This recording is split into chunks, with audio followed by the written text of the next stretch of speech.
John Anderson was elected Commissioner of Public Works with the support of the Daily Sentinel. Years later, when he ran for re-election, he found Britt Reed's influential newspaper strenuously opposed. Here's Britt Reed's latest blast, Mr. Anderson. Let's see.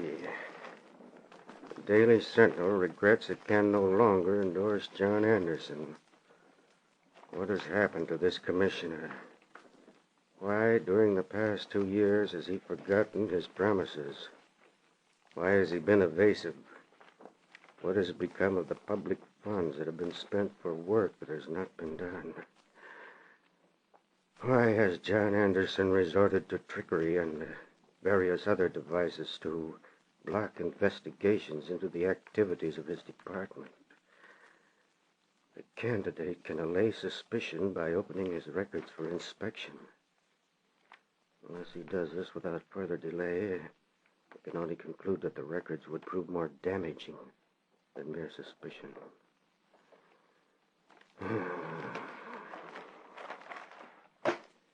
Harsh words, eh, Miss Boswell? Mr. Axford of the Daily Sentinel is waiting to see you, Mr. Anderson. And so is that man, Mr. Cleveborn. Well, I want to be alone in my office for a few minutes. Yes, sir. Well, Miss Boswell, did you tell Anderson I was here? Yes, Mr. Cleveborn. He'll see you in a little while. Will you sit down? I can't wait all day. I have other things to do. Well, I'm sorry, Mr. Cleveborn, but... Hey, look, miss. Did you tell Anderson I was here from the Sentinel with some questions? You from the Sentinel? Yeah, Axford's the name. Michael Axford. After what your paper's been saying, you have a lot of nerve to come here. I never been bothered none by lack of nerve. Miss Boswell, I must see my father right away. Will you sit down for just a few minutes, Miss Anderson? Oh, Mother is waiting in the car, so I'll tell your father you're here. Oh, I'll tell him myself. But, Miss Anderson, you can't It'll only take a couple of seconds. I'm going in there, too. I'm tired of waiting. Daddy! No! What the? Jump! What happened? He jumped! He jumped! I saw him jump! Suffering snakes. He jumped from the office window!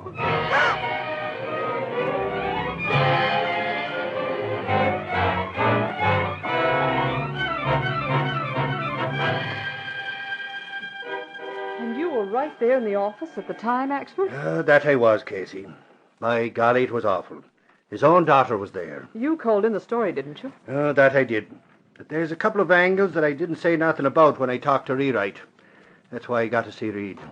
Oh, hello, Mr. Reed. Hello, Miss Case. Reed, I want... You had a beat on the Anderson death, didn't you, Axford? Yeah, and Reed, I want to tell you that... Well, not now, Axford, not unless it's important. But it is. Now, listen. When I was in Anderson's outer office, there was a guy there waiting to see him. A guy by the name of Cleveborn. Who's Cleveborn? I know about him because of my connections with the cops. Reed, he's a blacklisted newspaper man. He used to handle a lot of City Hall stuff, till it got out that he was being bribed to keep some things out of the papers. He's no good. Why was he calling on Anderson? That's what I don't know, Reed. I wonder if he had anything on him. Well, if he did, it might supply the motive for the suicide. Anderson used to be a pretty straight guy. Yes, I know he was. The Sentinel backed him when he first ran for office. I was surprised at the way he turned out. There was an awful lot of money spent in his department. The amount of public works didn't justify the expenditures. Mr. Reed. Yes, Miss Case? I happen to know Mrs. Anderson and Peggy. They don't live high. Huh? Well, I mean... Well, if Anderson has been getting rich in his job, it's not apparent in the way his wife and daughter live. See. I wonder why Cleveborn was calling on Anderson. I tried to find out, Reed. I talked to Miss Boswell. Oh, the secretary? Yeah. She said that Cleveborn was in there to see Anderson every so often. And every time he was there, Anderson was upset, kind of, after he'd left. Anderson was upset? Yeah, nervous and sort of jittery and short-tempered. What else did you learn about Cleveborn? Well, not much, Reed. You said he hung around the city hall. Well, during the day, and nights it's Gorham's Grove. Gorham's Grove? It's sort of a roadhouse outside the city limits. There's gambling there. I wonder how I missed Gorham's Grove. Oh, it's not like the other roadhouses and nightclubs, Reed. It's third rate. It's not your kind of place. Besides, you couldn't get in. Who couldn't get in? You shouldn't have said that, Michael. You got to be known to Gorham to get in. I can't get in, eh? Now, Reed. We'll see about that. But, Reed, you wouldn't like it. There's no floor show and the food's no good. I'll find out for myself, Axford. How would you like to go out with me? I'll have Kato drive us out there tonight.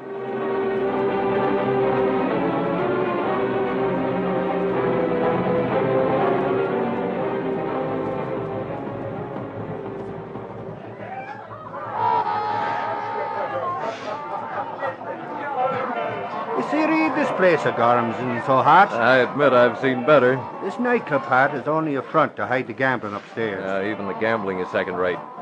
Have you seen Cleveborn around, Oxford? No, but Gorham is the dark-haired little squirt over there with the flower in his buttonhole. Oh, The guy the waiter just went up to speak to. I see him.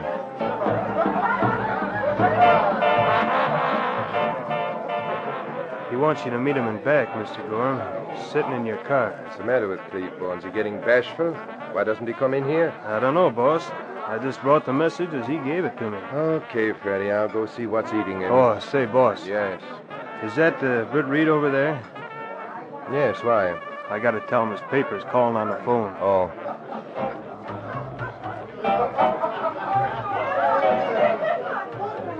The phone? Oh, yeah, Mr. Reed, your office is calling. Golly, Reed, maybe it's important. Well, if it is, I'll let you know, Oxford. Excuse me. Sure thing. This way, Mr. Reed. Right in that booth, Mr. Reed. You can close the door. Thanks. Hello? Mr. Britt, it is not office calling. Oh, hello, Kato. Where are you calling from? From booth in vestibule of club.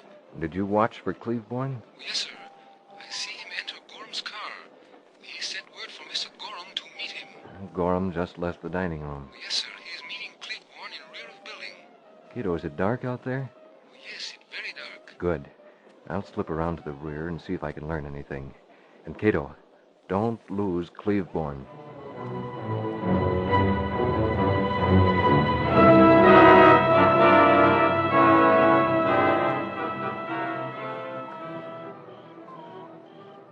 I thought it might be better if I wasn't seen inside the place for a while, Gorham. All right, Cleveborn. Why do you want to see me? What's up? Anderson's death has started an investigation. Naturally. How about Anderson's records? The big boy says he can stall the inspection of the records for a little while, but not for long. The shortage will be found, and it might be traced to us. Oh, confound Anderson. Why did he have to take the dive? He had the election cinched. Maybe he didn't think so. He'd have cleaned up plenty on him. And he had cold feet from the start. I was always afraid he was too honest for us. What about this inspection? We've got to make up the shortage. How? That's why I came here, Gorham. We got to see Anderson's wife. She's got nothing. She will have when the insurance is paid. Will it be paid in view of the suicide? It'll be paid. I checked on that. What good'll it do to see the widow? How do we know she'll pay up? She'll pay a lot to save her husband's good name. You see, Anderson left a letter for her. It was on his desk. I grabbed it during the excitement. A letter, What's in it? Plenty. Among other things, it names me. Oh. It's lucky you were there when Anderson jumped. Lucky and unlucky. Because I was there, the police want to question me about my connection with Anderson. I've got to lie low. What am I to do? When the insurance is paid, you've got to call on Mrs. Anderson. You get the cash from her and turn it over to me. I'll see that Merkel gets it back into Anderson's accounts. Then everything will be all right. Now, here's what you're to tell the widow.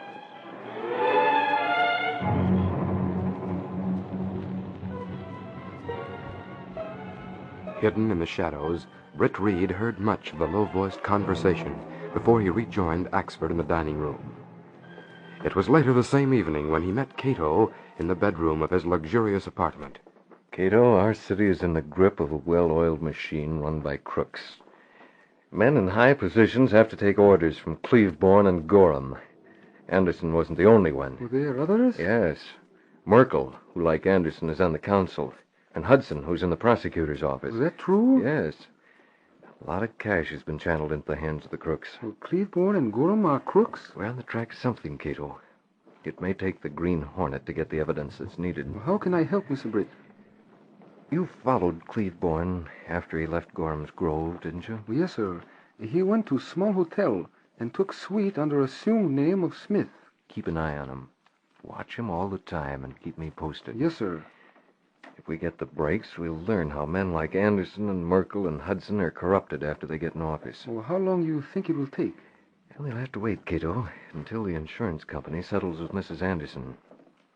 Then I think things will pop wide open.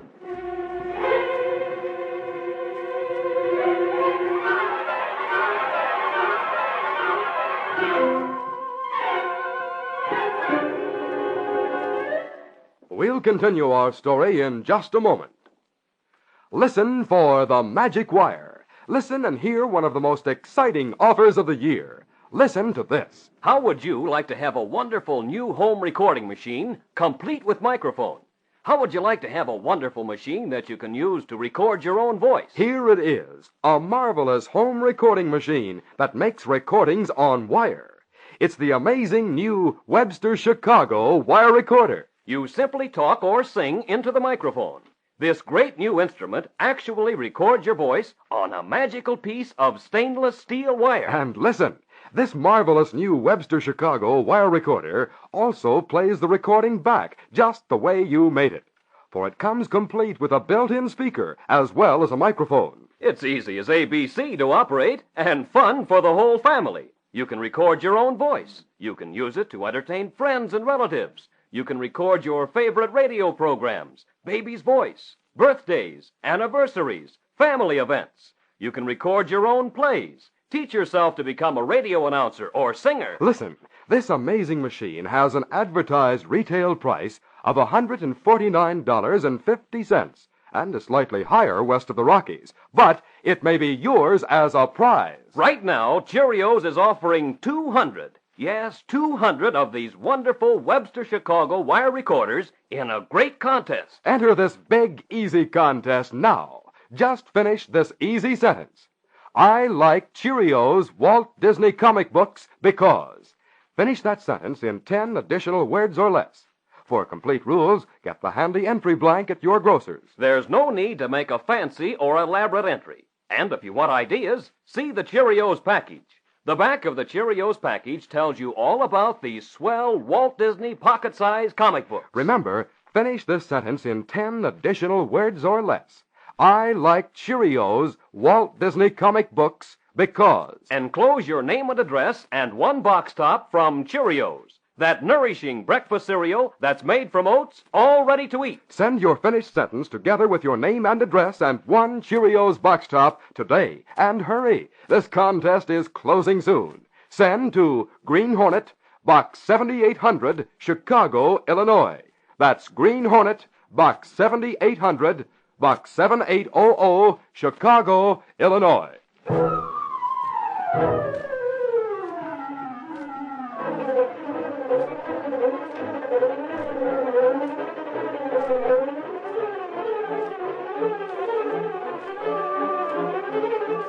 Now to continue our story. For several days following the suicide of John Anderson, Axford kept in close touch with police headquarters and kept needling his friend Sergeant Burke. I tell you, Burke, the cops are slipping. Oh, is that so now, Axford? Believe me, when I was on the cops, a lug like Cleveborn couldn't disappear and stay so. We'd have found him in no time. Well, if you can find him, there's nothing stopping you. Go on, Axford, and find the lug. There's things he could tell you about John Anderson. Find him and get yourself a story for the Sentinel. Yeah, and if you're so good at finding men, you might bring in that Green Hornet. You'll be eating that sarcasm one of these days, Burke. You wait and see. I'll find the Green Hornet. You will in a pig's eye. If you could get the Hornet, you could get Cleveborn. Slap a 25 grand reward on Cleveborn like what's on the Hornet, and watch me find him.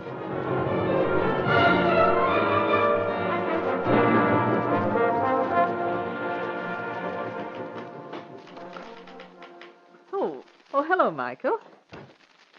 Hey, what's the matter with you? You didn't slam the door. Oh, Casey, it's tired I am.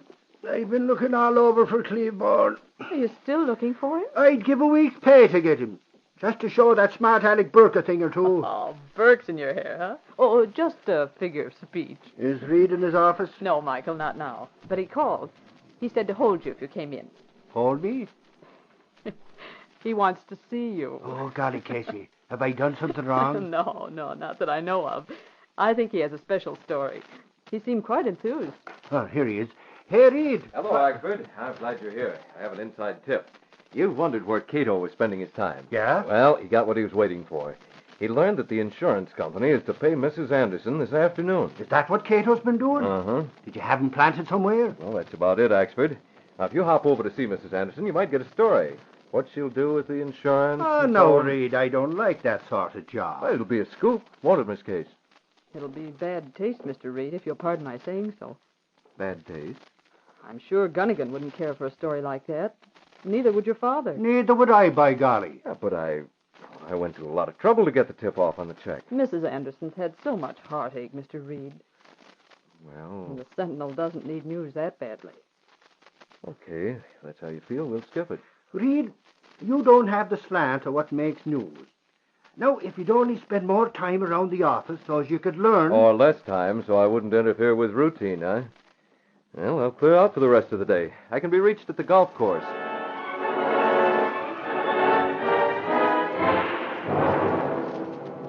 That evening, while Axford was at police headquarters as usual, Britt Reed called Kato to his bedroom. Cleveborn still at the hotel, Kato? Yes, Mr. Britt. Hiding behind name of Smith. Well, tonight, Gorham's to call on Mrs. Anderson. We'll get there early and watch for him. Everything ready? All is ready. Stepping through a secret panel in the rear of a closet in the bedroom, Britt Reed and Kato went along a narrow passageway built within the walls of the apartment itself. This passage led to an adjoining building which fronted on a dark side street.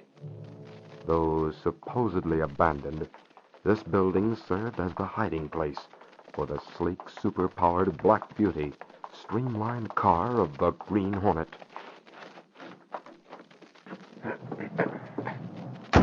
Britt Reed pressed a button. The great car roared into life. A section of the wall in front raised automatically, then closed as the gleaming Black Beauty sped into the darkness.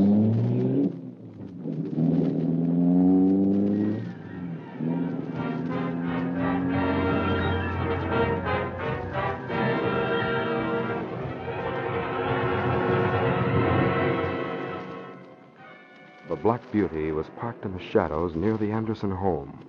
Britt waited until he saw Gorham enter the house. He gave the owner of the gambling casino time to get well into his interview with Mrs. Anderson. This is a most unpleasant task, Mrs. Anderson. I can't believe it, Mr. Gorham. And yet I knew there must be some reason for John's act. I was as shocked as you are. I'd always trusted Cleveborn. We were friends. To think that he was a blackmailer. But we must face the facts and do the best we can.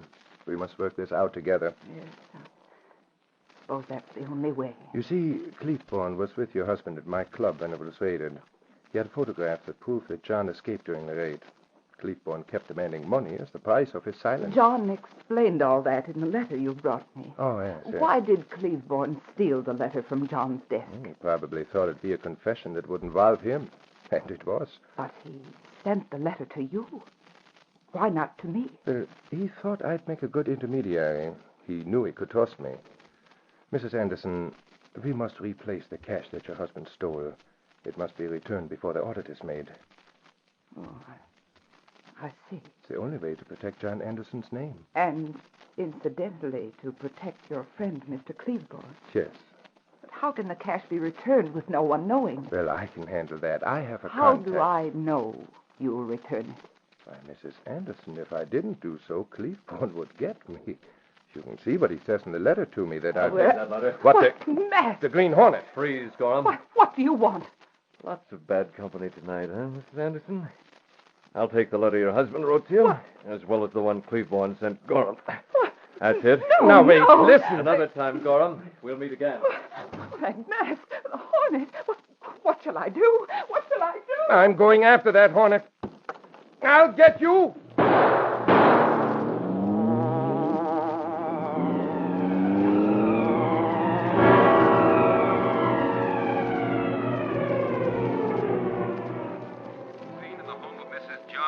On Parker Avenue. All cars be on the alert for Green Hornet. Get him dead or alive.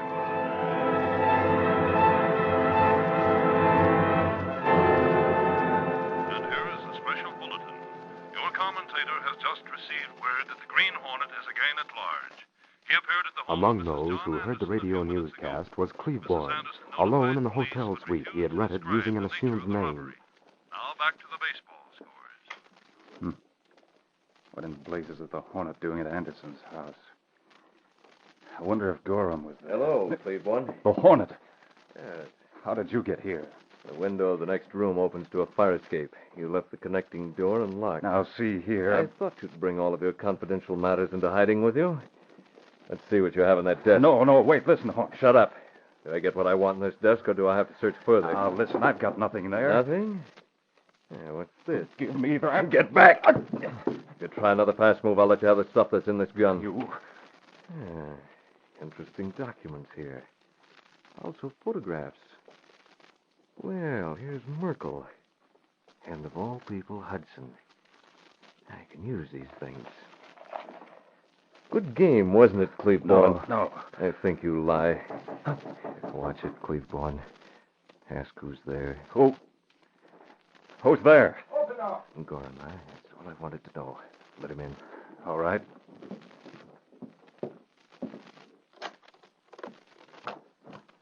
No, I don't need you, Cleveborn. No. Hey, what the... Come on, Gorham. There's more gas for you if you don't behave. What have you done? Shut up. I'm going to call Merkel and Hudson. They'd better get here on the double.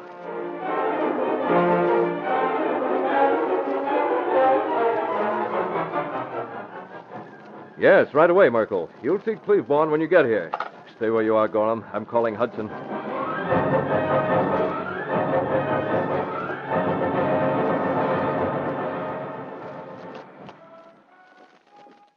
Come in, Hudson. Merkel is already here. What? That mask? The word is Hornet. Merkel, what's this mean? I don't know, Hudson. I just got here a minute ago. You, Gorham. He got me, too. Cleveborn is over there, gentlemen, on the floor. Good Lord. Merkel, is he dead? I don't know. I just got here a minute ahead of you. The Hornet shot him. Cleveborn won't do any more blackmailing, gentlemen. I am now the one who holds the evidence against you. Here, Merkel, a photograph of you. Both print and negative. Give that to me. Steady. From now on, I'm going to hold it. The same with this bit of art that features you, Hudson. Why, you... Cleveborn and Gorham went to a lot of trouble to get those pictures. Perhaps neither of you knew that they planned the raids on Gorham's Grove to get pictures that you'd pay heavily to keep out of circulation. Gorham, is that the truth? Now, hold on. Hold it. I'm doing the talking. And when you've met my demands, you'll be given the evidence that Cleveborn's been using to run the city hall as he wanted it run. Oh, Merkel, this is going to be worse than ever. It may not be as bad as you think, Hudson. For example, here's my first order. You're to make those two, Gorham and Cleveborn, hand over the cash they got from Anderson. It's to go back into the public works account before the audit. But Cleveborn is dead. No, he's only sleeping. Now let me see you go to work on Gorham. Now, wait a minute. You heard what the Hornet said, Gorham? No. What are you going to do, Merkel? Listen to me, You man. rat. Now, That's a good start, Hudson. Gorham, you know how much cash we've got to have to balance Anderson's books. Now, listen, Bate, I'll make a deal. Not too soon, Gorham. We want to work this deal out the hard No, way. no. See what I mean? Hudson, wait. It's my turn. No, I'll pay. I can't hear you. I'll pay. You flattened him. Now, how about it, Hornet? Is that what you... Say, where'd he go? Well, I don't know. He must have gone into the next room. And he's got those photos with him. Come on, we've got to get him. That window. There he goes down the fire escape. Hey, you down there. You'll be hearing from me. How are we doing? First rate. Keep it up.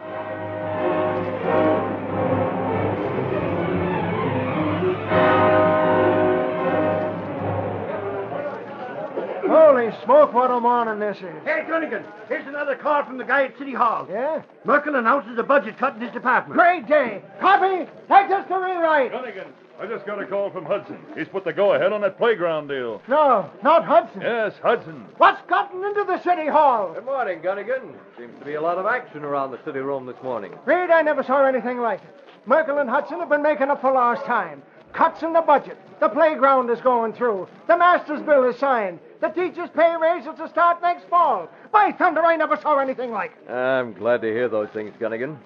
The Sentinel backed those men when they ran for office.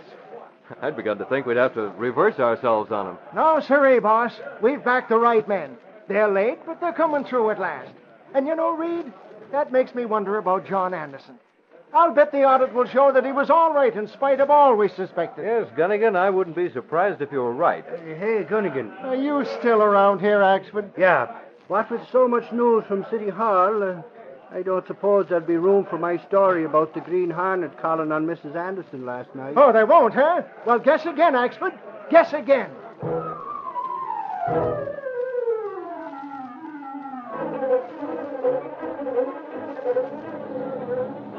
Federal Extra Pepper Merkel announces reduction in budget. Big City Hall Shakeup. Green Hornet involved. Read all about it. Green Hornet still at large. Federal Extra Pepper.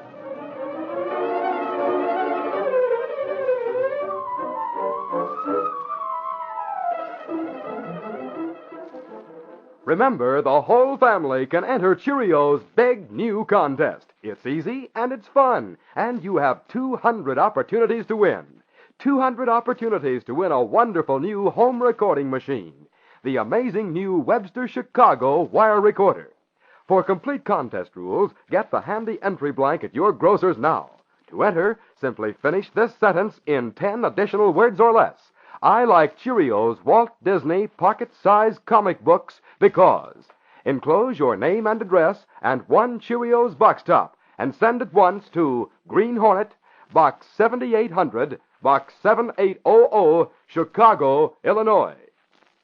You've been listening to The Green Hornet, brought to you by Cheerios, the breakfast cereal that's made from good, old-fashioned, nourishing oats, all ready to eat.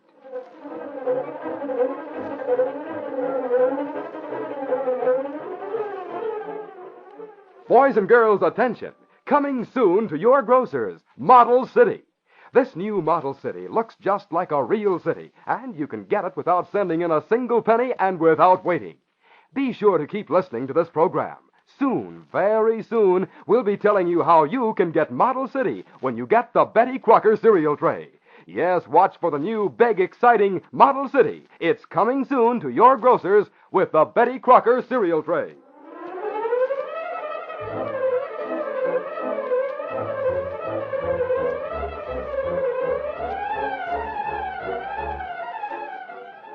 Be with us again next week at the same time when General Mills will again present The Green Hornet.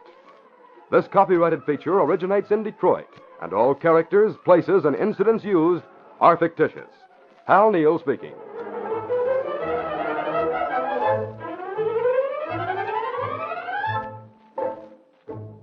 This is ABC, the American Broadcasting Company.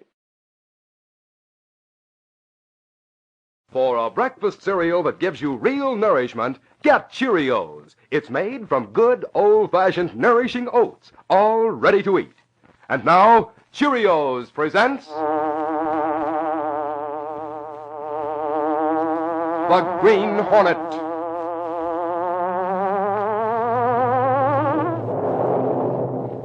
He hunts the biggest of all game, public enemies who try to destroy our America.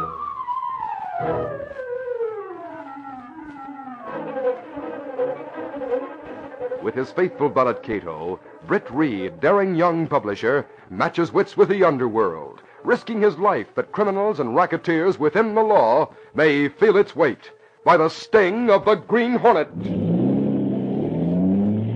Ride with Britt Reed in the thrilling adventure of The Man Who Forgot. Listen. Yes, listen for the magic wire. Listen today, sure, for this is a last call. Today is the last day to hear about Cheerios' great contest on this program. Your last chance to win a marvelous new home recording machine. And now, the Green Hornet strikes again.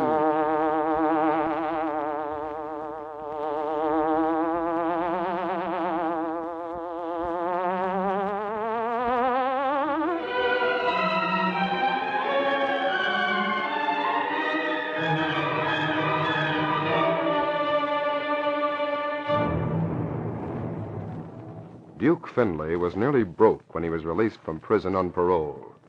He had his evening clothes and his suave manner, but little else except 2 men who had operated under his leadership in the lush days of 10 years ago. Less than $50. Not even the price of a new wardrobe, to say nothing of a couple of cars. Look, Duke, if you don't like my No car... offense, Maxie. Your car's all right. But I'm thinking of the days when I owned half a dozen cars. Gosh, Duke, those were sure the days. When I think of that fathead lawyer that let me get a rap in state's prison just because he was too dumb to fix a couple of jurymen, Well, you're out now, anyhow. We fixed the parole for you. Is that car still following us? Not anymore. They're not following us through the park. But you can bet your bottom dollar there'll be a shadow when we get back to the apartment. We can't get out of the park without being spotted. The heat's on here, Duke. There's a character known as the Green Hornet that's got the cops all stirred up. The Green Hornet? You heard of him? Yeah, I've heard of him. And he's a tin horn compared to what we used to be. Call him what you want, Duke, but he's plenty smart. Hey, Max, look out. Watch him, Max. That fathead. Hey, you, why don't you look where you're going? You'd have hit that guy if you didn't have good brakes. Look at him. He walked right in front of the car. He's lucky he didn't get killed. Let me out. I'll go with you, Duke. The guy acts balmy. Now, look at him. He's just standing in front of the headlights staring at us. What's the matter with you, mister? That guy's nuts. Hey, you trying to commit suicide or something? Couldn't you see our headlights? Come on, you. Speak up. We didn't touch you. What's the racket? I don't know. What's your name? I don't know that. Hey, is he drugged? Where do you live? I can't remember. He's nuts. Shut up, Steve. Can't remember a thing. Did you get slugged or something? Nothing in my pockets. Hey, Chief, I want to talk to you. Come over here. What's up, Steve? I know that guy. His picture's been on the front page of the Sentinel since he disappeared from home a couple of days ago. Yeah?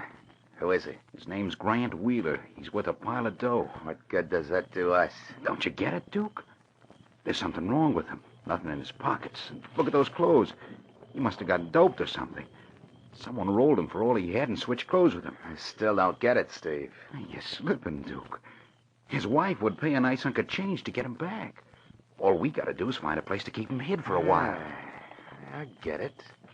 Not bad, Steve. Not bad. You got any ideas about how we can hide him? My apartment's being watched. I know. Wait. Maybe I have got an idea. Steve, I'll take this car out of the park alone. You and Max stay here with the guy. Tell him his name is John Murphy. You got that, John Murphy? And then here's what you and Max have got to do. That's the next street. Pepper, millionaire still missing. Read about the Wheeler mystery. Here you are, lady. Police discount kidnap theory. Here you are, sir. That's the next street. Pepper!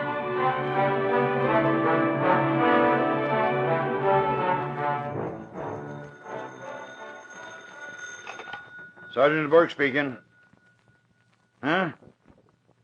No, you got the wrong line. I thought that might be my paper, Colin. Well, it wasn't your paper, Axford. Now, what were you saying about the Wheeler disappearance? I know something about Wheeler that the cops don't know. Yeah? I got this straight from Britt Reed. What does Reed know about Wheeler? He knows plenty on account of he's been dating Sandra Wheeler once in a while. She told him in confidence about her old gent. Yeah? He gets spells when he can't remember nothing. Not even his name. Why in blazes didn't Mrs. Wheeler tell us that? That changes everything. The chances are he's wandering around somewheres and wondering who he is. Now, hold on, Bert. I told you that in confidence. And you can't say a thing about it unless you get it straight from Mrs. Wheeler or her daughter.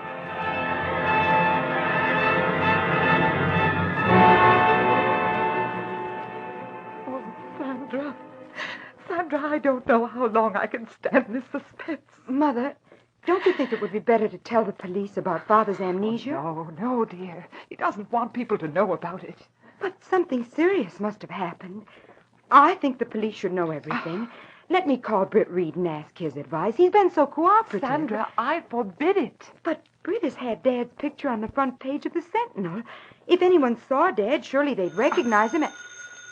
Telephone. I'll answer it. Hello? I want to speak to the wife or daughter of Grant Wheeler. Who is it, Sandra? Quiet, please, Mother. This is Sandra Wheeler speaking. Then call off the cops. Who is this? Who are you? Never mind who I am. Tell the police to stop looking for your father. Tell them you've located him. Then we'll let you know how to get him back. You kidnapped him. Sandra, let me take the phone. Hello. Hello, this is Mrs. Wheeler. I gave your daughter a message. Tell the police you've located located your husband and that there's no need to continue the search. Then get $20,000 ready. $20,000. Mention this to the cops and you'll never see your husband alive. Hello. Hello. Oh, listen to me, please. Hello. Oh, Mother. Oh, he's hung up. Oh, Sandra. Father's been abducted. He's been kidnapped. We must pay $20,000. And if we say anything to the police, they'll kill him.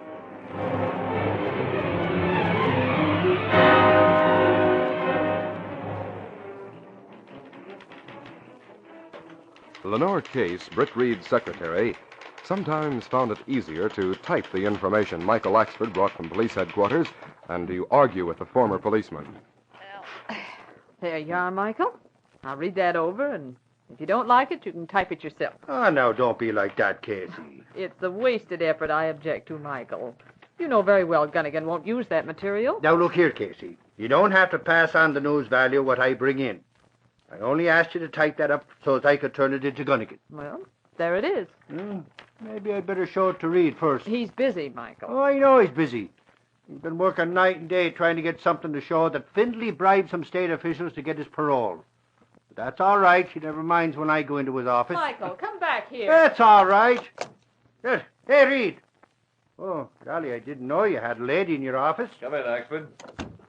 This is Miss Wheeler. Sandra, this is Michael Axford. How do you do? Miss Sandra Wheeler? Oh, golly, it's glad I am to meet you, Miss Wheeler. Thank you. Reed, I don't want to disturb you, but there's this little item I picked up at cops' headquarters about a street fight. You can turn it over to Gunnigan. But, Reed, there was something about it. You know, you told me to keep an eye on that Duke Findlay guy to see what he turned to for quick cash. Now, don't tell me he got involved in a street fight. Oh, golly, no. But Max Jordan is a friend of his, and he's one of the guys that was in the fight. He got out on paying a fine, but the other guy, John Murphy is his name, is in for 10 days. Very well, Axford. The city desk. Okay, Reed. I sure hope the cops find your father, Miss Wheeler. Oh, Father is all right. He telephoned. Yeah? Say, that's swell. I'm sure glad to hear it. Burke was saying that there wasn't any chance that Findlay had been mixed up in the kidnapping. Who? A guy named Duke Findlay, who used to be a big-shot racketeer, just got paroled. But the cops knew he wasn't mixed up in your father's disappearance because they've been watching him real close. Just how closely has Findlay been watched, Axford? Well, just about every minute, Reed. The cops even went through his apartment while he was out, figuring he might have been mixed up in the Wheeler disappearance. Oh. By the way, Miss Wheeler, did you call the cops and tell them the old gent was safe? Oh, yes, of course. Well, I've taken enough of your time, Britt. I must go along. I'll take you home, Sandra. Oh, no, please don't. But I insist. After all, the Sentinel can run without me.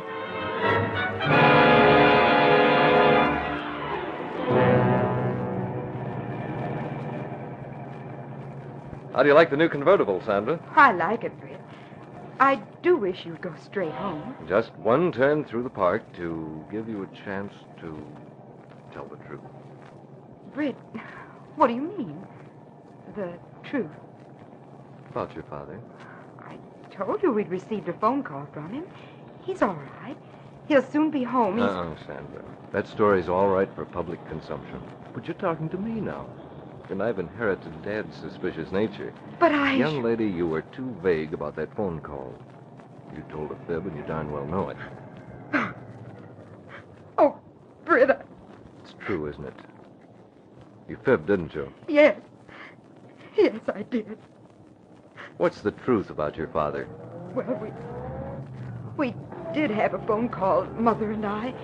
We were ordered to tell the police that Father was all right and to get $20,000 ready for ransom. Now, we're getting someplace. By thunder, I wonder if Duke Findlay is involved. 10 years in prison wasn't enough of that crook. Oh, Britt, please. Please don't do anything. Dad's safety is all that matters to Mother and me. We want him back. If Findlay gets away with anything like this, he'll try it again. Sandra, I don't believe in meeting kidnappers halfway. Britt, Reed, if you do anything, I'll hold you responsible for all that happens to my father. Fine spot for a publisher to be in. A fine spot.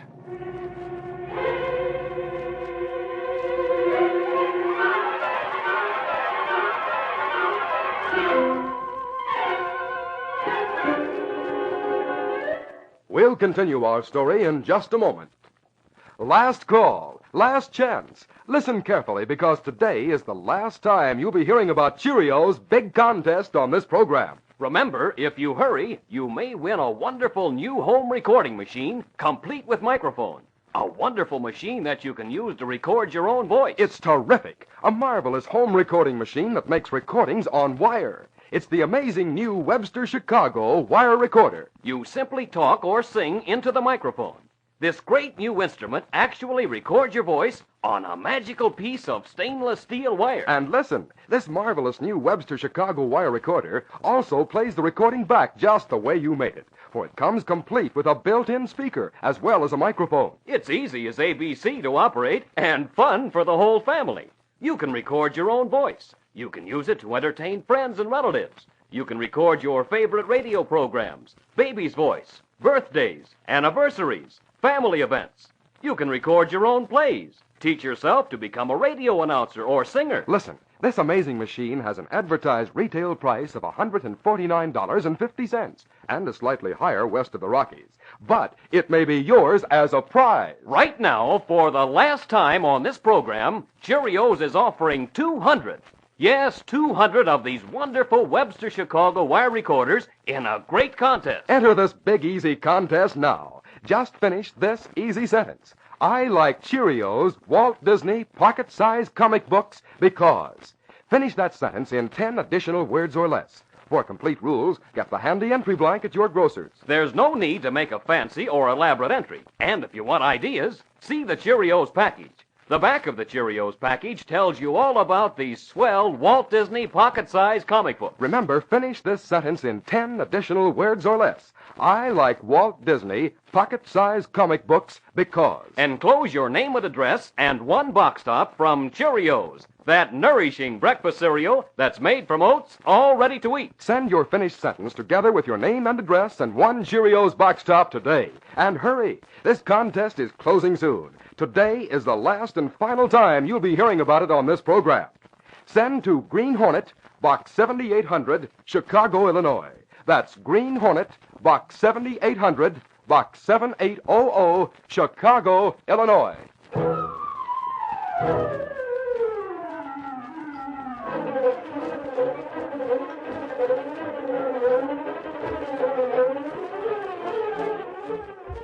Now to continue our story. Britt Reed and Michael Axford were finishing dinner in the young publisher's fashionable apartment. Axford pushed back his plate and opened the latest edition of the Daily Sentinel. Have you had enough, Axford? Yeah. You can clear away things if you want to, Kato. Yes, Mr. Axford. Axford, you see the article about the return of Grant Wheeler? It was cut down considerably. Suffering snakes, Reed. Gunnigan blue penciled over half of it. He left out what I said about Max Jordan being a pal of Duke Findlay. And likewise, he left out what I said about how this other lug looked. John Murphy? Yeah. I had a pretty complete description of the guy, telling how his face was a mess of bruises that showed through 2 days' beard, and how he acted like a dope. Human interest stuff, you know. You can't say things like that about a man, Axford. Wouldn't have been liable if it was the truth, Reed, and it was the truth. Murphy didn't know from nothing, not even what started the fight. Was he badly beaten up? Well, it wasn't bad enough to put him in the prison hospital, but it was pretty bad. Axford, why don't you go after the human interest story with both feet? Huh? What do you mean? I'll spend a little money. Find out how much it'll cost to get John Murphy out of jail. Pay his fine. Take him to a hotel room or someplace. Get acquainted with the man. Reed, you mean that on an expense account? Sure, go ahead. The Sentinel can stand it. By God, you Reed, I'll do it. And I better be going. I'll have to pull a few strings to get Murphy out of the Who's Go tonight. Where'll you take him? I don't know. The hotel's are sort of jammed up. Say, Reed, it wouldn't do to bring him here, would it? Well, hardly, Axford. But you might take him to my beach cottage on the lakeshore. That'll do it, Reed. That'll be swell. I'd get him there and talk to him till I find out all about him. Well, I'll be seeing you. If you want me for anything, you know where to find me. A beach cottage, huh? If I'm not there, it'll be at Cops headquarters. Good night to you, Kato. Good night, Miss Axford. Mr. Britt, why you make suggestion about cottage? Kato, I've been putting 2 and 2 together, and the answer's 4. I have a hunch, and I'm going to play it. Axford gave a pretty complete description of the man who's in jail. Well, you mean John Murphy? Yes. It might be Grant Wheeler. It's significant that one of Findlay's pals was involved in that fight. Let me have the telephone. Oh, yes, sir. Well, why police not recognize Wheeler? He's wearing cheap clothes. He's without his distinctive glasses, and he has a stubble of beard. And furthermore, Kato, as far as the police know, Wheeler is no longer missing. That's true. I'm calling Mrs. Wheeler. I want to find out if she's had any further word about the ransom. Hello? Hello, Sandra. Britt Reed calling. Have you or your mother had any further word? No, you haven't, huh? Well, of course you're worried. Oh, your mother knows that you told me. I'm glad of that. Well, Sandra, I'm coming over there. I'll be there in a little while. Bye. What are our plans, Mr. Britt? Kato, first of all, we're going to the beach house and see who Axford brings. We go as Green Hornet? Yes. Get the mask and weapon. If my suspicions are right, it's going to be a lively evening, and you're going to have a lot to do.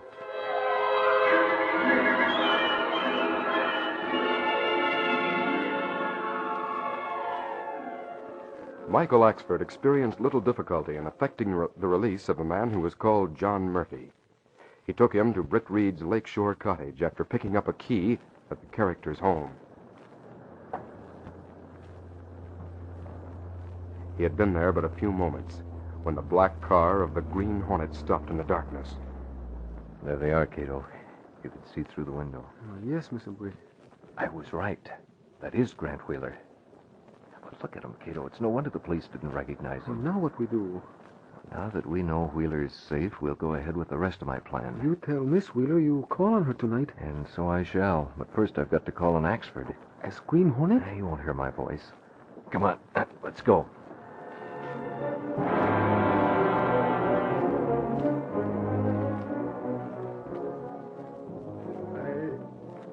I don't know how it happened, but there was a fight. I wasn't fighting, but somehow I was involved. Then the police came. That's all I know, Hat. Go ahead, Murphy. Well, I was... Hey, Murphy, what's the matter? What are you... There, the door behind you. A masked man. Huh? Masked, you say? Holy crow, the Green Hornet. What's the matter? What happened? That gun. What did he do? You too. Oh, Yeah, that does it. Come in, Kato. They're both out cold. Keep an eye on them while I use the telephone. You give them only a little gas. Yes, just enough to hold them for a few minutes. I'm going to call the police and tell them to get out here right away. I think Axford will carry on from that point. I'm also going to call Mrs. Wheeler. Well, you mean call on Mrs. Wheeler? I'm going to call on her as Britt Reed. But first, I'm going to call her as the Green Hornet.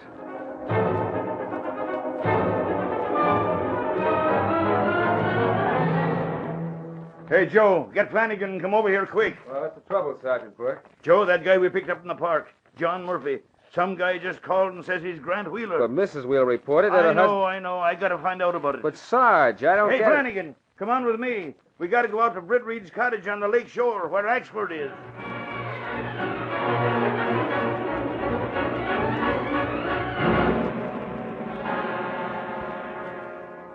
Britt Reed made a second phone call from his cottage, a call to Mrs. Wheeler, during which he spoke as the Green Hornet. It was about 1 hour later when Duke Finley dialed the same number, while Max and Steve stood by. Mrs. Wheeler? Yes, this is Mrs. Wheeler. I told you I'd call you and tell you where to take a certain package. But you already called. I'm leaving with the money just as you said. What's that?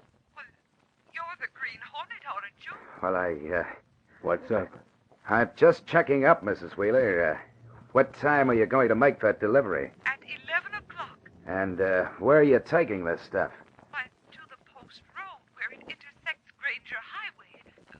That is correct, isn't it? Yeah, that's all right. You do just that. What's the matter, Duke? What's wrong? Boys, it's a good thing I'm a fast thinker. The Green Hornet's muscling in on this affair.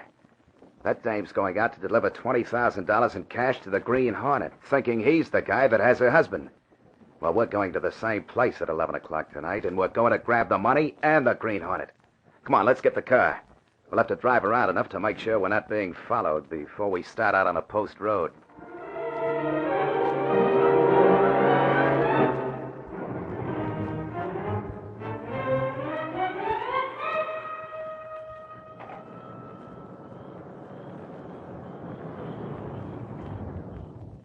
You've been watching out the rear window, Steve. Are you sure we weren't followed here? I'm sure of it, Duke. This is the intersection, all right. Yeah, sure is out in the country. Plenty dark. Hey, there's a guy standing over there. Tall guy. Maybe that's the Green Hornet. Keep quiet now. We'll move close. Maybe I can get in solid with the cops if I turn the Green Hornet over to them. For 25,000 smackers. You better soft pedal now.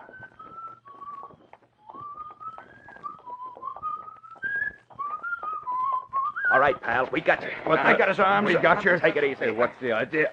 Let go of me. Try to pull a fast one, eh, mister? Well, you've made your last play.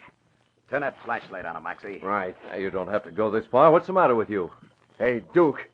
This is Britt Reed. He's publisher of the Daily Sentinel. Of course I'm Britt Reed. What are you doing here? I've been waiting 15 minutes for you men to show up. I came to represent Mrs. Wheeler. You mean you brought the cash here? Is that it? That's it. Now take your hands off me. Hey. What's the idea of the roughhouse? Why didn't Mrs. Wheeler come? Mrs. Wheeler's over there, and the police are with her. Ah, you're crazy. It's a bluff. You're trying to make me think she'd put her husband on the spot by calling the law? Her husband's on no spot, Findlay. Grant Wheeler got home over an hour ago. More lies. You can't make me believe that stuff.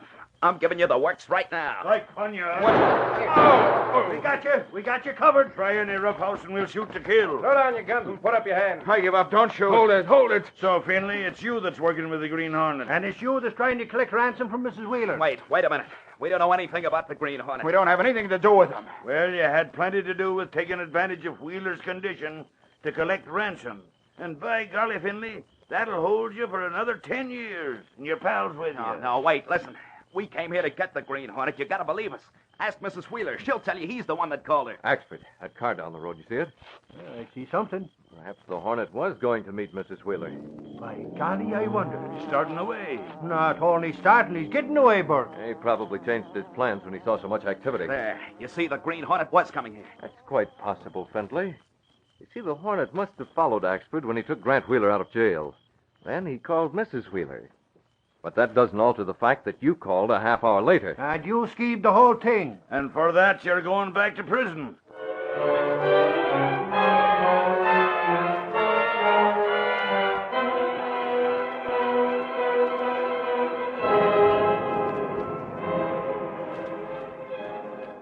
It was long after midnight when Michael Axford came into the apartment and wakened Britt Reed. Oh, golly, Reed, I've been up to now writing a story of what happened tonight. How was Grant Wheeler when you left him? Oh, he's doing fine. His memory came back when he got with his wife and daughter. But even if it hadn't, Finley's gook would have been cooked. Wheeler's identification of them crooks was all that was needed. By golly, Reed, Finley will get the works this time. I don't suppose we ever will know who it was that switched clothes with Wheeler just after he disappeared from home. Probably not. And there's another thing I don't get, Reed. How did the Hornet know that Mrs. Wheeler was waiting for a call with instructions for delivering the ransom? Oh, she explained that to me, Axford. The Hornet called from my beach house after he'd knocked you and Wheeler out. And as soon as he mentioned Grant Wheeler's name, Mrs. Wheeler said she had the ransom money ready and asked what she should do with it. I guess the Green Hornet took advantage of the opportunity. Well, that being the case, why did he call the cops? Oh, was it the Hornet who called the police? It must have been. Bert got the call while I was unconscious.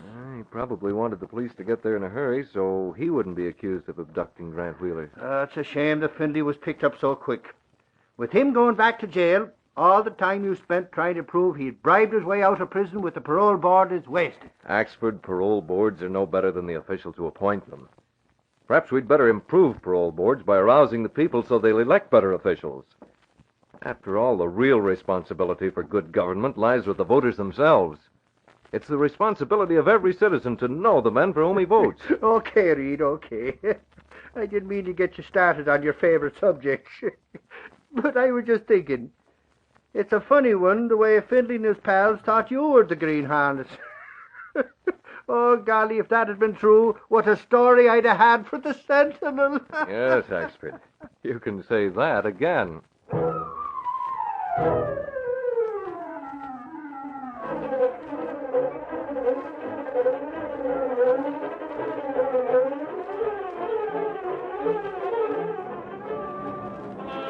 That's the Lex Street. Pep Bob, parole criminal, captured and kidnapped. Plot Findlay involved in Wheeler disappearance. Green Hornet attempts to hijack ransom. Read all about it. Green Hornet still at large. That's the Lex Street. Pep Bob.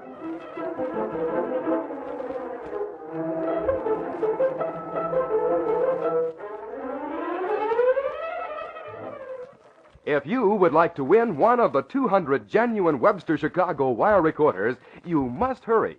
Today is the last day we can tell you about this big, easy contest on this program. Just finish this sentence in 10 additional words or less. I like Cheerios Walt Disney pocket-sized comic books because. For complete rules, get the handy entry blank at your grocer's. Enclose your name and address and one Cheerios box top and mail at once to Green Hornet, Box 7800, Box 7800, Chicago, Illinois. You've been listening to The Green Hornet, brought to you by Cheerios, the breakfast cereal that's made from good, old-fashioned, nourishing oats, all ready to eat.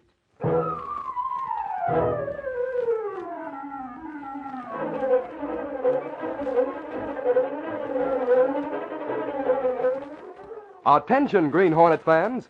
Next week, we'll tell you how you can get a big, exciting Model City. Model City looks just like a real city. It's complete with business buildings, houses, automobiles, and about everything you see in a real city. And you can get Model City without sending in a single penny and without waiting. That's right. Be sure to listen to this program next week. We'll tell you how you can get Model City when you get the Betty Crocker cereal tray.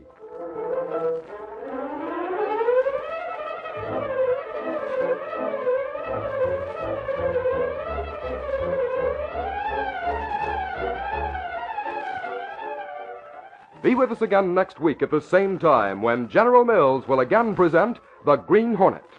This copyrighted picture originates in Detroit, and all characters, places, and incidents used are fictitious. Hal Neal speaking.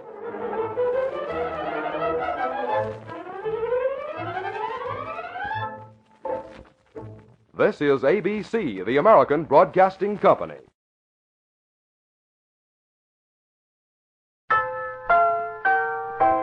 Say, want a brand new breakfast idea? Then get the Betty Crocker cereal tray, the Betty Crocker cereal tray. Yes, indeed. Try the brand new cereal assortment with 10 individual packages in all. 4 Wheaties, 4 Cheerios, 2 Kicks. All top favorites and all extra fresh. Yes, it's fun to take your pick from Wheaties, Cheerios, and Kicks. Get the Betty Crocker cereal tray, the Betty Crocker cereal tray. Get that tray today. And now the Betty Crocker cereal tray presents...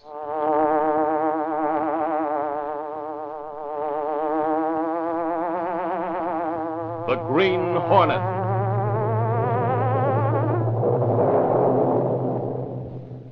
He hunts the biggest of all game, public enemies who try to destroy our America.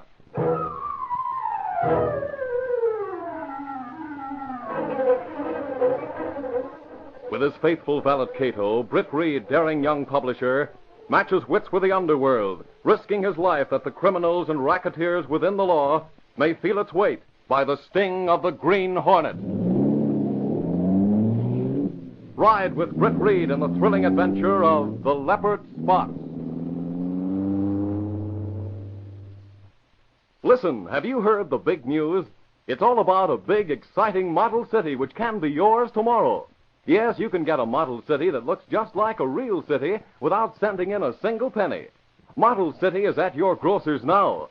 Be sure to keep listening, and later in the program, I'll tell you how you can get Model City.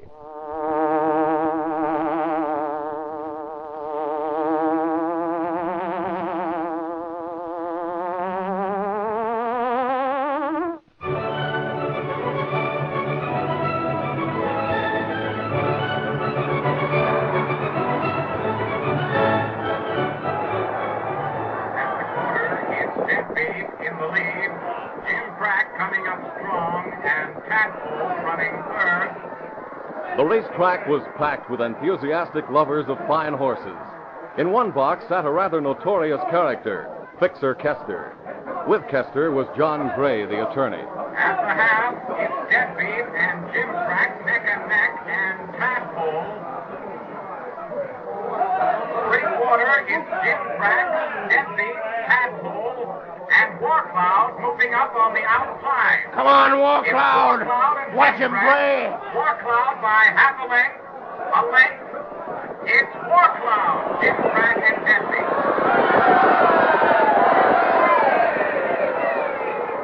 The result is not official. Hold your ticket. Well, Gray, that's it. I called that race. Pure luck, Kester. That's all it was. I hope you're as lucky when your appeal is heard. Do I need luck with you as my attorney? Kester, the Daily Sentinel just about took you apart when it showed you've been fixing things at the City Hall for racketeers. It hasn't been easy to keep you out of jail in the past. It's even harder now. Maybe I need another mouthpiece. Yes, maybe. But just remember, the City Hall boys are in jail right now. You're out. On bail. I want to be in the clear. And, Gray, I have an idea. Yeah? It came to me while I was listening to the horse race. Have you any idea how many bookmakers there are in this city? Plenty of them? That's right. And I know most of them, where and how they operate, and all about them. Oh, what about it? I'm going to become a crusader, repent my past, reform. I'm going to clean up horse racing, smash the betting parlors. Now, Kester. I've got $1 million idea. I'll swing public sentiment to my side. I'll be the fair-haired boy. It's bound to have an effect on my appeal. Gray, while I'm doing it, I'll make a pile of dough. I'll beat the rap and the races at the same time.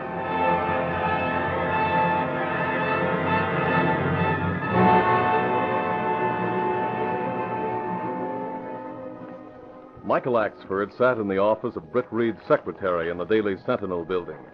The big fellow wore an expression of woe as he read the influential newspaper. $2 I had riding on Deadbeat.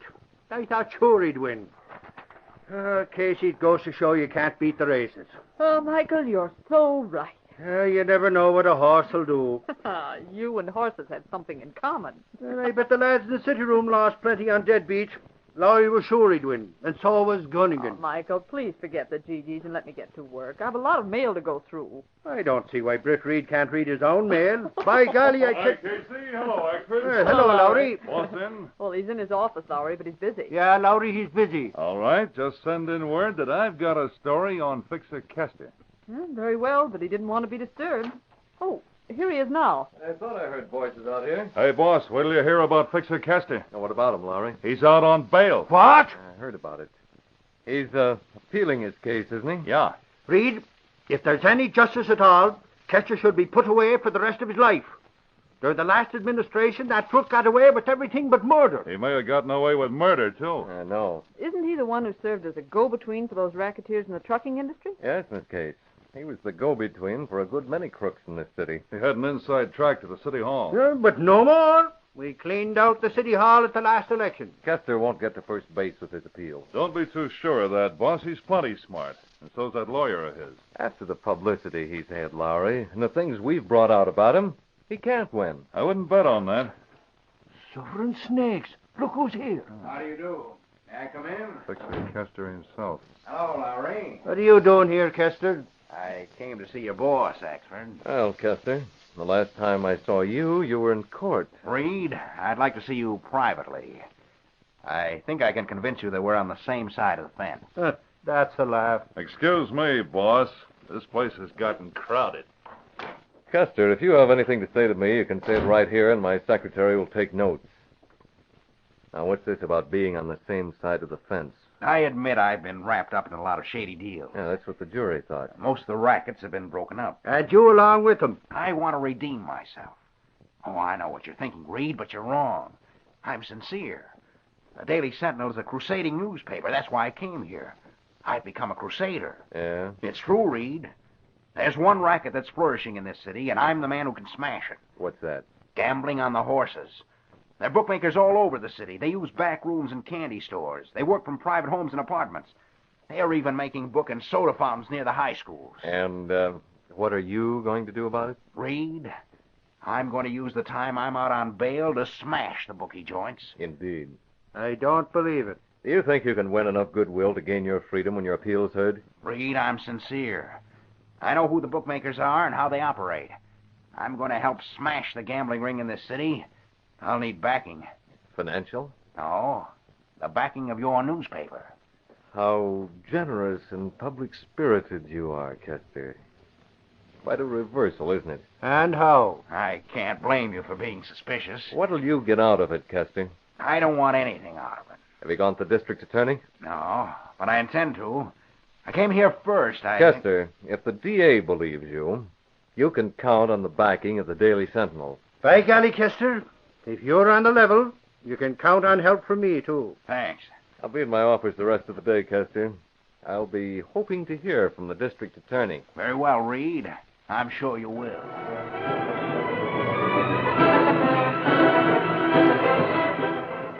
Well, in this case, Kester sold the DA.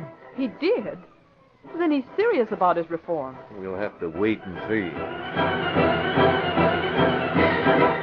Up the Lake Street Pepper, bookie parlors to go. Former racketeer leads cleanup on gambling. Here you are. Kester A. District Attorney in war on horse betting. That's the Lake Street Pepper.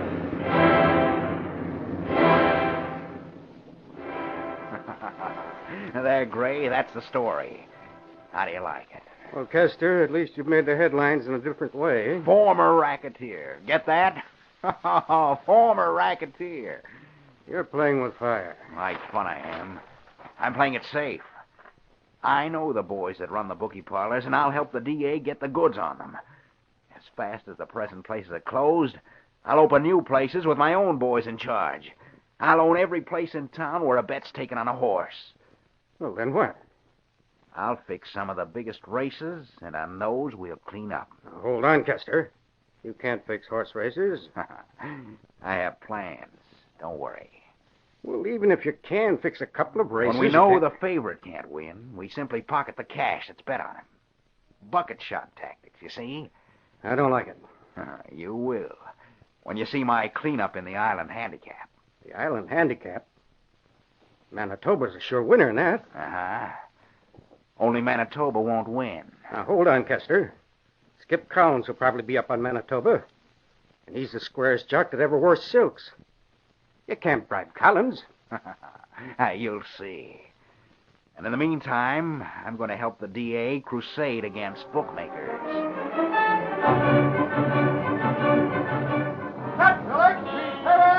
Congratulations, great bookmakers on 10th Avenue.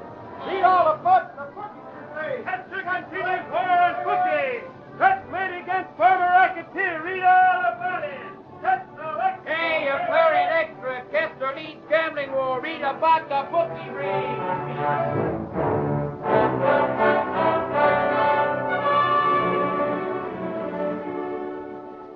Confound it, Lowry. Axford, what's the matter with you two? Why can't you find out what Kester's up to? But I tell you, boss, he's keeping his word. He's closing up the bookies. And he's winning a lot of goodwill. Before we know it, he's going to beat the rap. I tell you, he's up to something. I don't know, boss. He's certainly a changed man. He's putting on an act, and it's nothing but a smokescreen. I don't know about that, Reed. He's even gone so far as to square himself with Skip Collins. Who? A young jockey, boss. The kid that's up on Manitoba in the Island Handicap on Saturday.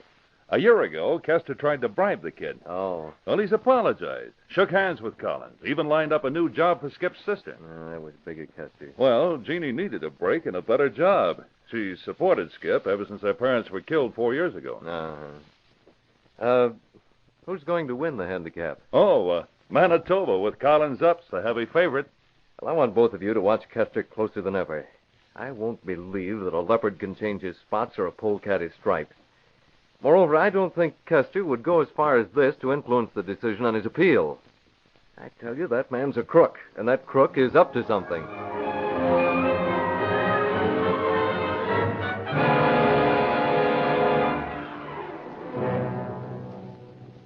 Britt Reed would have had even more reason to doubt Kester if he had witnessed the scene in a small home in the suburbs. It was the home of Skip Collins, the jockey who was slated to ride the favorite on Saturday. When Skip came home, he saw a lean-faced man waiting on the front porch. Well, what do you want, mister? Business, laddie. Business. Very personal and private. See? Let's go inside the house. Gun? Yeah. Now we go in, huh? Come on.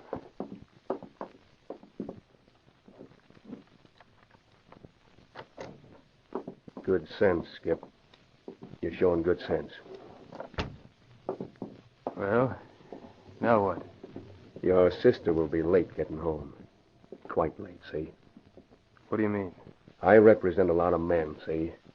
A lot of men who would lose plenty dough should you kick Manitoba home a winner on Saturday. You better get out of here. Sure thing. But first, I gotta tell you to be sure and ride Manitoba in a box. Get the GG trap, so it'll look real natural when you don't come home in front. You mean I'm to lose a handicap? You catch on. Why, you Now, dirty... watch it. Let me finish, and I'll breeze. Like I said, some gents would be sore if Manitoba won. They'd lose plenty. They might take it out on your sister.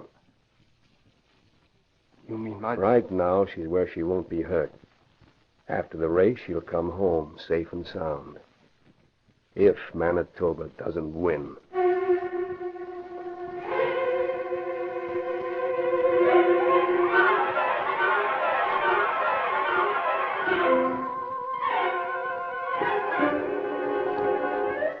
We'll continue our story in just a moment. Boys and girls, come in closer. Listen to this great new gift offer. You can get a swell-looking big model city. A model city that looks just like a real city. It has all kinds of business buildings, houses, garages, sheds, fences, billboards, even automobiles and trucks. They all look so real it'll amaze you. And listen, you have all the fun of building this model city. You build houses, buildings, everything, then put them together to make a big, complete model city. How much do you have to pay for it? Well, that's the terrific thing about this offer. You don't have to send one single penny. No money, no box tops, no coupons, and no waiting. Model City is waiting for you right now, right in your nearest grocery store. All you have to do is buy the Betty Crocker cereal tray, that wonderful new assortment giving you 10 individual packages of Wheaties, Cheerios, and Kicks, all in one handy package. Model City comes right on the packages. You get it when you buy the Betty Crocker cereal tray. Just wait till you see Model City.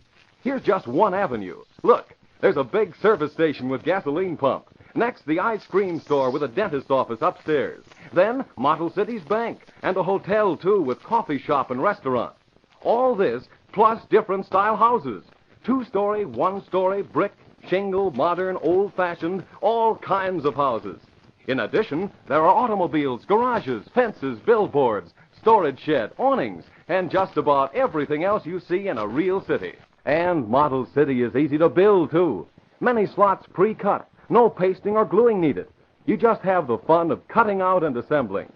Don't miss this great gift offer. Tomorrow, go to your grocer's. Get the Betty Crocker cereal tray, the assortment of Wheaties, Cheerios, and Kicks, 10 individual packages in all. Model City is right on the Betty Crocker cereal tray packages. Remember, when you get the Betty Crocker cereal tray, you get Model City. There's no waiting, no box tops, no money, no coupons to send in. Hurry, be one of the first to have Model City complete. Get the Betty Crocker cereal tray, and on it, get Model City tomorrow.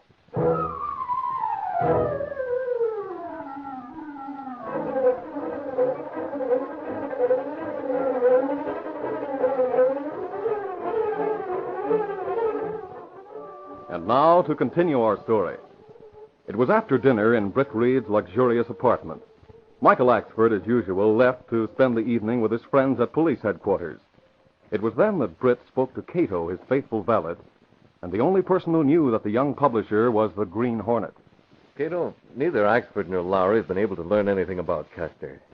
But bets are being placed in spite of all the places that have been shut down. Yes, sir. What does that mean? Well, Manitoba's the top heavy favorite, and yet there's apparently money to cover all the bets that are being placed. You think maybe a race to be fixed? I don't know. But I'll tell you one thing we can do. What is that? We can make sure that both the horse and the jockey are doubly guarded. How you do that, Mr. Britt? We'll make a move as the Green Hornet. Come on, Kato. Get the mask and gun. We'll go out to the racetrack.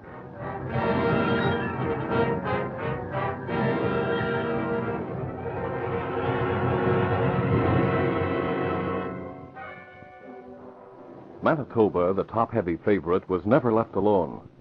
The man who slept in the stable with a high-strung horse was roused by the animal's uneasiness. What's the matter, baby? Steady there. I want to see. Hey, what the... There's a guard on duty. That mask. The Green Hornet. Confound you. Take that. Help! Help the Hornet! The Green Hornet's here! Yelling his head off. Hurry. Go on, drive.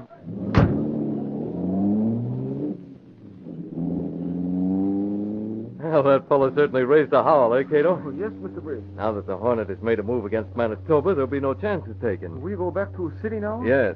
Now we'll visit the jockey who's to ride Manitoba. Our visit will guarantee a bodyguard for him between now and the time of the race.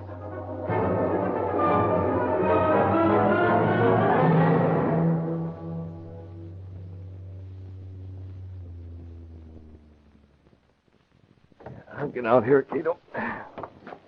Take the car around the block. After I've apparently been frightened away by Skip Collins, I'll meet you at the corner. Yes, Mr. Briggs. I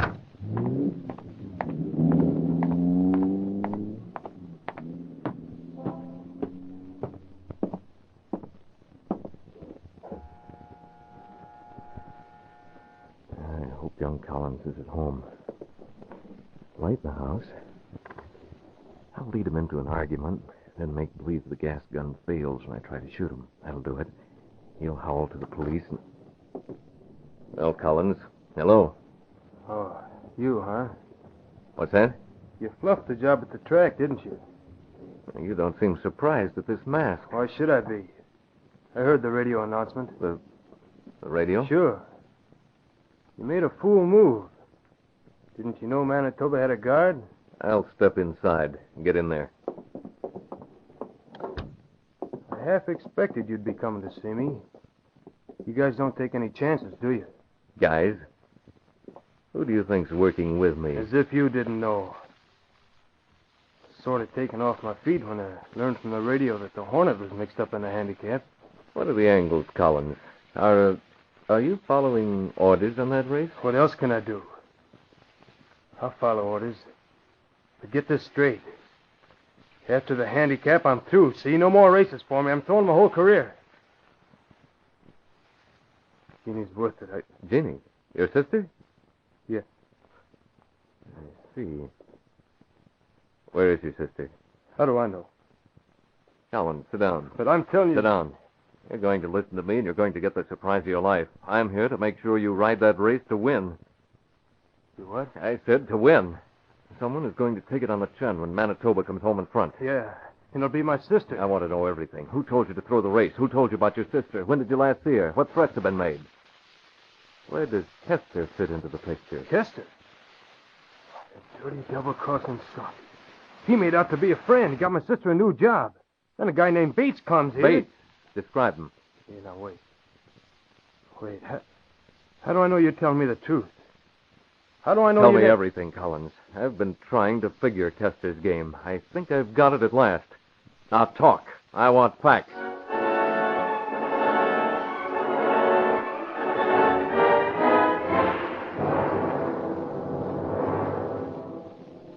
Kester, I don't like that radio flash we had on the Green Hornet. Why'd he go to the track tonight? How do I know? Hey, did you hear a door open? Oh, yes, what of it? Maybe a servant coming in. Not the front door, I mean... Kester, I want you. Master Hornet. I don't need you, Gray. Now, wait. Just Kester. Don't shoot. Why not? No. Good Lord, you shot him. Just gas, Kester, but for you, there's something else. No, you hit me. Where's Gene Collins? I don't know what you're talking about. Liar. No, you... Kester, you'd better know where she is. I'm here to get that information, and you'll give it to me or else. No. Want some more? I... Where's the girl? I'll talk, but I... Where? She's in Lindhaven. Lindhaven. What's she doing there? I learned of a plot to capture her, so her brother could be made to throw the race. I sent her there. I told her to lie low until after the race, to stay in hiding. Thanks, Kester. And as for those punches you got, you can thank Bates for those. Bates? Why, that double-crossing... So he is your man. That's what I wanted to know. Huh? You sent him to call on Collins. You're playing the handicap from Manitoba to lose. No. If that's to go on, we'll look around and see what we can find in this office of yours. Oh, but I won't need you anymore. No, don't. Take it. No. You and Gray can sleep it off. If Custer was counting on Manitoba to lose, he has records somewhere. And I'm going to find them.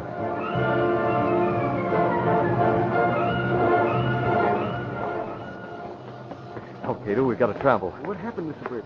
Custer is betting against Manitoba, and his stooges are scattered all over the city where the other bookies used to be. Look here, I found his records. What will you do with them, Mr. Britt? We're going to take them to a girl who's hiding in a hotel in Lynn Haven. Get going.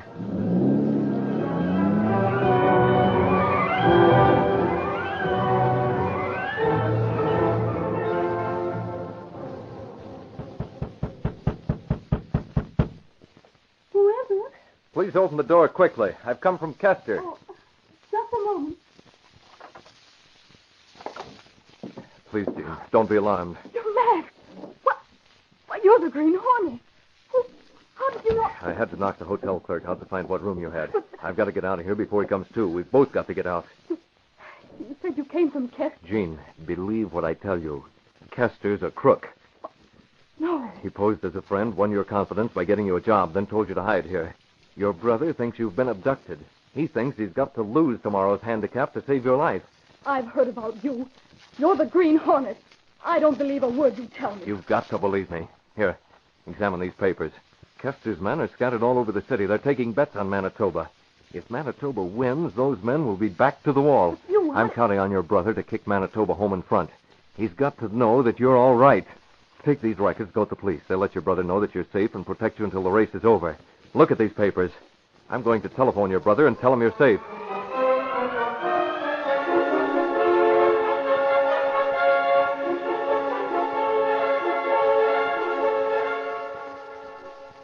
It's the Island Handicap, the last race of the day, and the heavy favorite is Manitoba. Mr. Reed, you turned the radio off. Just for a moment, Miss Case. I've been wondering about Axford and Lowry. I thought they were coming in to listen to the race. Michael's still at police headquarters. He's been there all day. Hasn't he called in? Hasn't he reported at all? No, sir. Hey, boss, isn't it about time for the race to start? Yes, Lowry. I'll turn the radio on. Oh, Michael will be sorry to miss this. Oh, maybe the big dope went out the racetrack. Is Gunnigan holding the front page? Oh, sure. Kester's news. What's up? Himself in a box, he's trapped at the far turn. At the half, it's Far Cry, Mudboat, Dunlevy, and the rest of the bunch. Manitoba can't get out. Oh, and my doze on Manitoba. I thought sure Axford would be in from headquarters with news by this time. Collins sees an opening. He's making a bid. Yes, he's passing through. He's out. He's out of the box. You hear What that? a heart that Manitoba had. There he goes. He's breaking out. Now running fourth. He's going after Dunlevy. Manitoba has a chance to get into the money. Now there's a three-quarter. It's Far Cry, Mudboat with Dunlevy and Manitoba neck and neck for third. Come on, Manitoba's got Manitoba. the inside of the turn. Manitoba's past Dunlevy. Here he comes. Oh, what a rider, what a horse, what a jockey. I wish you could see the way that Manitoba's stepping out. He's overtaking Mudboat. There he goes. Manitoba's second. They're in the stretch. It's Far Cry, Manitoba, Mudboat. Oh, come on, Manitoba. Now Manitoba's up to Far Cry. They're neck and neck. It might be a photo finish, but no. Manitoba's got the strength. There he goes. The nose ahead. A neck. Half a length. It's Manitoba. Manitoba wins. Oh, boy, what a horse, what a rider, what a race. I got myself a... Hey, me! Axford. Oh, for sakes, have I got a story? Yeah. Where have you been, Axford? I was at cops' headquarters, and who do you think was there? Who? Jeannie Collins, the sister of Skipper the jockey. She was there with a whole bunch of papers and notes and information showing that Kester had guys all over the city taking the place of the bookies he and the DA closed up. Yeah? The cops got busy with a lot of warrants. They've got men watching all those places to crack down when the island handicap is over, and it's time to pay off the bets. Oh, boy. What about the girl? Kester told her there was a plot to abduct her, and told her to go into hiding out of town. The truth is, Kester wanted her in hiding so as he could make her brother think that she'd been captured. Skip was to throw the race to save his sister's life. Well, did she let Skip know that she was safe? No, she said Skip wouldn't throw a race for anything. He's too honest. Hey, turn on the radio. Let's hear the race. Oh, we did. It's all over. And Manitoba won. Yeah? Oh, by golly, so Skip came through just like Jeannie said he would. By this time, I bet there's fireworks popping on all them bookie places. Well, I hope so. Reed, wait till you hear the best part of the story. Who do you think told Jeannie Collins that Kester was the crook? It was the Green Hornet.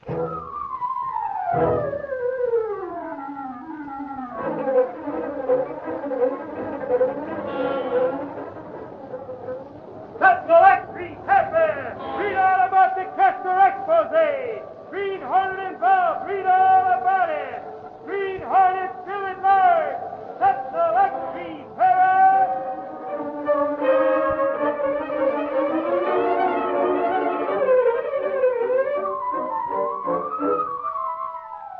Remember, get a model city that looks just like a real city without sending in a penny. To get it, get the Betty Crocker cereal tray, the assortment of Cheerios, Wheaties, and Kicks in individual packages. Right on the Betty Crocker cereal tray is Model City. Hurry, get the Betty Crocker cereal tray tomorrow, and Model City is yours without extra cost. You've been listening to The Green Hornet, brought to you by the Betty Crocker cereal tray, the cereal assortment of individual packages of Wheaties, Cheerios, and Kicks.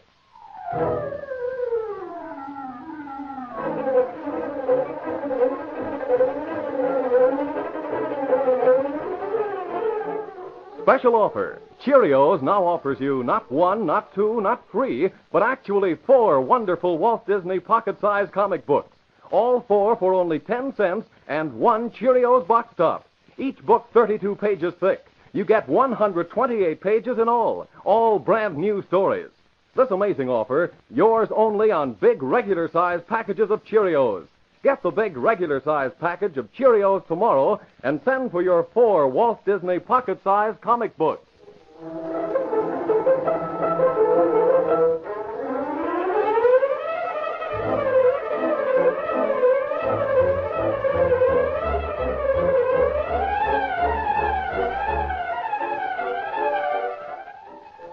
Be with us again next week at this same time when General Mills will again present The Green Hornet.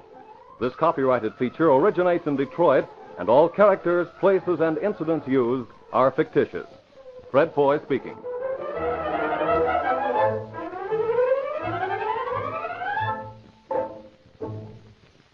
This is ABC, the American Broadcasting Company.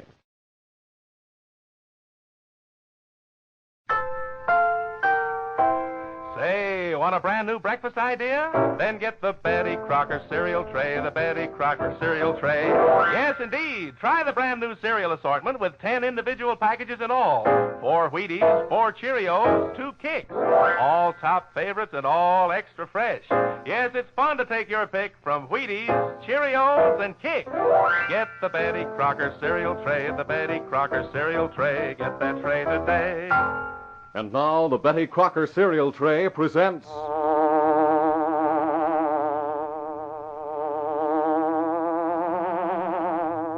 The Green Hornet.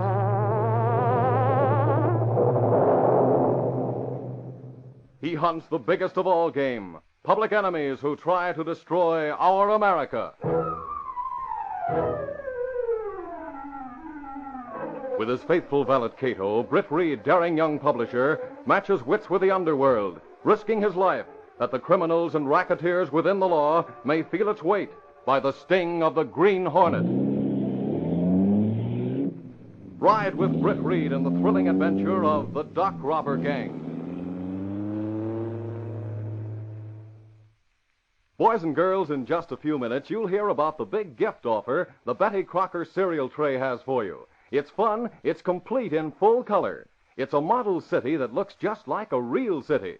Yours without waiting, without sending in a single penny. You'll all want Model City. Be sure to listen later in the program and learn how you can get Model City.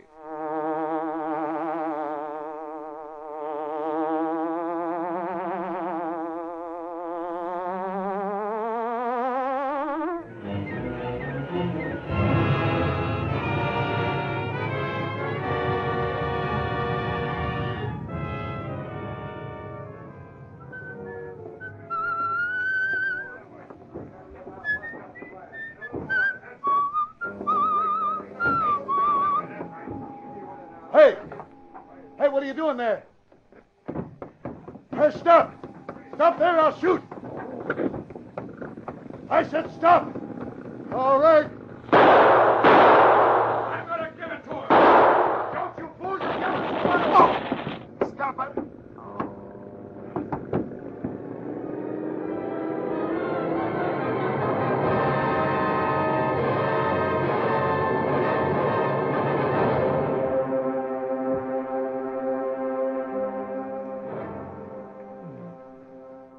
hour later, two men were in heated conference aboard the luxurious yacht Fondela, anchored near the middle of the river. One of the men seemed out of place as he sat amid the ornate trappings of the owner's cabin. He was River Jake Carney, rugged-faced, hard-looking, but meek now as he listened to the tall, well-dressed man pacing up and down the floor.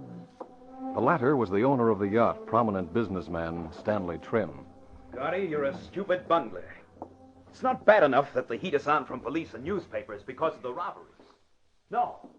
You have to let one of your morons kill that watchman. But I tell you, this guy came on us from nowhere. Just when we was finishing the loading. He paid a couple of shots and, well, Rudolph gave it to him. Oh, Rudolph, eh? All right, boss. He did bump that guy tonight. But he's still one guy we got to depend on account of him knowing the warehouse layouts and running that store of his. Never mind. That's enough. You'd better get back to shore before the police boat comes snooping here. Okay.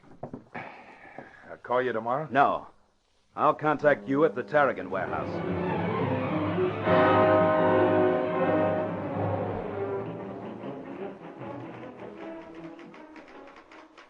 Late the next morning, Lenore Case, secretary to Britt Reed, young publisher of the Daily Sentinel, was busy at her desk when Michael Axford breezed in. Hi, Casey. Top in the morning. Where's Reed?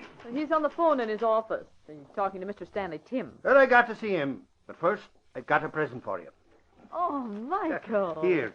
It's on account of the way you do my typing for me. Now, I got to see Reed. But Michael, he's on the phone, and Gunnigan's in there. Oh, hello, Gunnigan. Quiet, you wait. Maybe I can get to your office before Inspector Quinlan leaves. Just hold the line a minute. I just came from Cops Headquarters. Gunnigan, do you mind if I cut in on the warehouse assignment? You're the boss. I'm just city editor. Go to it if you want to. Hello, Mr. Tim. I'll be at your office in 15 minutes. Yeah, I know where you are. Goodbye. Isn't Tim president of the Tarragon Importing Company? Yes. Also the president of the Merchandisers Protective Group. Most importers belong to the group. Hey, he's the guy that lives on a yacht in the middle of the river. That's right. He prefers it to his townhouse. He must be steamed up. He's lost plenty of shipments to that gang of river pirates. That outfit's the worst yet. Reed, what were you saying about Inspector Quinlan? He's with Tim. I'm going over to get a statement. You want to come along? Count me in. I'll get back to the desk. Michael, oh, you are sweet, but, well, I can't accept this present. Axford, you handing out perfume? Why can't you take it? What's wrong with it? Oh, gosh, nothing's wrong. It's Amour de Chine. It's fabulous. You just can't get it. But I got it. Amour de Chine. That's the first I've heard of since '39. Are they importing it again? So it would seem. Used to cost $75 an ounce. Holy crow. That's not what I paid. Where'd you get it? In a little place down on the riverfront. Rudolph's Swap Shop, they call it. Right near where that watchman got shot last night. I'll bring the perfume with you. We're going to River Street. Tim can tell us if that's the real thing. And you can see if Rudolph made a mistake.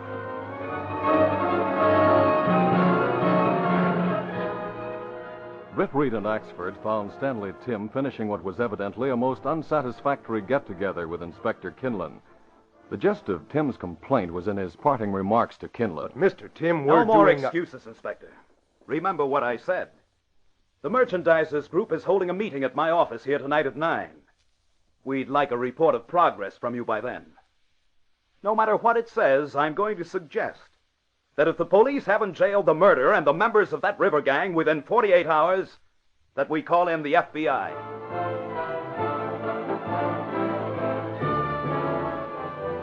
The disconcerted Inspector Quinlan left the office, and Stanley Tim gave his attention to Reed and Axford. A short time later, after they had taken his statement, he was showing them the records and bills of shipment on merchandise stolen along the riverfront. So you see, Reed, my losses alone have reached 6 figures. And I'm just a minor casualty. Haven't the insurance companies reimbursed you? Well, yes, in some cases, where the merchandise has been stolen from our warehouse. Most of the time, however... Holy crow, will you look at this? What's that? Something on that bill you have there, Axford? I'll say there is. Look at it. This perfume. Armour de Chine. Oh, that. The first shipment to this country in 9 years. To us, the sole importers. And they steal it before we receive it. You'll note the date. Stolen last night. When the watchman was killed? I presume so. Oh, maybe we came upon something. Look, Tim, take a look at this bottle. Where did you get that bottle? It's Armour de Chine. Tell me, is it real? Hey, if that's real, Tim, I think we may be on the trail of your river pirates and warehouse thieves. It smells genuine enough. Where did you get it? A place called Billy Rudolph's Swap Shop. It's on River Street.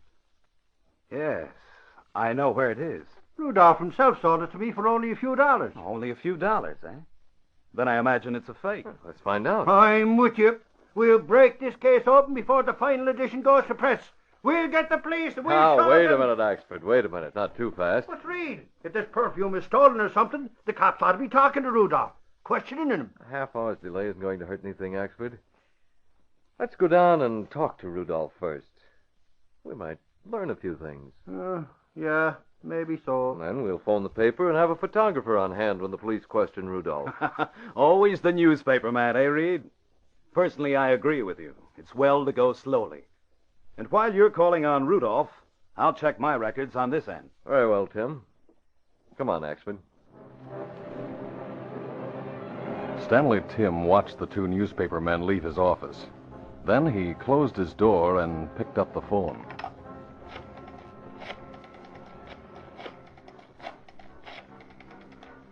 Where is it? Carney, get this quick. You have 15 minutes to get rid of Rudolph. Rub him out. The dirty double-crosser's been stealing from the shipments and selling merchandise on his own. That perfume last night. Yes, and sold it to a newspaper man of all people. I know he's at the store, and I know the police will be in on him. We'll take that chance. Just do the job and do it clean. 15 minutes, right. Contact me later.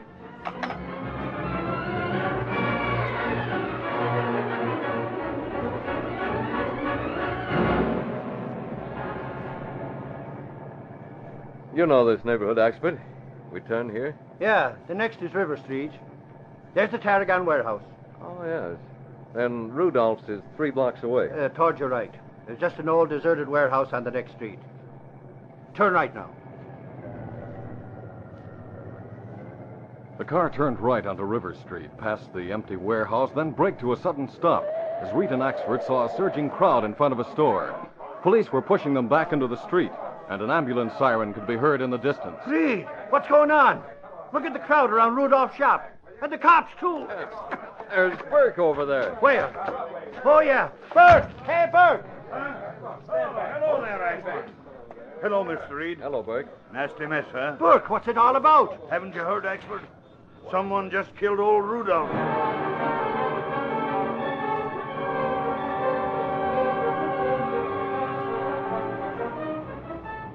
Select Street, Pittsburgh, murder on the waterfront. Here you are, sir. Read all about it. Hey, yes, sir. Select Street, Pittsburgh.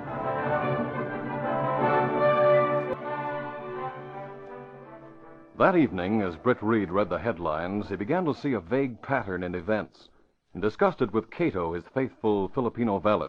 The only person who knew the young publisher was the Green Hornet. Mr. Britt, you say police agree Rudolph's store is outlet for river crooks? For some of the things, Kato. Tim's papers, the records of all the firms involved, show some of the stock came from stolen shipments. Why are you suspicious about Mr. Tim? Perhaps because the Green Hornet has learned that a lot of men aren't what they pretend to be. But police find no perfume like Mr. Axford purchased in store. No, yet 6 cases were stolen last night. Well, crooks must hide cases some other place. Yes. Still, I remember Tim's expression when he saw that bottle. And I think it's connected with Rudolph's death. Rudolph was a crook, but... well, they killed him. Only one way to learn truth, Mr. Britt. You're right, Kato. And that says the Green Hornet. Tim's having the merchandisers' protective group at his office tonight. It might be interesting to find out what takes place there. Come to think of it, it might not be a bad idea to look over his warehouse on River Street. It's 3 blocks away from Rudolph's. Yes, Mr. Britt.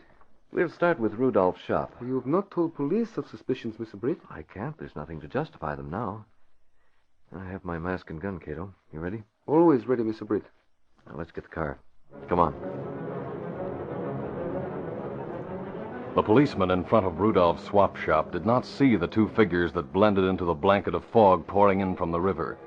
Nor did he hear the noise at the rear door in back of the store as Britt Reed opened it with his special key.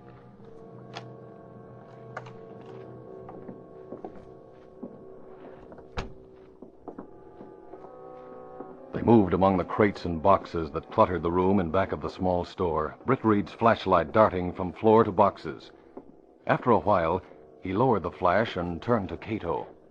No sign of the perfume here. Let's see. There's no stairway going down. Look, Mr. Britt. Over behind box. What have you found, Kato? This hook in floor seems to be... A trap door. And that's what it is, Kato. A trap door.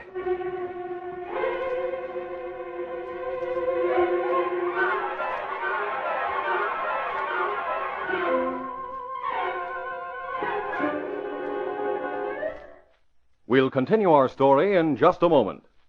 Listen carefully. Here's an amazing new gift offer for all boys and girls who listen to this program. It's a model city that's really terrific. Model City looks just like a real city and is complete with modern business buildings, different style houses, automobiles, trucks, garages, even fences and billboards. You'll have all the fun of building Model City, too. All the fun of watching it grow as you finish one model after another. And it's easy. No pasting, no gluing. Many slots pre-cut. You just cut out and assemble. Now, I said Model City is a gift offer. That's absolutely true. No money to send in, no box tops, no coupons, no waiting. You can get your Model City right now at your grocery store. All you have to do is get the Betty Crocker cereal tray, the assortment of 10 individual packages of Wheaties, Cheerios, and Kicks in one handy package. Model City comes right on the Betty Crocker cereal tray packages. Listen, here's just one avenue of Model City. First, a big modern airline ticket office. Next is a Chinese hand laundry. Down the street, the Model City candy store. Next, a hardware store. Everything complete. Even storage sheds in back of buildings and awnings in front. And houses? Well, Model City has all kinds. 2-story, 1-story, old-fashioned, modern, brick, shingle. Moreover, some houses have separate garages with automobiles. Just think of the fun you can have when you get Model City complete. You can play all kinds of games, use your toy automobiles, airplanes, and your electric train. Rearrange the avenues to make different kinds of towns. Hurry to your grocers. Model City is there. Buy the Betty Crocker cereal tray, the assortment of Wheaties, Cheerios, and Kicks in individual packages. Model City comes right on the Betty Crocker cereal tray. There's nothing extra to pay, no box tops, no coupons, no money to send in, and no waiting. The minute you buy the Betty Crocker cereal tray, you can start your Model City. So hurry, go to your grocers. Get the Betty Crocker cereal tray and get Model City today.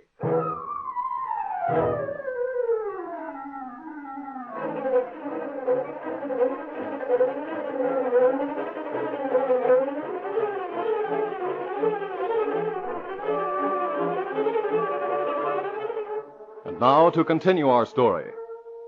Acting as the Green Hornet with Kato at his side, Britt Reed found a trapdoor in the shop where Rudolph had been murdered. He was surprised to find water where a cellar should have been, and a rowboat tied at the bottom of a ladder. He and Kato descended to the rowboat.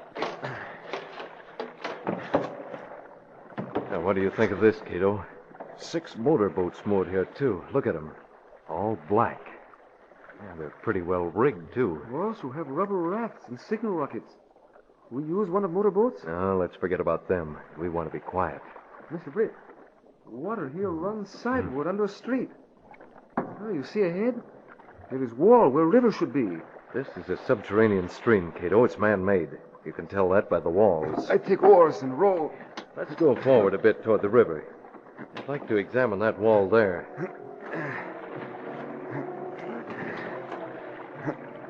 They rowed slowly along the narrow waterway that flowed toward the river. The eerie light cast by Britt Reed's electric torch suddenly hit the wooden wall. Oars up, Kato. You can't go any further. Wait, it's solid wall. It can't be solid. The water flows under it.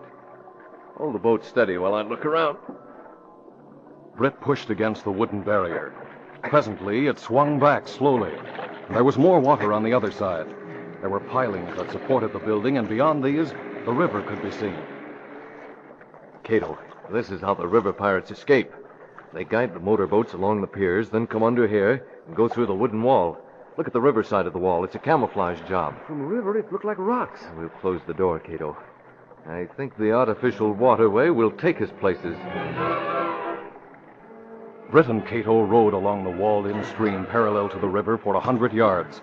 There they found another mooring, with stairs leading upward from a platform. Scrambling from the boat to the stairway, Reed and Kato ascended stealthily and opened the unlocked door.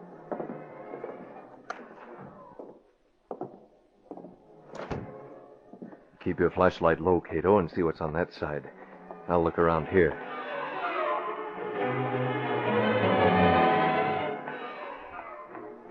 I find nothing but many boxes, Mr. Britt. That's all I've found, but among them is the missing Amour de Chine perfume. The gang keeps stolen goods here. Some of it, anyway. I wonder if Rudolph took the perfume from here and sold it, or whether his killers transferred it from his store after they got him. Would have been an easy matter. Well, that's true. But why police not find this? Because they've been concentrating on murder. They'll find that trap door in the waterway tomorrow. We'll make sure they do. The front part of this building is full of dirt. Another camouflage job. Kato, that waterway continues from here, and I have a hunch. I think the waterway goes to the Tarragon Importing Company and Mr. Tim. We'll follow it and see? Too slow. We'll travel in the Black Beauty.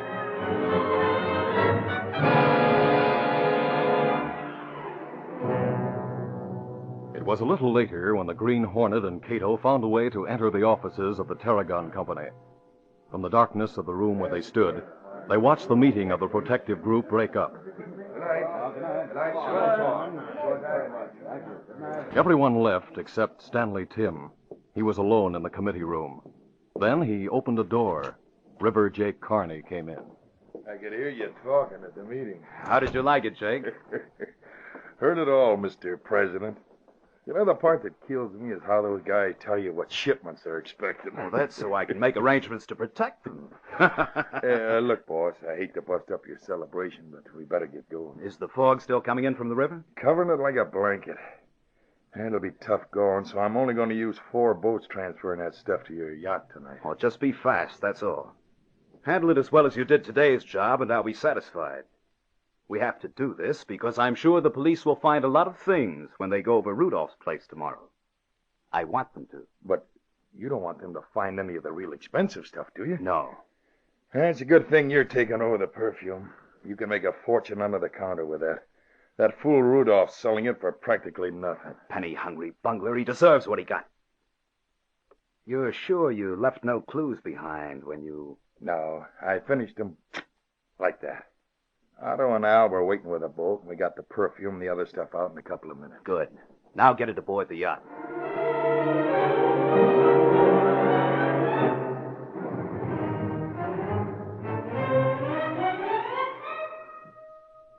In the room where they had listened to Tim and Carney, Britt Reed turned to Kato. This is it, Kato. Tim's our man.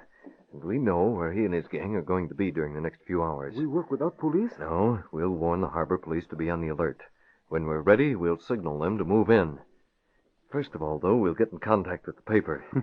Well, Sentinel gets story first. We can't pass this one up. You're sure you can handle those motorboats we saw? I'm sure, Mr. Britt. If they're only going to use 4, we'll borrow one of the others. And we'll have to depend on the fog and their loading to sneak aboard, so we'd better head for River Street now. I'll board the yacht alone. I'll want a couple of signal rockets while you take...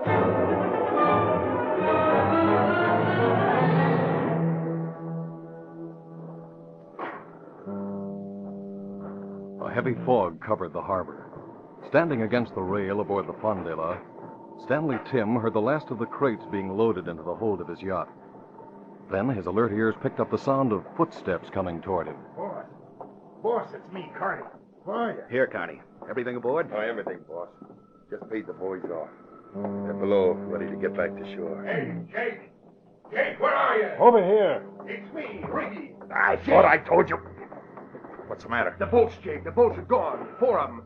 Cut away from the yacht. Is the man crazy? Cut away from the yacht? Yeah, we had them tied up while we got our dough. Ricky, they couldn't float away. I tell you, the ropes was cut. The boat is gone. This is preposterous. Oh, no, it's not, Tim. The boats have been cut away. I told you guys to stay off this Not deck. this guy, Connie. Don't move any of you. You're covered. Jake, the guy's wearing a mask, a green mask. A Green Hornet. Nobody else, Tim. Yes, Riggy, the boats are cut away. I cut them. What are you up to? You can't get away with this. And you can't get away with murder.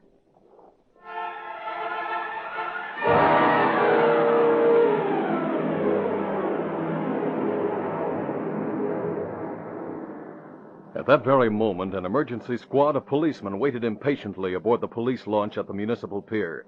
Inspector Kinnan was there, and he, Gunnigan, and Axford were equally impatient. Sure, it's just another one of them tricks of the Green Hornet. Look at this note. Be on municipal pier at 1 o'clock, ready for action. You round up the river thieves and at least 2 murderers. It'll be the break of your career. Signed, the Green Hornet. What do you think of that, Inspector? Pretty much like the note we received. Personally, I believe it's a hoax. If the Green Hornet... Cunningham! Holy crow, will you look at that? Shooting off rockets from that yacht in mid-river. They're in trouble. We have a story after all. We're going out there. Start her up, Case. You two want to come along the police launch? No, we have our own motorboat here, Inspector. We'll ride that. Come on, Axford.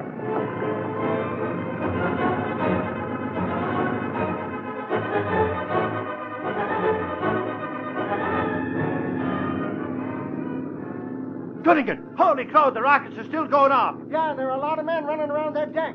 What are they up to? I can't see. Hey, Gunnigan, they got Tommy guns. What? Hey, they have. Slow down, Gunnigan. They're shooting at the police boat. Then the Hornet was right. They are the river pirates. They must have taken over the yacht. Aha! There goes the cops' guns. That'll stop them. These thieves are giving up. Gunnigan, over on the right. Look, on the yacht where the searchlights are directed. 3 guys with their hands up. There's someone behind them with a gun. He's the one who was firing rockets. And he's masked. Gunnigan is the Green Hornet. He's climbing to the far rail. Holy crow, he's jumped overboard. Get over there, Gunnigan. Get around the yacht so that we can get the Green Hornet.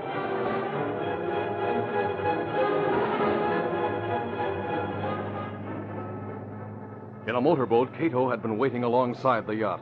He was ready when the Hornet dropped from the rail. He gunned the engine, and the small, fast boat raced toward the dock. Reverse the engines. That'll stop us.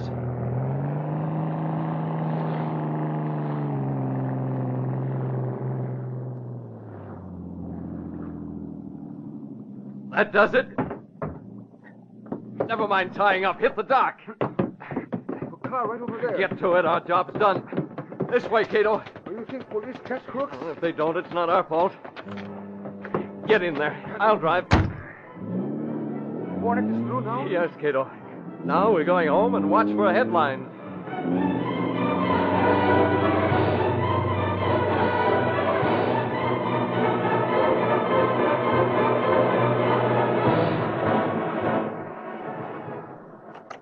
Reed! Hey, Reed, where are you? Are you home? Axford, for the love Oh, there you are. What's the idea of barging in like a banshee at this hour of the night? Reed, what a night it's been. Suffering snakes, I've been out with Gunnigan in a motorboat, and we just missed getting the Hornet. What? Oh, golly, me and Gunnigan got a tip-off, and so did the cops. We were all at the waterfront with boats, and the Green Hornet and some crooks went to Tim's yacht. Tim's yacht? Yeah, he's the guy we seen about the perfume. Yeah, I know. Well, Reed, that yacht was loaded down with stolen goods, including that fancy perfume. The crooks all got to talking at once, and when they were done, we had the whole story. Oh, about the perfume? And lots of other stuff.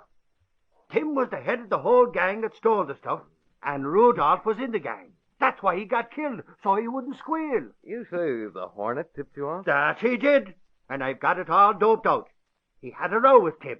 That's what happened. He was sore at Tim, so he exposed Tim's whole setup. Well, that explanation is as good as any. It'll do till a better one comes along. You filed the story with the Sentinel? Sure I did, Reed. Well, what about the Green Hornet? Did you get him? Reed, you know better than that. He got away. He had a pal waiting on the dark side of the yacht in a small boat. We thought he jumped into the water, and by the time we found out different, he was halfway to shore. Oh, well, maybe I'll get him the next time.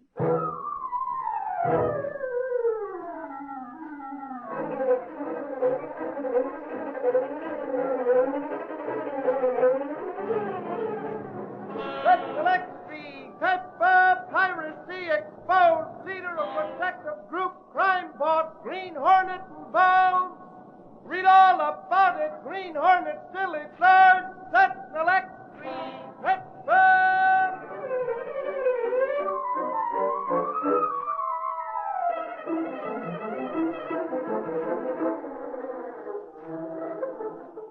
Remember this big gift offer. Get your complete model city without sending in a penny. Yes, get a model city that looks just like a real city. Hurry, take advantage of the big gift offer now. Ask your grocer for the Betty Crocker cereal tray, the assortment of Wheaties, Cheerios, and Kicks in individual packages. Right on the packages, get Model City without extra cost. You've been listening to the Green Hornet, brought to you by the Betty Crocker cereal tray, the cereal assortment of individual packages of Wheaties, Cheerios, and Kicks.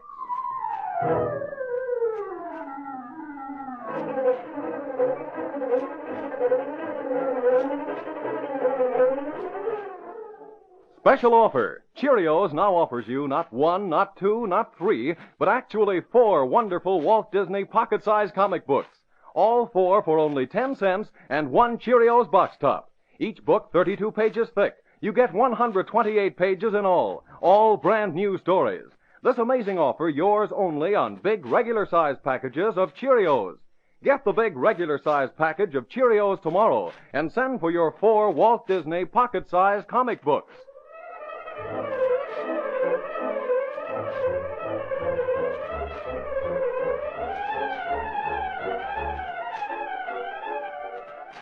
Be with us again next week at this same time when General Mills will again present the Green Hornet.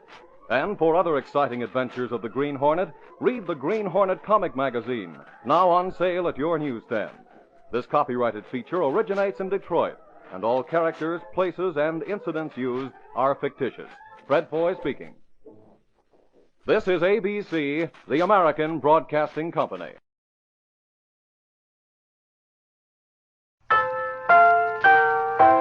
Say, want a brand new breakfast idea? Then get the Betty Crocker cereal tray, the Betty Crocker cereal tray. Yes, indeed. Try the brand new cereal assortment with 10 individual packages in all. 4 Wheaties, 4 Cheerios, 2 Kicks. All top favorites and all extra fresh. Yes, it's fun to take your pick from Wheaties, Cheerios, and Kicks. Get the Betty Crocker cereal tray, the Betty Crocker cereal tray. Get that tray today. And now, the Betty Crocker cereal tray presents...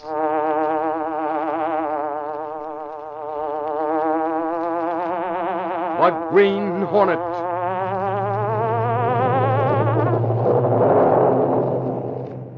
He hunts the biggest of all game, public enemies who try to destroy our America.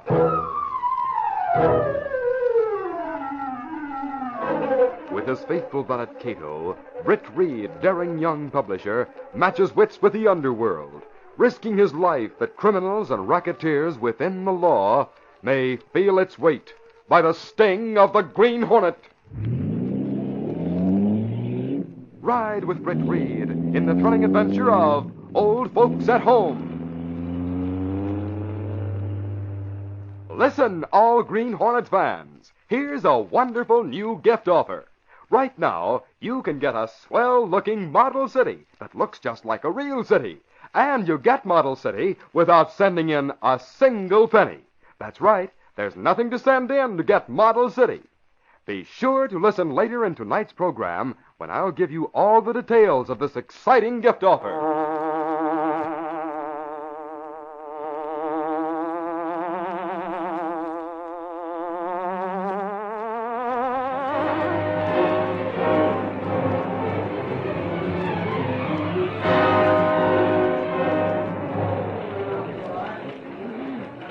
Gunnigan, the city editor of the Daily Sentinel, had called Ed Lowry, his ace reporter, to the desk. Lowry, I tell you, where there's so much smoke, there's got to be some fire. I'm talking about that Green Tree Mental Hospital out in the suburbs. Didn't you send a couple of the boys out there last week? Their reports were the same as all the others. They talked to the superintendent, and everything is just fine and dandy. Peaches and cream. The superintendent should know. Meagle's been out there for 10 years. If we'd only had 1 or 2 letters from the inmates, I wouldn't think much of it. But, Larry, that's not the case. There have been dozens of reports from various sources about crowding. People confined out there who should have been discharged a long time ago. Poor food, inadequate heat. Here, you can look the letters over and see for yourself. All these? Yeah. But where's the hospital board? Didn't the county make an investigation? Yeah, but Meagle was prepared for it. Now, Larry, I want you to go out to Green Tree and try to slip through a rear gate. Get to some of the inmates. Don't let Meagle know you're there. I've got a hunch that Meagle is running some kind of razzle-dazzle. Okay, Gunnigan. I'll see what I can do. You'll have to watch yourself. Meagle owns some watchdogs. Better take someone with you. I'll take Mike Axford. He can amuse the dogs while I see if I learn a few things from the inmates.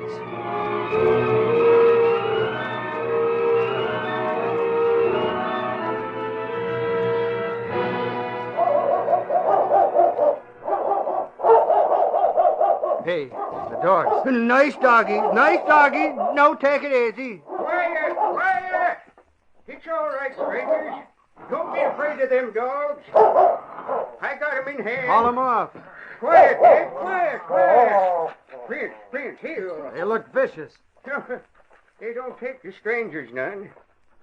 Say, you're not supposed to use that gate, mister. Now, if you and your friend went around the front... Those your dogs? Oh, no, sir. They're Mr. Meagle's.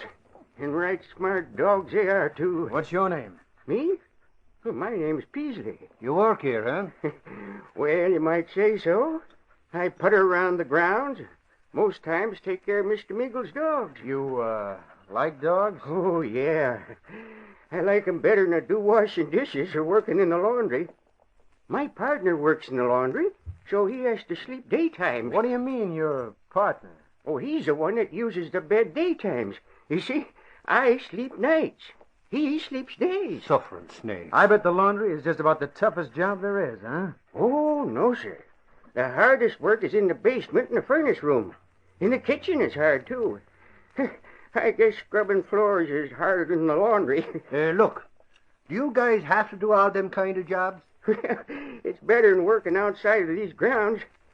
What I mean to say is, if I left the Green Tree Hospital, a man my age would find it hard to get along. Yeah, sure. Sure thing. I suppose you make good money, too. Oh, yes, sir. And no expenses. You must have a nice little bank account by this time. Yes, I guess I have. Mr. Meagle is holding it for me. But you better get along that path to the office and talk to Mr. Meagle. Is that Meagle coming this way? No. Yes, it is. Oh, he won't like it, me talking to you like this. Why were the dogs barking? Who are you? The name is Lowry, and this is Mike Axford. You're Mr. Meagle? I am. Mr. Meagle, sir. Take the dogs to the house. I'll see you later, Peasley. Yes, sir. I'll take them right away. Come on, Ned. Come on, Fred. We're reporters from the Sentinel. Reporters? Well, it's a pleasure to meet you. Let me show you around the hospital. I'm proud of it.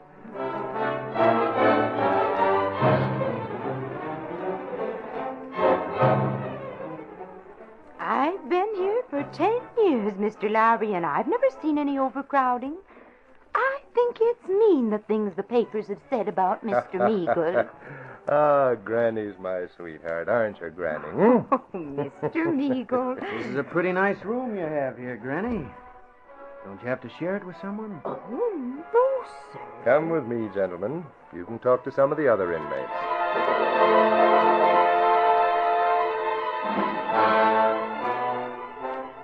Me? I've been here for a good long time. I can remember it before Mr. Meagle came. I'll bet you didn't get the chance to work under the old superintendent. Oh, no, sirree. Work? What are you going to do with all the money you earn? Oh, I'm saving it. Yes, sirree, I'm saving it. Come, gentlemen, I'll show you the rest of the institution. I try to keep the inmates busy, you see. Some of the poor old fools have the delusion that they actually earn their keep. Some of them seem quite sane. Those to whom you've talked, yes. You understand, of course, why I can't take you to all of the rooms.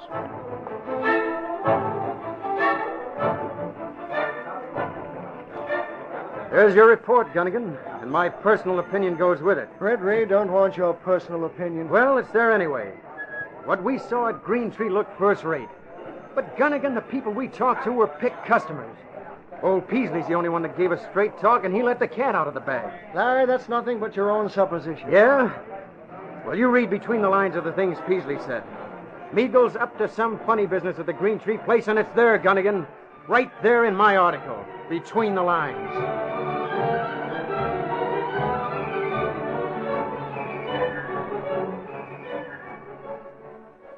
Miss Case, did you see this story? Lowry's opinion of the Green Tree Mental Hospital? Yes, I did, Mr. Reed. Well, there's a hint that people sleep in shifts. That some inmates who should have been discharged a long time ago are kept on to do work that Outsiders should be hard to do. And here, Mr. Reed's another story that Lowry turned in. Did you see this one? No. Well, here, a man named Gilchrist died at the hospital and left his entire savings to Meagle. It was only $1,200, but Where did he get that much money? He saved it. He worked at the hospital. Worked there, eh? And lived at the hospital while he was working. In this case, the county provides for hiring professional help to do all the essential work. Cooks, cleaning women, janitors, and so forth. There's no provision to pay the inmates for what they do. What do you make of it, Mr. Reed? Do you suppose Meagle keeps people who should be discharged as cured and provides them with living quarters while they do jobs that should go to outsiders? Gosh, that would cause some overcrowding, wouldn't it? I wonder if there were other appreciative employees who left an inheritance to Meagle. Miss Case, go to the morgue and dig up all you can about inmates at Green Tree. Then get Axford and Lowry in here. We're going to ask some questions in connection with this article.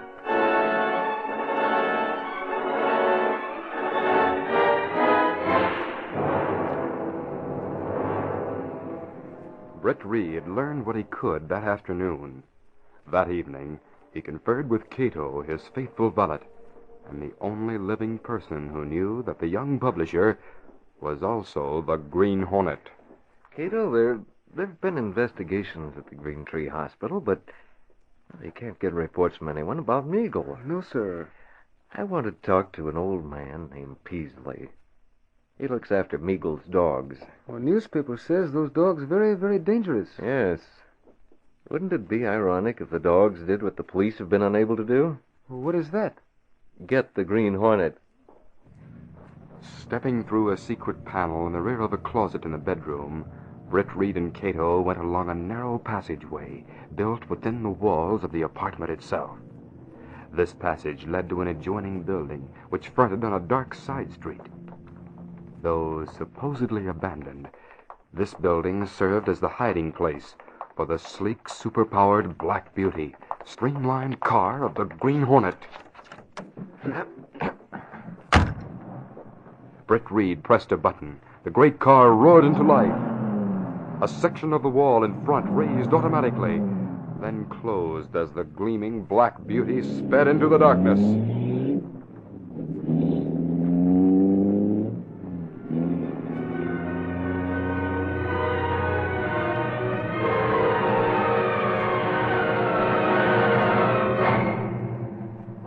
Peasley, you gabby old fool, look at this story in the Sentinel. You knew the rule about talking to strangers, especially reporters. Well, I couldn't help it, sir. I didn't see them come in. They come in the small gate. They was inside before You had it easy here. But from now on, you meddling old fool, you'll see how tough this place can really be. No, Mr. Meagle, please. Shut up. Come with me. I'll teach you and the rest what it means to disobey. Laundry's a place for Laundry? you. No, Mr. Meagle. Please, I couldn't stand that work. You know what the doctor said about my heart. Come on. Please, don't do it. Just let me leave here. Let me go Come on, away. you old fool. Let go. What? Don't let him hurt me. Oh, don't, please. Meagle, get away from that man. What? You're masked. What does this mean? Who are you? You'd better get out of here before I sick the dogs on you. Peasley, open that door. But go on, let the dogs in here. Do as I say. Mr. Meagle, I've seen pictures of that mask. He's the Green Hornet. Green Hornet. That's right, Meagle. All the more reason. Get the dogs. Save yourself the trouble. I've already given those dogs a shot of gas from this gun. They'll sleep till I get out of here. Why, you... Now, your name is Peasley, eh? Yes.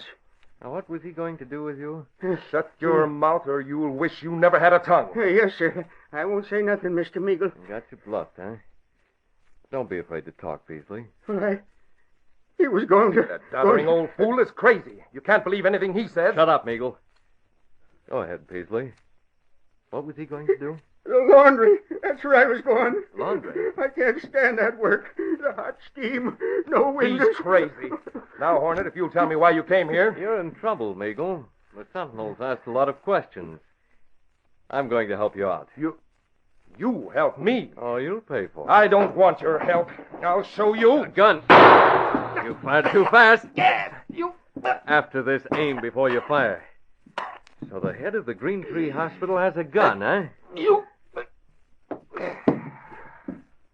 You shot him. He'll recover. Now listen to me. But he's dead. He's not dead. He'll recover just as the dogs will. Now, Peasley, you're leaving this place with me. But Don't be afraid. I want you to tell me all you know about the way Meagle has been running this hospital.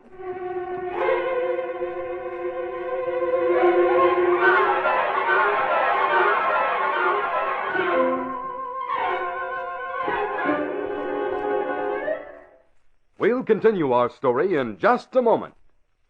Attention, boys and girls. Here's a terrific gift offer.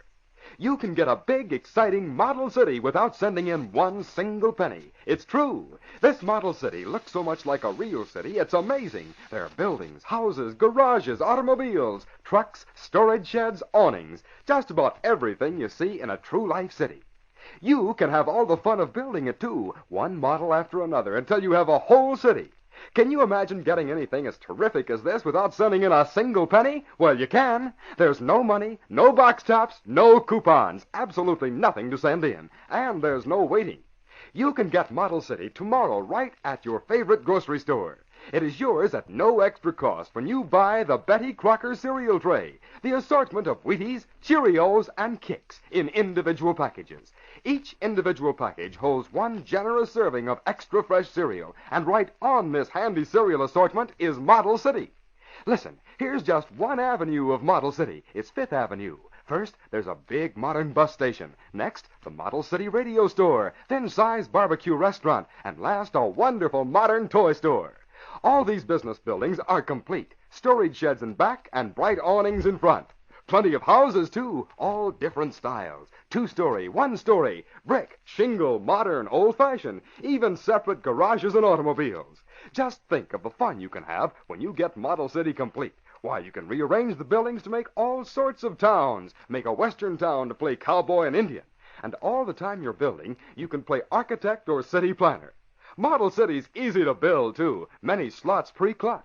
What's more, you don't need any paste or glue. Simply cut out and assemble. Hurry to your grocer. Buy the Betty Crocker cereal tray. The assortment of Wheaties, Cheerios, and Kicks. 10 individual packages in all.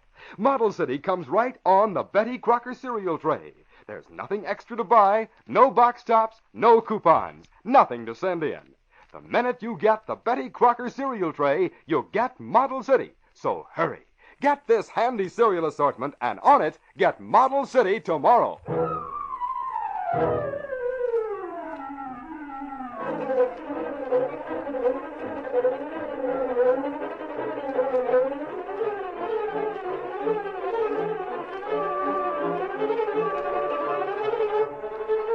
Now to continue our story. Britt Reed was in his office at the Daily Sentinel much earlier than usual on the morning after the Green Hornet appeared at the Green Tree Hospital. His secretary, Gunnigan, and Lowry were with him. Where's Oxford? He's covering police headquarters. Did the police learn anything? Boss, the police only know what Meagle tells them. Lowry, I understand that old man you and Oxford talked to was with Meagle when the Hornet called last night. That's what Meagle told the police. Oh, haven't the police talked to Peasley? Meagle won't let anyone see him, or any other inmates. Oh, Peasley's a witness, isn't he? Yeah, but boss... Then go and see him. Get his story. Get an order from the district attorney if you have to. But find Peasley and see if he can add anything to what Meagle reported. What's back of the move, boss? Well, the Hornet must have had some reason for calling on Meagle. Obviously. Meagle won't tell what it is. Maybe Peasley knows. Boss, maybe you got something there. I'll get going right away. I'll pick up Oxford at headquarters and take him along.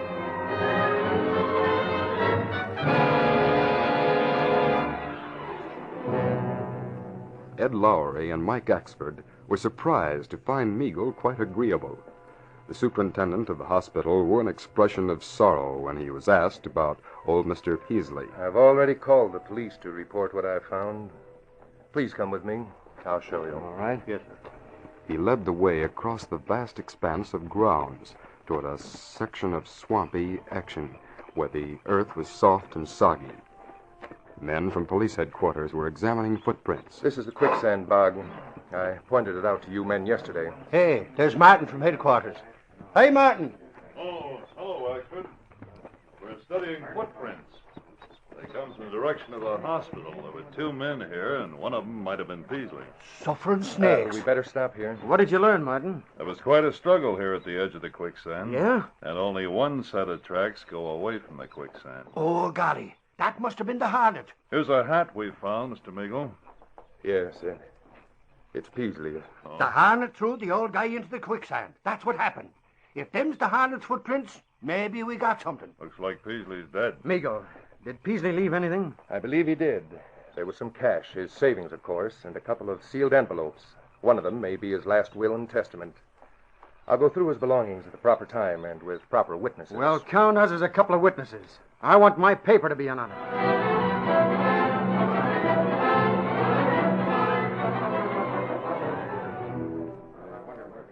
By golly, Lowry, I tell you... I got Britt reading the phone. Hello, boss. You told me to call back as soon as Meagle opened the envelope that Peasley loaned. Was there anything important in it, Lowry? Peasley left $2,000 in a will, naming Meagle as the sole heir. You saw the will? Meagle's right here beside me, holding it in his hand. A couple of boys from headquarters were witnesses when it was opened. Lowry, listen to me. I want this exclusive. Bring Meagle to my office. Your office, boss? But it'll be 9 o'clock tonight by the time we get there. I'll be waiting. Tell him anything, but get him here. Right, boss. What'd he say, Lowry? Wait a minute, Axford. Mr. Meagle, Britt Reed wants us to take you to his office. Well, I don't know. There might be something in it for you if the Daily Sentinel gets an exclusive story.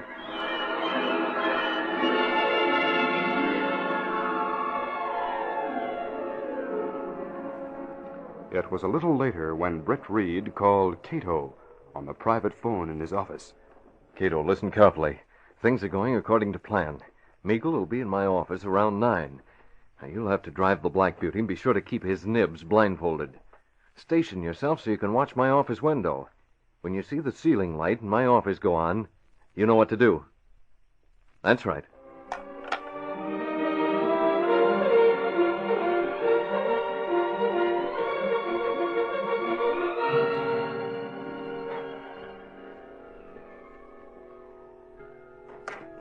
Hey, Reed. Lowry's here with Meagle. I'll bring him in, Gunnigan. Come on in. You'd better stay at your desk, Miss Case. Yes, sir. Right in there, Meagle. This is Mr. Reed. How do you do? Delighted to know you, Mr. Reed. Sit down. Thank you. Switch on the ceiling light, will you, Lowry? Oh, and close the door. Right, boss. Thanks. Oh, where's Axford? Oh, he's with his police pals, boss, being later. Well, Mr. Reed, I understand you want a human interest story from me. What?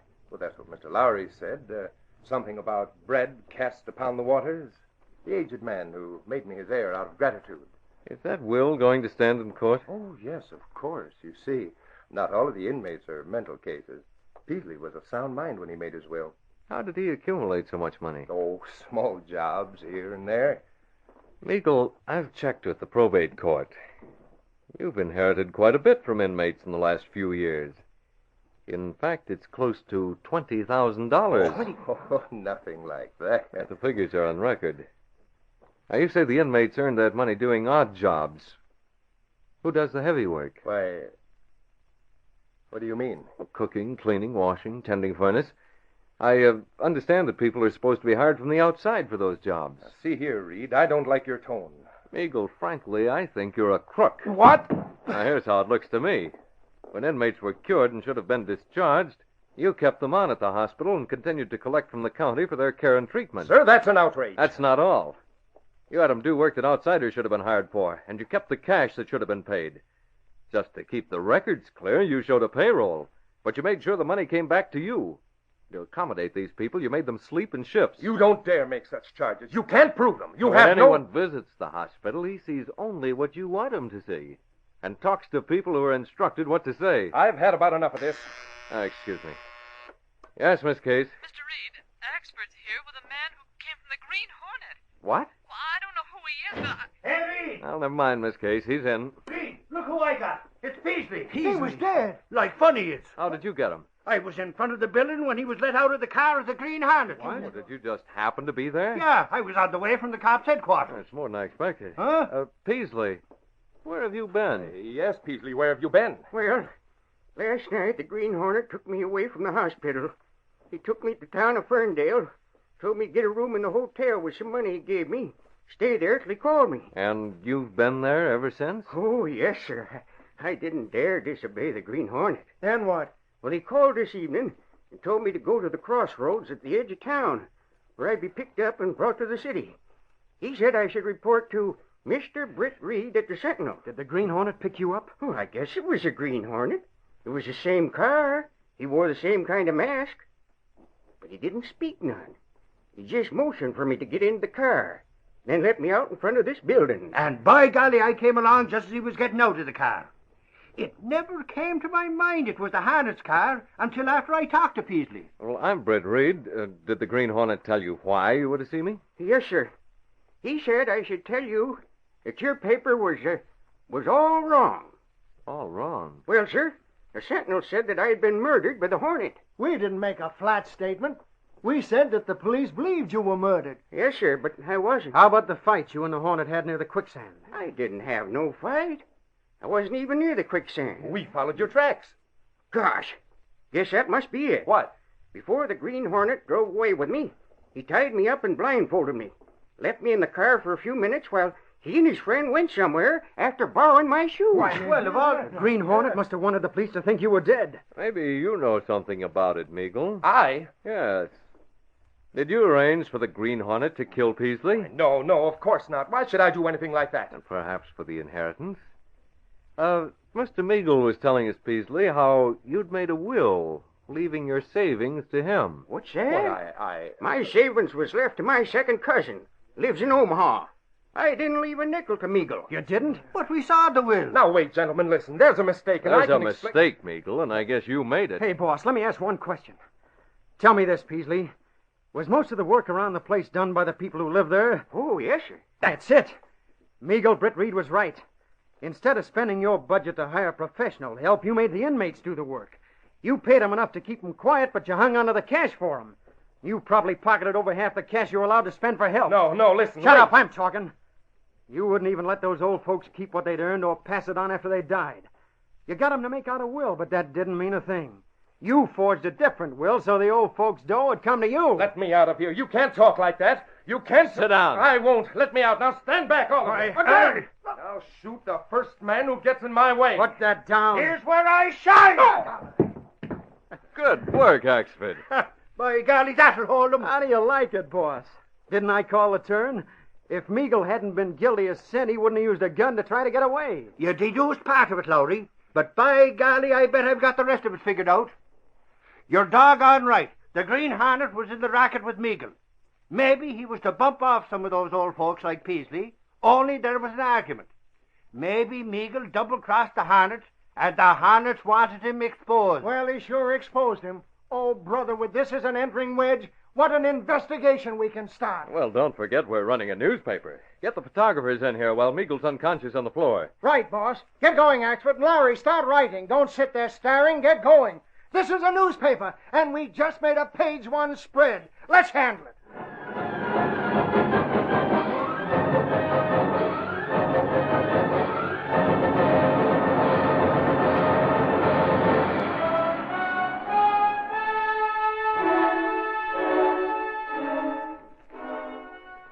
Well, everything worked out very well, Mr. Britt. Yes, Kato. From now on, things will be different at the Green Tree Hospital. And Meagle will be an inmate at another kind of institution. Well, yes, sir. By the way, did you dispose of the shoes I wore when I made those tracks to the quicksand? Oh, yes, sir. They're destroyed. You know, when I carried you away from there, I noticed you were exceptionally light. Kato, I'm afraid you're working too hard. You're underweight. Oh, the Sentinel Extra is on the streets. I know the story, Kato. I guess I can go to bed.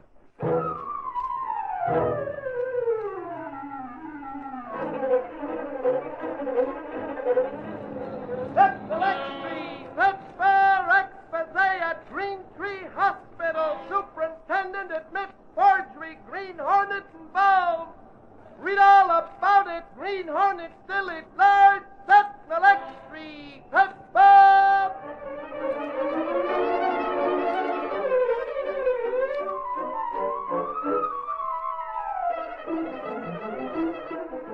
Boys and girls, be sure to take advantage of the Betty Crocker cereal tray big gift offer. Get your model city that looks just like a real city without sending in a penny.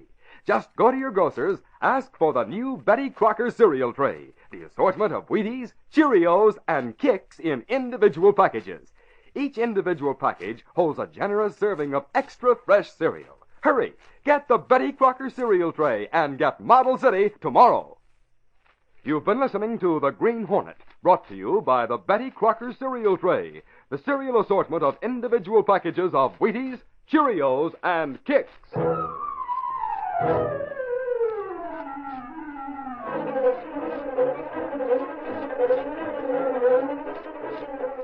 Special offer. Cheerios now offers you not one, not two, not three, but actually 4 wonderful Walt Disney pocket-sized comic books.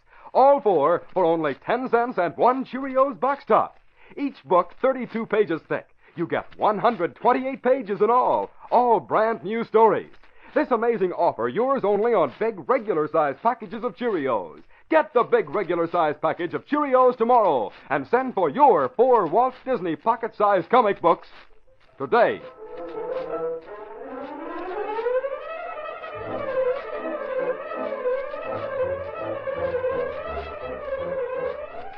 Be with us again next week at the same time when General Mills will again present The Green Hornet. And for other exciting adventures of The Green Hornet, read the Green Hornet comic magazine, now on sale at your newsstand. This copyrighted feature originates in Detroit, and all characters, places, and incidents used are fictitious. Hal Neal speaking.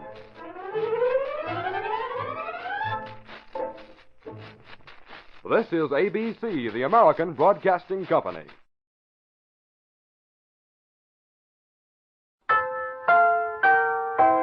Say, want a brand new breakfast idea? Then get the Betty Crocker cereal tray, the Betty Crocker cereal tray. Yes, indeed. Try the brand new cereal assortment with 10 individual packages in all. 4 Wheaties, 4 Cheerios, 2 Kix. All top favorites and all extra fresh. Yes, it's fun to take your pick from Wheaties, Cheerios, and Kix. Get the Betty Crocker cereal tray, the Betty Crocker cereal tray. Get that tray today. And now the Betty Crocker cereal tray presents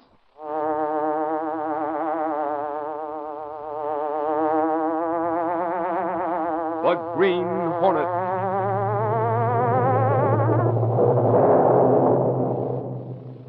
He hunts the biggest of all game, public enemies who try to destroy our America.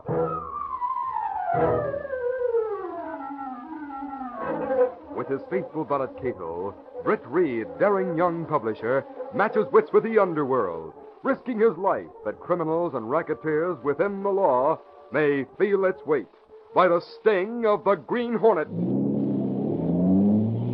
Ride with Britt Reed in the thrilling adventure of Death on the Flying Trapeze. Good evening, boys and girls. I'm just aching to tell you all about the big gift offer the Betty Crocker cereal tray has for you. It's a wonderful model city that looks just like a real city. Model City has all kinds of business buildings, houses, garages, automobiles, and just about everything you see in a real city. So be sure to listen carefully later in the program when I give you all the details about Model City.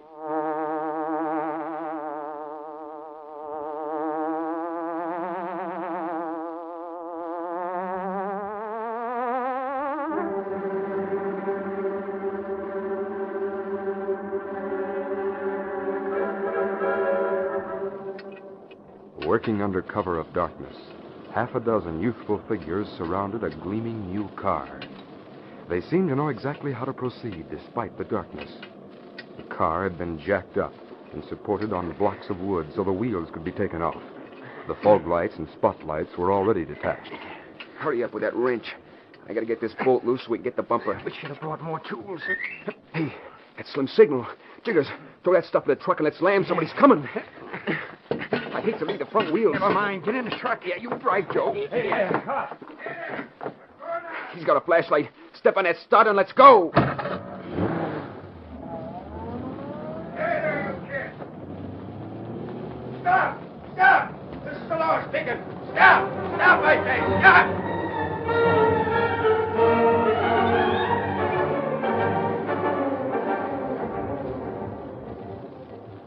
I tried to catch him, but I didn't have a chance. Didn't have no car to chase him with. You say they were boys? That's what they were, Mr. Reed. That's why I didn't shoot. You look like high school kids. I can see enough to know that my new convertible has been stripped beyond bare essentials. Turn your flashlight inside, will you? Right. Well, now look at that, Mr. Reed. By golly, they even went to work on the dashboard. Cigarette lighter. Clock. You look. He was even trying to take off the seat covers. Fog lights. Spotlights. I'm telling you, Mr. Reed, this is like an organized racket. There's too many cases of cars being stripped. Equipment of this sort wouldn't be easy to sell. Under normal conditions, kids wouldn't have an outlet for it. You're right. I wonder if some modern Fagin is organizing kids of school age. It wouldn't surprise me none. I wonder what can be done about it. I know one thing that can be done, and I'm going to take care of it as soon as I can get a cab and go to my office.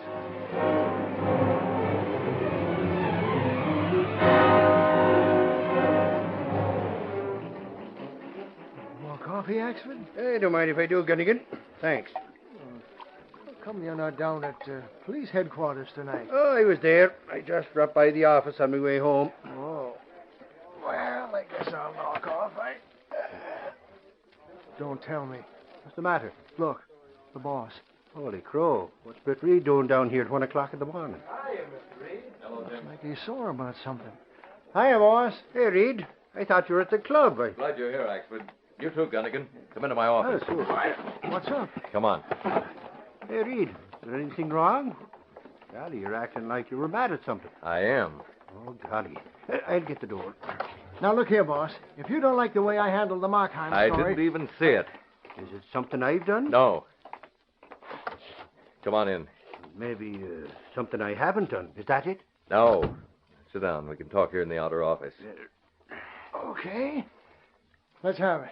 Gunnigan, when racketeers enlist the help of kids in school, it's time something was done about it. Huh? Kids in school? An hour ago, about $300 worth of accessories and some wheels and tires were taken from my new car. Oh, golly. The thieves were kids in their teens.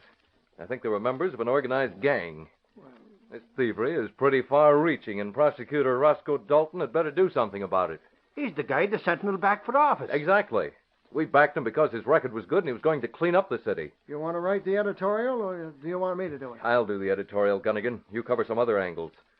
Any photographers around? I think Schultz is still here. Send him over to get some shots of my car. Axford, you get hold of your pal, Sergeant Burke.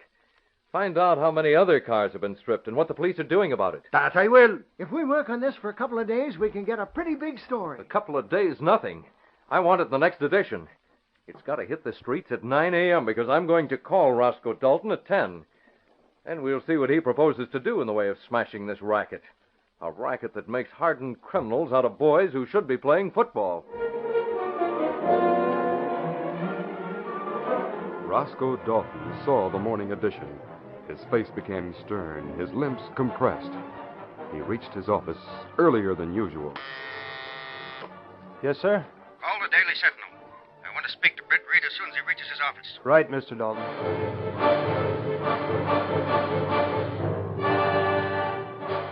The prosecutor was not the only one for whom the Sentinel had special significance.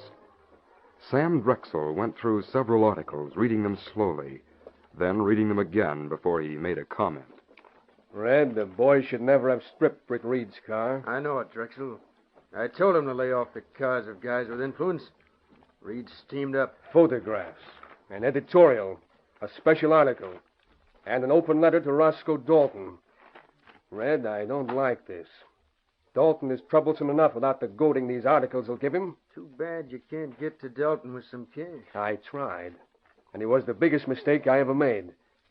He got suspicious soon as I sounded him out, and watching me ever since. I think he's been watching our warehouse, too. A couple of the boys have seen him in the neighborhood. What, Dalton in person? Yeah. He's playing a lone wolf game.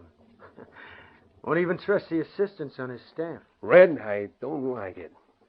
Tell you I don't like it. I spent a lot of time and money building my organization, fixing outlets for auto accessories. That's another thing. Dalton was in a store on 10th Street. He was looking at fog lights. Said the stock didn't look brand new. Red, we better take steps right away. Yeah.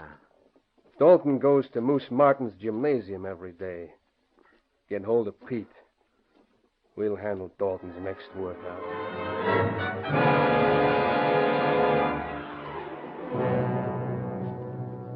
It was nearly noon. Britt Reed was in his office when his secretary, Lenore Case, came through the door. Mr. Reed, here are those police reports you wanted typed. Oh, yes. Thanks, Miss Case. You know, I had no idea that there was so much looting in automobiles. I do hope Mr. Dalton can smash that gang. He's going to. When I talked to him on the phone, he told me confidentially that he has evidence to give him an entering wedge. He knows a couple of men in the gang. He says there are at least 10 of them. He wants them all. I wish there was some way they could be made an example of. But I doubt it. What do you mean? Well, you know how it is, Mr. Reed.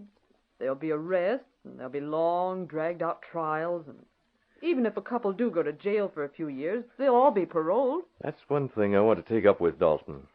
These Fagans have got to get the limit and then some to show those high school boys where they're heading. Someone just came in the outer office. Oh, it's Axford. Hey, I got to tell you the news. Suffering snakes, hang on to your chair and wait till you hear what I got to say. Axford, please relax. If you have news, take it to the city desk. I did. Then excuse me. I have to leave immediately. I'm meeting Roscoe Dalton for lunch at the Civic Club. That's what you think, only you're not. Casey, you can scratch that date off the desk pad. Dalton won't be there. Huh? Well, why not? Roscoe Dalton was killed an hour ago. What? Killed? Yeah, he fell off the flying trapeze. Back up, Axford. Take it easy. Give me the facts. It was an accident. He was at Moose Martin's gymnasium exercising like he does every day. He was on the trapeze when he had a heart attack. He fell head first, landed on the floor. Are you sure it was a heart attack? All I know is what came into the city room while I was there. I want more facts.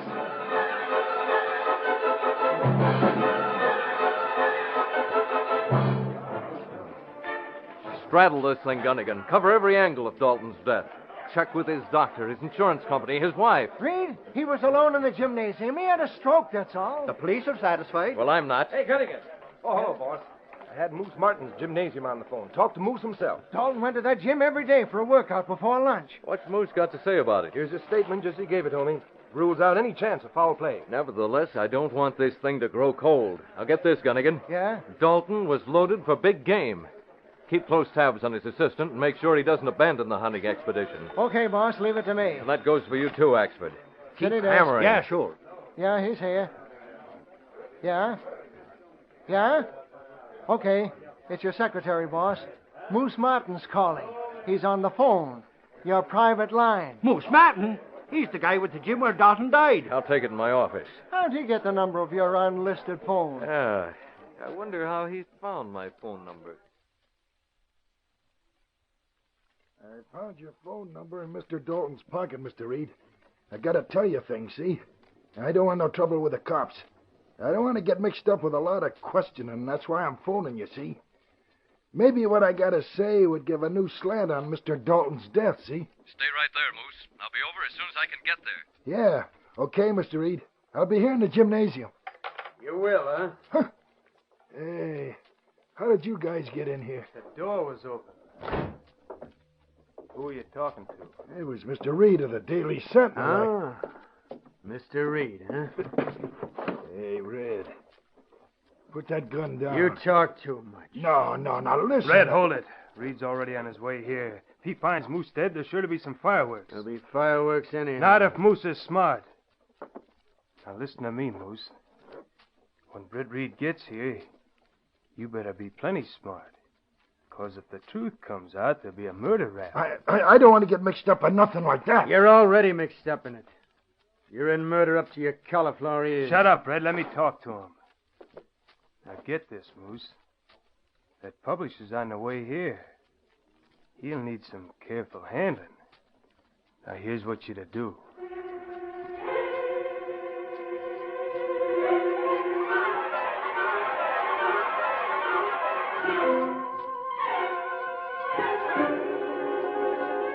We'll continue our story in just a moment. Here goes, boys and girls. Now I can tell you all about the Betty Crocker cereal tray's big gift offer. It's a model city that looks so real you'll be amazed. It has all kinds of business buildings, houses, garages, automobiles, trucks, sheds, awnings, signboards. In fact, just about everything you see in any real city. What fun you'll have building Model City, watching it get bigger, more exciting as you complete one model after another. And just think, to get Model City, you don't have to send in one single penny. That's right. There's no money, no box tops, no coupons required. Model City is right at your nearest grocery store. To get it, just buy the Betty Crocker cereal tray, the new assortment of Wheaties, Cheerios, and Kicks in individual packages. Model City comes right on the Betty Crocker cereal tray. It costs nothing extra. Wait till you see Model City. Here's just one street. It's 2nd Avenue. First, the Grand Theater. Next, a camera and sporting goods shop. Next, a big modern department store. Then, the Model City Fire Department. In addition to all this, there are many different style houses. Modern, old-fashioned, 2-story, 1-story, brick, shingle. All kinds of houses plus automobiles, trucks, separate garages, fences, storage sheds, awnings, and billboards. Yes, sir, Model City is big. It's complete. No pacing or gluing needed. Many slots pre-cut. All the time you're cutting out and assembling Model City, you can pretend you're an architect or a city planner. To make many different kinds of towns, there are scores of ways to play with Model City. Hurry! Don't miss this exciting gift offer. Tomorrow, go to your grocer's. Ask for the Betty Crocker cereal tray. That's the assortment of Wheaties, Cheerios, and Kicks. 10 individual packages in all. When you get the Betty Crocker cereal tray, you get Model City right there on the spot. It's right on the Betty Crocker cereal tray. There's no extra cost, no waiting. Hurry! Get the Betty Crocker cereal tray, and with it, get Model City tomorrow.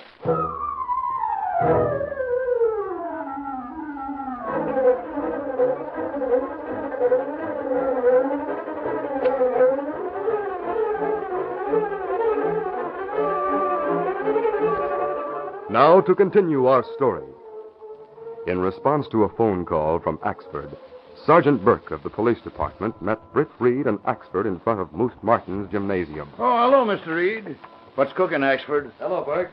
It was Axford's idea to have you here. Yeah, Moose Martin's got things to say. What's it about? I think it's connected with the Dalton death. There's maybe been foul play. No, you don't say. Here we are.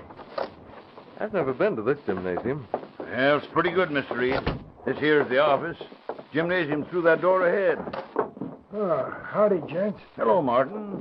This is Mr. Reed of the Daily Sentinel. And I'm Mike Axford. Glad to know you, Mr. Reed.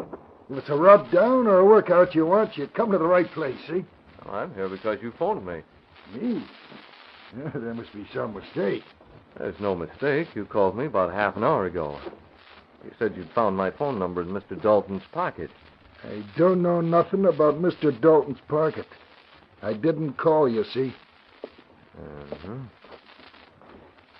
Well, Moose, I'd like to see your gymnasium before I leave. Oh, sure. Sure thing, Mr. Reed. It's right in here. Axford, you and Burke wait there in the office. I'd like to talk to Moose privately. Okay, Reed. Mr. Reed. Now, there's no need of you questioning me, Mr. Reed. I told you I didn't know nothing, see? You lied.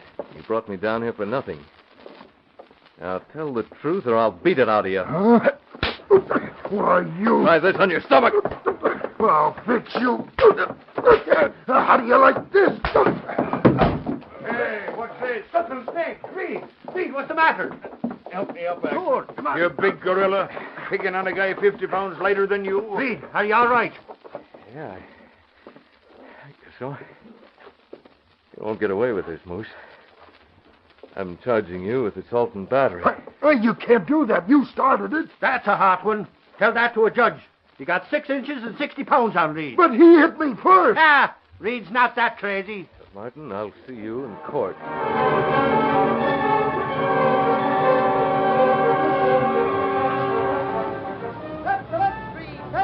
Publisher charges assault and battery. Here you are, sir.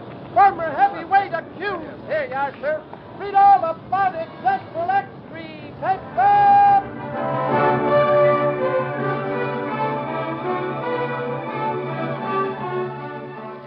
That evening in his apartment, Britt Reed was on the phone talking to Axford, while Kato, his faithful valet, and the only living person who knew that the young publisher was also the Green Hornet, stood by. Axford, there's a chance that Dad may come in on the midnight plane for a short visit. I wish you'd be at the airport in case I can't make it. Yeah, my jaw feels as if I'd stopped a battering ram. Okay, Axford, thanks. I knew I could count on you. There, Kato. That takes care of that. Is Father really coming tonight? Not that I know of. I said there was a chance. A slim one. Well, then why you If tell my us... plans work out, I'll need Axford at the airport at midnight. I don't understand. Kato, I think I could take Moose Martin. He's slow and muscle-bound. Why you let him knock you down? Moose lied to me. On the phone, he said he had something to tell about Dalton's death. When I got there, he'd changed his mind. And I couldn't be mistaken about his boys. Yes? Someone got to him before I reached his gymnasium and told him to keep his mouth shut. Now, Kato, if Dalton didn't die by heart attack or accident, he died by murder. The man who made Moose turn clam knows plenty. And Moose knows that man. Perhaps if you tell police, they make Moose talk. He'll have to be softened up first. Is he out on bail now? Yes, Kato. You see, Moose called me because he didn't want to tangle with the police. Now, if he wouldn't tell me what he knew, he surely wouldn't tell the law. Unless something happens to change his mind. Well, what are plans, Mr. Britt? I had an inspiration, Kato, a sudden one. I acted on it when I started the fight with Moose. I made headlines when I let him knock me down. Tonight, the Green Hornet's going to make use of those headlines. Get the mask and gun and car ready while I call the airline and make a reservation on behalf of Moose Martin.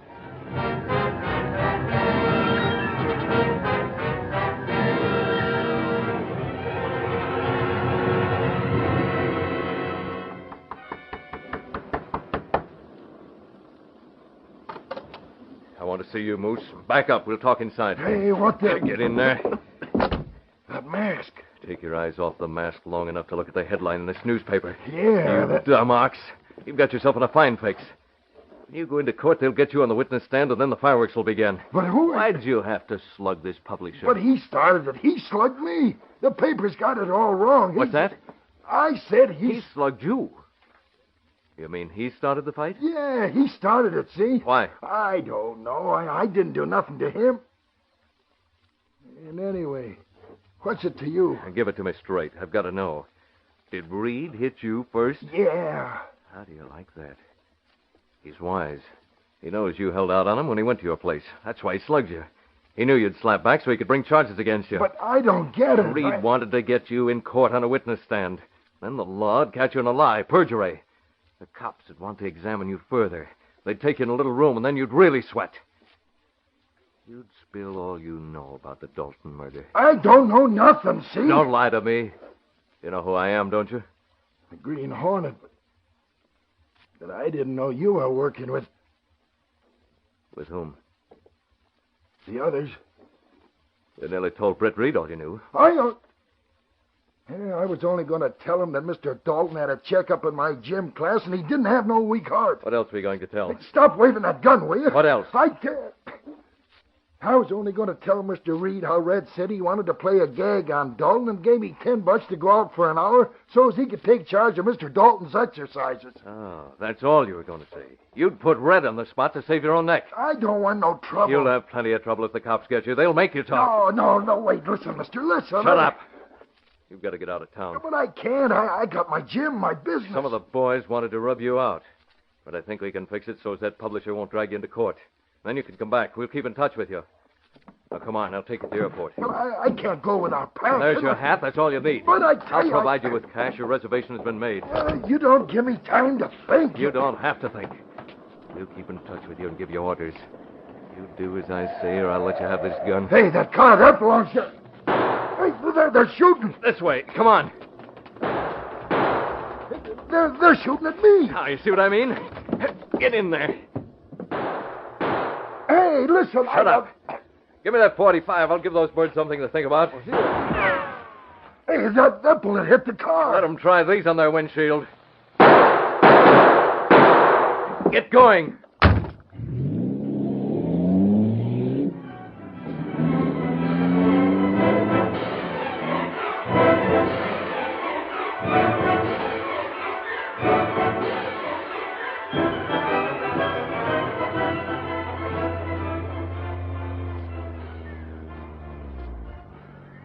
Get out, Moose. It's only a half-mile walk to the airport. Be sure you're on that plane. Don't show. Don't you go.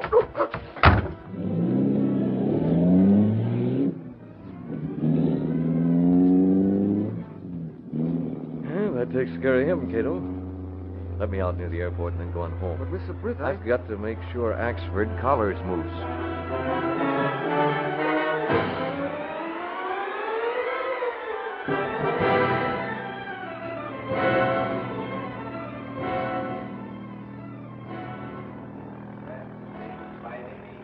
Hey, look, Burke. Here comes Reed. Sure enough. Hello, Axford.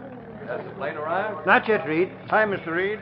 Axford didn't expect you to get here. I felt pretty good, so I thought I'd ride out. Did you take a cab? Oh, it's no use bringing my car. I knew you'd be here with yours. I thought that... Hey, Axford. Look over there. Isn't that Moose Martin buying a ticket? Suffering snake, so it is. Well, he's supposed to be in court in the morning. You suppose he's taking a run out? By golly, if he is. Come on, Burke. Let's go talk to him. I'll go with you. He's looking around like he was nervous. Axford, I wonder if he really does know something about the Dalton affair. Maybe he's afraid to appear in court. Hey there, Moose. Where are you going? Huh? Leaving town, Moose? Hey, now listen, wait a I minute. thought you had a date with the judge in the morning. Well, I... It'll look funny if you run out, Moose. Speaking as a cop, I'd say you'd better go back home. No, I can't. Oh, what are you afraid of? The Green Hornet told me to get out. The Green Hornet? Why? I didn't do nothing. Enough of that, Moose. You held out on me at noon today. You know something about Dalton's death. I didn't do it. Oh, how did I ever get into this anyway? So the Hornet wanted you out of town. Is he one of the gang that killed Dalton? I guess so. Then Dalton was murdered. I didn't say that. Suffering snakes, Burke. Did you hear that? This guy knows things. I got ears. Come on, Moose.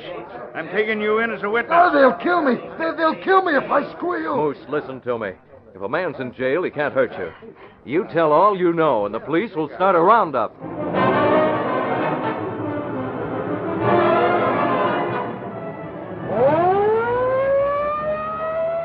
In his own defense, Moose told all he knew. Police went into action. Pete and Red were taken into custody and questioned. Sure, I threatened Moose, but I didn't kill Dalton. It was Pete. Oh, you squealer. He smashed him with an Indian club. You helped make it look like an accident. I want to save my neck. I'll help the law. Keep talking. The guy you want is Drexel.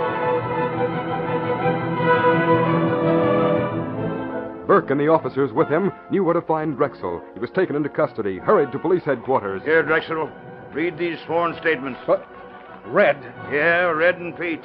They turned state's evidence, hoping to get something less than the electric chair. Drexel read the statements slowly, read them twice, and then... If those punks think I'll take the rap, they're crazy. I'll turn state's evidence, too. Get out your pencil and write these names down.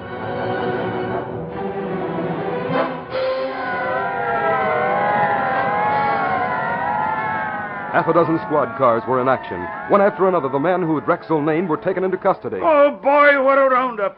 We pick up Klein and Finley next. That'll just about tag the whole gang.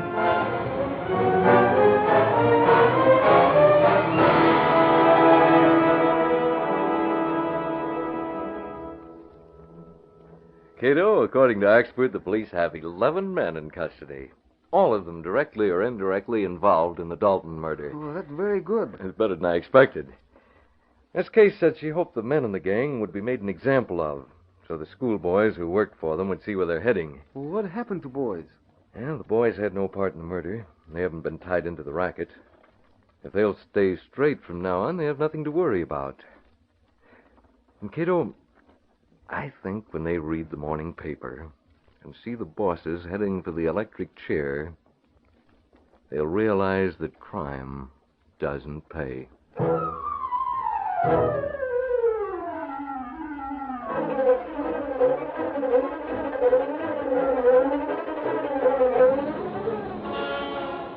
Let's select Street, paper, Dalton, death, cold murder, gang rounded up, crooks turned state's evidence, Green Hornet involved. Read all about it, Green Hornet still in large, set select Street, paper.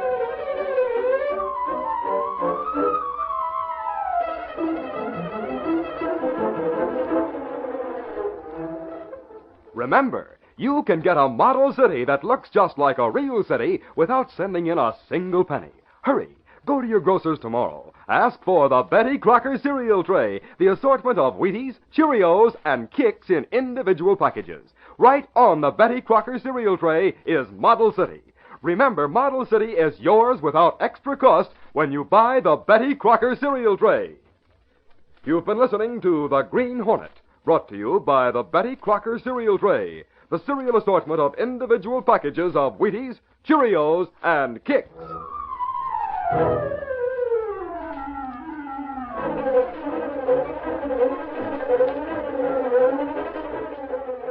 Special offer. Cheerios offers you not one, not two, not three, but actually 4 wonderful Walt Disney pocket-sized comic books. All 4 for only 10 cents and 1 Cheerios boxed up. Each book 32 pages thick. You get 128 pages in all brand new stories. This amazing offer yours only on big regular-sized packages of Cheerios. Get the big regular-sized package of Cheerios tomorrow and send for your 4 Walt Disney pocket-sized comic books.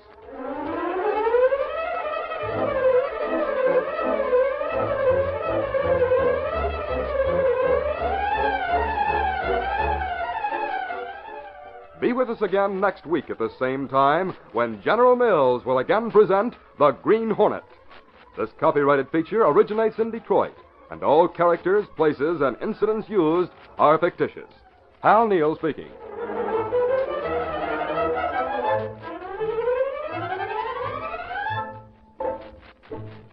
This is ABC, the American Broadcasting Company.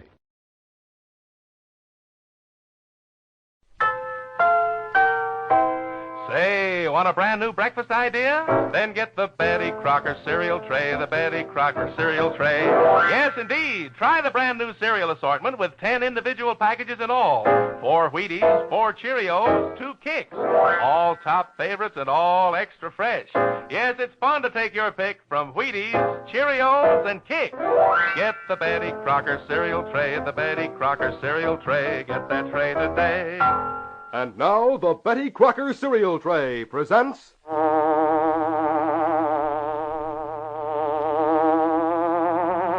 The Green Hornet.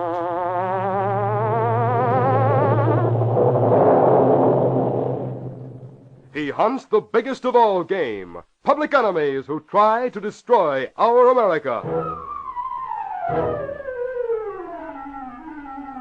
With his faithful valet Kato, Britt Reed, daring young publisher, matches wits with the underworld, risking his life that criminals and racketeers within the law may feel its weight by the sting of the Green Hornet. Ride with Britt Reed in the thrilling adventure of Cash Down the Drain. Attention, all boys and girls. A little later in tonight's program, I'm going to tell you about the Betty Crocker cereal tray's sensational gift offer. It's a big, complete model city that looks just like a real city. And you can get this model city without sending in a single penny. Sounds wonderful, doesn't it? Be sure to listen later when I'll give you all the details about Model City.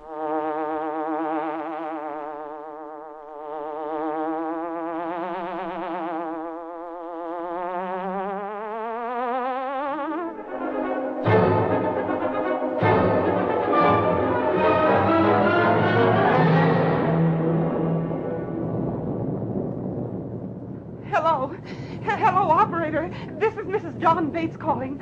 I want police headquarters, and hurry. Mary Bates had wakened at midnight. At first, she was a little confused. She saw lightning flash and heard thunder in the distance. Then she realized that it was not the impending storm that had wakened her. It was the lamp beside her bed. It had been lighted and turned to shine on her face. She sat up quickly. Then she saw a note beside the lamp. And on the note, the seal of the Green Hornet. No, there's no signature. Just the note about my husband and the seal of the Green Hornet. The Hornet, you say? Yes, and a threat. Hang up. Hello, Mrs. Bates. Are you still there? I said hang up that phone. He's back. The Green Hornet. Sorry, I'll take that phone. You... I've waited in the hall until you wakened to see if you'd obey the note and warn your husband to stay away. You were warned not to call the cops. You still have a chance to get word to your husband. You'd better do it.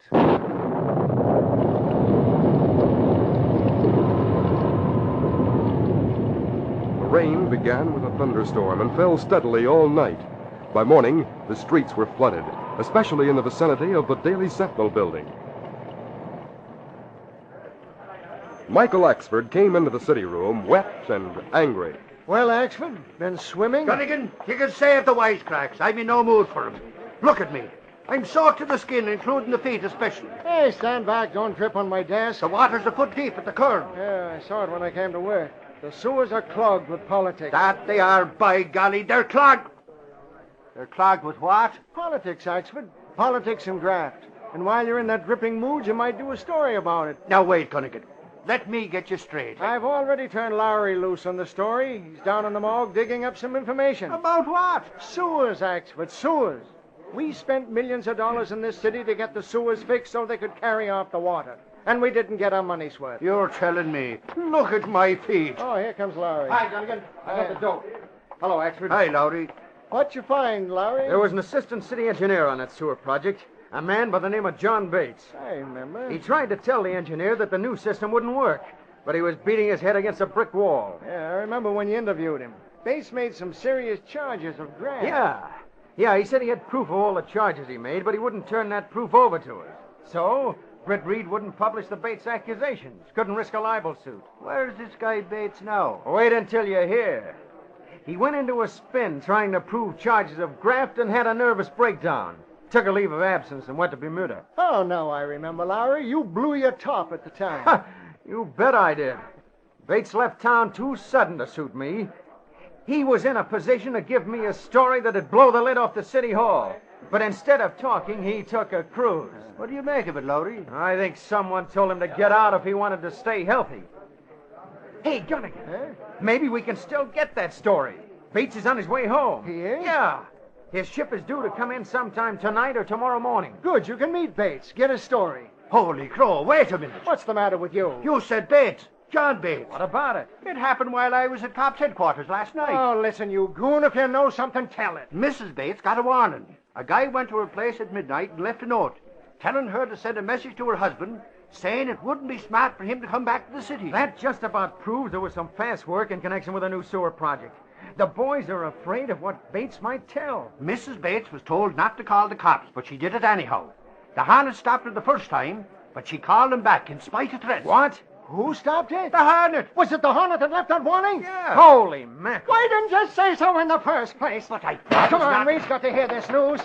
Joe, hold on the slot till I get back. I'll go to Reed with you, Gunnigan. Yeah, you too, Larry. Right, Gunnigan. Oh, confounded Axford. Sometimes you don't recognize news when it jumps up and snaps at you. But, Gunnigan, I was supposed to keep it quiet. The cops at headquarters You're paid told to me... get news from headquarters. It's up to me and Reed whether or not we publish it. You get it and turn it in, see? Hey, what sort of delegation is this? What's up, Gunnigan? I can hear you yelling way down the hall. Reed, it's about the Green Hornet. He threatened Mrs. John Bates, boss. Hold it.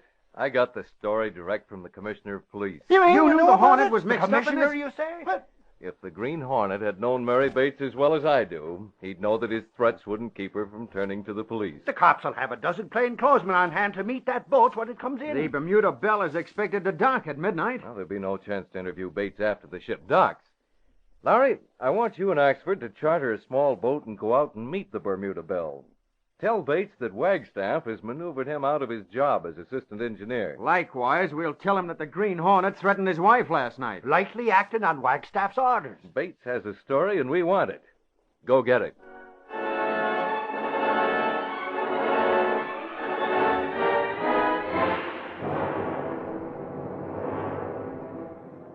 That evening, Britt Reed waited impatiently in his luxurious apartment. With him was Kato, his faithful valet, and the only person who knew that the young publisher was also the Green Hornet. Yeah, still no word from the office, Kato. Lowry and Axford should be back by this time. Mr. Britt, what was purpose of last night's visit to Mrs. Bates? If the police think the Hornet's after Bates, they'll have a guard on hand to protect him from the time he leaves the ship. Just in case Wagstaff has any rough ideas. Oh, yes, Mr. Britt. And there was another reason for the call. I'm sure Mrs. Bates cabled her husband, told him of the threat. Now, Bates will assume that Wagstaff sent the Hornet. He'll be madder than ever, and more likely to tell all he knows about the sewer project. That's true. He should have a good story for Lowry and Axford. They should be back. I wish we'd hear from the office. Mr. Britt. Huh? A man named Wagstaff is city engineer? No, Kato. Carslake is the city engineer. And he'd never hold a public office if the voters would take the time and trouble to investigate candidates before voting for them. Carslake's just a puppet. Wagstaff is the power behind them. I'll get it, Kato. It must be the office. Hello, Reed speaking. Oh, wait a minute, Axford. Stop shouting. Hold everything. I'll be right down. Well, what is the matter? He's so excited he can hardly talk. He and Lowry got to the Bermuda Belle a couple of hours out. John Bates wasn't on board. He'd disappeared. Get the convertible out for me, Kato. I'm going to the office right away.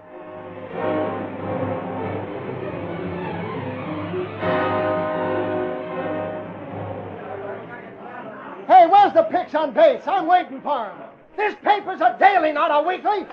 Hey, Joe. Yeah. Any news from the doc? No, not yet, Gunnigan. Well, keep trying. Hey, Gunnigan, Lowry called. Well, tell him to give you 500 words for the next edition.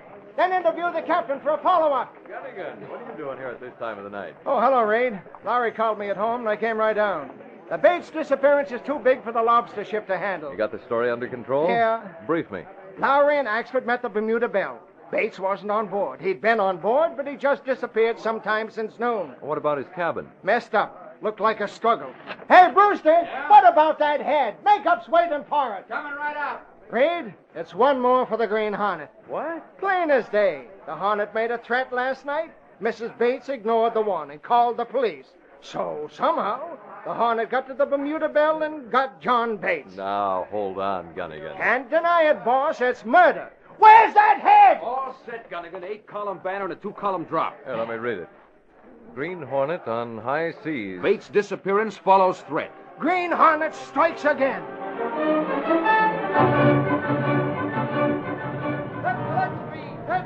Green Hornet shot on high seas. Here you are, sir. Bates disappears from Bermuda Belle. Here you are, sir. Green Hornet strikes again. Read all about it. That's the next street. That's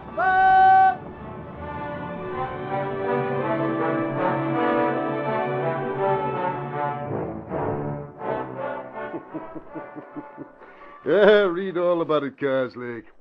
Here's the final edition.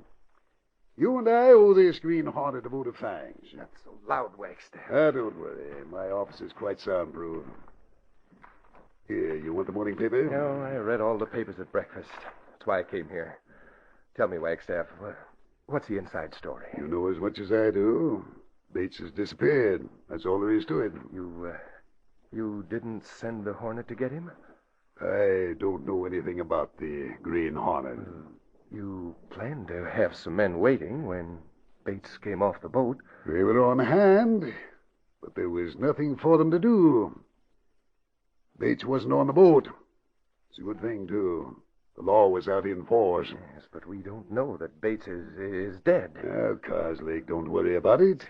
If the Green Hornet was after him, he's dead. But if he isn't, what if he turns up with all that evidence he's gathered? Wagstaff, I'd be through as a city engineer. You'd be more than that, Carslake. You'd be through, period. We'd both be through. We'd be looking between jail bars. I wish I knew why the Hornet went after him. Why worry about that? Look, Wagstaff, now listen. Well? Bates had a lot of information with him. Documented information. If the Green Hornet got possession of that stuff. See what I mean? You mean we might have to deal with the Green Hornet? Exactly. Mm-hmm. He'd come to us. He'd want a price for the documents. And a steep price. Well, at least he can be paid off in cash. It's better than going to jail as Bates would have us do. Mr. Wagstaff. Mamie, I told you not to disturb me. No phone calls. I'm no... sorry, sir, but I think this is important. What is? A man has called 3 times. He's on the phone now, and he insists on speaking to you. What's his name? He won't give any name. He said you'd better talk to him. And the way he said it, well, sir, perhaps you'd better. The call's on line 2. Very well, I'll take it, maybe. But don't disturb me again, huh? Yes. Yes? Wagstaff, listen carefully, because I'll not repeat. By this time, you've probably seen the headlines. Of course, I've seen the headlines. What about them? Then you know that Bates has disappeared. Something about Bates. Who's calling? Well? I'll call at your home tonight. You'd better be there around 11 o'clock. I have a few things to discuss with you. My home at 11? But, who are you? I called on Mrs. Bates last night. She ignored my warning. Don't you try any tricks. Mrs. Bates ignored... You're... Goodbye. Now, wait, listen to me. Don't hang up. Hung up. Said he'd call on me. 11 tonight. Who was it, Wagstaff? The Green Hornet.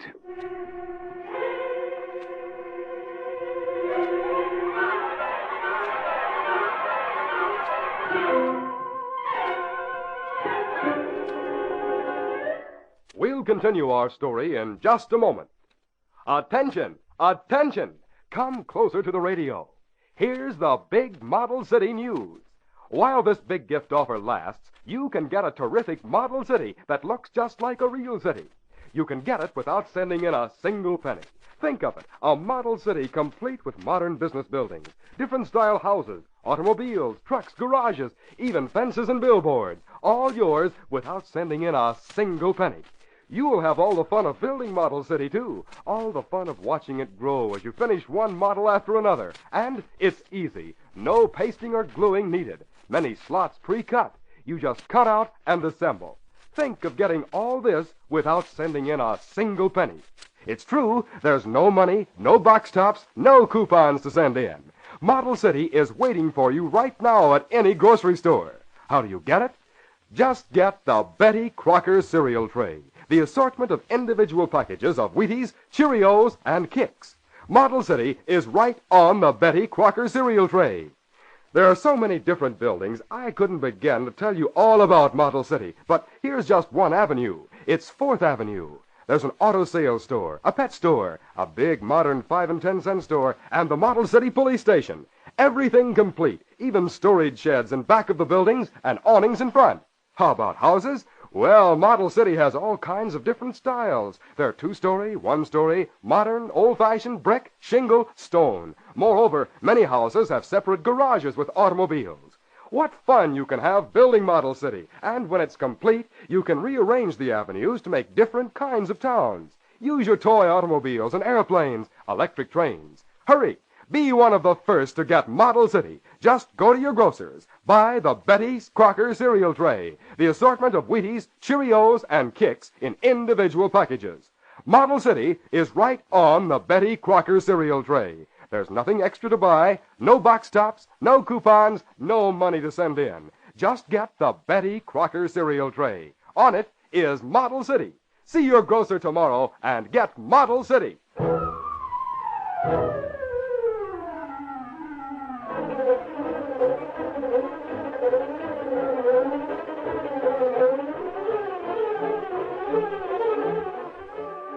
Now to continue our story. It had been a busy day for Sentinel reporters who were assigned to the Bates disappearance. Britt Reed was particularly anxious to learn where Bates had gone because it was generally supposed that the Green Hornet was behind the disappearance of the former assistant chief engineer.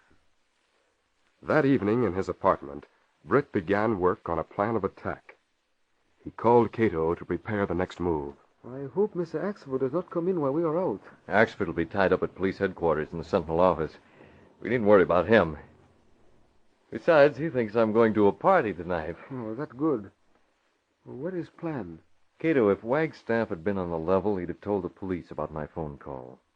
He'd have told the police to look for me at his home tonight. Are you sure he didn't call police? If he had, I'd know it. Axford spent the whole day in police headquarters. Then Wagstaff is crook. Maybe he know what happened to Bates. If he does, I'll make him tell me. What if he not know? Then he'll suspect the Green Hornet just as everyone else does. In that case, I'll let him think I know all that Bates knew. I'll work the bluff for all it's worth and see what I can learn about the graft. But he knows you are to call tonight. Maybe he will set trap. Maybe use friends instead of police. I doubt it, Kato. Now let's get going. Oh, Mr. Britt, wait. Sometime you may be in danger, in need of help, and not in position to call or use the usual means of letting me know. Well? With that in mind, Mr. Britt, I have made a special ring. Oh, here, I show it to you. A ring? Well, say, that's a neat piece of jewelry. You see, Mr. Britt? The cover looks like signet ring, with pattern of Green Hornet. Just about the biggest signet ring I've ever seen. Yeah, but, Kato, How can I use this to call for help? You see, Mr. Britt, cover opens. Or like this. When cover is open, ring shines bright in darkness. Very neat, Kato. It's large enough to be seen at long distance. Kato, I could send you any kind of message using Morse code. Yes, Mr. Britt. I'll wear it tonight for good luck. Now we gotta hurry. Let's get to the car. Telephone. Let it ring. Officially, I'm not at home.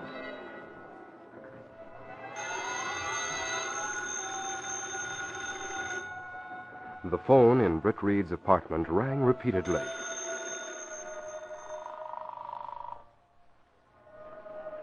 Gunnigan was calling from the city room. Oh, thunder. Gunnigan, I told you Reed wasn't at home tonight. Party. It's a shame he can't lay off parties while the John Bates story's hot. Look at me. Over 30 hours on the job with no rest. I'm a wreck. You look that way all the time whether you're working hard or not. What's so hot, Gunnigan? Why have you got to get Reed? Can't I handle it? Yeah, Lowry, you'll have to handle it. Now listen and get this straight. I had a phone call. The guy wouldn't give his name, but he gave me a tip. An old hand like you listening to anonymous tips? I thought you'd been in this game too long. I've been in this game long enough to know when something's on the level, and this is. What was it? He said he was a friend of Reed's. He said to find Britt. Tell him to get over to Wagstaff's house as soon as possible. Wagstaff's house? He said the story of the year would be there waiting. Holy crow. And you can't find Reed? He's at a party. Well, I'm not at a party. I'm on the job. I'll prove it. Get going.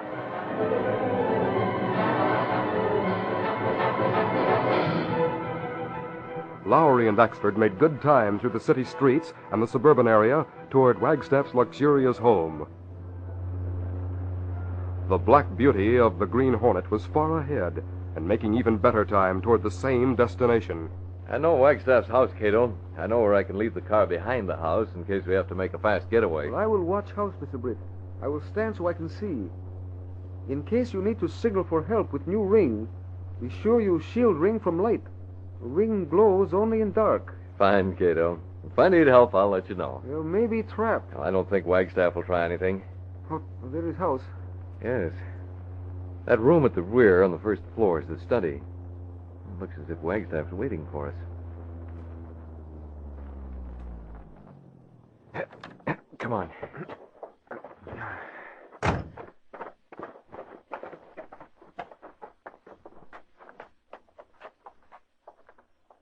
Look, Kato, through those French doors.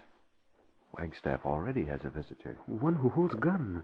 Great Scott, Kato. You know who that is? No, sir. That's the man who disappeared last night. John Bates, the engineer who disappeared from the Bermuda Belt. Stand right where you are, Wagstaff. I'm not fooling. But listen, Bates, we can settle this peaceably. And let you go on collecting graft? Not on your life. Wagstaff, I came back to expose you. I thought the Hornet killed you. That would have made you very happy, wouldn't it? You wanted me out of the way. If I hadn't left the country, you'd have had me killed some time ago. You probably had men waiting for my ship to get me before I could talk. Bates, listen to me. Well, I anticipated just such a move. While I was away, I prepared the evidence of your graft. Now it's all set to turn over to the authorities. What happened, Bates? You left the boat. Of course I did. I arranged with a mate to put me ashore last evening. I went secretly in a small boat so your thugs couldn't get me at the dock. Very smart, Bates. Very smart. We wanted to learn that before we took you. You take me? I'm holding the gun, Wagstaff. So am I. What? Drop the gun, Bates. You're covered. Cosmic. Yeah. We expected someone else, Bates. You see, the Green Hornet is to come here tonight. The Hornet? Exactly. And he can take the rap for your murder. Go ahead, Carsley. Shoot this troublemaker. But Wagstaff... Shoot him! I wouldn't do it, Coslake. What? That mask! Hornet! Get him! Not tonight, Coslake. Take it. No. Yes. Carsley, what happened? What's he done? Here's some for you, Wagstaff. No. Don't kill him. Take it. Oh, you killed him. Just knocked him out, Bates. Now that I know you're alive, I don't have to talk to Wagstaff. I wouldn't have come in at all if Coslake hadn't gotten the drop on you. So, we're on the same side, huh? I'll get Carslake's gun before he recovers. Were you listening outside that French door? Yes, I was... Get him up. Huh? Oh. Very well. That's it. Keep your hands high. And don't try to back out that door. Drop that weapon. That's it.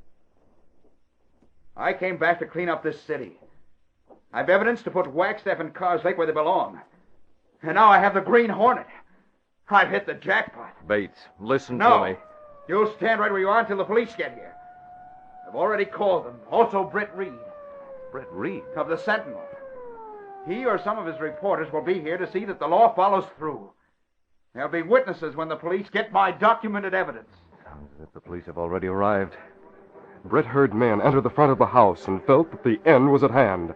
Bates held the gun, ready to shoot. Then Britt remembered the ring. Quickly, he calculated the possibilities. The room was lighted by a single lamp. The corner near the window was but dimly lighted. Was it dark enough for the ring's glow to be seen by Kato? Britt inched backwards, closer to the window, holding his hands high with the ring facing the darkness beyond the window. He brought his hands together and slid the cover of the ring to one side. He moved his hand behind the curtain, then flashed dots and dashes by covering and uncovering the ring. In Morse code, he signaled SOS.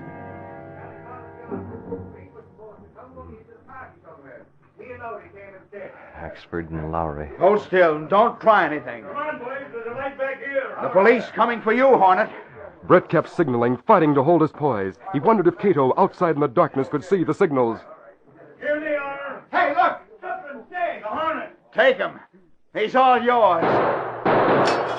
Several shots from Cato's gun threw the room into confusion. Axford stumbled over the unconscious form of Wagstaff. Bates got in Lowry's way. Lowry dived for the place where the Hornet had stood. He grabbed someone. There, I got you. Let go.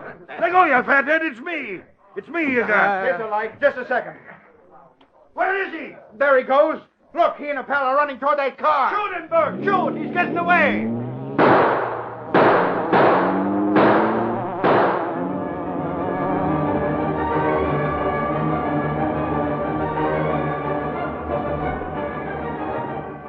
Hello.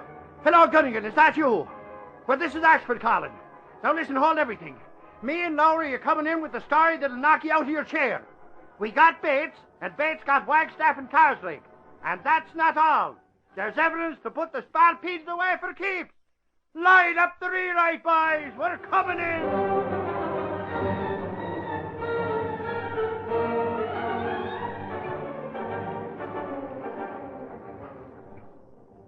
Axford, do you know what time it is?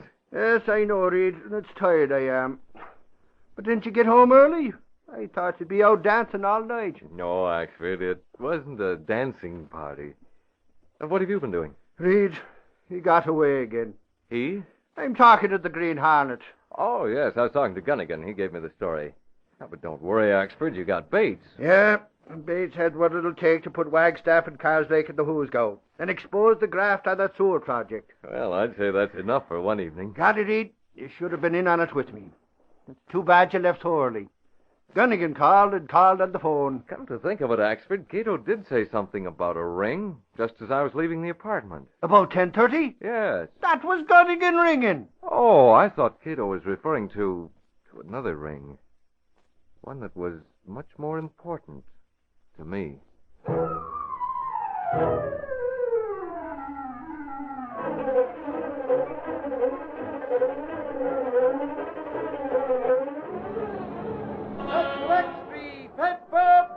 Leads capture of Grafter, city engineer, and Wagstaff held. Green Hornet makes escape. Read all about it. Green Hornet still is large. Set the Lex-free Pepper.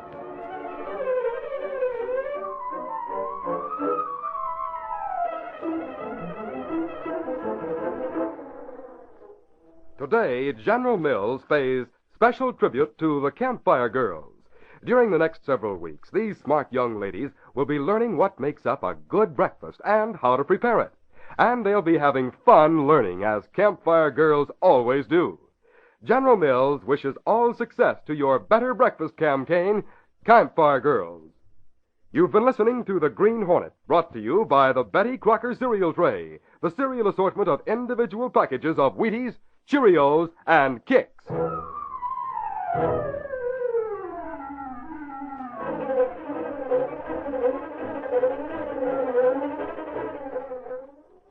That's no rocket. That's my pop on his way to the bus. He's feeling his Cheerios. Yes, Cheerios, the breakfast cereal made from oats. Good old-fashioned, nourishing oats. Just wait till you taste the wonderful toasted oat flavor of these tiny, crisp, golden brown O's. Yes, O's. Cheerios is the only cereal shaped like tiny donuts. You'll love Cheerios. And remember, Cheerios needs no cooking. It's a ready-to-eat oat cereal packed with nourishment, full of flavor. Try Cheerios.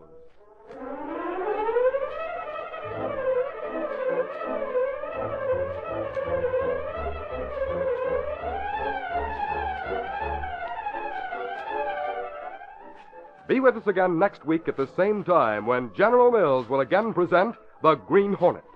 This copyrighted feature originates in Detroit, and all characters, places, and incidents used are fictitious. Hal Neal speaking.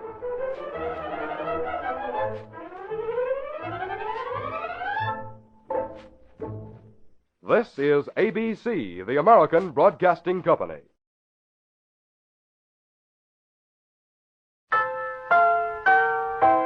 Say, want a brand new breakfast idea? Then get the Betty Crocker cereal tray, the Betty Crocker cereal tray. Yes, indeed. Try the brand new cereal assortment with 10 individual packages in all. 4 Wheaties, 4 Cheerios, 2 Kicks. All top favorites and all extra fresh. Yes, it's fun to take your pick from Wheaties, Cheerios, and Kicks. Get the Betty Crocker cereal tray, the Betty Crocker cereal tray. Get that tray today. And now the Betty Crocker cereal tray presents...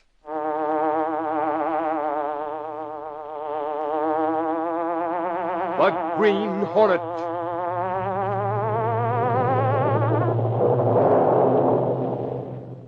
He hunts the biggest of all game, public enemies who try to destroy our America. With his faithful valet Kato, Britt Reed, daring young publisher, matches wits with the underworld, risking his life that criminals and racketeers within the law may feel its weight by the sting of the Green Hornet. Ride with Britt Reed in the thrilling adventure, The Ring of the Green Hornet. Extra, extra, hear all about it. Special offer breaks today. Special offer breaks today. Hear all about it. And what an offer this is! Today we're going to tell you how you can get a wonderful new ring. A ring that bears the official seal of the Green Hornet. A secret night signaling ring with a secret money compartment. Hear all about it later in this program.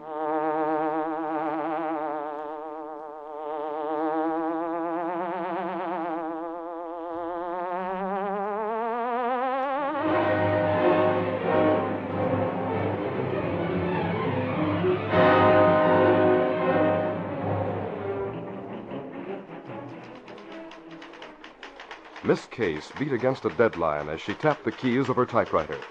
The expression on her face was grim. The editorial she typed had been dictated by Britt Reed, and it pulled no punches. When Gunnigan, the city editor, came into the room, she didn't look up until the work was done. Period. 30. Well, if the look on your face means anything, that editorial's a Lulu. Well, here it is, Gunnigan. And here's a special order from the boss. Another special order, huh? As of now, the Daily Sentinel is to use bold-faced type for the word parole whenever it appears on the front page. Huh? Hey, what's the idea? Well, read the editorial. Is Reed steamed up on paroles? Huh. I mean, more so than usual? Yes, Gunnigan, more so than usual. The parole of those mobsters, you know. Yeah, that was pretty raw. Don't blame him. Out of the pokey after 3 years. 3 out of 10. Read the lead on that editorial. Maybe that's a fact you didn't know. Every federal agent who has been killed in action was killed by a criminal who was out on parole. Paroled because, theoretically, he had reformed. Hogwash. Reformed. Hey, our lawyers won't sit still for this reference to John Q. Jarvis. No? Jarvis can sue for libel. He's big time. He's important. Influential. He's big as is. Oh, hello, Reed. I didn't hear you open your door. That editorial is for the next edition, Gunnigan. But, Reed, if we run this as you've written it, Jarvis won't like it. He doesn't have to like it. Now, look, boss. Look out that window. Do you see that big white building across the street? Jarvis's offices take up the whole top floor. So? He owns the building. Also, he owns the block it stands on. Yeah, and I own this building and the block it stands on. But you shouldn't throw rocks at the neighbors. Jarvis is big. He's influential. He can spank people. I know. And he does spank people. He spanks the wrong ones, Gunnigan. He's broken a lot of decent people to get where he is. And he's coddled crooks that should have cooked in the electric chair, namely the hoodlums recently paroled. Jarvis didn't parole him. He helped, and helped a lot. His letters of recommendation carried a lot of weight with the parole board. And Gunnigan, if you go through the files, you'll find a number of other paroles that have been recommended by John Q. Jarvis and secured by attorney Henry Wattles. Mr. Reed, do you honestly think there's anything crooked That, between Miss Case, is just what I'm asking editorially. Is there anything crooked between those two?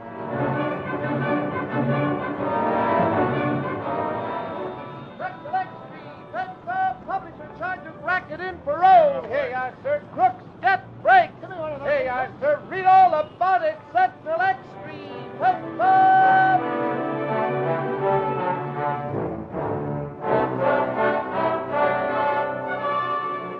There's no use arguing, Wattles. I'm going to sue the Daily Sentinel. I've got to. No, Reed can't trample me in the mud. But if you don't want to handle it, Wattles, I'll get another attorney. All right, Jarvis. If your mind is made up, I'll start proceedings. My mind is definitely made up. Now, as to that other matter... Wattles, in view of this publicity, I'd better not write any more letters of recommendation.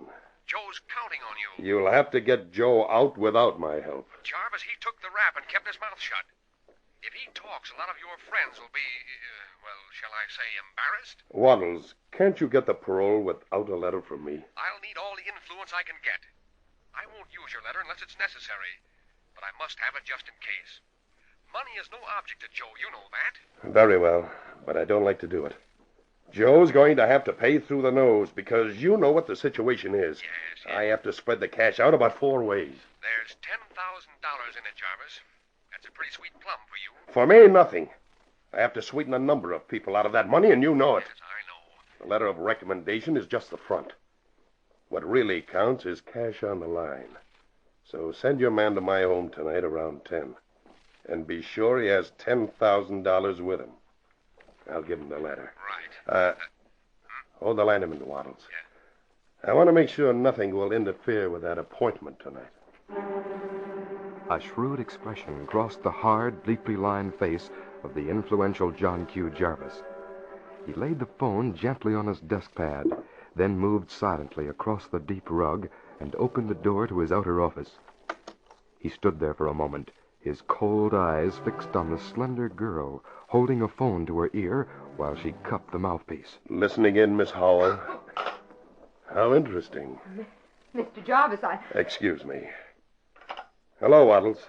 I'll call you back after I've disposed of a little problem. Mr. Jarvis, So you were listening on the extension. I just picked up the phone. Doris, please don't bother to lie. All right, Mr. Jarvis, I won't bother to lie. I heard you make an appointment. That's better. I heard enough to confirm my suspicions. The Sentinel was right. You and Wattles have been paid for your letters of recommendation, for your influential help in getting Wattles' clients out of jail. My dear child, you're so naive. You shouldn't try to act like a G-man. Oh, and why not? My brother was a G-man. Huh? Howell is not my real name. My real name is Melvin. My brother was Jack Melvin. Does that name mean anything to you? No, it doesn't. Well, here's a name that does. Pete Varney. You wrote a letter in his behalf, remember? Quote, I have known this young man for a number of years and feel confident that he has been a victim of bad companions. I am sure that if given a chance to redeem himself, etc., etc., etc., unquote. Pete Varney got his parole. Yes, you bet he did. And 3 weeks later, he killed my brother. Doris, I'm very sorry. Oh, don't break out in tears. I'm sure I can make you understand. I'll tell you what. I have a couple of phone calls to make. You go wash your face and powder your nose, then come into my office and let's talk things over. Please, give me 30 minutes. Well, this is something. The great Mr. John Q. Jarvis saying please. Very well. I'll listen to you. Had Doris Melvin known the nature of a phone call Jarvis made while she washed away the tears of rage, she would have left the building without stopping for her hat. I can keep her here for half an hour. She'll leave by the front door. Gray tweed suit, blue hat and handbag.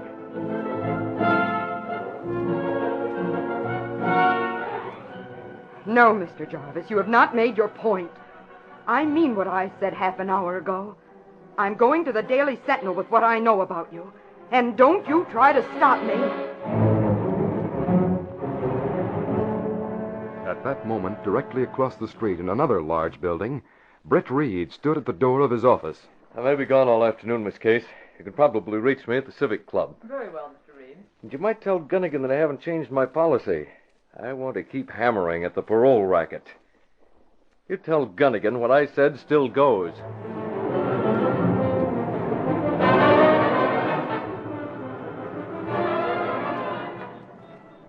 Hi, Mr. Reed.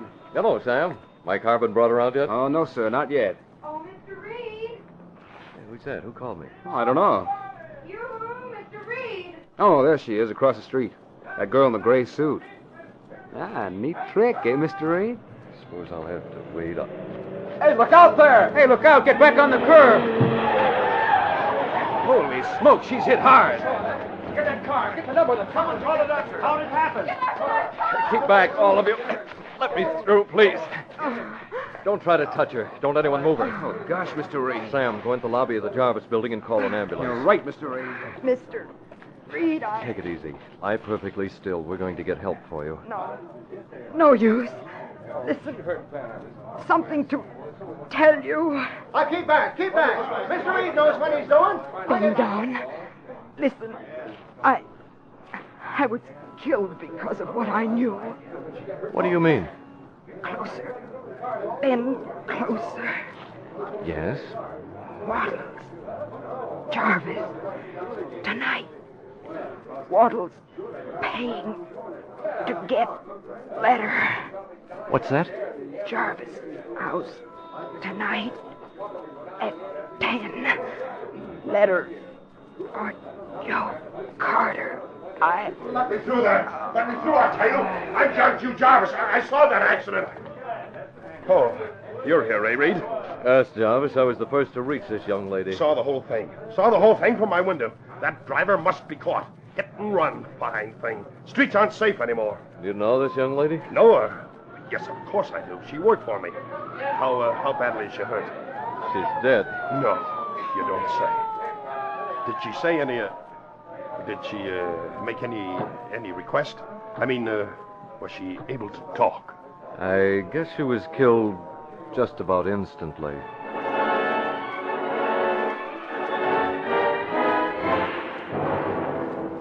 Britt Reed's valet Kato, the only living man who knew that the young publisher was also the Green Hornet, was surprised when Britt came into his luxurious apartment early in the afternoon.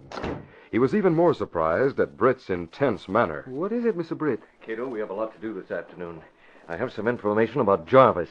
There's an outside chance that we can expose him and his lawyer friend. How is that, Mr. Britt? There's to be a payoff tonight. Jarvis is going to collect in cash for a letter he's giving Henry Wattles. It's exactly as I intimated in the Sentinel. You will tell police? Oh, those two crooks would deny everything. They've got to be caught flat-footed. You have plans? Yes, Kato, I have. I don't know how they'll work out, but it's worth a try. Let me get that ring out of the secret compartment here in my desk. Oh, you like ring I made. I owe my life to it, Kato. Don't forget that. Oh, yes, sir. Here we are. You made this in your workshop, didn't you? Yes, sir. Kato, is there any of the material left? Why, yes, Mr. Britt. Why you ask? Because I want one more ring like this one. You'll have to work fast. I'm going to need it tonight. Now, you might make this receptacle beneath the cover a little deeper, because I'm going to have a message in there. And be sure the cover carries the same emblem of the Green Hornet. Meanwhile, Kato, you call the office and talk to Axford. Well, what shall I say? I'll tell you, Kato. And be sure you say exactly what I tell you. Axford doesn't know it, but he's going to be busy tonight. He's going to help the Green Hornet.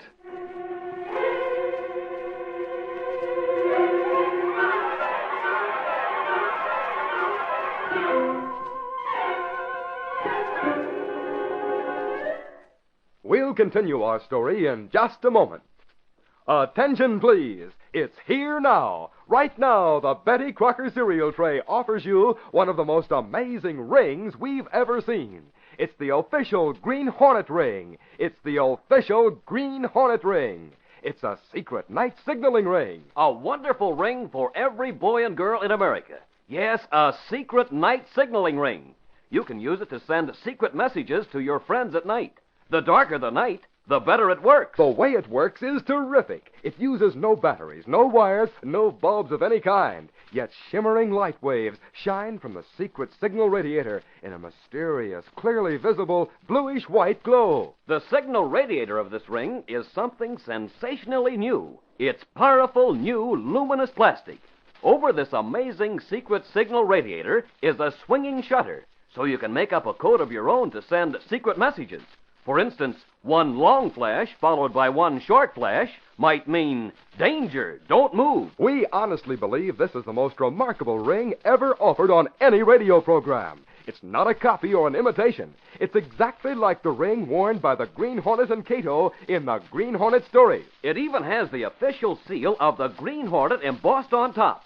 By pressing this seal against paper or other soft material, you can leave the famous identification mark of the Green Hornet himself. What a ring! It's made of smooth, shining metal. Not real gold, of course, but it's beautifully golden in color. And it has an adjustable band to fit any boy's or girl's finger. And listen to this smashing surprise. As far as we know, this is the very first ring of its kind in all history to have a secret money compartment. Believe it or not, a secret money compartment, big enough to hold a nickel or a dime. Or, if you wish, you can use the secret compartment for hiding secret messages, codes or passwords, or even small pictures. Get yours right away. While they last, get this official Green Hornet ring. Remember, it's a secret night signaling ring. It has the official seal of the Green Hornet on top. And it has a concealed secret money compartment. Here's how you get this wonderful ring. Just get the Betty Crocker cereal tray. That's the swell assortment of Wheaties, Cheerios, and Kicks, all in one handy carton. Cut out the words Model City, just the words Model City, which you'll see on the Betty Crocker cereal tray, and send at once. Enclose only 15 cents in coin. No stamps, please. That's only 15 cents and your name and address. And send today to the Green Hornet, Box 230, Minneapolis, Minnesota. That's the Green Hornet, Box 230, Box 230, Minneapolis, Minnesota.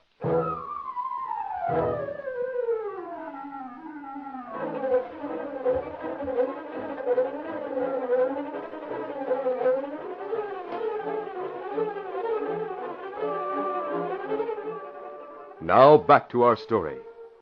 It was mid-afternoon when Britt Reed returned to his office, much to the surprise of Miss Case. Axford was with her. Oh, golly, Mr. Reed, I just told Axford you wouldn't be back this afternoon. Reed, I got to see you. Oh, Axford, what for? You get right into your office. It's private and confidential. What? But Miss Case is it's the only one... It's too special for even her to hear. Now get in there and I'm not fooling. Well, how do you like that? Axford, this had better be good. It is, by golly. Kato called a little while before you came in and he talked to me. Oh, how nice. Don't you make light of this. He said he was worried on account of you acting on what you were told with the dying breath of that girl from Jarvis Place. Kato, worried? What did that girl tell you? Axford, the story is that she died without speaking. She mumbled and whispered, but you were the only one that was close enough to hear her. Well, what makes you think I heard anything coherent? I'm telling you, it's on account of what Kato said. What was that? Answer yes or no. Did she tell you that the Green Hornet was likely to be making a secret call in Wattles tonight? Oh, Axford, what an idea. That don't answer yes or no. Well, that's as close to an answer as you'll get. All right, then. All right, by golly. That means that she did. And you figure to sneak out tonight and try to nail the Green Hornet single-handed. Oh, that wild imagination of yours. If you want to know my plans for the evening, I'm dating Miss Yvonne Hunter Calhoun. Oh, yeah, eh? You don't believe me? Reed, I'm warning you. Don't try to put anything over on me. Don't do it. Because if you do, by golly, I'll catch you at it. That's all I've got to say. Where are you going now? The cops' headquarters. I got something to take up with my friend Sergeant Burke.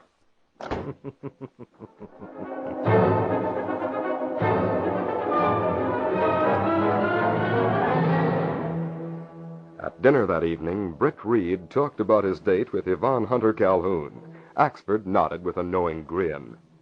Britt left the apartment early, but he didn't go far. He waited at the corner until Axford drove away, and then he hurried back. Now, Kato, we'll work fast. Well, here are Green Hornet rings, Mr. Britt. Your own and one other. Good. I have a little note to fit beneath the cover of the extra one. Well, mask and gun are also ready. All right, then, we'll get going. You think Axford will watch home of Mr. Wattles? Of course he will. Right now, he's on his way to police headquarters to pick up his pal Burke.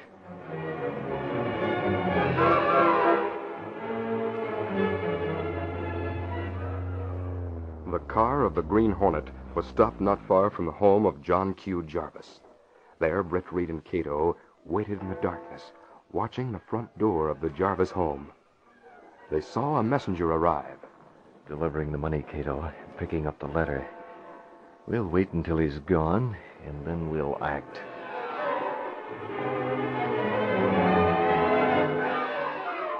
Thank you. Thank you very much. And be sure to say that this envelope is delivered to Mr. Wattles immediately. Good night. I hated to write another letter, but after all, $10,000 is not to be sneezed at. And make sure it's all here. I'll put it in my safe in the den. 1,500, 2,500, 3,500. No light in the den. I thought I'd left one. Hello, Jarvis. What? You. That mask. I'll take that money. Put that gun down. Glad to, now that I know you're not going to make any sudden moves. Where did you come from? What are you doing here? I came from the outside through that window, and I'm here to collect. It's too much money to be lying around loose.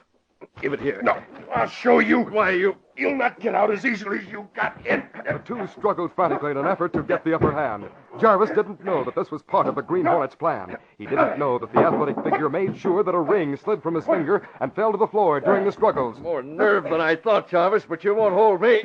Here. That'll hold you. You, come back. Come back with that money. Oh, my chin. I nearly had him. The nerve of him. I wonder why he didn't shoot me. He had a chance. Hello, what's this? A ring. Well, the Green Hornet's ring, eh? Curious thing. Well, what do you know about this? The metallic cover of the ring had slid partly to the side. In the space beneath, Jarvis found a bit of thin paper folded small. There were but a few words on the paper, but they were sufficient to bring a flush of anger to the face of the influential man. That dirty double-crosser. Well, we'll see about this. We'll see about this right away.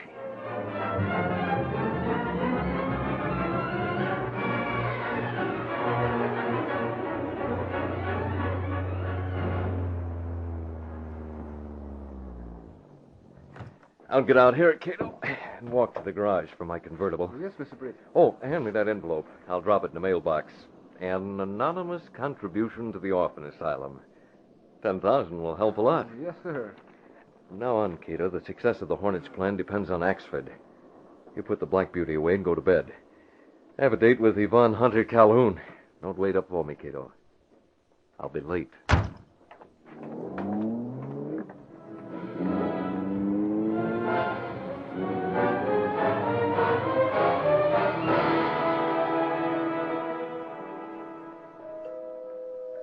Coming?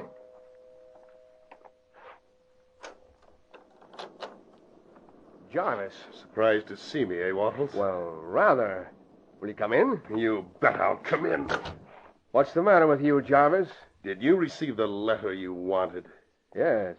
Come into the library.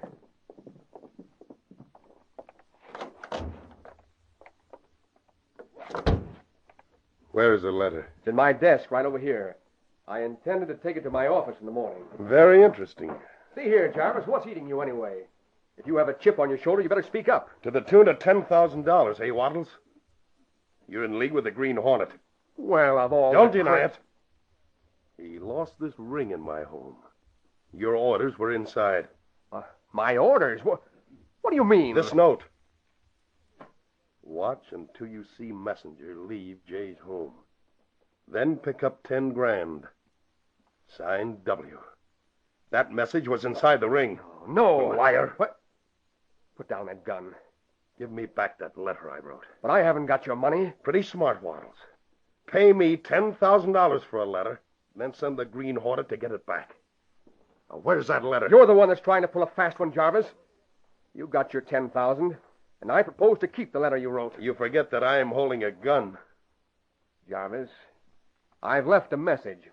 If anything happens to me, the truth about you will be known, including the name of the man you hired to run down Doris Melvin. Why, you... Give me that gun, you fool! Give it to me! Out of the way, Axford. Break it up, you two. Grab him, Bert, the spalpeen.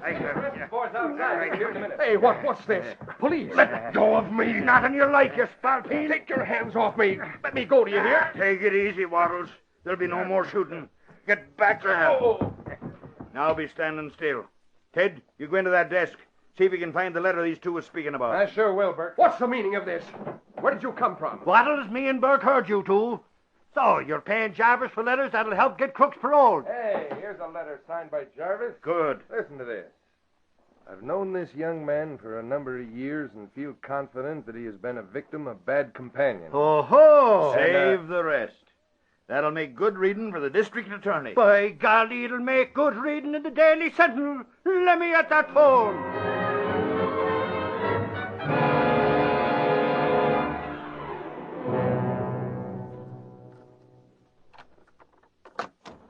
Axford, you still up? Yeah, I waited to tell you. Hey, golly, Reed, you smell like a beauty parlor or something. Yes, Yvonne always has the most exotic perfume. Then you did have a date. Of course. Oh, golly, I mistrusted you. You thought I was going to try to capture the Green Hornet at Henry Wattles' place. I told you that was just a wild goose chase. Yeah, maybe it was and maybe it wasn't. What do you mean? Well, Reed, that is, me and Burke went there. Oh, no, you didn't. We did. We waited outside the window real quiet-like with a couple of other cops standing around in case the Hornet did show up. And, of course, he didn't. No, but Reed, the girl was partly right. She got the wrong house, that's all. What? Yeah, the Hornet went to Jarvis' house instead of Wattles, and he stole $10,000 that Wattles had paid to Jarvis for a bribe. Bribe? I'm telling you. Jarvis came to Wattles' place, and they got to accusing each other of double-crossing. Oh, golly, we got witnesses and everything. What you said in the Sentinel was right.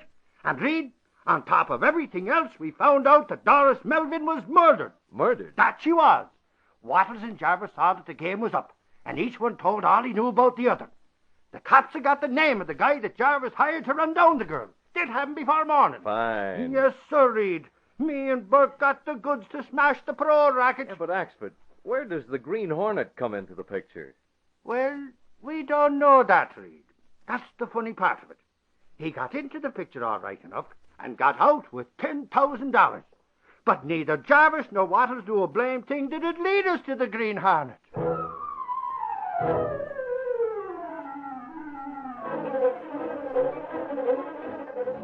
Let Gillespie, Pepper, Jarvis, and attorney indicted in parole racket. $10,000 bribe missing. Green Hornet implicated.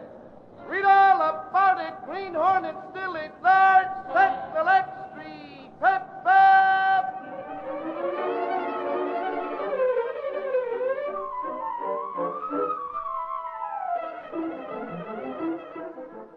Remember, send today for your official Green Hornet ring. Send only 15 cents in coin. No stamps, please. Your name and address and the words Model City, cut from the Betty Crocker cereal tray. Mail your letter at once to the Green Hornet, Box 230, Minneapolis, Minnesota. You've been listening to The Green Hornet, brought to you by the Betty Crocker cereal tray, the cereal assortment of individual packages of Wheaties, Cheerios, and Kicks.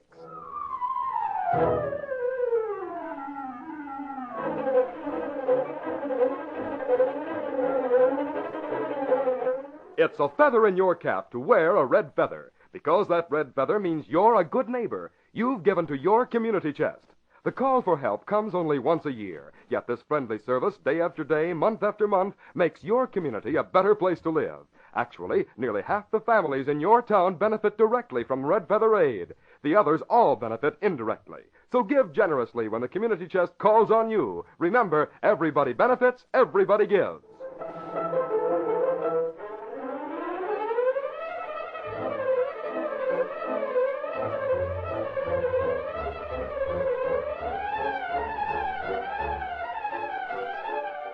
Be with us again next week at this same time when General Mills will again present The Green Hornet. This copyrighted feature originates in Detroit, and all characters, places, and incidents used are fictitious. Hal Neal speaking.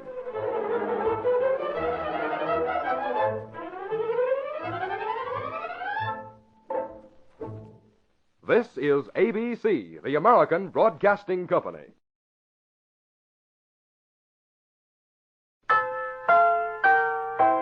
Say, want a brand new breakfast idea? Then get the Betty Crocker cereal tray, the Betty Crocker cereal tray. Yes, indeed. Try the brand new cereal assortment with 10 individual packages in all. 4 Wheaties, 4 Cheerios, 2 Kicks. All top favorites and all extra fresh. Yes, it's fun to take your pick from Wheaties, Cheerios, and Kicks. Get the Betty Crocker cereal tray, the Betty Crocker cereal tray. Get that tray today. And now, the Betty Crocker cereal tray presents...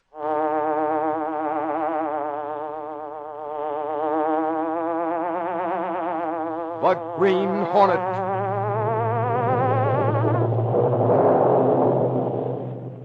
He hunts the biggest of all game, public enemies who try to destroy our America.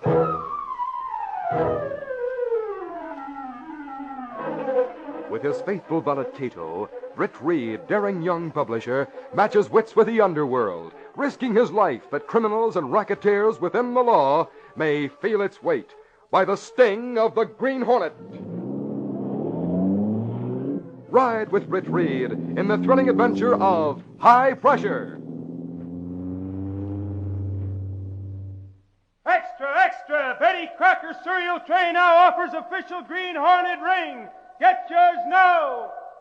Yes, it's yours now, and it's the 8th wonder of the world, a secret night signaling ring with a secret money compartment, a ring that bears the official seal of the Green Hornet. Hear all about it later in this program.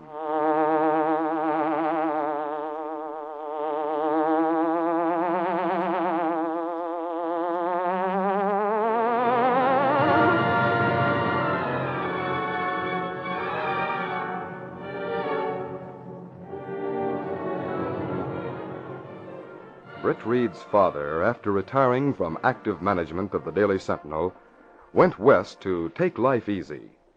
He had as a confidential personal secretary a young lady who was competent as well as attractive. Her name was Linda Travis. What in thunder's the matter with that boy? What's the matter with him, Miss Travis? Britt has a good head. Why can't he take over the reins of the Daily Sentinel the way I want him to? Look at these circulation figures. Just look at them. For the first time in 30 years, the Sentinel has lost top place in circulation. Britt isn't putting the punch, the aggression into it. What's the matter with him? Well, answer me. You really want an answer, Mr. Of course Reed? I do. You may not like it. Come, Miss Travis. You've been handling my affairs for a long time. Speak up. Well, I may be mistaken, but it seems to me, of course I can only judge by the correspondence between you and your son, but I think he's been pampered. Sometimes I wonder if he's not just a spoiled child. Child? Oh, I know. He's big and strong, and he was an athlete in college. But from where I sit, it looks as if he's just throwing away the greatest opportunity that a man ever had. And if that is the case, it's not fair. You've been too good to him, too generous. I'd like to tell him a few things about Linda! Miss Travis, I don't see I'm that... sorry, sir. I shouldn't have expressed myself so freely, and as I said, I might be mistaken. I wonder... For your sake, I hope I am. I'd give my eye teeth for a chance at a newspaper career, and your son has it handed to him on a gold platter. You say you want a newspaper career? More than anything else in the world. Would you like to go east and work for the Sentinel? Mr. Reed, Do you think you could get a job without my help? well, Yes, I think you could. You might continue in my employ, continue to draw a salary, while you find out whether or not you're right about my son. We'll talk that over as soon as I have written him a letter about this circulation report.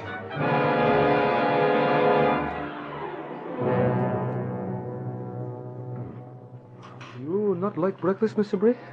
Kato, this letter from Dad has done things to my appetite. He's really steamed up about our circulation. Oh, has fallen off? Yes, the Clarion's gone ahead of the Daily Sentinel. You know, Kato, I think I've been wrong. Wrong, Mr. Britt? Yes. I've purposely carried out the role of a clubman and a playboy. I didn't want people to take me seriously. Oh, but Mr. Britt, you have not been playboy. You've been very serious. I've been putting on an act.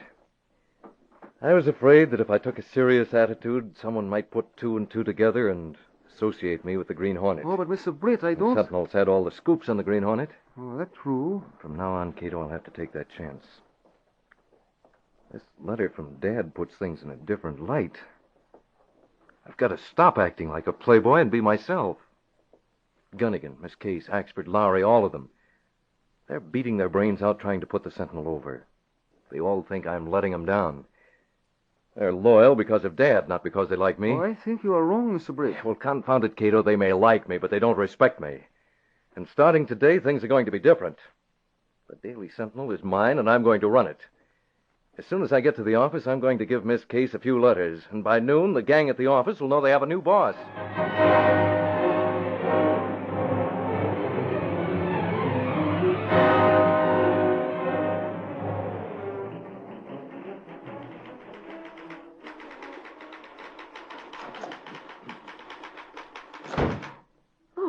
Oh, good morning, Mr. Reed.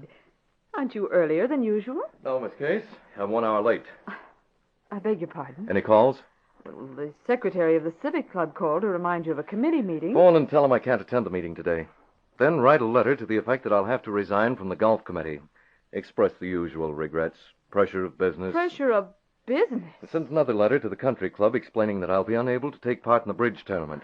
Yes, sir. And the yacht club. I can't go on the cruise. You know the name of that secretary? Mr. Reed, are you going away? No. I'm going to work. Send a memo to the heads of all departments. There'll be a staff meeting in the conference room at 2 o'clock this afternoon. We're going to decide what's happened to our circulation and what we're going to do about it.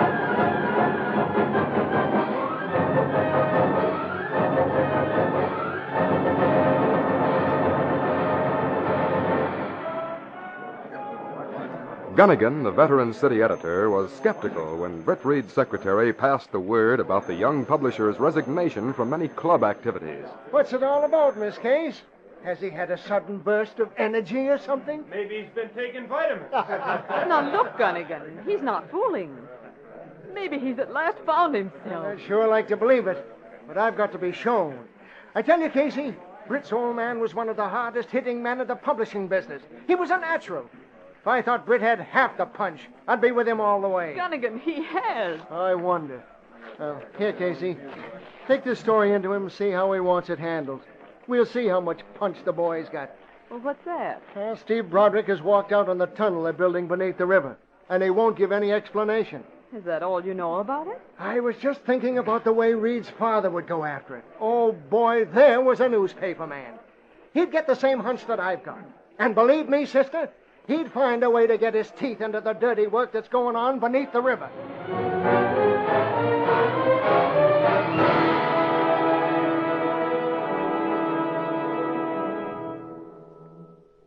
It's that new tunnel, Mr. Reed, the one they're building under the river. I know about the tunnel, Miss Case, but why did Broderick quit the job? Well, that's what everyone is asking. But Broderick won't talk. I've gotten a little information about Broderick, though. He's been boss of the Sandhogs. Yes, I know. He used to be a sandhog himself. He knows what it's like to work underground in high pressure. He knows the dangers, the risk. And there's plenty of risk under the best of conditions. Yes, I've heard that men who work in high pressure have to be very careful, even when they're off duty. Yeah, they have to wear tags giving the address of the nearest compression chamber and a warning to take them there and not to a hospital if found unconscious. Well, what if a sand hog or a high-pressure man were to be taken to a hospital? Well, unless the doctors knew that the man had been exposed to high pressure, they'd treat him for a heart attack, and that'd be fatal. What would be the proper treatment? Compression chamber, just like the one that's used when men come out of the high-pressure section in the tunnel. But getting back to Broderick, that man can tell things. He can tell things? Yes. That tunnel is another one of Gorman's jobs. The Gorman Construction Company? Right.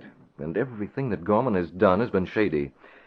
The other day at the Civic Club, a couple of engineers were talking about the tunnel. What did they say about it? Gorman got the contract because his bid was low. But he can't do the job at his price and make a profit. But he is doing it. And he can't be doing it according to specifications. Well, there must be inspectors. Inspectors. Money will buy them. It costs less to buy inspectors than it does to buy top-grade material. You think that's why Broderick quit? That's what I want to find out. But if that's the case, Mr. Reed, well, why doesn't Broderick talk? It'd do him no good if he couldn't prove anything. Are you sure he couldn't prove anything? What chance would an ordinary guy like Broderick have against Gorman and the city inspectors? I see what you mean. Uh-huh. Miss Case, I'm going to have a look at that tunnel. You? Yes. I'll talk to some of the sand hogs, see what they have to say. Try to get a line on things. Eddie! Shutter and shake! The whole place is in a spin! And Gunnigan is cracking the whip! Oh, Gunnigan isn't the only one. What's all that talk about, you Reed? It's very simple, Axford. I'm taking over. Holy crow. And you're just in time. For what? You and I are going to have a talk with some of the sand hogs on the new tunnel job. You mean you and me? Uh-huh. You don't mean we're to go down into the tunnel? If they'll let us. You mean down under the river? Right. Where the sand hogs work under pressure? Right. But Reed, it's dangerous. Sometimes those things cave in. I know it. That's why you and I are going. Huh? Dad might be sore if I risked the lives of some good reporters.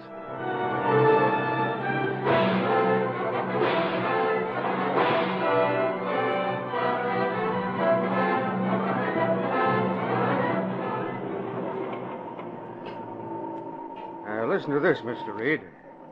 Warning. This man is a high-pressure worker. If found unconscious, do not take to a hospital. Rush him to compression chamber at Pier 47. Now, here's a badge for you, Mr. Reed, and here's one for you. I don't feel so good, Reed. Nonsense, Axford. This will be an experience. Now, each of you had better wear those badges for a few days after you come up from below. Thanks, Red. Remember, you're going below at your own risk. I'll remember.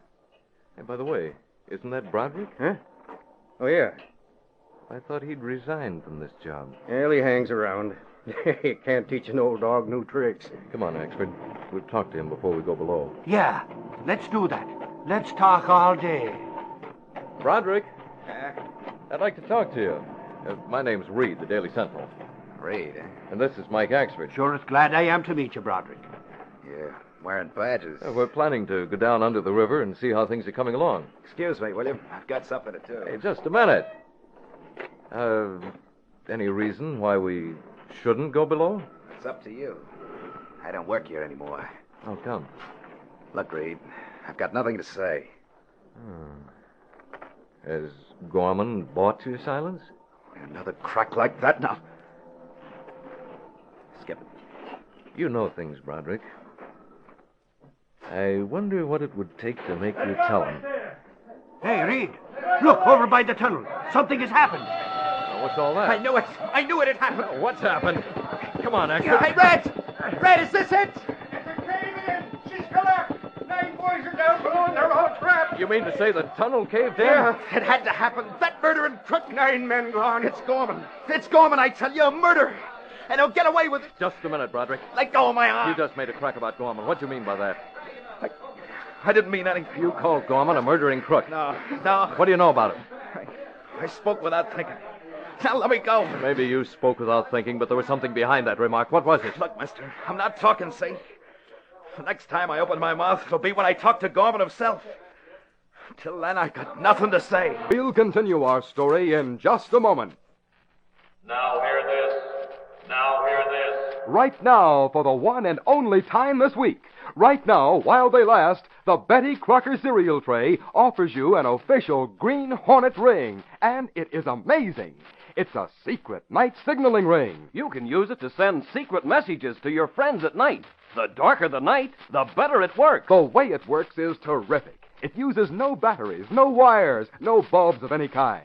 Yet shimmering light waves shine from the secret signal radiator in a mysterious, clearly visible, bluish-white glow. The signal radiator of this ring is something sensationally new. It's powerful new luminous plastic. Over this amazing secret signal radiator is a swinging shutter, so you can make up a code of your own to send secret messages.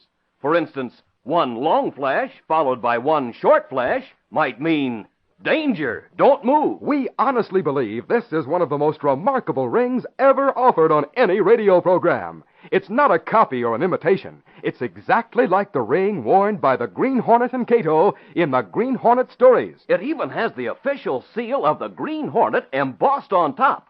By pressing this seal against paper or other soft material, you can leave the famous identification mark of the Green Hornet himself. What a ring! It's made of smooth, shining metal. Not real gold, of course, but it's beautifully golden in color. And it has an adjustable band to fit any boy's or girl's finger. And listen to this smashing surprise. As far as we know, this is the very first ring of its kind in all history to have a secret money compartment. Believe it or not, a secret money compartment, big enough to hold a nickel or a dime. Or, if you wish, you can use this secret money compartment for hiding secret messages, codes, or passwords, or even small pictures. Get yours right away while they last. Get this official Green Hornet ring.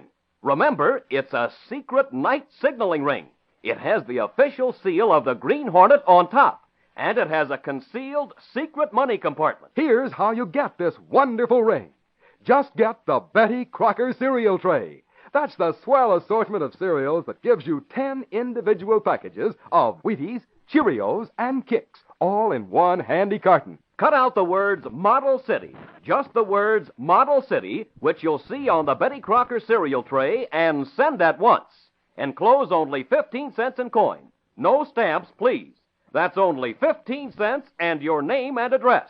And send today to the Green Hornet, Box 230, Minneapolis, Minnesota. That's the Green Hornet, Box 230, Box 230, Minneapolis, Minnesota.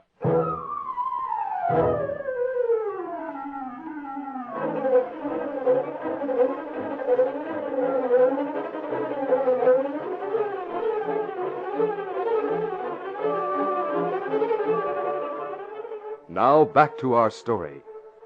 The best reporters in the business spent several days trying to establish the fact that the Gorman Construction Company had used inferior materials to build a tunnel that had collapsed and killed 9 men. Then Britt Reed held a meeting in his office. We've been hammering for facts about the tunnel collapse. We've carried editorials and made charges of laxity on the part of the city investigators. Now, you know just as well as I do that the whole tunnel project fairly reeks with graft and corruption. Gorman is a crook. Worse than that, he's a murderer. He's killed 9 men. Well, Reed, speaking for the reporters, we're up against a brick wall. How about the city inspectors? I've talked to them and gotten nowhere. Gorman owns them. Oh, what about Gorman? He's confined to his home. Weak heart, so his doctor says. Weak heart, my eye. His heart's all right when he wants to play tournament golf or ride one of his horses. The doctor has the last word. You know that, boss. Axford, you've been talking to Broderick. And getting nowhere, Reed. He knows things. He's still acting like a clam. We carried his statement that he wouldn't talk to anyone but Gorman. But why? Well, your guess is as good as mine. Reed, he spends all his time around the tunnel entrance, pacing up and down, just marking time till he can get to Gorman. Well, he has a fat chance. And thanks to our own newspaper, Gorman knows about Broderick. Well, keep trying, men. See if one of you can't come up with a new angle of approach. That's all. Anything for me, Mr. Reed? No, Miss Case. Just see that I'm not disturbed. I want to think things over. Yes, sir.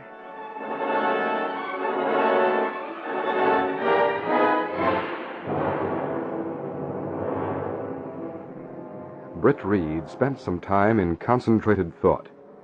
He was still thinking when he reached his apartment that evening. And then he reached a decision and called for Kato, his valet, the only person who knew that he was the Green Hornet. I've got to go out, Kato. It's the only way. Tonight, Mr. Britt? Right now. And I've got to play the game airtight. Where's that ring you made for me? Hornet ring? I'll get it. I'm going to need it, Kato. I have a plan that may crack Gorman. Get the ring, the mask, and the gun.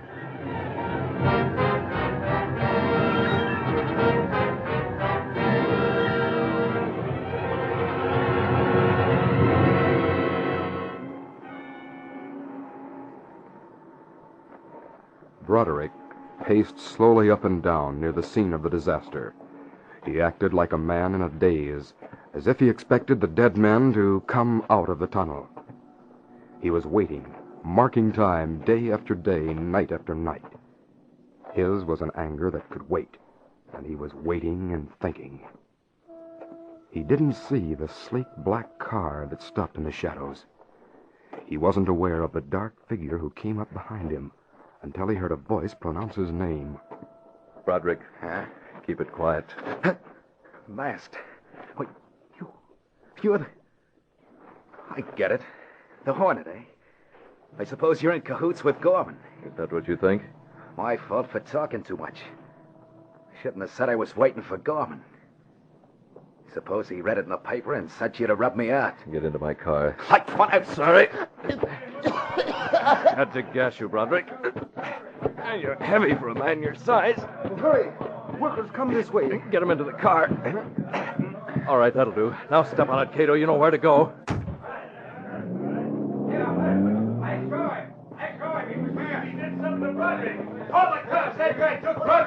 I saw the mask. I tell you, it was a Green Hornet.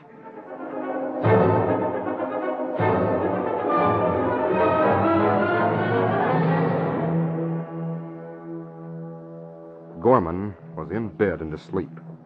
He didn't stir as a dark figure carrying an unconscious burden reached a balcony and moved to the open window.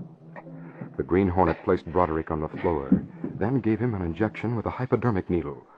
Still, Gorman didn't stir.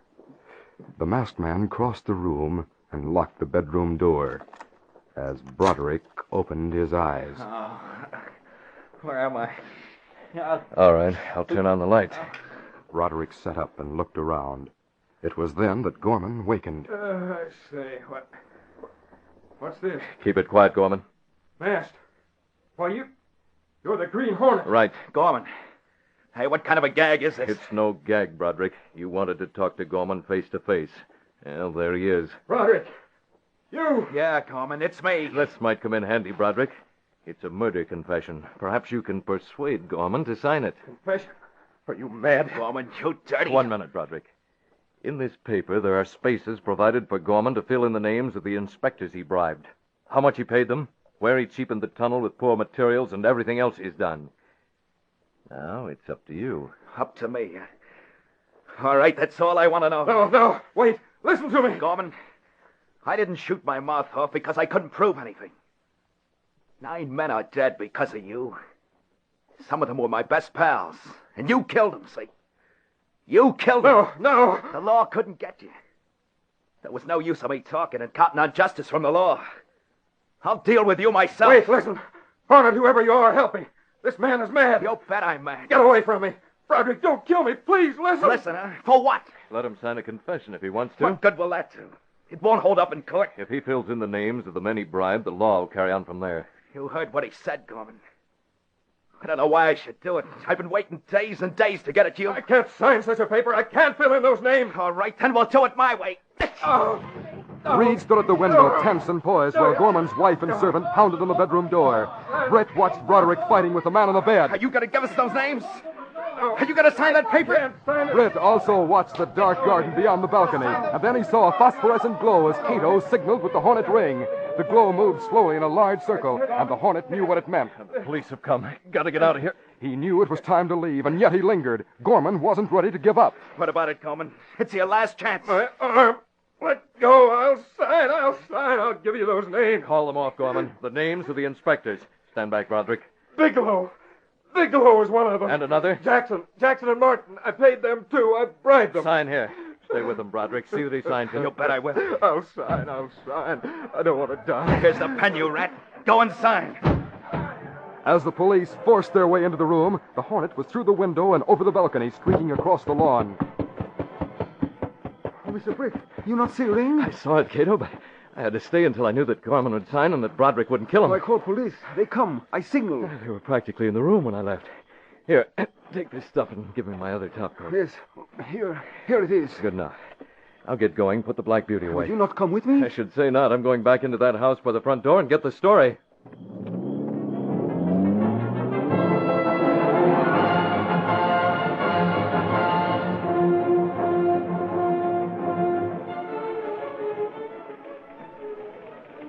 Well, what do you think of the new setup, Gunnigan? Well, I'm full of curiosity.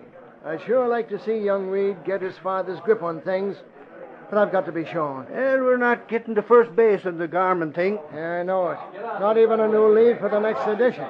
Hey, what's going on over there? I don't know. Bring that rewrite to my office when you get it ready. It's Reed. But so it is. Gunnigan, you better call down and have him hold page one. We have a new head, maybe a couple of pictures. New head. Pictures. Baker's in the morgue, seeing what he can find. Pictures of who? A few of the city inspectors. Inspectors? Yes, the inspectors that Gorman bribed. But do you know their names? Of course, their names are in the confession.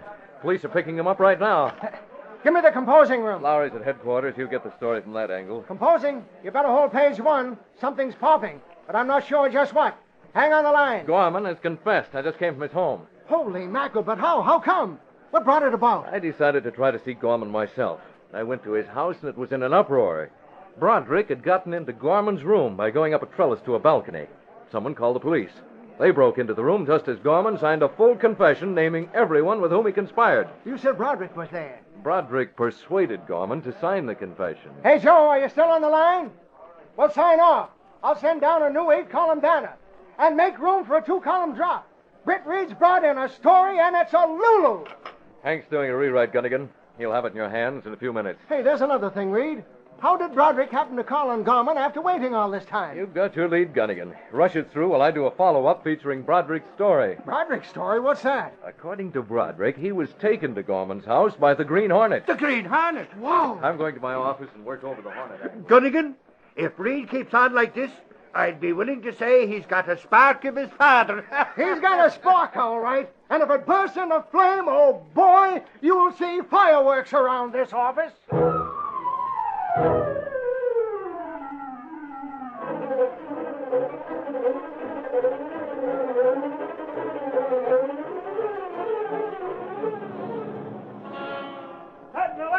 Paper, Gorman admits conspiracy. Confession names city inspectors. Read all about it. Green Hornet involved. Green Hornet still at large. That's the Lex Street paper.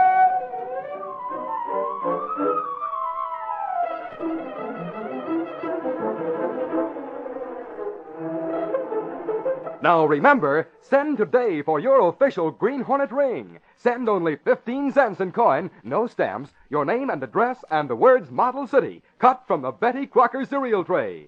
Mail your letter at once to the Green Hornet, Box 230, Minneapolis, Minnesota.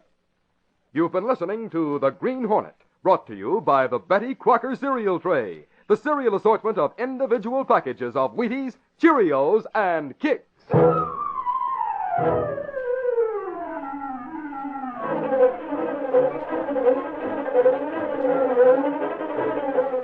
Wow, look at that drum major strut.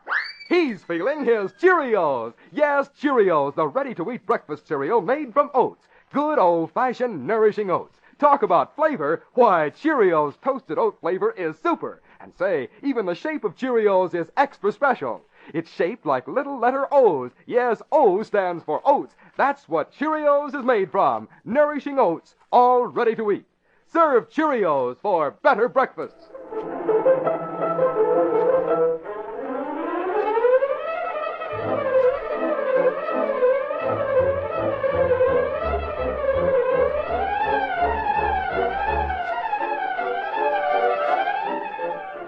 Be with us again next week at the same time when General Mills will again present The Green Hornet. This copyrighted feature originates in Detroit, and all characters, places, and incidents used are fictitious. Hal Neal speaking.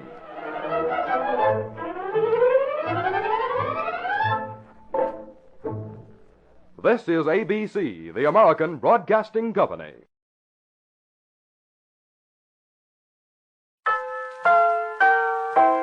Say, want a brand new breakfast idea? Then get the Betty Crocker cereal tray, the Betty Crocker cereal tray. Yes, indeed. Try the brand new cereal assortment with 10 individual packages in all.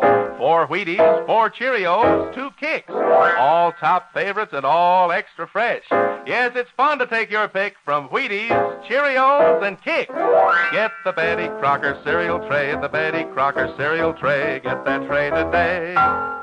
And now the Betty Crocker cereal tray presents...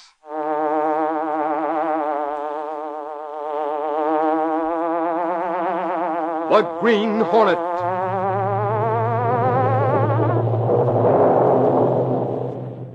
He hunts the biggest of all game, public enemies who try to destroy our America. With his faithful valet Kato, Britt Reed, daring young publisher, matches wits with the underworld, risking his life that criminals and racketeers within the law may feel its weight by the sting of the Green Hornet. Ride with Britt Reed in the thrilling adventure of Marked Money. Amazing offer! Listen. Betty Crocker cereal tray now offers you official Green Hornet ring. It's the most remarkable ring in years. A secret night signaling ring. A secret signal radiator. Secret money compartment. Bears official seal of the Green Hornet. Get yours now. Offer closing fast. Hear full details later in this program.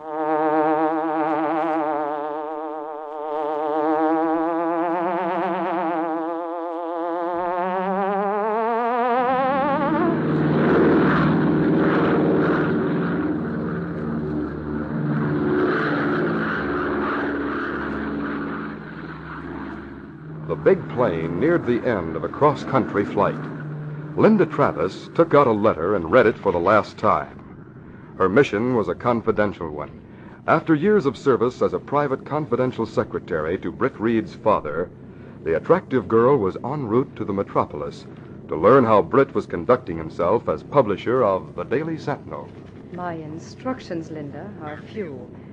Britt must not know that you are employed by me. Get a position of some kind on the staff of the Daily Sentinel. Report to me regularly. I must know whether or not my son is knuckling down to business. You'd better destroy this letter. Okay, Chief. I'll destroy the letter. Is your seatbelt fastened? Seatbelt? Yes, Miss Travis. We'll be landing in 5 minutes. We've made good time. You can see the airport right over there. Why, sure enough. We'll circle to come in against the wind. It's been a lovely flight, and Mercy. Well, look down there. Huh? Right below. Why, there's been an accident on that highway. Rather. Well, it looks as though that car rolled over a few times after it hit the ditch. Yes. Why, it must have happened just a few minutes ago. The ambulance is just arriving.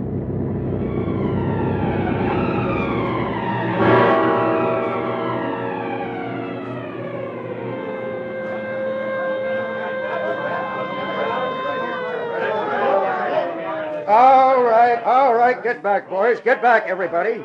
Give the doctor room. You got any facts, officer? Yeah, that convertible left the road and rolled over 2 or 3 times.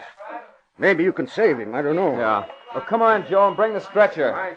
No one saw it happen. Was there just one man in the car? Yes, I guess so. He must have lost control of his car. Doc, he lost control because he was shot. Shot? Yeah, see for yourself. Got a bullet through the left side. Any idea who did it, officer? No, but I know there are a lot of guys who had a grudge against that bird. Yeah? Yeah. He used to be a cheap punk, a petty racketeer. Then he began to get big. He muscled his way to big time. On the way up, he stepped on plenty of his pals. His name is Jerry Jerome. Ah. Yeah, he's pretty well banged up. Oh, Doc, if you don't mind, I'll ride the ambulance with you. Jerome might name the gunman if he regains consciousness. Yeah, if he regains consciousness.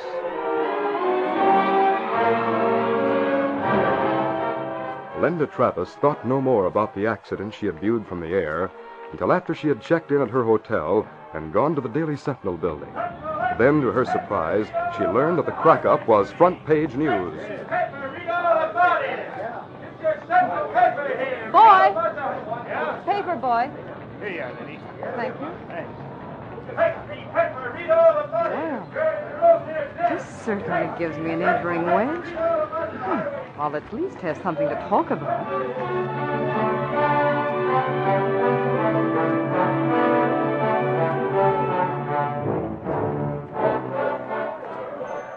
Pardon me. Is Mr. Reed's office on this floor? Huh? Reed's office? Oh, yes'm. I'm going that way. I'll go with you so you don't get lost. Thank you. But confound it, Gunnigan, I tell you, there's got to be some way to get in there. That's Britt Reed over there. I see. Me? My name is Axford, Michael Axford. Just step over this way, miss. Hey, Mike, where you going, huh? Well, what about Lowry? He's always bragged that he can get into any place. Can he get into that hospital room and be on hand when and if Jerry Jerome regains consciousness? Larry's over at the hospital right now, boss. He called a few minutes ago. The information desk in the lobby is as close as he can get to Jerome. Well, who is with Jerome? Does he know that? The doctor and nurses, that's all. Yeah. What doctor's on the case? Doc Shotton. And Reed, he's one medico that can't be bulldozed. He's been hand in glove with Jerry Jerome's hoodlums for a long time. Gunnigan, who do you think shot Jerome? I'd lay 2-1 on Rod Pomeroy. Pomeroy, huh? Sure. He used to control the bookie parlors here in town. Also had the coin machines until Jerome took over. Didn't Pomeroy and Jerome used to be partners? Sure they did. They dabbled in everything, including blackmail and extortion. Then they split. And Jerome took over. Right. Jerome went up, Pomeroy went down. If we could only get a man in that hospital room. I tell you, Gunnigan, if Jerome regains consciousness, his statement will be an 8-column banner. Yes, if we could get it exclusive. Well, I know the superintendent of that hospital. He's obligated to this newspaper. It don't mean a thing, boss. Not even the super can get a reporter in a room when the doctor in charge says no. Eddie, I just took a young lady into the office. Yes, I saw you, Axford. Oh, you did, eh? Say, isn't she all right? By golly, she's smart, too. I'll see you later, Gunnigan. Yeah, if you can think of a way of getting into that hospital room, let me know. Reed, that girl's name is Travis, Miss Linda Travis. Some other time, Axford. I'm trying to think of angles. Yeah, but Reed, this girl, she's... Oh, excuse me. Mr. Reed. So this is Mr. Reed. Yeah. Reed, this is Miss Linda Travis. How do you do, Miss Travis? Mr. Reed, I want to go to work for this newspaper. I was telling her, Reed, that now you're up to your ears trying to cover the Jerome shooting. I read about it in your last edition. I see. Miss Case, get the superintendent of that hospital on the line. Very well. We've got to get a man in Jerome's room. For Mr. Reed. I'll hold the line open. Mr. Reed, what makes you so sure that Jerome will squeal if he regains consciousness? Well, call it a hunch if you like. Does it have to be a man? Huh? I mean to say, you want someone in the room of that hoodlum who was shot, in case he regains consciousness and makes a statement. Is that it, Mr. Reed? That is it, Miss Travis. Well, how about a nurse? Hmm? Perhaps a nurse could get into the room. I'm a trained nurse. You are? Do you have credentials? Well, yes, of course. If you're going to talk to the superintendent of the hospital, perhaps you could arrange for me Dr. Stebbins is on the line. Oh, good.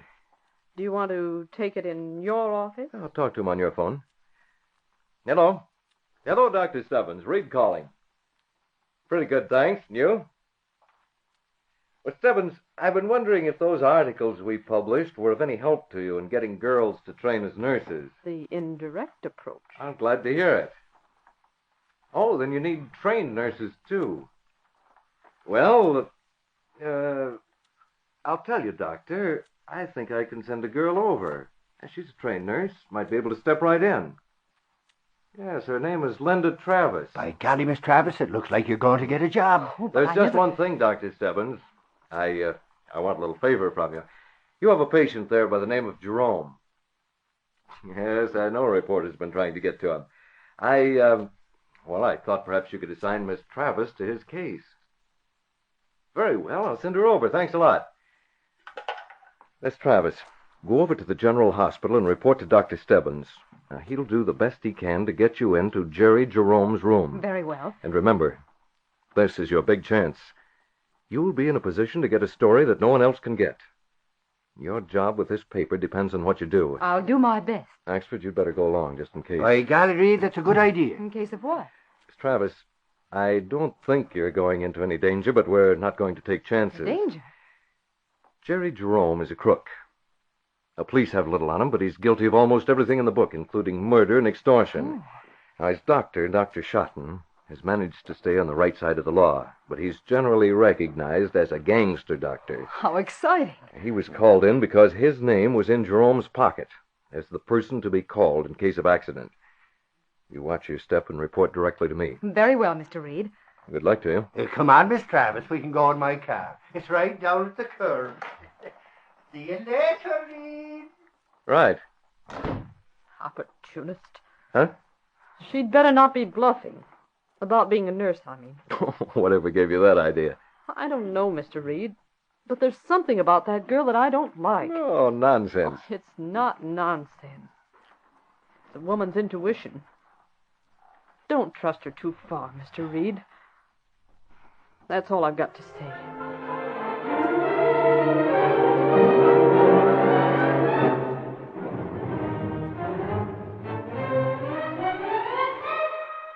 At the General Hospital, Dr. Schotten had left his patient momentarily to talk in the visitor's lounge to a man with shifty eyes and furtive manner. You want to know if there's a chance for Jerome, huh, Pomeroy? That's what I asked. Worried? None of your business, Doc. You needn't worry about me, Rod. Cigarette? Yeah. If I ever told all that I know about you and some of the others... Save it. Just answer my question. Mm-hmm. Light? Thanks. Jerome hasn't one chance in 100. Good. Now tell me this. Is he likely to recover consciousness? That's doubtful. Very doubtful. All right, now get this. I want you to stay with him all the time, night and day. Don't worry about your fee. I'll see that you're paid. If Jerome gets conscious, I want to know what he says. I see. Tell me, nobody else. Not even the cops. Yeah. You're asking a great deal. I know what I'm asking, Doc. You've always been paid well for what you did. I'll do what I can, Rod. But tell me, why did you shoot him? Who says I shot him? Don't hold out on me, Rod. The dirty double-crosser had it coming. He tried to frame me in that Talbot deal. The Talbot deal? Yeah. The two of us collected $20,000 from Talbot on a little extortion proposition. After we got the dough, we found out the cash was too hot to handle. Talbot had kept a record of the numbers on the bills. But Talbot was killed. That's right. Jerry Jerome did the shooting. But he used a gun that was registered in my name. I didn't even know Talbot was dead until after Jerome got my fingerprints on the gun. And he told me. He's had that gun ever since, holding it over my head, threatening to turn it over to the law if I didn't pay whatever he wanted. Well, I paid. Yeah, I paid and paid, till Jerome got all I had. But I'm square with him now. Well, what you say is a great surprise to me. Yeah? Yes, indeed. Police and the press, in fact, everyone, blamed that Talbot extortion and murder on the Green Hornet. Doc! Hey, Doc! Doc, shut! Rod, that's Jerome. Don't let him talk, see? Don't let him talk. Dr. Schotten, you'd better come in quickly. Your patient... Yes, I'll take charge. Doc, where are you? Come here, Doc. Let me in there. No, you can't come in. No visitors. Out of my way, see? Why, you... What about it, Doc? I told the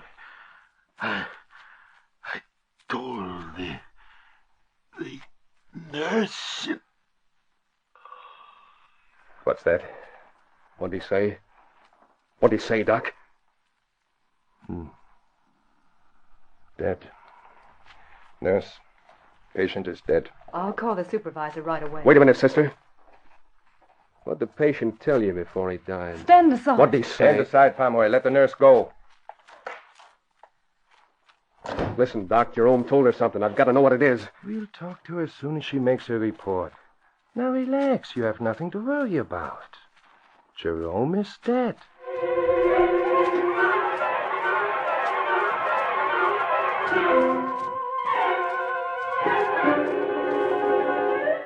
We'll continue our story in just a moment. Listen carefully.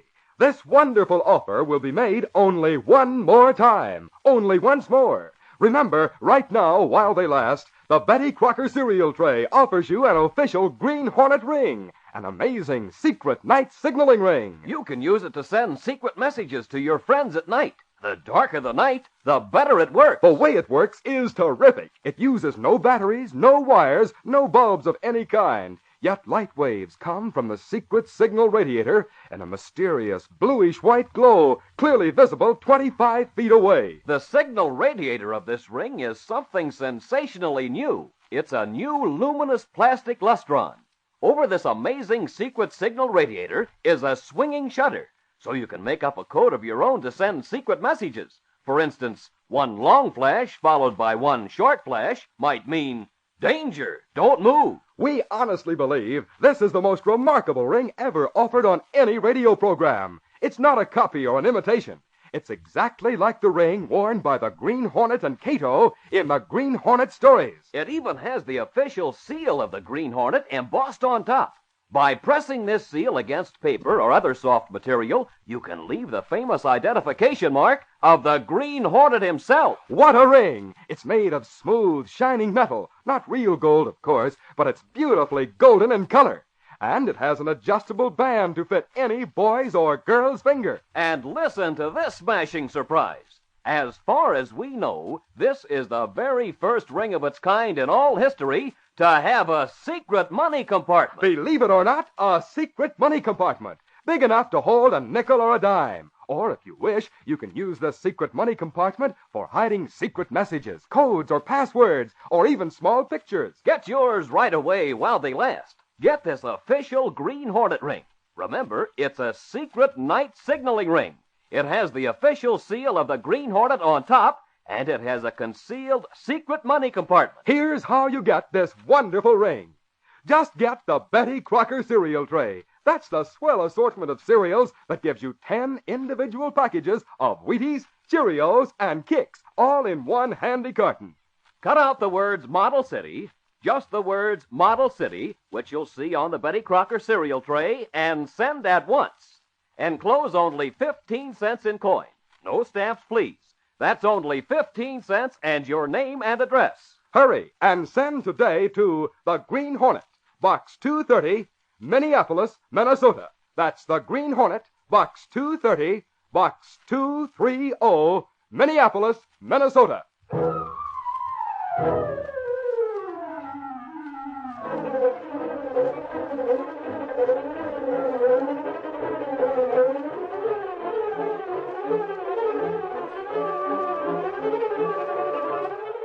Now back to our story.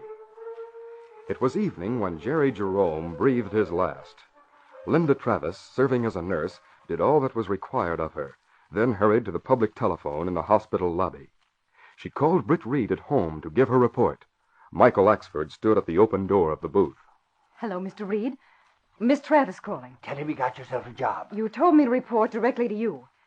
Well, here it is. Jerome is dead, and he did make a statement. Yes, here's just what he said. Quote, "Tell the cops to look behind the tapestry in my living room.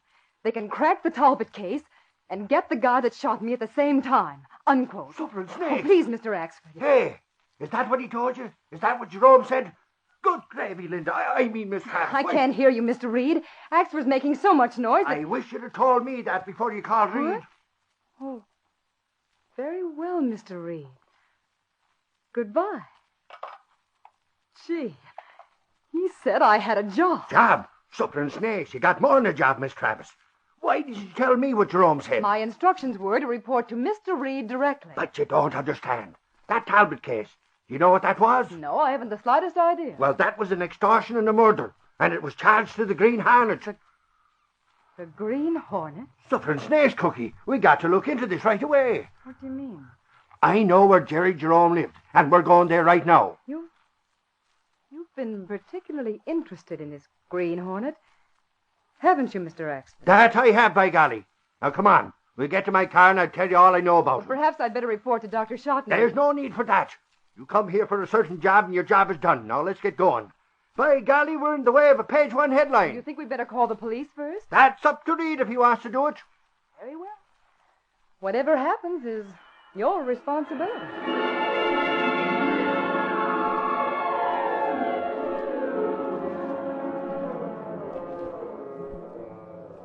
Hey, Shotton, look. Hmm? Look out this window. Isn't that the nurse we're waiting for? Yes. Yes, it is, Bumway. You said she'd be coming back to this floor. Apparently she's changed her mind. But she knows something. She knows what Jerome said. Hey, look who's with her. Who? Doc, something's up. Something funny about that dame. She's with Mike Axford of the Sentinel. They're getting into his car. Shot, and I don't like it. I'm going to follow them. And if they go anywhere near the cops' headquarters, they're going to get the same that Jerome got. Only in the head instead of the chest.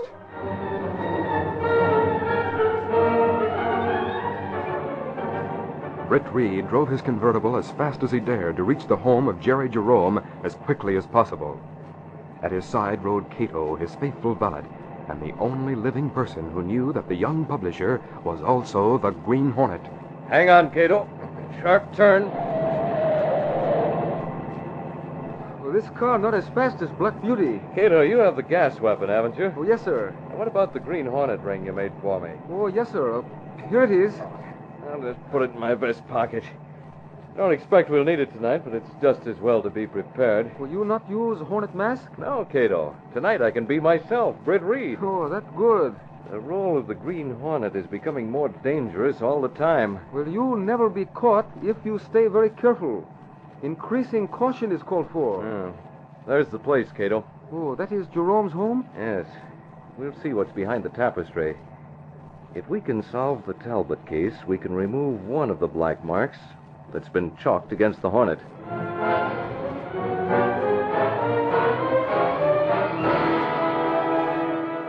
Britt left his car in the rear of the suburban home, then stationed Kato to stand guard and went inside. A few minutes later, Michael Axford drove up with Linda Travis in his car. Why, Mr. Axford, someone's there ahead of us. By golly, you're right, Miss Travis. There's lights in the house. No. We go right ahead. You going to stay here in my car or come inside with me? Oh, I'm staying with you. Yeah. Look, the door is open. We can go right in. Mr. Axford, look who's there. Reed. Come right in, Axford. You too, Miss Travis. Well, Mr. Reed, aren't you working overtime? Miss Travis, now that you're working for the press, you'll soon realize that the job calls for 24 hours a day. I'm just a poor working girl now, aren't I? Reed, did you come here with the same idea we had? Well, I thought I'd like to make sure of our beat before the police are notified. What'd you find? Nothing yet. I just got here a couple of minutes ahead of you.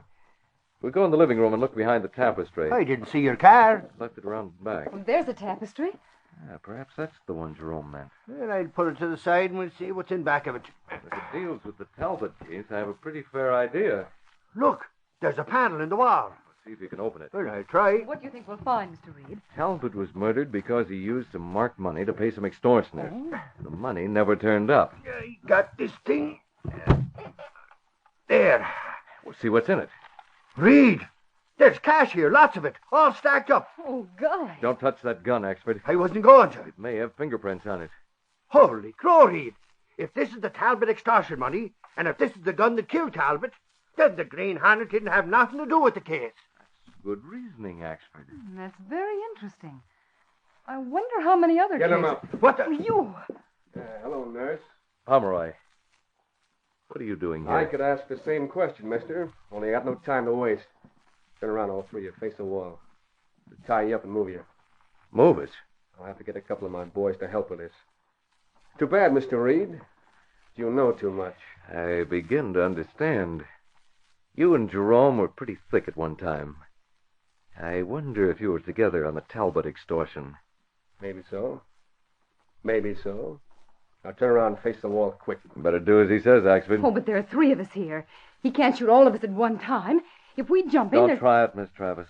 Face the wall, as he says. One man against three of us. Better move quicker. I'll cut it down to two. Very well. There are times when discretion is the better part of valor. Oh, I dare say you're right, Mr. Reed. But I still think we could have gotten the better of him if a couple of us had acted with aggression. What? Hey, who? Hey, what's the matter with him? Oh, the lights. Who turned out the light? This ought to hold you. Reed! Take care of Miss Travis. There's somebody else in this Come room. get some light in here. I can't see a thing. Wait till I find the latch. Reed, where are you? Where are you? Watch the girl, Axford. I want to get this man. Britt Reed knew what happened. He had left Kato outside as a guard in case someone like Rod Pomeroy appeared on the scene. He joined his faithful valet in the darkness near his car. Good work, Kato. First I give gas to men with gun, then turn out lights. Kato, I dropped the Green Hornet ring on the floor in there. I hope they find it when the lights go on. Axford and Miss Travis must think the Green Hornet came here. Now, you'll have to go home alone. Oh, yes, sir. You may have to walk. Oh, that all right. Those two must think I came alone. I understand. Oh, look. The lights just come on in house. Axford found the switch. I hope he found the ring. Now get going, Kato. I'll see you later. Oh, yes, sir. Reed! Hey, Reed, where are you? Right here, Axford. He got away. Did you see him? Who got away, Reed? Who was it? Who do you suppose? I'm asking. Who was it, Mr. Reed? I caught up with him, but he held a gun on me. He said he followed Rod here for the express purpose of removing the stigma of the Talbot murder. Reed, this the Green Hornet, ain't it? Right. By golly, look at this. I found it on the floor where the lights went on. Look at the top of this ring. It's the seal of the Green Hornet. He must have dropped it. Better let me have that, Axford. By the way, what about Rod Pomeroy? Well, he's out cold as a mackerel. Didn't you hit him? Yes, but he was already wobbling. Where is this Green Hornet now? He's gone. Didn't you hear his car? No. I didn't. It's mighty quiet sometimes, Miss Travis. By golly, that Hornet can move around like a shadow. Mm-hmm.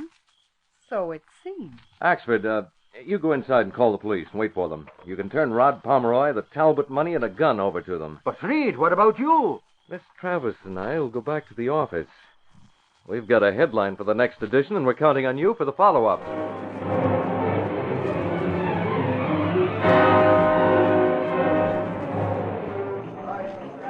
That's what I said, Gunnigan. Rod Pomeroy had the drop on all three of us. For once, we can give the Green Hornet a boost instead of a rap. We can do more than that, Reed. We can take two off the list of crimes that are chalked up against the Hornet. Hey, that's right, Gunnigan. How many other crimes are charged to him? Well, I don't know. Hey, this just came from Axford. Let's have it. Oh, is that what we're waiting for? It is. The police found that the gun belonged to Pomeroy, and it was the gun that killed Talbot. The cash was Talbot's marked money. It's an open and shut case against Pomeroy. Now we can smash the next edition. And oh boy, what a story. Eh, Miss Travis? Not for me. I'm interested in the Green Hornet. Miss Travis, don't worry about the Green Hornet. If you want to get along with the Daily Sentinel, stick to the assignments as they're given to you. I'll take care of the Green Hornet.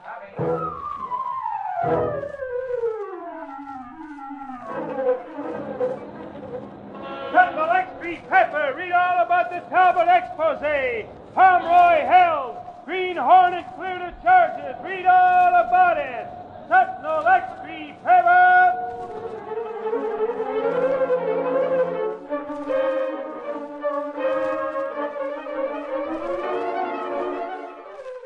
Now remember, send today for your official Green Hornet ring. Send only 15 cents in coin, your name and address, and the words Model City, cut from the Betty Crocker cereal tray. Mail your letter at once to the Green Hornet, Box 230, Minneapolis, Minnesota. You've been listening to the Green Hornet, brought to you by the Betty Crocker cereal tray, the cereal assortment of individual packages of Wheaties, Cheerios, and Kicks.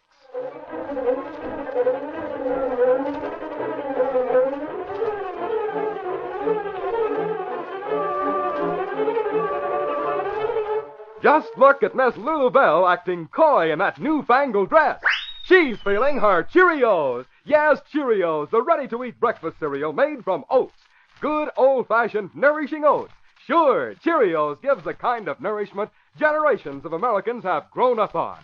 Youngsters really go for the shape of Cheerios, too. Cheerios looks like little letter O's. Remember, O stands for oats. That's what Cheerios is made from. Try Cheerios.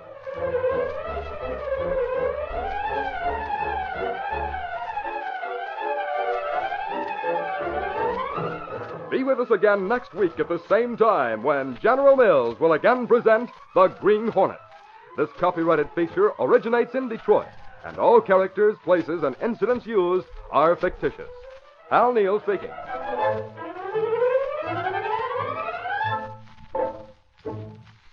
This is ABC, the American Broadcasting Company.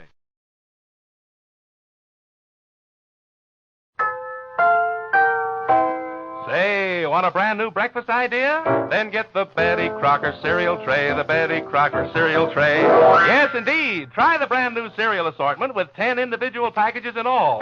4 Wheaties, 4 Cheerios, 2 Kicks. All top favorites and all extra fresh. Yes, it's fun to take your pick from Wheaties, Cheerios, and Kicks. Get the Betty Crocker cereal tray, the Betty Crocker cereal tray. Get that tray today. And now, the Betty Crocker cereal tray presents...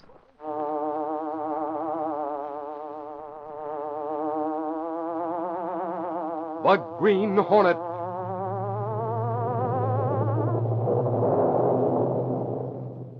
He hunts the biggest of all game, public enemies who try to destroy our America. With his faithful valet Kato, Britt Reed, daring young publisher, matches wits with the underworld, risking his life that criminals and racketeers within the law may feel its weight by the sting of the Green Hornet. Ride with Britt Reed in the thrilling adventure of The Man on Top. 1, 2, 3. Yes, 3. Wheaties, Cheerios, and Kicks. You get all 3 in the Betty Crocker cereal tray. 10 separate packages of your 3 top favorite breakfast cereals, all in one handy carton. Each package holds just enough for 1 good serving. You open a fresh package every morning. That way, there's nothing wasted, nothing left over to throw out. You get exactly the right amount of cereal and at its crispest, freshest best. That's mighty important in these days when President Truman wants us all to fight against food waste. Try the Betty Crocker cereal tray with the 10 separate no-waste packages of your 3 top favorites, Wheaties, Cheerios, and Kicks. Get it soon.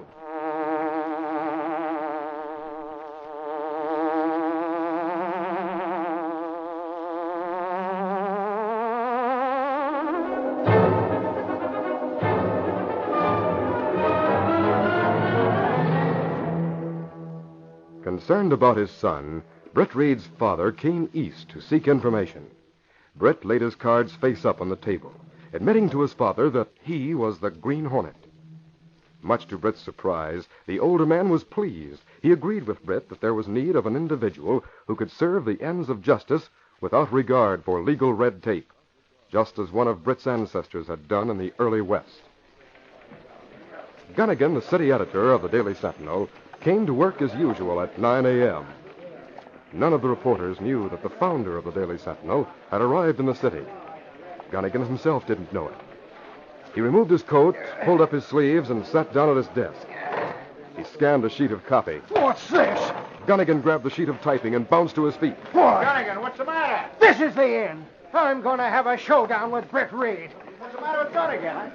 What does he think I am around here? An office boy? Things like this should be discussed with me. It's about time I found out where I stood. Miss Case? Well, good morning, Gunnigan. Good morning, my eye. Is Britt Reed in? Not yet. If he was, he'd have his door closed. Axford, what are you doing here on time? What's eating you, Gunnigan? When he comes in, I'm going to have a showdown. No, Gunnigan. Showdown? Who does he think I am? That's what I want to know. Why, confound it, I was in the slot when he was in the kindergarten. Well, he got out of kindergarten, but you're still in the slot. That's right. I'm still the city editor. And by thunder, I'll be consulted on important matters like this or no other reason why. You're speaking of that reward item? Yes, of course I am. For years, the Sentinel's been offering a reward for the capture of the Green Hornet.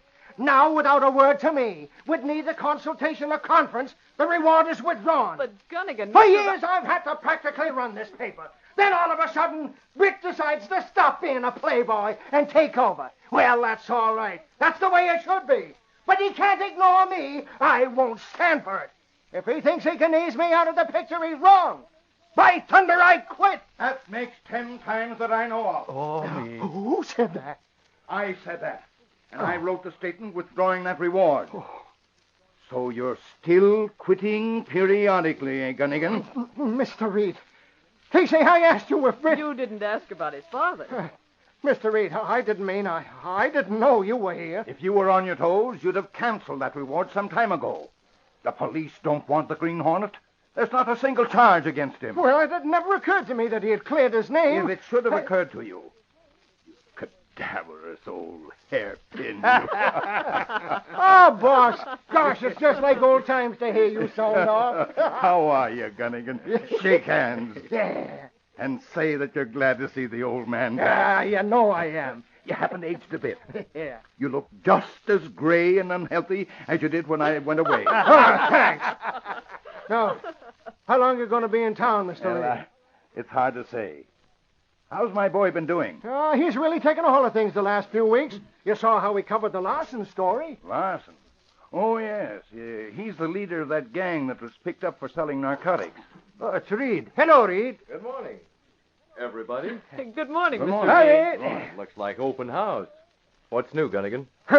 You're more likely to know than I am. I've got to get back to my desk. Well, what's the matter with Gunnigan? Oh, he's nettled because he wasn't consulted about withdrawing the Hornet reward. Oh, I thought he'd be. Come into your office, Britt. I want to talk to you. Right. By golly, Gunnigan's face was something to look at. I've been writing a follow-up on the Green Hornet, telling why the reward has been withdrawn. Oh, good. I've told just exactly where the Green Hornet stands with the law. I'm letting people know he's not a crook. I'm revealing a lot of things that people never knew. Well, don't tell the world that he's your son. No, but I wish I could. I'm proud of it. But we've got to keep the identity I secret. know that, Britt, I know it. But I'd like to tell the police commissioner. Oh, Dan. Now, Jimmy Higgins is my oldest friend. We rode together in Texas nearly 50 years ago. I know that he can be trusted. Let me think it over. Britt, now Higgins needs your help. He has the Larson gang in jail. Won't that smash the dope ring? Larson's not the leader of that outfit. No? Then who is the man on top? John Grayling, head of the Atlas Medical Supply. Scott.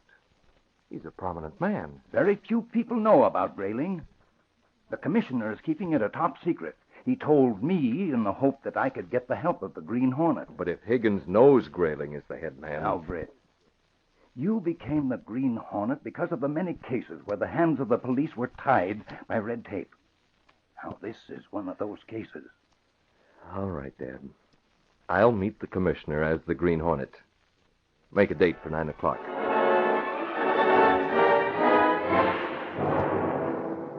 At 8:30 that evening, Britt Reed was ready to move out in his disguise as the Green Hornet. Kato was at his side, and so was his father. Dad, I'm going to show you where we hide our car. On the back of the clothes press is a sliding panel. Why, there's a passage behind that wall. Follow me. Come along, Kato. Yes, sir. Stepping through the secret panel in the rear of the closet, Britt Reed led the way through a narrow passage built within the walls of the apartment itself. This passage leads to an adjoining building on the dark side street. And that old place has been abandoned for years. That's what everyone thinks. But wait till you see. Looking down from the small balcony in the supposedly abandoned building, the senior Reed saw the sleek, super-powered Black Beauty, the streamlined car of the Green Hornet. Holy smokes, Britt. You've really been working. Well, Kato did a lot of it. The corridor between the walls of the apartment, the secret doors, and this old building. And that car. So that's the Black Beauty. That's right, Dad. Well, I want to see what you and Kato did to the engine. I want to look it over from stem to stern. In fact, I want to drive it. I wish that I had more time right now, but I haven't. I'll have to see it some other time. Got to get over to the commissioner's house. Kato will take you over in the convertible. Good. Now, Jim Higgins will drive his car to your meeting. Don't forget the plans. We're to drive through the park, stopping at the old oak tree, and wait there until the Green Hornet stops across the road. That's it, Dad. I'll see you later. The old oak tree, Kato. I went there many times when Britt was a little boy. We used to make camp beneath the old oak tree and play cowboy and Indian. Britt stepped into the Black Beauty and pressed a button. The great car roared into life. A section of the wall in front raised automatically. then closed as the gleaming black beauty sped into the darkness.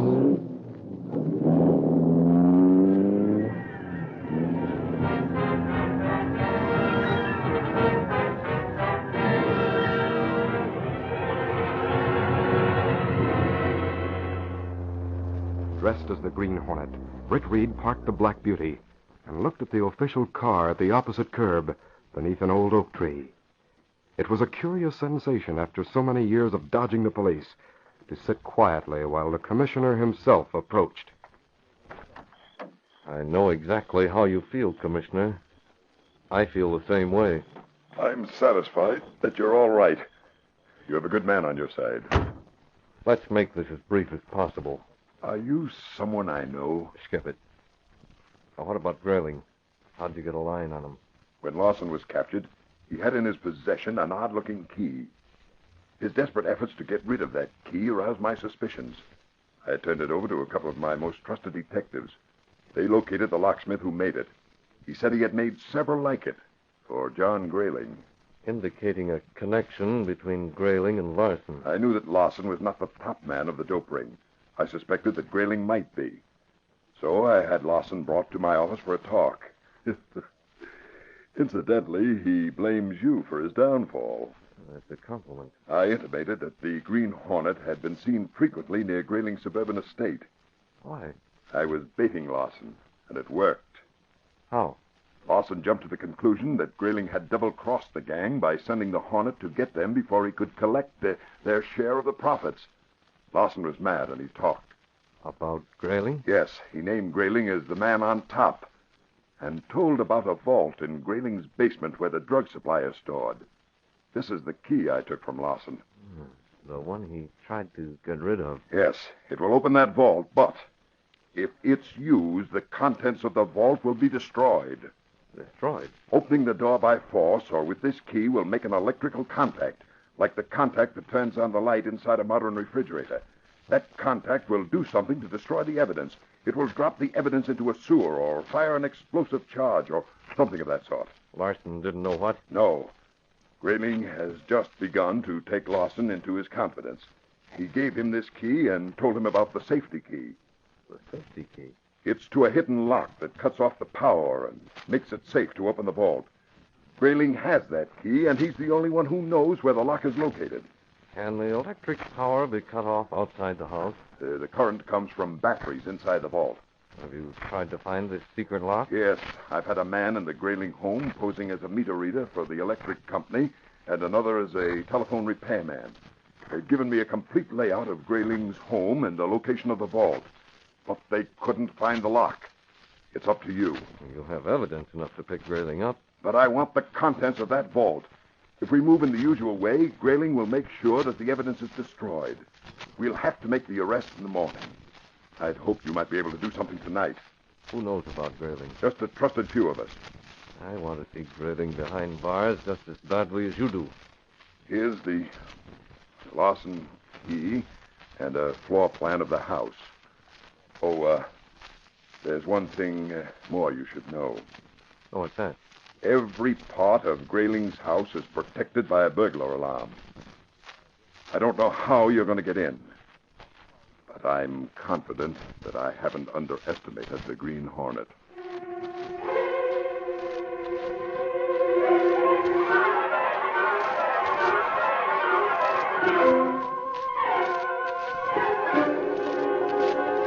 We'll continue our story in just a moment. It's fun choosing your breakfast cereal from the Betty Crocker cereal tray. Every morning you can choose a different one. Kix one morning, Wheaties the next, and Cheerios the next. All three top favorites. Get the Betty Crocker cereal tray from your grocer now.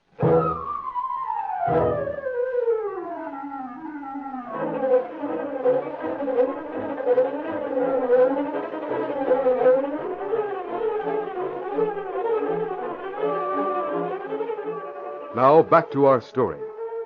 After his meeting with the police commissioner, Britt Reed considered his problem while he guided the Black Beauty home. In his apartment, he discussed his plans with Kato, then called Linda Travis. You'll need help on this one, Kato. It's the toughest assignment we've ever had. Yes, Mr. Brate. And I've never been more eager to succeed. Hello, Linda. You're needed. If you can be at the corner in half an hour, a black car will stop for you. I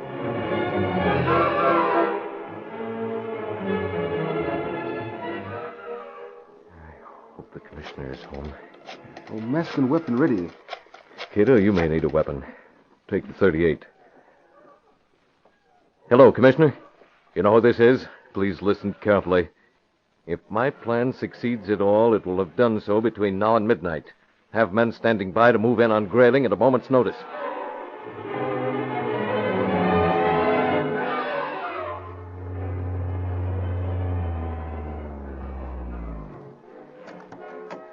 Step in, Linda. Thank you. Well, what do you want me to do? Help Kato and me get the top man in the drug racket. His name is John Grayling. What can I do? You'll have to set off a burglar alarm and get captured by Grayling and the henchman who lives with him. Then you'll have to put on an act. And it'll have to be good. Now listen carefully. I'll brief you.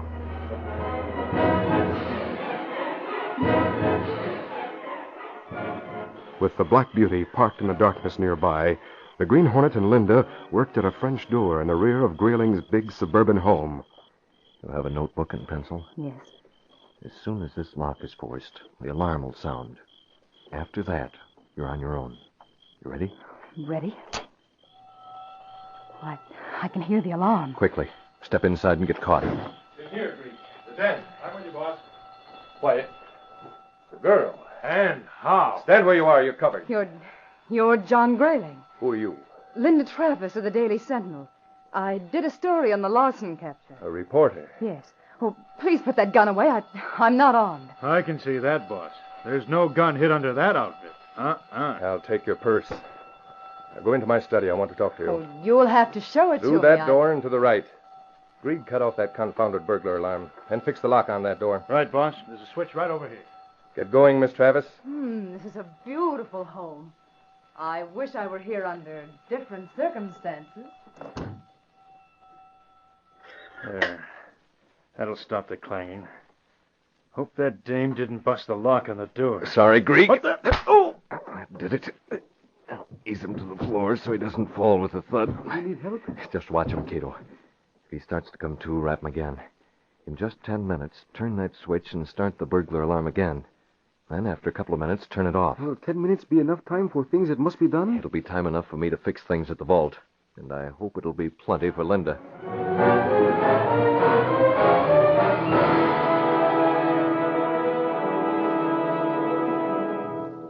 Certainly taking Greig a long time to close that door. Oh, I'm afraid the lock was broken. Miss Travis, I insist on knowing why you came here. You know, Mr. Grayling, you're not at all as I'd pictured you. You're a marvelous subject for an article. A human interest article. You're guilty of breaking and entering. Aren't you afraid your paper will fire you for that? The Sentinel wouldn't like it, but... No. No, I'm not afraid. You're not the type to report me to the police or to my boss. Now, you're the kind of man who handles things on the spot. Miss Travis. Oh, you're hurting my wrist. Why did you come here? Oh, please, Mr. Grayling. Tell me. All right, I'll tell you. Only, please let me go. I'll tell you. You'll know anyway in a little while. I'll know what? Larson has talked. Larson? Yes. I got an inside tip from police headquarters. Larson talked about what? About you. He told of your connection with the dope racket and about your vault in the basement and the supply of drugs you keep there. Well, the commissioner's kept it secret for several days so that he could investigate quietly. He has, huh? I wanted to have a scoop, but I wanted to be ready with a story about your home when the police picked you up. So that's it. Well, I'm sorry to disappoint you, Miss Travis, but the police have nothing on me. Oh, Larson told me. Larson, a cheap, notorious hoodlum. What's his word against mine? But he gave the commissioner a key to your vault. A key, huh? Well, the police are free to use that key. They can look into my vault any time they want to. But they'll do it at their own risk. Oh, Larson told them all that. They know all about the secret lock. They sent men to pose as the telephone... What am I saying? Telephone man. Confound it, I thought there was something peculiar about him. And that man from the electric company. I thought it took him a long time to read that meter. They were both detectives. Oh, I've talked too much. What? The alarm again. Greig!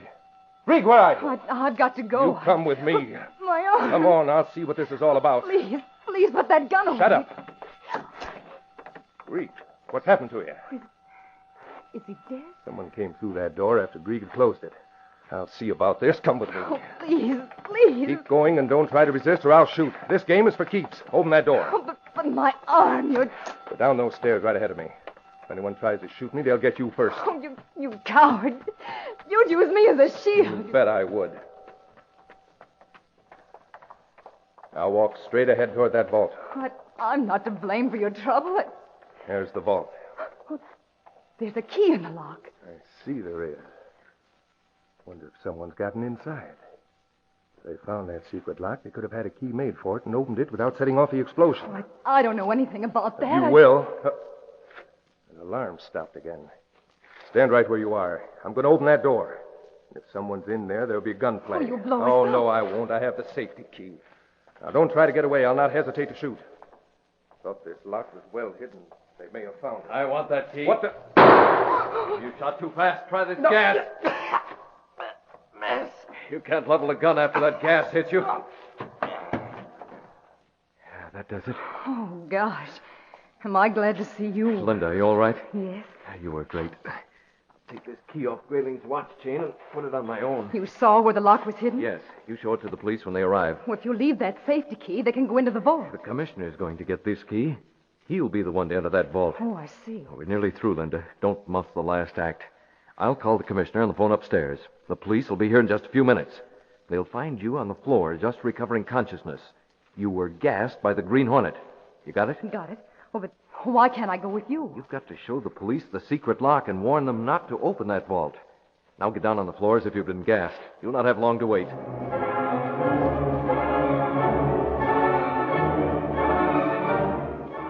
This is it, Commissioner. Send the boys to pick up Grayling and his pal, a hood named Greig.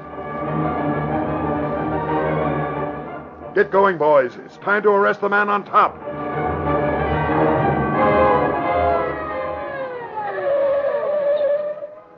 There they are, Kato. Police get here very quick. They were just a quarter of a mile away, waiting for a call by radio. Step on it, Kato. Let's get going.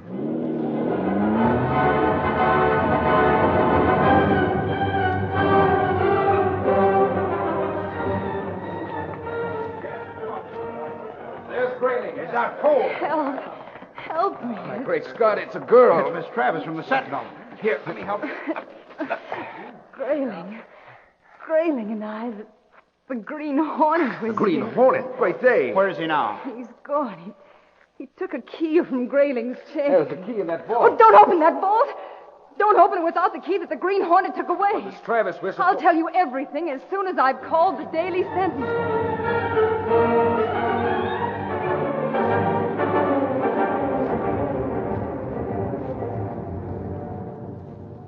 It was the following day at noon. Britt Reed's father and the police commissioner had met for luncheon in a private room at the Civic Club. Confound it, Reed. You've got to come through. I have Grayling under arrest, but I can't hold him for long without some evidence. Evidence, huh? That's what I said. All we have against him is the statement made by Larry Lawson. That won't do. I've got to get into Grayling's vault, but I can't do it without the key. That safety key. You're sure the Green Hornet has it? Of course he has. The Travis girl said so. Tell me who the Green Hornet is. I've got to reach him. Well, sorry, Jim, I can't. I promised I wouldn't reveal his identity. You... Oh, here comes Britt now. I'm sorry I'm late, Dad. How are you, Commissioner Higgins? Not so good. Sit down, Britt. Sit down.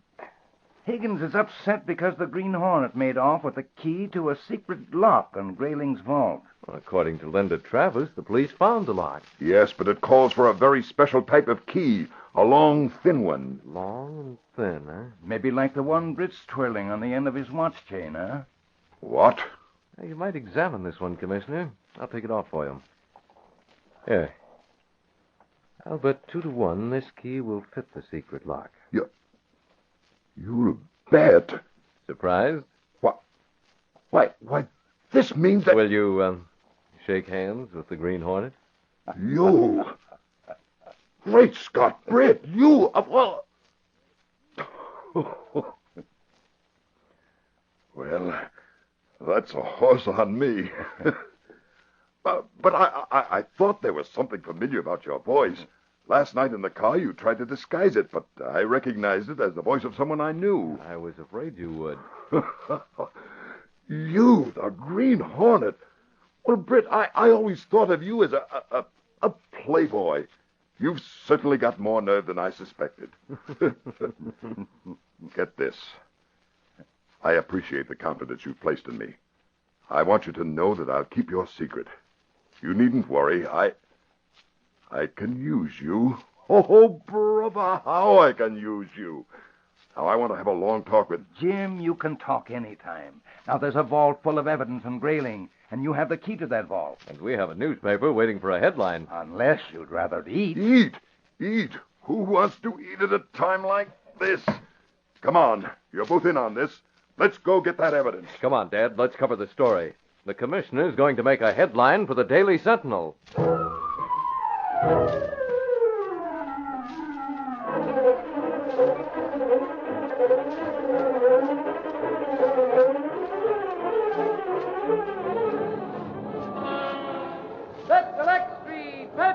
Commissioner finds narcotics hidden in grailing home, man on top behind bars. Read all about it. Green Hornet delivers key to police. Set Select Street, Pittsburgh.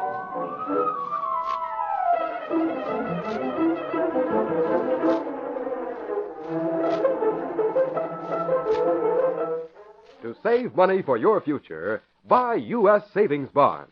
It is the safest investment in the world and very profitable. For every $3 invested in these bonds, you will receive $4 when the bonds mature. U.S. savings bonds can be bought on a regular plan at your bank. They may be redeemed at any time after 60 days for the full purchase price plus your interest. Start your savings now with U.S. savings bonds. You've been listening to The Green Hornet, brought to you by the Betty Crocker cereal tray, the cereal assortment of individual packages of Wheaties, Cheerios, and Kix.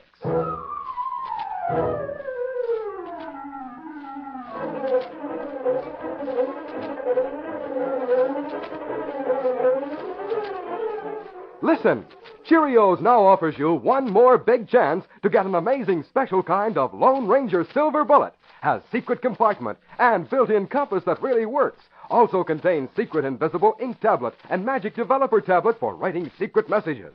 Not a real bullet, but made of durable metal and flashed with real silver. Get yours now for only 15 cents, no stamps, and one Cheerios box top.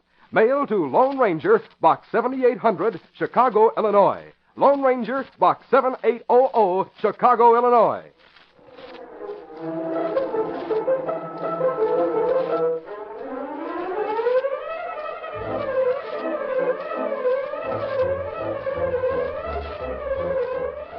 Be with us again next week at the same time when General Mills will again present The Green Hornet.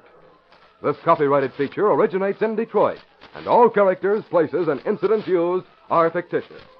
Hal Neal speaking.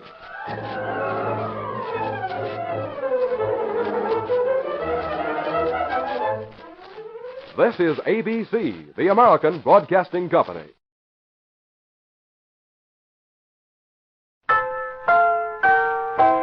Say, want a brand new breakfast idea? Then get the Betty Crocker cereal tray, the Betty Crocker cereal tray. Yes, indeed. Try the brand new cereal assortment with 10 individual packages in all. 4 Wheaties, 4 Cheerios, 2 Kix. All top favorites and all extra fresh. Yes, it's fun to take your pick from Wheaties, Cheerios, and Kix. Get the Betty Crocker cereal tray, the Betty Crocker cereal tray. Get that tray today. And now the Betty Crocker cereal tray presents...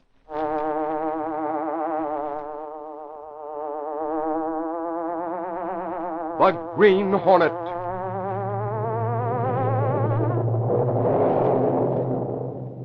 He hunts the biggest of all game, public enemies who try to destroy our America.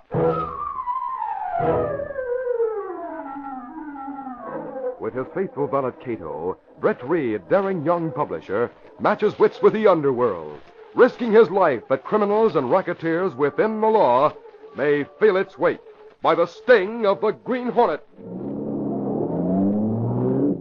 Ride with Britt Reed in the thrilling adventure of The Plan That Backfired.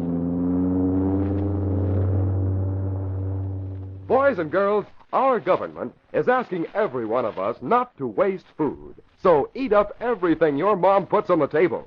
And be doubly sure you eat every single bite of important body-nourishing foods, such as milk, fruit, and cereals, like the 3 wholesome top favorites you get in the Betty Crocker cereal tray: Wheaties, Cheerios, and Kix. All 3 of these Betty Crocker cereal tray favorites are mighty nourishing, mighty good. 10 individual-sized packages in all. Each holds just enough for 1 generous serving of Wheaties, Cheerios, or Kix. Get the Betty Crocker cereal tray today.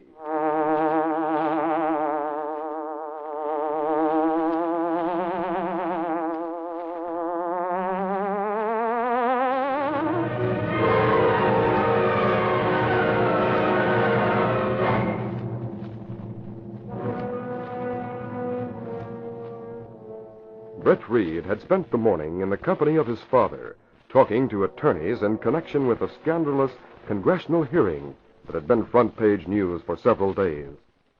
It was nearly noon when he reached his office. Mr. Reed, I am glad to see you. More so than usual in this case? Well, I felt as if I were in solitary confinement for the past hour.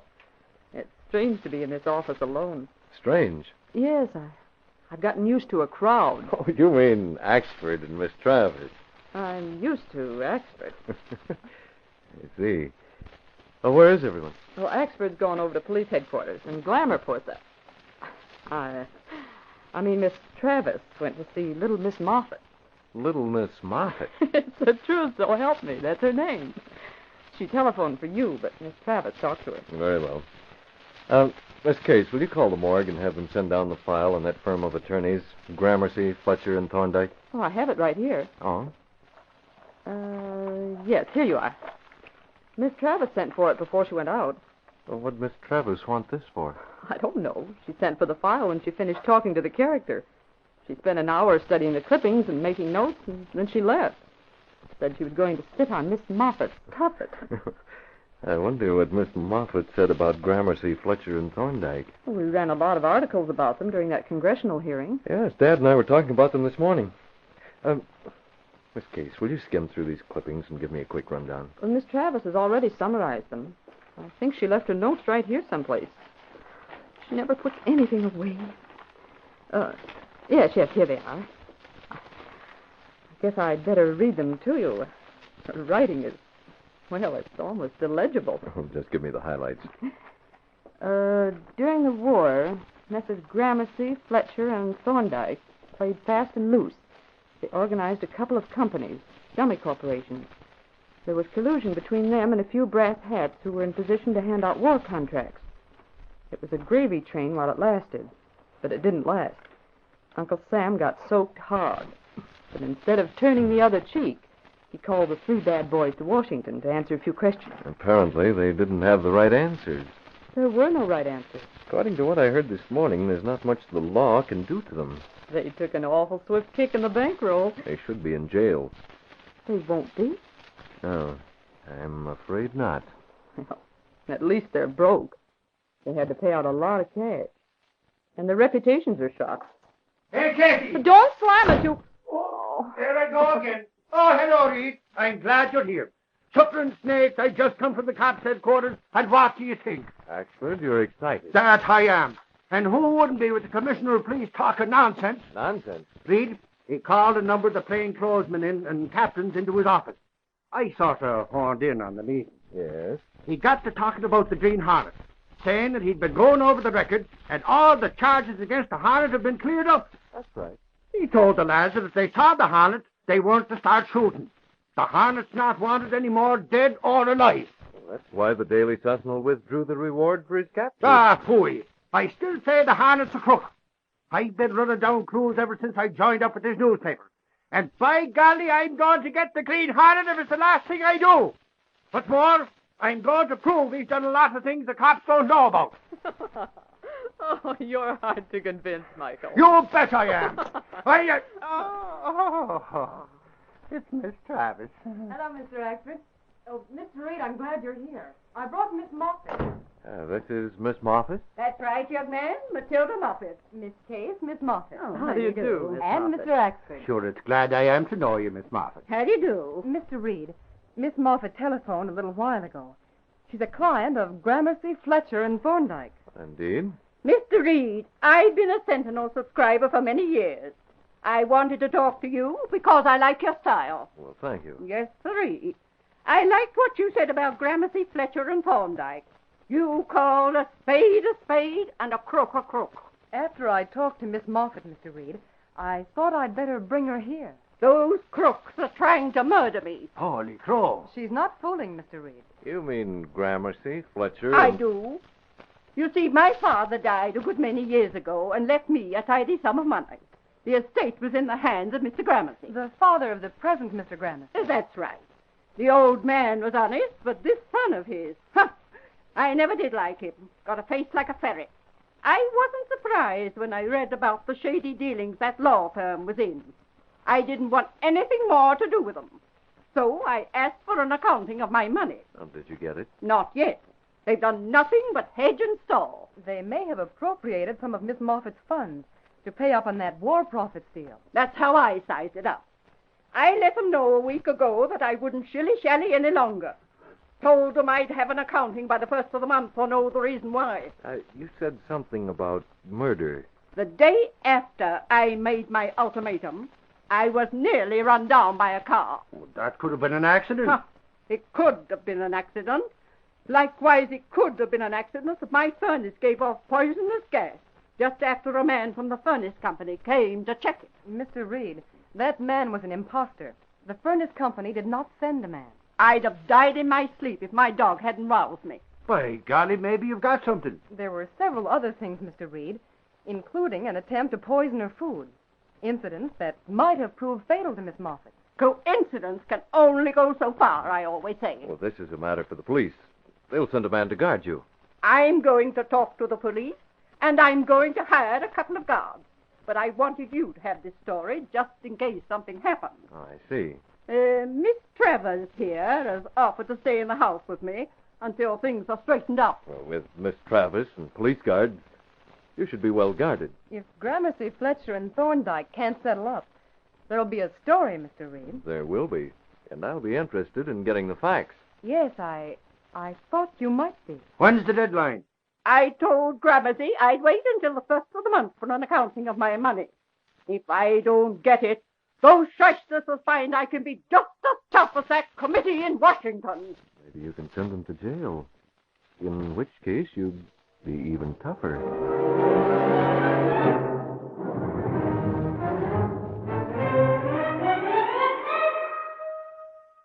Britt Reed knew why Linda Travis had brought the little old lady to his office. As one who knew that the young publisher was the Green Hornet, Linda felt that Miss Moffat's situation might prove to be a means of putting the unscrupulous attorneys in jail. It was several days later when Gramercy sat in Fletcher's office, discussing the firm's problem. We're in a jam, Fletcher. A real jam. We've got to get $100,000 to settle with that old lady. Yes, and within 1 week. 1 week. Confound it. Why couldn't something have happened to her? We tried hard enough. No use trying anything else with her. I came to your office because I have an idea. Let's hear it. We have partnership insurance. If one of us dies, the surviving members would get $100,000 with which to buy his interest in his widow. Go on, Gramercy. There's double indemnity on that policy. Accidental death pays $200,000. Which would mean we could not only buy Thorndyke's interest, we'd have $100,000 to settle with Miss Moffat. Would the insurance be paid in time to settle with her? The death of a partner would justify postponing all action until we could readjust things. Do you have a plan worked out? I have, and it's foolproof. Tomorrow evening, we'll take Thorndyke out on a little party, just the three of us. We'll go over to that roadhouse near Barnesville, and on the way home, we'll stop at a roadside stand on Windy Hill. We'll have to time it carefully. There's a train that goes past there at 1 o'clock in the morning. Go over it step by step, Gramercy. All right. Now listen. is just the way I have things worked out. We'd have a big evening with lots of food and plenty of drinks.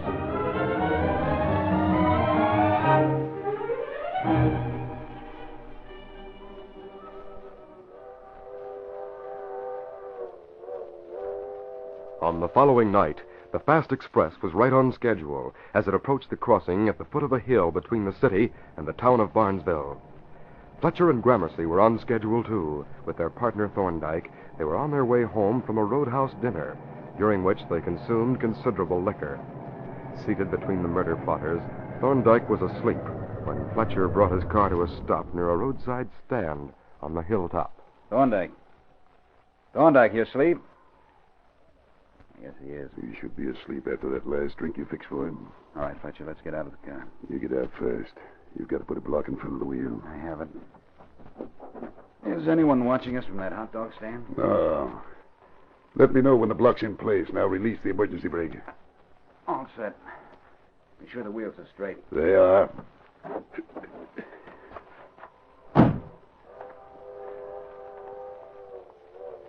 The train's right on schedule. We're in luck. Let's get over to that stand. Just a second. I've got to straighten out the cord to pull the block away. There we are. Let's go. Not too bad. Thorndyke fell asleep.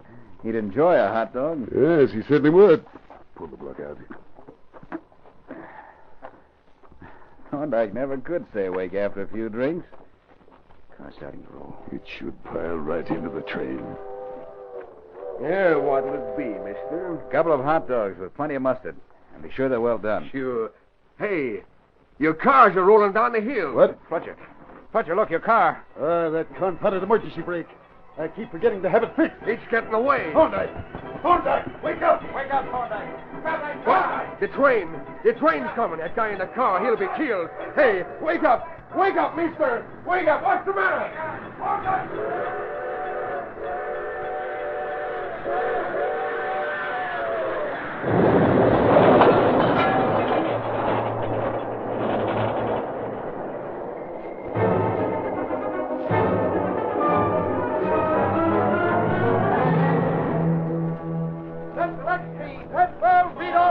Train out of smash up. Here you are, right sir. Here, attorney dies in crash. Here you are, lady. Hey, read sit all there, about it. Here you are, sir. Attorney dies in auto train crash. We did it, Gramercy. We got away with murder.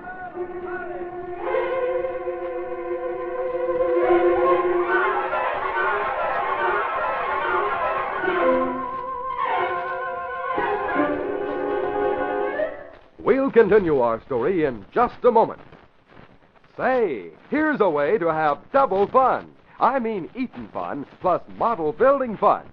Just get the Betty Crocker cereal tray and you'll see what I mean. First comes the eating fun, because each Betty Crocker cereal tray has 10 separate individual boxes of those 3 swell-tasting top favorite cereals, Wheaties, Cheerios, and Kix. Each box holds just enough for one good serving, so everyone chooses just what he wants each morning. This makes breakfast a lot more fun. Now, here's where the double fun comes in.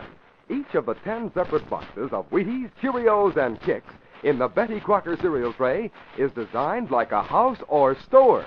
After the boxes are empty, you cut along the dotted lines, fold, and presto, you've got a model city, complete with barber shops, drugstores, and grocery stores, and houses. Also, cut out autos, fences, garages, and a lot more things, all true to life. Best of all, different houses and stores come on different Betty Crocker cereal trays, so you can keep on adding new buildings. Go to your grocer's just as soon as you can and get the Betty Crocker cereal tray. That's the handy cereal package with all 3 of your breakfast favorites, Wheaties, Cheerios, and Kix.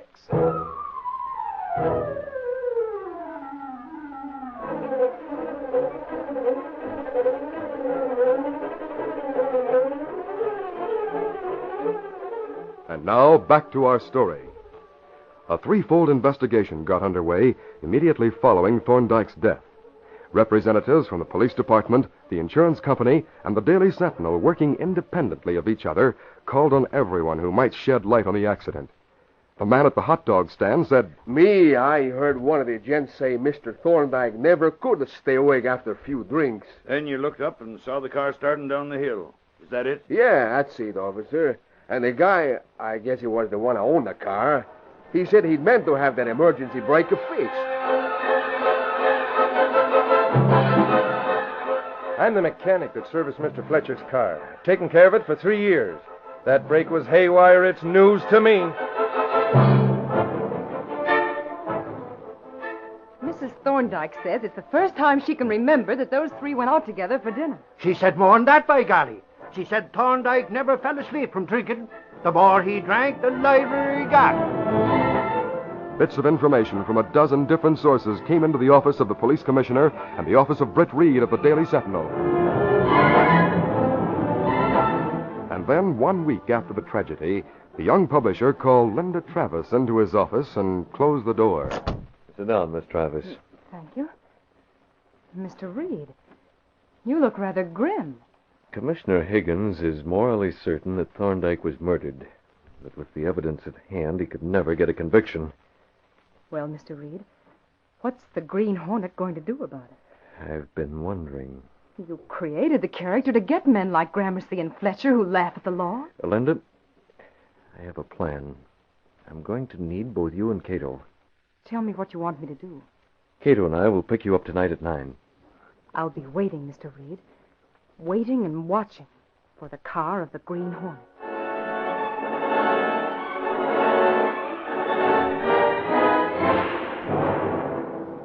That evening, Britt Reed called his faithful valet Kato to his room. Take this bundle of clothing, Kato. It's for Linda. Yes, Mr. Britt. This gun, too. Maybe fireworks tonight? I expect there'll be plenty. Let's go. Stepping through a secret panel in the rear of a closet in the bedroom, Britt Reed and Kato went along a narrow passageway built within the walls of the apartment itself. The passage led to an adjoining building which fronted on a dark side street. Though supposedly abandoned, this building served as the hiding place for the sleek, super-powered Black Beauty, streamlined car of the Green Hornet. Britt Reed pressed a button. The great car roared into life. A section of the wall in front raised automatically, then closed as the gleaming Black Beauty sped into the darkness.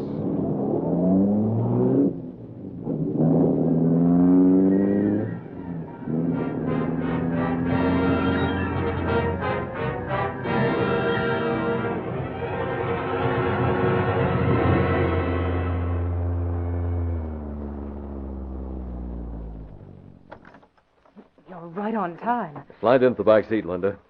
We're going to call on Gramercy. Right. Well, hello, Kato. Good evening, Miss Travis. Well, these are for you. You can get those dungarees over your slacks. Tuck your hair beneath the cap and put on the coat. I'm to be disguised as a man? Well, Kato has to stay with the car, so you'll have to help me inside Gramercy's house. What's the program? I'm going to warn Gramercy. While I'm with him, you're to slip into the kitchen. We'll hear you. You'll rush out as we come in, but you'll leave the door of the refrigerator open and drop this bottle on the floor. That's all you have to do, Linda. Get out of there and run to the car. Leave the rest to me.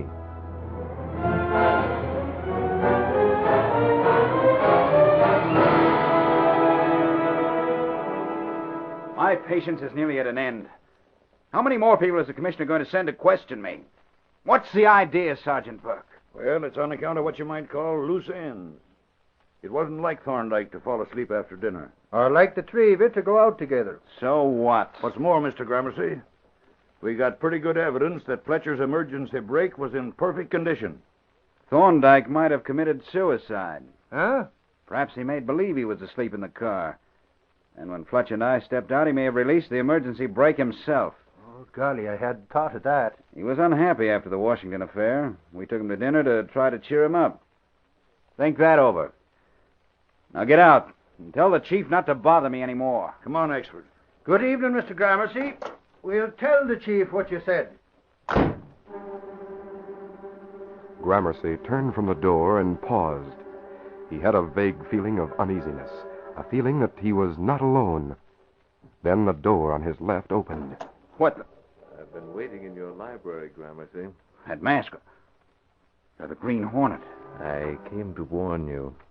Don't try to give Fletcher a deal like Thorndyke got. What do you mean? Partnership insurance is still in force on you and Fletcher. Fletcher's afraid you might have learned how easy it is to collect.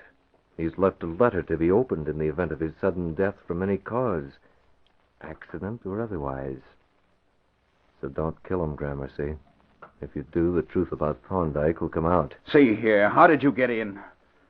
A window. Why did you come here? Why are you telling me about Fletcher? Fletcher's not anxious to die. His chances of survival are better if you know how his death would implicate you. I don't believe a word you say. Quiet. I thought you were home alone. I am. At least I was until you came. What's beyond that door? The kitchen. Why? Someone is there. You hear that? We'd better have a look. Knowing that Linda was in the kitchen, setting the scene for Gramercy, Britt went ahead of the lawyer to be sure the girl would have a chance to escape. I hear someone. Open the door. There he is. Come back here. Hold it. Gramercy, you shot Stand that guy. still or I'll shoot you. Didn't know I had a gun, did you? I've got to see how badly he's hurt. Stand still. But Gramercy... I said stand still. Your concern for that intruder is significant. I wonder if you came here together. Together? Perhaps you came to occupy my attention while an accomplice poisoned the food in that refrigerator. Poisoned the food? That's how it looks to me. Just as we came in, the intruder was doing something to that dish of food. That bottle of white powder that spilled might be poison. I understand there was a poisonous white powder used in some of Miss Moffat's food. You warned me about trying to murder Fletcher. I think Fletcher tried to murder me. Perhaps you should leave a letter just as Fletcher did. And let him know he'll be named if something happens to you. That window! Oh, Gramercy! As Gramercy crumpled to the floor, Brett rushed to the window and looked out, but in the darkness he could see nothing. A glance at the bullet hole between the lawyer's eyes told the masked man that Gramercy was beyond help. Brett hurried to the side of Linda Travis. Linda! He tensed as he heard someone approaching from the back hall. Looking up, he saw Kato. The girl, she is hurt. We've got to get away from here in a hurry. Take it easy, Linda. You're going to be all right. I'll carry the car. As Britt hurried through the darkness near the Gramercy home, he heard the familiar siren of a police car in the neighborhood. You needn't carry me, Mr. Reed. I can walk it. I'm all right now. Just a couple of seconds, Linda. Oh, here is car. The police are coming. Perhaps someone hears shots and call him. There you are, Linda. You drive, Kato. Get away from here and keep moving. We'll see about that wound. I'm all right. We'll make sure of it.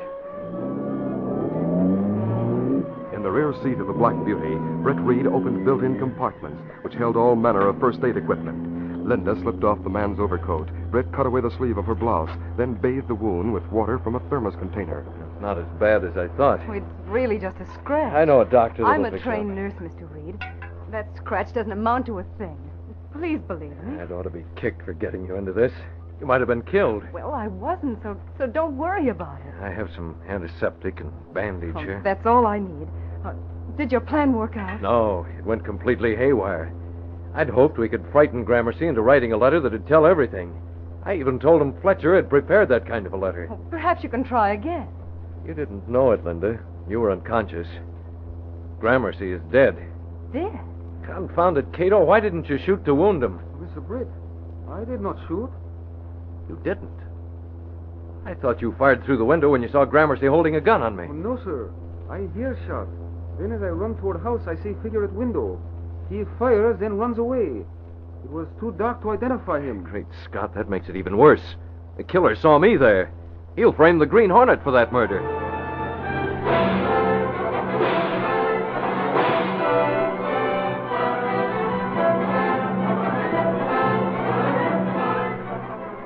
It was 2 hours after Britt Reed had left Linda at her home.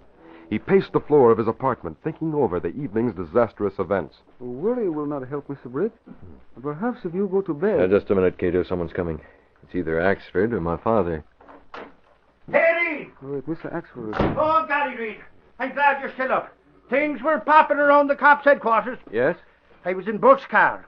We had just finished talking with Gramercy and getting nowhere, and we were driving around when we got a radio call to go back there. Why? One of the neighbors called headquarters to report a shooting. Who was shot? Gramercy. and he was dead on the kitchen floor.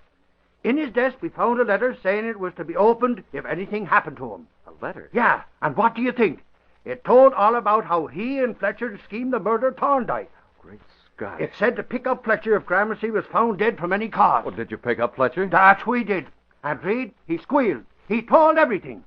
He was afraid that Gramercy would try to get him. He went to Gramercy's house intending to warn him. But he shot him? Deader than a mackerel. In his confession, he says he didn't intend to shoot him until he looked through the window to see if he was alone. He saw Gramercy holding a gun on the Green Hornet. He hoped to frame the Hornet for the murder, but he didn't have a chance. We got to him too quick for him to do any framing. Well, what do you think of that? Huh? Gramercy did leave a letter. Axford, you have news. Did you call the Sentinel? That I did, Reed. That I did, by golly. And I told him that if the Hornet hadn't interfered, a couple of crooked lawyers would have got away with murder.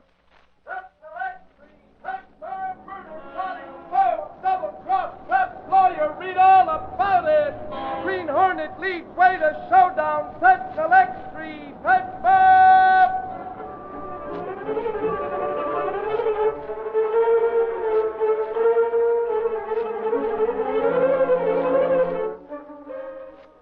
Try waking up your sleepy appetite tomorrow morning with the Betty Crocker cereal tray.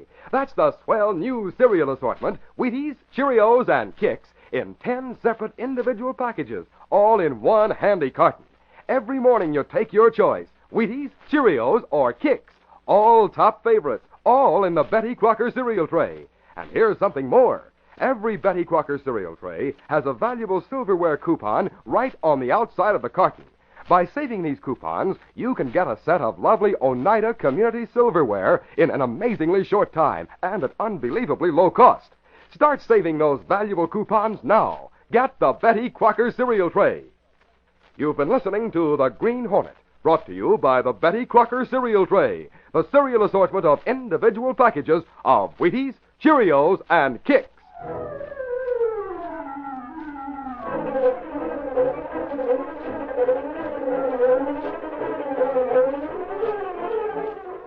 Man, oh man, what a basketball player. He's made 10 baskets and 3 free throws in this one game alone. He's feeling his Cheerios. Yes, Cheerios, that energizing breakfast cereal made from oats. Good, old-fashioned, nourishing oats, all ready to eat. What a picture at breakfast time. A brimming bowl of Cheerios topped with fruit and served with plenty of good, rich milk or cream. It's terrific. And what a cereal for nourishment. Cheerios really helps to build up strength and endurance. Try Cheerios.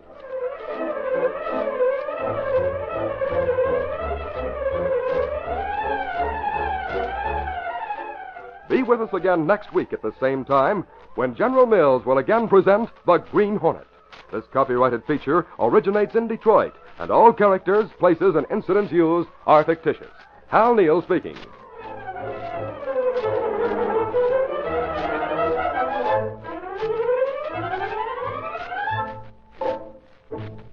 Tune in tomorrow night at the same time over many of these stations for another thrill-packed adventure of the early West with the Lone Ranger. This is ABC, the American Broadcasting Company.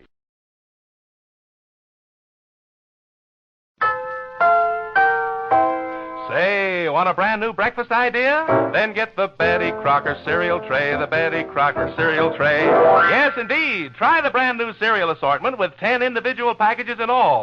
4 Wheaties, 4 Cheerios, 2 Kix. All top favorites and all extra fresh. Yes, it's fun to take your pick from Wheaties, Cheerios, and Kix.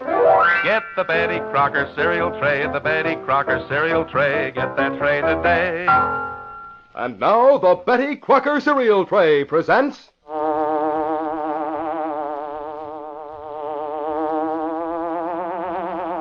The Green Hornet.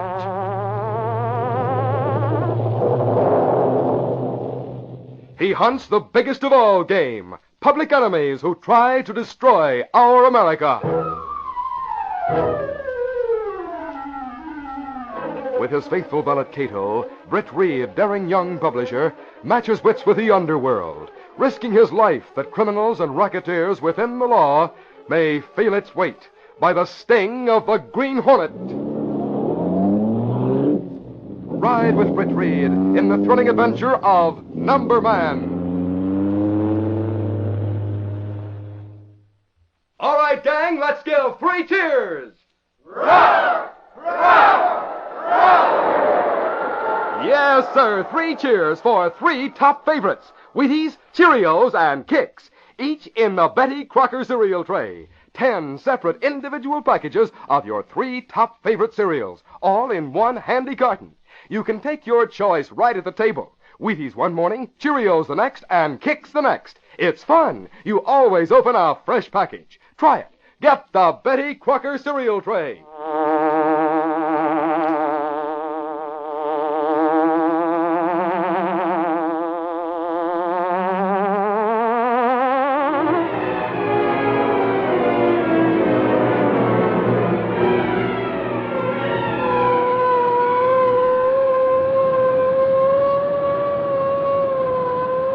Car hurrying through the city streets carry Lieutenant Moran, Sergeant Burke, and Burke's friend Michael Axford of the Daily Sentinel. By golly, Burke, it'll be a scoop if we get those spalpeens of the numbers rackets. We've had a lot of disappointments, Axford, haven't we, Moran? Yeah. If you ask me, I'd say these racketeers are being tipped off when we're about to stage a raid. Here we are. All right, boys, let's go. The police car stopped in front of Gilpin's tailoring establishment. Gilpin himself came from the back room, his eyes wide, as the officers and Axford rushed through the door. Hey, what's this? Here's a search warrant, Gilpin. Now see what's in that back room. Search warrant? What's that for? Why are you here? You know the answer to that, Gilpin. We're out to smash the numbers racket. Numbers racket? Come on, let's go in back. His tailor shop's just a cover. There's nothing back here but my machines and stock. Sure, and we'll see about that. Look around, see for yourselves. Well, of all the... Suffering snakes. He's telling the truth. The same thing all over again. Gilpin was tipped off. Yeah, the gang's got everything out of sight. Burke, I tell you there's a leak. Someone at police headquarters has sold out to the numbers racket.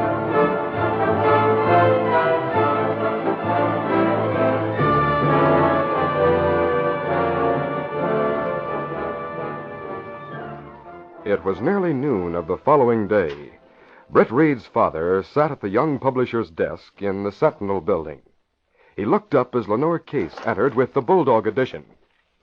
Here's the latest edition, Mr. Reed. Oh, thanks, Miss Case, thanks. Did you tell the city editor I wanted to see him? Yes, sir. He'll be here in just a moment. I read your editorial. Yeah? How'd you like it? You don't pull any punches. Well, I'll bet the police commissioner burns. You as much as said there's a leak at police headquarters. Well, so there is, Miss Case. Confound it. The numbers racket is running wide open in this town. Last night, the police staged raid number 5 and drew another blank. You mean Gilpin's tailor shop? Yes. When the police got there wasn't a sign of any numbers racket in operation. Maybe there never was. Oh, yes, there was, Miss Case.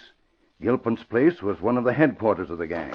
Hi, Mr. Reed. Oh, here's Gunnigan. Come in, Gunnigan, come in. That's a swell editorial you did. About the numbers racket? Yeah. Same old story, eh, Gunnigan? Yeah. Gilpin had a tip when the warrant was issued. He had time to clean out his back room and get rid of the evidence before the raid. And I'm anxious to see what the commissioner has to say. Are you going to see him before you leave the city? Yes. Britt and I are going to his home for lunch. His home? Yes. He's been home with a bad cold for the past week. Just getting over it. If he's seen the Sentinel, he'll be in a fine mood. Well, boss, I'm going to save this editorial and show it to Britt once in a while. It's a good example of punchy writing. Gunnigan, I want to speak to you about my son. Yeah? You too, Miss Case. The boy's coming along fine, Mr. Reed. I'm satisfied with the way things are going. But look, Gunnigan, I want you to keep a hand on things around the office. And don't worry about where Britt spends his time. Huh? I'm satisfied that he's no playboy. He's recently taken a great interest in civil affairs. And that suits me perfectly fine. Now, even if he doesn't spend all his time here in the office, I'll know that the Sentinel is in good hands. I can depend on you in this case. You sure can, boss. Now, don't you worry about a thing. Just count on me. Thanks, Gunnigan, thanks. Now I'll go back west without worrying about things here. Are you leaving soon? Tonight. Tonight? I want to get out tonight if I can. I thought I'd find you all in here. Oh, hello, son. Mr. Reed. Is this a private meeting? Well, it was, but it's finished. I saw your editorial, Dad. I expect the commissioner has called and told us to forget about his invitation for lunch. Well, it wouldn't do a bit of good if he did. I'd go anyway. I want to hear what Higgins has to say about my charge that there's a leak in his office.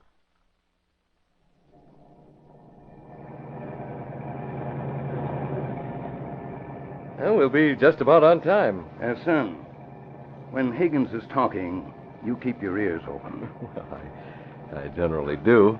I'm pretty sure he had a special purpose in asking us for lunch. Oh? I think he needs help in cracking the numbers racket. The help of the Green Hornet.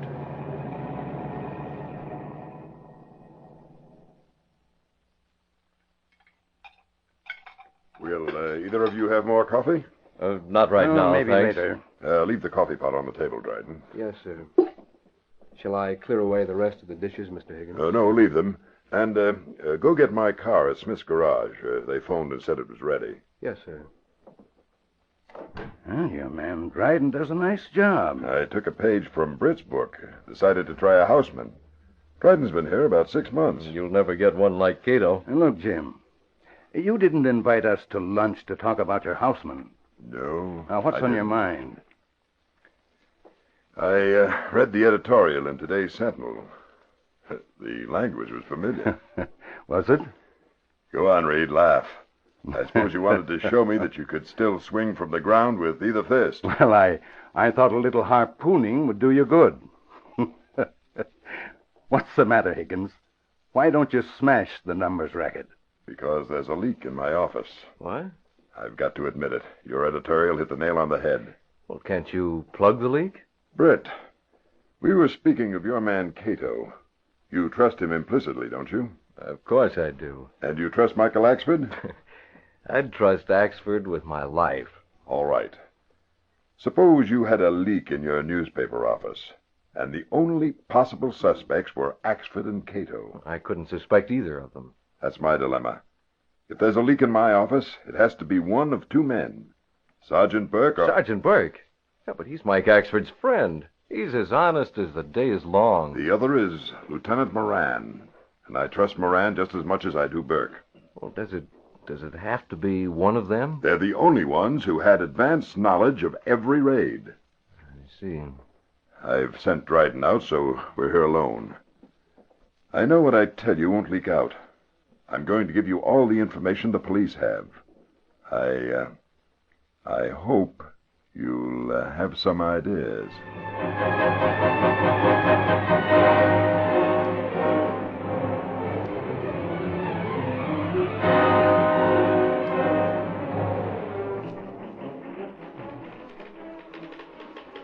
Meanwhile, Linda Travis came into the office as Lenore Case was finishing some letters. Hello, Travis. What's new? Miss Case, I think I'm on the track of something. I had a red-hot tip on the numbers racket. Really? Yes, there's to be a payoff tonight. You certainly get around. Someone called me at home. Didn't give any name. Anonymous tips don't generally mean very much. Well, at least it's something. Michael. Hello, Casey. How do you do, Miss Travis? Why, what's the matter, Mr. Axford? Are you ill? It's Sergeant Burke. I am trying to apply deductive reasoning to the way he acted when he talked to me. I tell you, Burke is up to something. What do you mean? He won't tell me a word, but he's got something on the fire for tonight. The Spalpeen looks like a cat that's been stealing cream. Miss Travis has plans for tonight, too. Would you like to go with me, Axford? Huh? Well, you mean me? Go with you? In the line of duty, Michael. Oh. Mr. Axford, I've been told where there's to be a payoff in the numbers racket. Suffering snakes. Where? When? Down in the riverfront. A place called Kenny's Boathouse. I know the place. It's an old boathouse that's been abandoned. They used to rent boats and sell bait there. You say there's to be a payoff? Yes, and I'm going to keep this story to myself, so don't you blab. You mean follow it down without any authority from the boss? Well, I'd like to prove that I can really handle the story. That wouldn't be a bad idea. We'd ought to let the cops in on it. Now, look, I'll get Moran to come along with us. By golly, Moran can make the arrest. It'll teach Burke a lesson. We'll go to the dock after we've said goodbye to Mr. Reed's father.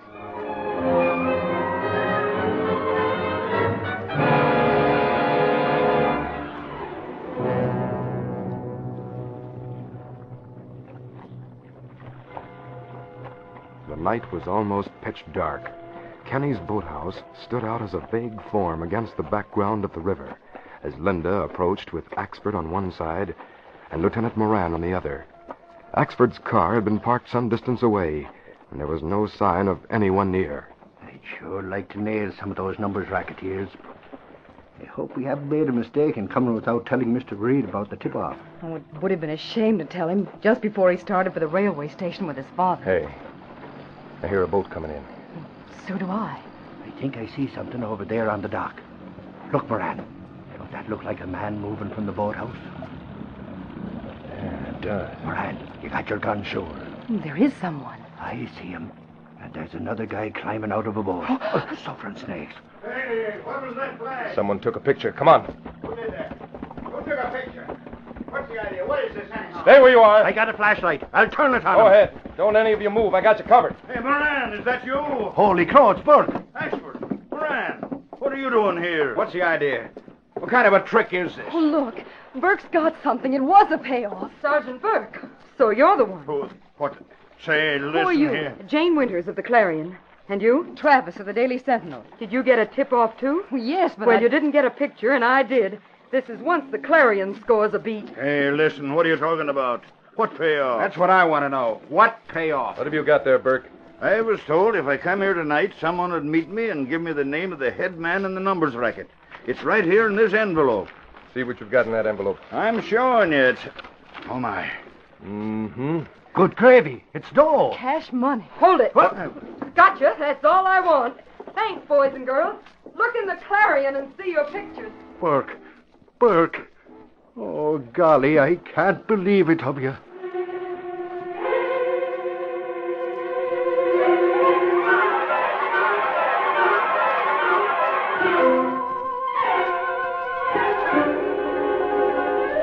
We'll continue our story in just a moment.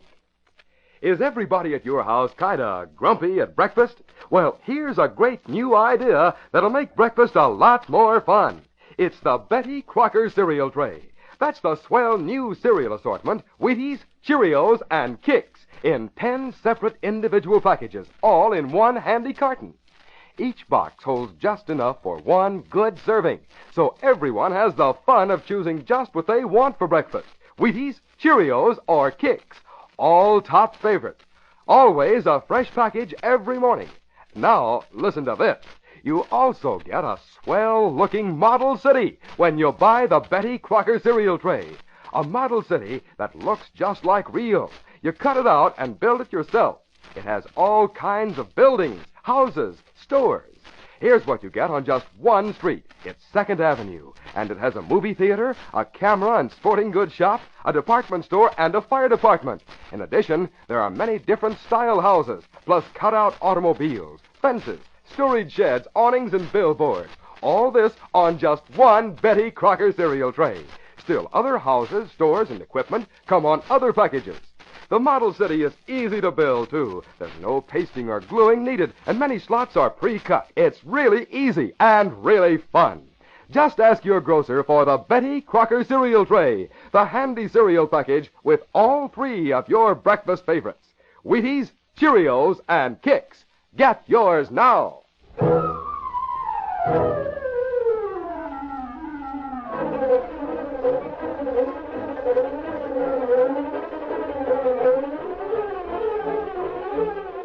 Now back to our story.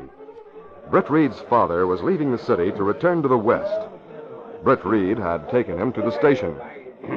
Dad, you don't know how glad I am that you've learned the truth about everything. I'm more pleased than you are, Brett. Now just carry on as the Green Hornet.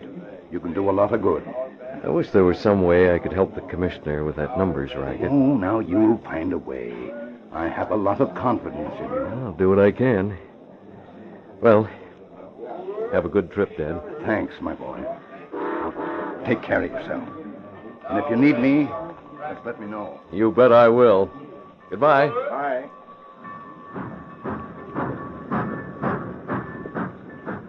Brett watched as his father's train moved out of the station. Then he heard someone calling his name. Harry! Harry! Axford.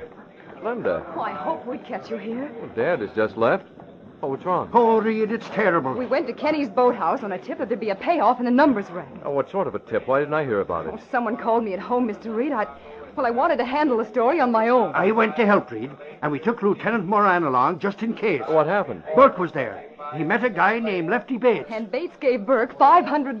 $500? And Burke got it? It was a frame-up, Reed.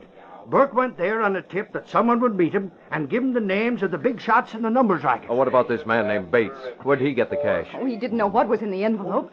A man gave him $10 to deliver it. He described the man, but it was a general description that might have fit anyone. Lieutenant Moran took both Lefty and Burke to headquarters. Well, what do you want me to do about it? Mr. Reed, Jane Winters of the Clarion got the same kind of tip I did. She was on hand with a camera. You mean to say the Clarion got a picture of the payoff? Yes. Reed, what do we do? How should we handle the story? You haven't filed it yet? No. And get over to the office right away. We can't ignore that story. But Burke was framed. Then quote Burke. Give the facts to Gunnigan. He'll tell you how to handle them. Right. Linda, you better stay here and give me more details. Yes, sir. I'll see you later, Reed. Right, Axford. Mr. Reed, you believe Burke, don't you? Yes, but why did those racketeers spend $500 to frame him? Well, there's been a lot of talk about a leak at police headquarters. But why make it look as if Burke is guilty? And why did they call you and Jane Winters? I don't know. Clarion will make the most of this. They'll crucify Burke. Oh, no. I've got... Linda. Yes, sir? Great Scott, I've been blind. We've all been blind. Come on, I've got to get to a telephone. Oh, but what's up? This way. The phones are over here. Oh, Mr. Reed, I don't understand. There's been a lot of talk about a leak at police headquarters. Everyone's trying to find that leak. With Burke suspected, the heat'll be off. Yes, of course. Well, at least for the time being. And those racketeers don't want the search to go any farther because they're afraid someone will guess the truth. Here's the phone. You guessed the truth? Yes, simply because I know that Burke is not guilty. You see, Linda, there is no leak at police headquarters. What? There hasn't been? No. Commissioner Higgins has been home with a cold for the past week. He's conducted all his business from there. That means there are 3 people, not 2, who knew what was going on and when the raids were planned. Well, who besides Burke and Moran? The houseman, Dryden. Hello? Hello, I'd like to speak to Commissioner Higgins. Gosh, I never thought of that. Oh, he is? Well, just leave word that Britt Reed called. Not there? No, he's gone to headquarters, and it's just as well. I'll see Dryden alone. What are you going to do? I'm going to try to stampede Dryden into a confession.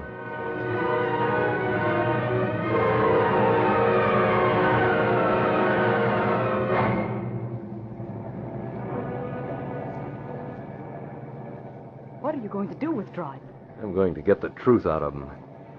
I don't know how, but that rat's going to squeal. You're not going as the Green Hornet? Oh, I think I can handle Dryden as Britt Reed. Oh, there's the commissioner's house. Don't worry, I'm not going by. There's a light on the 3rd floor. Yeah, that's Dryden's room. I'd like to catch him by surprise if I could. I think I can. How? I'm going to try and get in the house some way and get up to that 3rd floor. Can I help? Now, Linda, things may get rough. You got brushed by a bullet the last time. I don't want you running any more risks. Very well. I'll stay here in the car and watch that window.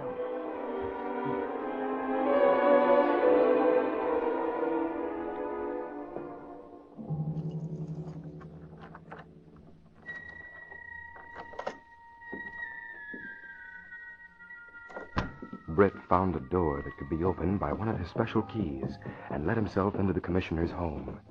He made his way cat-like up the stairs.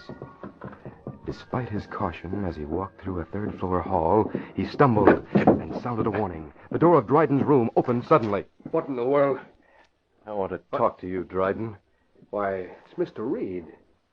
How did you get into the house? I let myself in. It was a pretty slick frame-up, Dryden, but it won't work. Frame-up? I don't know what you mean. Don't waste time, Dryden. You're the answer to the $64 question. You're the one that's been telling when and where the police plan to raid. You tipped off Gilpin last night and Lofgren 2 nights before. You seem very sure of yourself. When I leave here, I'm going to have a statement from you, Dryden. A statement and a confession that'll remove all suspicion from Sergeant Burke. Yes, again, mister. Huh? Well, Gilpin. Keep him covered, Gilpin. I didn't know you had company, but this is fine. This confirms everything. Looks as if you two boys have been balancing the books. The stuff on your desk there, Dryden, is going to be interesting to the commissioner. Who is this troublemaker? Britt Reed. He's the publisher of the Daily Sentinel. I don't like newspaper. Now, wait a minute. Don't shoot him here if we can avoid it. What are we going to do with him? Tie him and gag him. Take him out the back way. You two talk as if I'm going to have nothing to say about your plans. You won't have. We've got to get rid of you. Murder is dangerous business. Dangerous business, huh? We have no business if you get away to tell what you know. You know, I think you two are slow on your feet. I wonder... We'll see. Hey, what? Let me go. Let go. Look out. Let me at him. Turn this right. A measure of luck combined with speed and daring gave Britt Reed an advantage that offset the 2-to-1 odds. He seized Dryden and swung him around as a shield. Fearing that he might hit Dryden, Gilpin held his fire. With a mighty effort, the young publisher threw Dryden against the tailor. Both staggered to keep from falling. They were between Britt and the door. Britt charged like a halfback, hitting the racketeers with battering ram force and driving them into the hall. He slammed and locked the door. You can't get out of there. Open that door. We'll get you if it's the last thing we do. Open the door and we'll throw you in. Remember, we're armed. Ignoring the men at the door, Britt dashed to the window, picked up a chair, and smashed the glass. It was a sheer drop of 3 stories to the ground. Escape by that window was impossible, but Linda was across the street. Britt saw her looking up. Linda! He signaled, and Linda signaled that she heard. Call headquarters. Get Higgins. The lock was shattered by the first bullet, but there was a sliding of the bolt in the door that couldn't be seen from the outside. Gilpin fired shot after shot, trying to locate that bolt, and Britt watched the bullets rip through.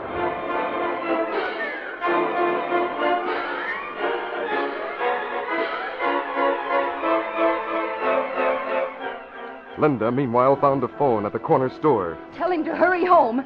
Tell him it's life or death.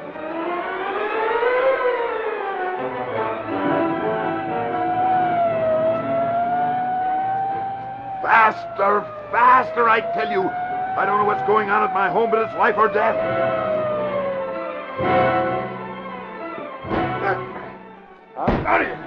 Dryden had emptied his gun, but the door still held. He and Gilpin threw themselves against it. Higgins won't be here. Can't let him get those records. Keep at it. The door's nearly gone. There it goes. Come on. Now we'll get you. Try it. There they are. Get him, boys. What? Why, it's Higgins. Break that up or we'll start shooting. I'm glad you got here, Higgins. Britt, what in the world? Dryden, what's this mean? I'll answer it, Commissioner. Dryden and Gilpin are numbers 1 and 2 in the number racket.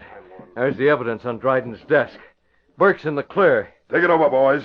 I've got to call in and tell Burke. Wait, I'm first at that phone. The Clarion will hit the street with a story about Burke.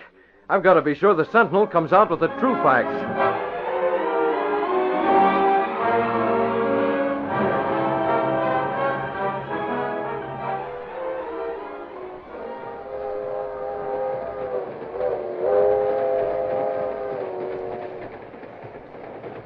Britt Reed's father sat near a radio on the westbound train. Later, in an interview at police headquarters, a Clarion reporter secured a statement from Sergeant Burke.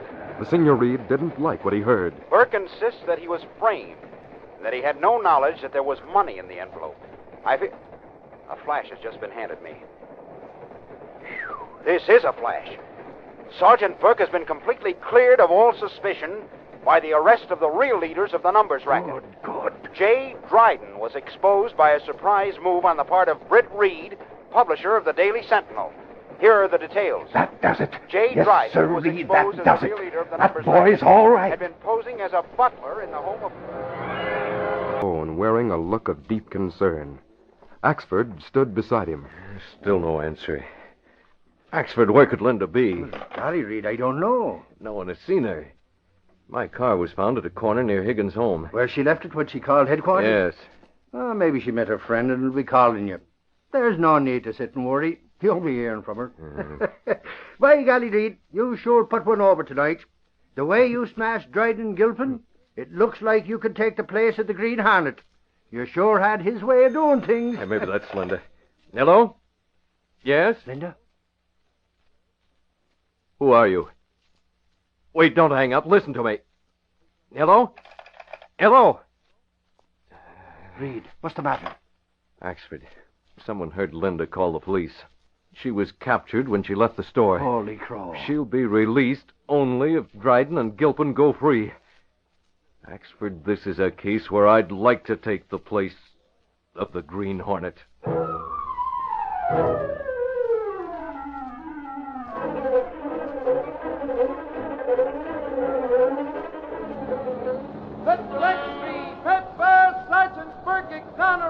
Publisher leaks capture of racketeers. Read all about it. Numbers, racket, smash, Sentinel X3,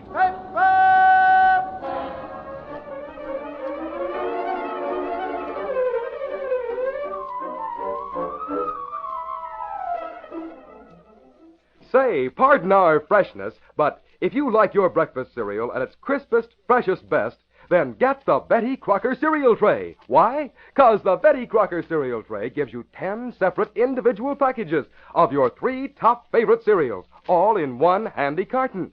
Each of those 10 individual packages holds just enough for one good serving, so every morning you always open a fresh package. Another thing, every Betty Crocker cereal tray has a valuable silverware coupon right on the side of the carton. By saving these coupons, you can own a set of lovely Oneida Community Silver Plate in an amazingly short time and at unbelievably low cost. Start saving those valuable coupons now. Get the Betty Crocker cereal tray. You've been listening to The Green Hornet, brought to you by the Betty Crocker cereal tray, the cereal assortment of individual packages of Wheaties, Cheerios, and Kix.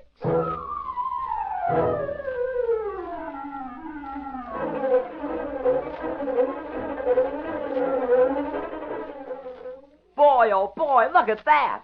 He's lifting 200 pounds with one arm. He's failing his Cheerios. Yes, Cheerios, that energizing breakfast cereal made from oats. Good old-fashioned nourishing oats, all ready to eat. Cheerios gives you a kind of nourishment that really counts. Cheerios really helps to build up strength and endurance, and it's delicious, too. You'll really go for Cheerios and that wonderful, fresh, toasted oat flavor. Try it. Start your better breakfast every morning with Cheerios.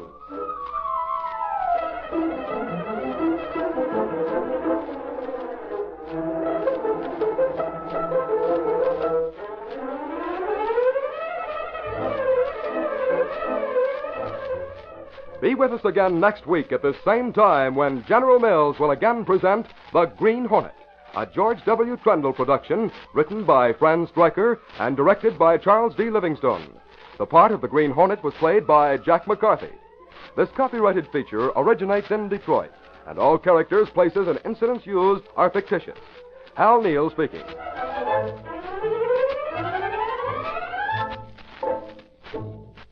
Tomorrow night at the same time, over most of these same stations, the Lone Ranger rides again in another thrilling adventure of the West of yesteryear. This is ABC, the American Broadcasting Company.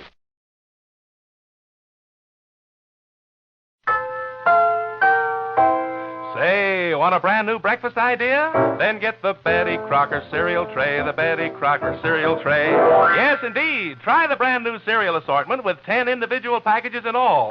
4 Wheaties, 4 Cheerios, 2 Kix. All top favorites and all extra fresh. Yes, it's fun to take your pick from Wheaties, Cheerios, and Kix. Get the Betty Crocker cereal tray, the Betty Crocker cereal tray. Get that tray today. And now the Betty Crocker cereal tray presents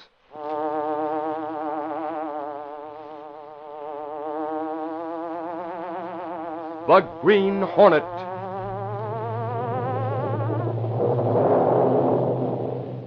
He hunts the biggest of all game, public enemies who try to destroy our America. With his faithful valet Kato, Britt Reed, daring young publisher, matches wits with the underworld, risking his life that criminals and racketeers within the law may feel its weight by the sting of the Green Hornet.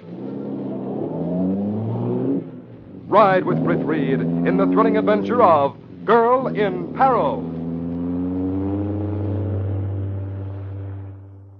Extra, extra, breakfast extra. Betty Crocker cereal tray makes breakfast fun. Betty Crocker cereal tray makes breakfast fun. Yes, sir, the Betty Crocker cereal tray is really a breakfast extra. All in one handy carton that gives you all your top favorite cereals. Wheaties, Cheerios, and Kix. You can take your choice right at the table. You can have your own separate individual package. Wheaties one morning, Cheerios the next, and Kix the next. It's fun, and you always open a fresh package. Try it. Get the Betty Crocker cereal tray.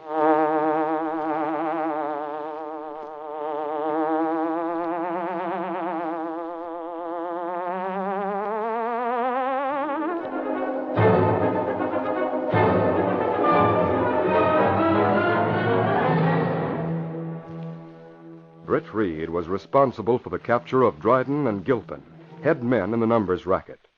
In our last Green Hornet adventure, Britt met and fought the racketeers in an evening battle at the home of the police commissioner. 15 minutes earlier, on that same evening, a car moved slowly past the commissioner's home. The two men in the machine were well dressed and had the appearance of businessmen. They didn't look like members of the numbers racket. That's the commissioner's house. I'll drive slowly while you look and see if there's a light on the third floor. Yeah, there is a light up there, Al. Is that Dryden's room? Yeah. He said he'd leave the back door unlocked so we could walk right in. I don't see any cars around. Are we the only ones that are to see him tonight? All I know is that he and Gilpin will be there to give us our cut for the past week. Hey, Al. Take a look up there. Looks to me like that window's been smashed. Let me lean over and see. Yeah. Yeah, it's smashed. Don't get out. What are you going to do? We'll go down to the corner drugstore and telephone Dryden to make sure everything's okay. I haven't liked the setup since he cut in. He was smart enough to get a job as houseman in the home of the police commissioner. Put him on the inside of things so as he could tip us off when the law was going to raid one of our places. We did all right without Dryden. I don't like having a guy like that in town. He could be dangerous. Well, you know the situation, Al. We had to take him in. I'll park right behind that convertible. I'll go into the drugstore and telephone. We can thank the Daily Sentinel and those editorials for getting the police steamed up about our racket. Carsley. Huh. Speaking of the Sentinel, get a load of the license plate on that convertible right ahead of us. Oh, what about it? That car belongs to Britt Reed, the publisher of the Sentinel. Yeah? Well, what's he doing in this neighborhood? How do I know? Oh, I'd like to punch him in the nose for those stories he's written about us. He's probably in that drugstore. Why don't you go ahead and pop him? Don't crack wise. Yeah, I'll go with him. I want to get some cigarettes. I wonder what Reed's doing in this part of the city. He and Higgins are pretty good friends. Maybe came to call on the commissioner and found he wasn't home. I don't know.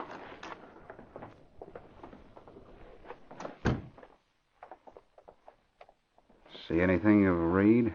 Oh, the store's just about empty.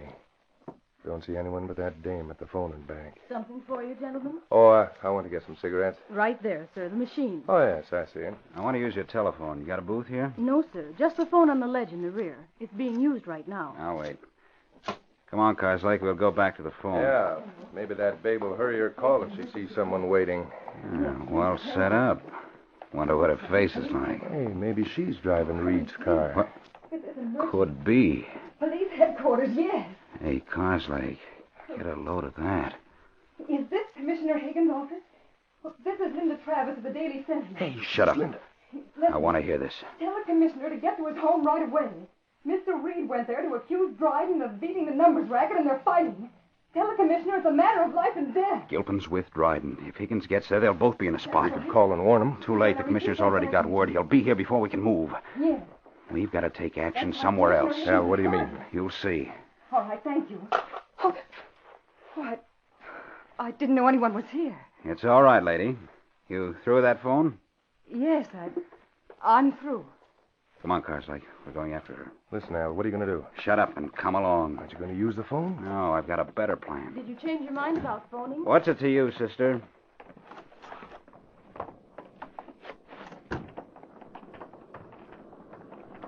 Miss Travis, you're getting into the wrong car. The wrong car? You're riding in the car and back. What are you talking about? Who are you? How do you know me? We happened to hear the phone call you just made. And, lady, that was a mistake. A gun? Now, don't start anything or you'll be a dead tomato. Just get into that car and I won't have to use this gun. Where are you taking me? Get in there. You drive, Carsley. I'll get in on the other side. In you go, Linda. If you think you can get away with an abduction like this, you're crazy. That phone call you just made is likely to blow our business sky high. You're in the numbers racket. That's right, sister. And you're going to be a hostage for the boys you just threw to the cops.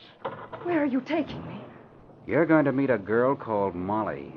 And you're going to be nice and cozy in an underground hideout.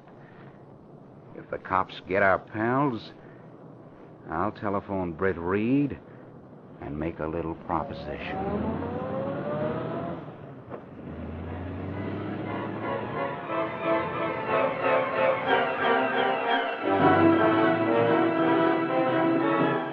Commissioner Higgins and a couple of picked men from police headquarters lost no time. With the siren wide open, they raced to the commissioner's home and hurried to the third floor, where they found Britt Reed in a hand-to-hand struggle. Dryden and Gilpin were captured, and there was evidence in Dryden's room to prove that the pair were leaders of the numbers racket.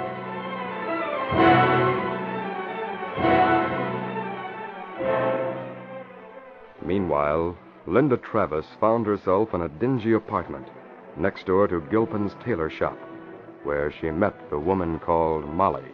What's the matter with you, Al? Have you lost your mind? Don't get lippy with me. But bringing this girl here, what are we going to do with her? Hang on to her. Not me, brother. Oh, yes, you, Molly. You're hurting We me. can keep her in that place that was fitted up downstairs. You can yell her head off if she wants to, and no one can hear her. I'll not be there long. You'll be there as long as we want to keep you. Al, I don't like it. You don't have to like it. Cops are going to get Dryden and Gilpin. I can't take any chances on those two. Well, if they're caught, it's their own funeral. Yeah. It is, unless they try to make it soft for themselves by telling the cops a few things. And it's my funeral. But they can't prove anything against you, Al. They can prove plenty. Remember, I wasn't always in the numbers racket. And neither were you, Carsley. I know. Dryden still has a certain gun and some other evidence that'll tie us into the Limpy Ryan murder. Limpy Ryan? Al, I forgot all about that. Well, you hadn't better be forgetting. We've got to get Dryden out of the cops' hands or else. And that's why I brought this dame here. You've got an awful lot to say in front of her. Shut up. I know what I'm doing. Now take her downstairs and see that she's comfortable. You go along, Carsley. Okay. How long are you going to keep her here? I don't know.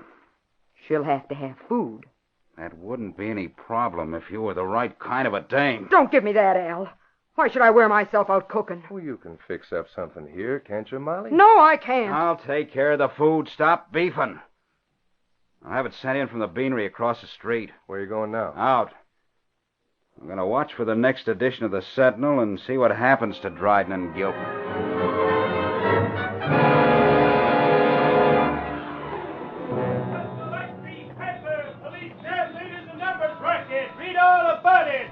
Hey, kid. Paper, mister? Yeah. Here you are. Keep it changed. Thanks, mister. Sentinel Extra Pepper, read all about the numbers bracket. Hello, Al. Hello. Cup of coffee? Not right now, George. Anyone in the phone booth? No, no one. How's things? Molly's sick. Oh, that's too bad. I'm sorry. It is serious. I hope not. She'll be all right in a day or so. But meanwhile, I'll have to have some meals sent over to the apartment for her. You know how Molly is about cooking. Sure, I know. I fix up good meals. Okay, George. I'll see you later about him. I've got to make a phone call.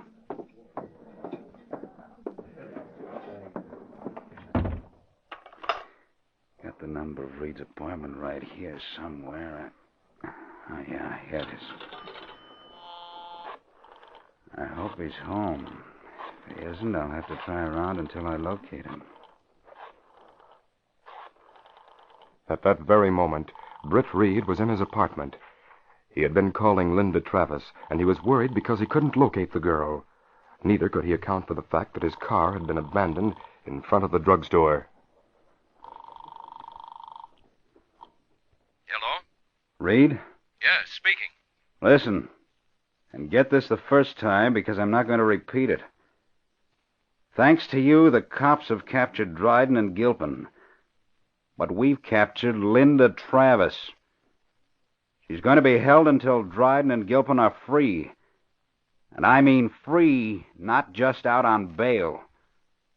Now, you'd better see that the charges against those two are dropped, or the girl's life won't be worth a dime.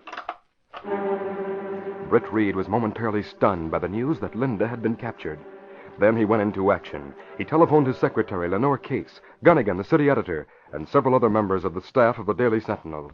To each one, he said the same thing. There's an emergency. I want to meet you at the office just as soon as possible. And you'd better be prepared to stay the rest of the night. Suffering snakes, Reed. What are you going to do about Miss Travis? I'm going to find her, Axford, if it's humanly possible. Where's Kato? I send him out to the kitchen to fix a pot of coffee before we start out. Tell him to put it in a thermos bottle and we'll take it with us. Right. And tell him to get my car out. I'll be ready as soon as I've called the police commissioner. I'll go tell Kato. That girl's got to be found no matter what it takes. This might be a case for the Green Hornet.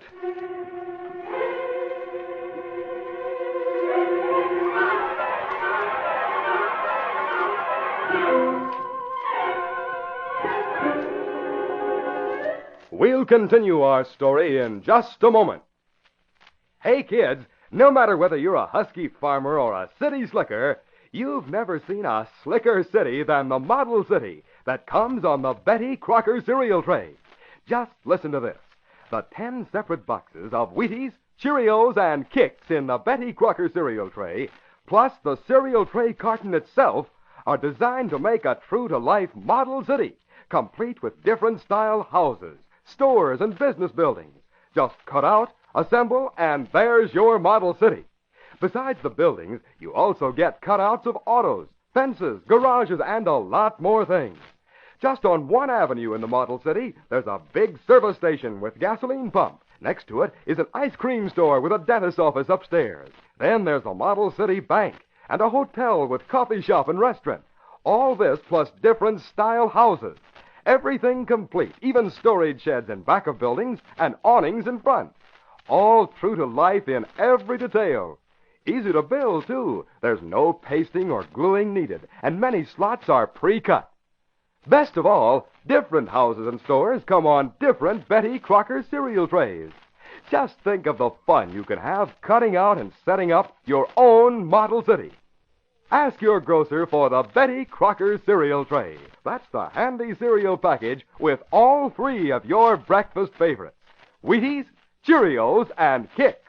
Get yours now.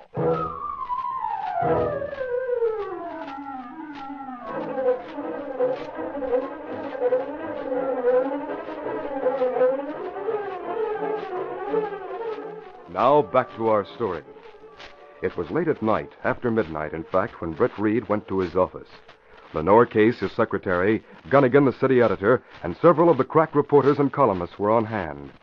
In a few words, the young publisher told about the capture of Linda Travis and the price of her freedom. The police can't let those crooks go free. Of course not, Gunnigan. Even if they did, I doubt that it would help. If Linda has seen her captors, they'll not dare let her go.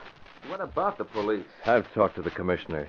Axford has gone to get some pictures from the private files. Now, here's what I want you men to do. Go through our records and dig up all you can about every hoodlum in the city. Gunnigan, you prepare a list of the ones who might be involved in the numbers racket. Right. Here's Axford. Hey, Reed, here's a lot of pictures of hoodlums from the police files. Give them to Gunnigan. I think Linda Travis was captured in or near a drugstore close to Higgins' home. Lowry, you go to that store with a picture of Linda and pictures of known racketeers. See if the clerk can tell anything. Right. We can discard this picture of Limpy Ryan. He's been dead for some time. The cops are still looking for the man who killed him. I'll give the rest to Lowry so he can get started. Then get at the records. Ed Lowry set out for the all-night drugstore, and the city room became a beehive of activity. Records, clippings, and photographs were brought from dusty files, the information condensed, and copies made. It was 2 o'clock in the morning when Gunnigan entered Britt Reed's office. How did Lowry make out? The clerk remembered Linda. She said the 2 men came into the store while Linda was phoning. They followed her out. Could she identify the men? Not from any pictures that Lowry had with him. I just sent him back there with another batch. Britt contacted the police commissioner to compare notes. Then he and Lenore Case studied data as it came from the city room. It was half an hour later when Gunnigan rushed in. Hey, Reed, I just heard from Lowry. What's the report? Is it good? The drug clerk identified the 2 men. Their names are Al Spinner and Joe Coffey. We've got to get the lowdown on those 2. Send the leg men out to hit the night spots. Get all you can, but be careful. If we tip our hand, it might mean curtains for Linda. Britt Reed maintained a steady vigil through the long hours of the night, while Miss Case stood by faithfully. One after another, his men called in. Time after time, the commissioner called, but there was no report but failure. No one seemed to know where Spinner and Carslake might be found. The morning was well advanced when the door of Britt Reed's office opened. A swarthy man with dark hair stood hesitantly in the opening. He held something wrapped in a newspaper. Mr. Reed can't see You, anyone. Mr. Reed? You're the one I want to see. Look, fellow. Wait, let me show you. I have plate from my restaurant. I run restaurant on 14th Street. I sent breakfast across street this morning. It's big breakfast. Eggs and bacon and bottled ketchup. The dishes come back dirty, and this plate, it's covered with ketchup. I hold beneath faucet, I rinse, then I see... Great Scott. It's Linda's writing. Yeah, there's writing on the plate. Well, what does it say? Take this to Mr. Reed of the Daily Sentinel, and he'll give you $50. Just the other day in a restaurant, she showed how her ballpoint pen wrote on everything, including China. She wrote this, protected it with a clear nail polish, and covered it with ketchup. It'd say you give $50. You'll get 100 if you'll tell me where you delivered breakfast. He's right across street from my restaurant and apartment house. He's a good fellow who lives there. He come often to my restaurant. Why did he have breakfast sent over this morning? His wife, she's sick. Here, look at these two pictures. Do you recognize them? Oh, sure. This is my friend Hal. He's the one who ordered breakfast. How we know that Linda's alive and where to find her. Miss Case, get the commissioner. We'll call at that apartment.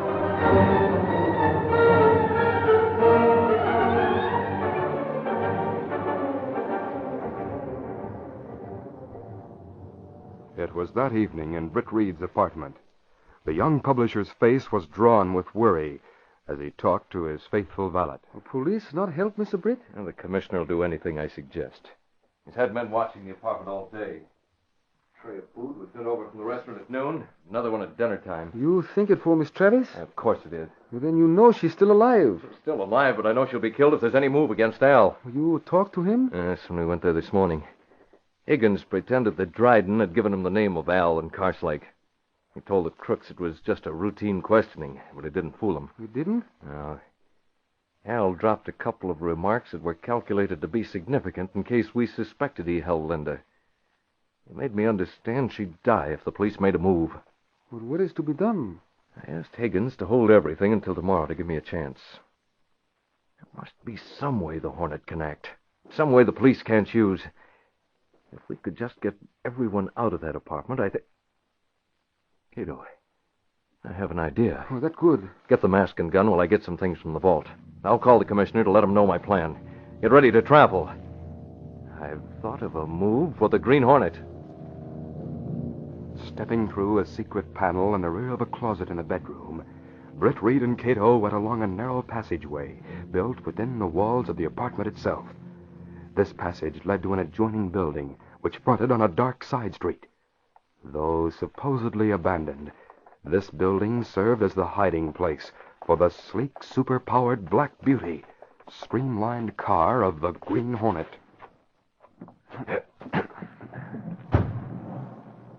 Britt Reed pressed a button. The great car roared into life.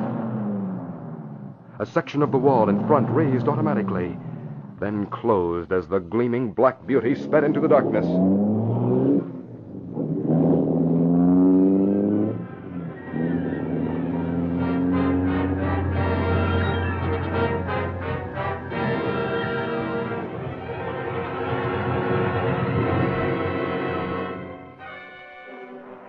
The old three-story apartment house was owned by the woman called Molly. The furtive tenants of the upper floors were the kind of people who neither asked nor answered questions.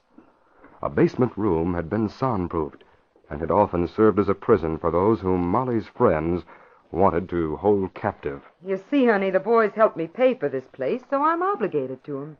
Yes, I see, Molly. But just between you and me and the gatepost, nothing could help you. You heard too much. You mean about Al and Carslake killing Limpy Ryan? Yeah.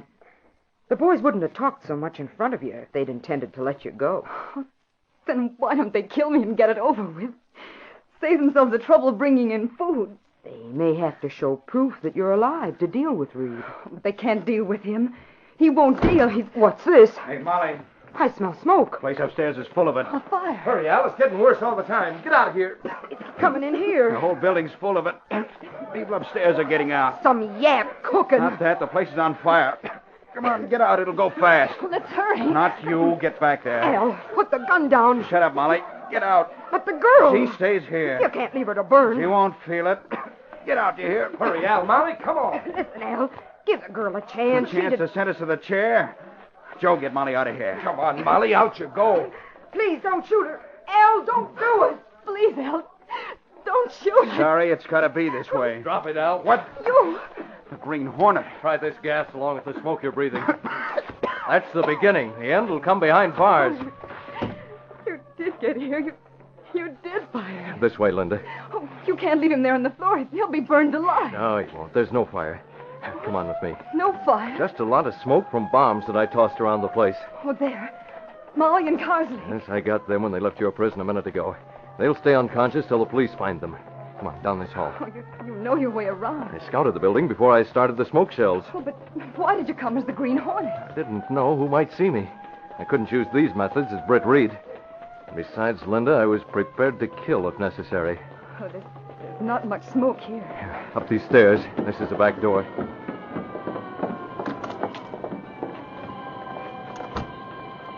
Kato's waiting over there in the Black Beauty. Now, let's cross the alley to the side of that garage. You wait a couple of minutes and go to the front of the building. The police are on the way. Oh, I have a lot to tell the police. Alan Carsley killed a man named Limpy Ryan. Dryden has the evidence.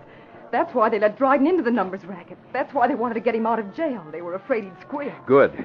Give that information to the law, then write the story. Oh, how will I explain the Green Hornet being here? Tell the police I came to crack the Ryan murder because some of the gang tried to frame me for it. Saving you was merely incidental. Now, I've got to get away before the police come. Oh, Brett. Just a minute. What? Listen to me. I've got to speak now. I'll write the story, but that's all. After that, I thought I'd like newspaper work, but I can't take it. I'm going back to the West. Oh, but Linda... Oh, please. I've thought everything over, and I want to settle it now. Well, this isn't the time or place to talk about Oh, that. I've more to say, and if I don't say it now, I may never be able to say it. I think you're grand. You're a fine man. Britt, I'll always keep your secret. You carry on as the Green Hornet. Your father and I will be very proud when we read about what you've done. Linda, you're just upset. I know what I'm saying. Now, get going. You can't let the Hornet get all tangled up with a girl. Go on, darn your smoke's in my eye. It makes me look like I'm crying.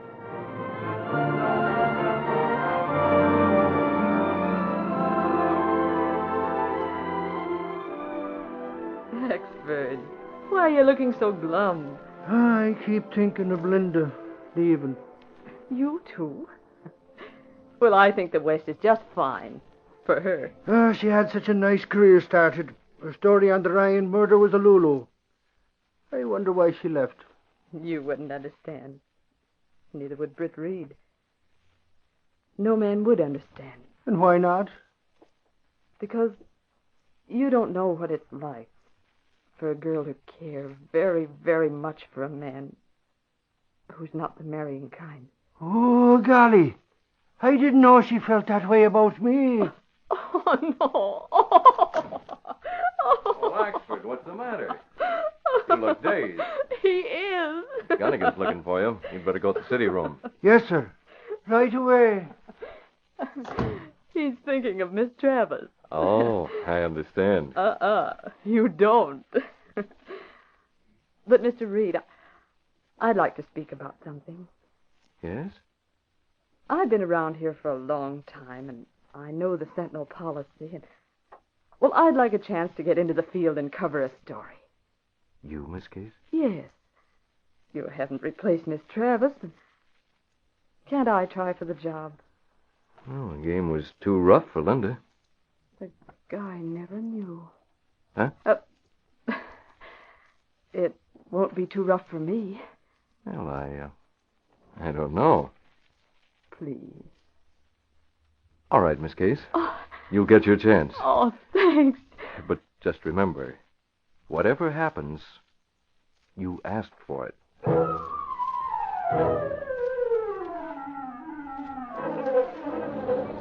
That's Lextree. Read all about the Ryan murder. Sentinel reporters, evidence, nails, killers.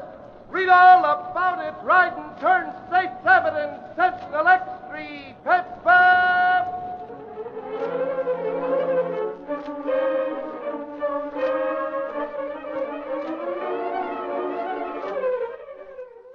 You step right up and take your choice. Yep, that's what you do at breakfast every single morning when you get the Betty Crocker cereal tray. That's the swell new cereal assortment, Wheaties, Cheerios, and Kix in 10 separate individual packages, all in one handy carton. Every morning you take your choice, Wheaties, Cheerios, or Kix, all top favorites, all in the Betty Crocker cereal tray. And say, here's something more. Every Betty Crocker cereal tray has a valuable silverware coupon right on the outside of the carton. By saving these coupons, you can get a set of lovely Oneida community silverware in an amazingly short time and at unbelievably low cost. Start saving those valuable coupons now. Get the Betty Crocker cereal tray. You've been listening to The Green Hornet, brought to you by the Betty Crocker cereal tray, the cereal assortment of individual packages of Wheaties, Cheerios, and Kix.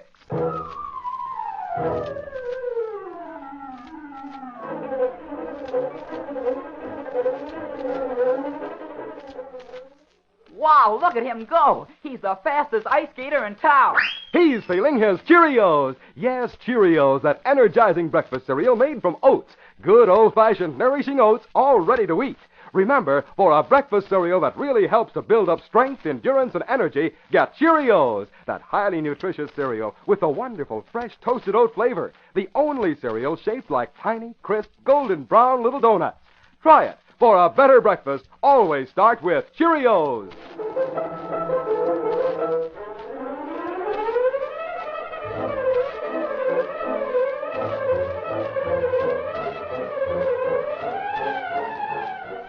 Be with us again next week at the same time when General Mills will again present The Green Hornet.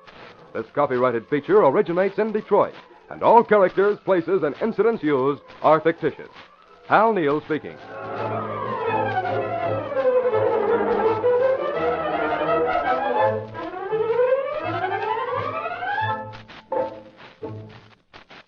Tomorrow night, over this same station at the same time, the Lone Ranger justifies a small grandson's faith in his kindly old grandfather in another thrilling adventure of The Lone Ranger. This is ABC, the American Broadcasting Company.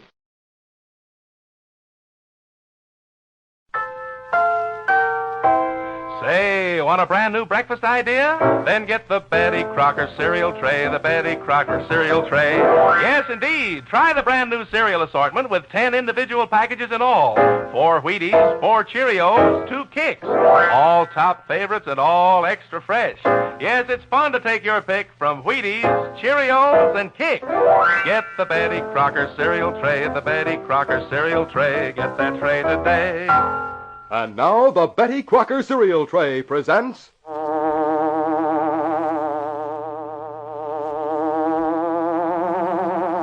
The Green Hornet.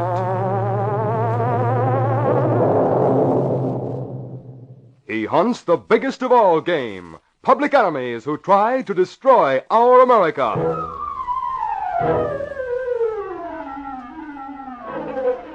With his faithful valet Kato, Britt Reed, daring young publisher, matches wits with the underworld, risking his life that criminals and racketeers within the law may feel its weight by the sting of the Green Hornet. Ride with Britt Reed in the thrilling adventure of Dead Man's Topcoat. Boys and girls, our government is asking every one of us not to waste food. So eat up everything your mom puts on the table, and be doubly sure you eat every single bite of important body-nourishing foods such as milk, fruit, and cereals, like the 3 wholesome top favorites you get in the Betty Crocker cereal tray: Wheaties, Cheerios, and Kix. All 3 of these Betty Crocker cereal tray favorites are mighty nourishing, mighty good.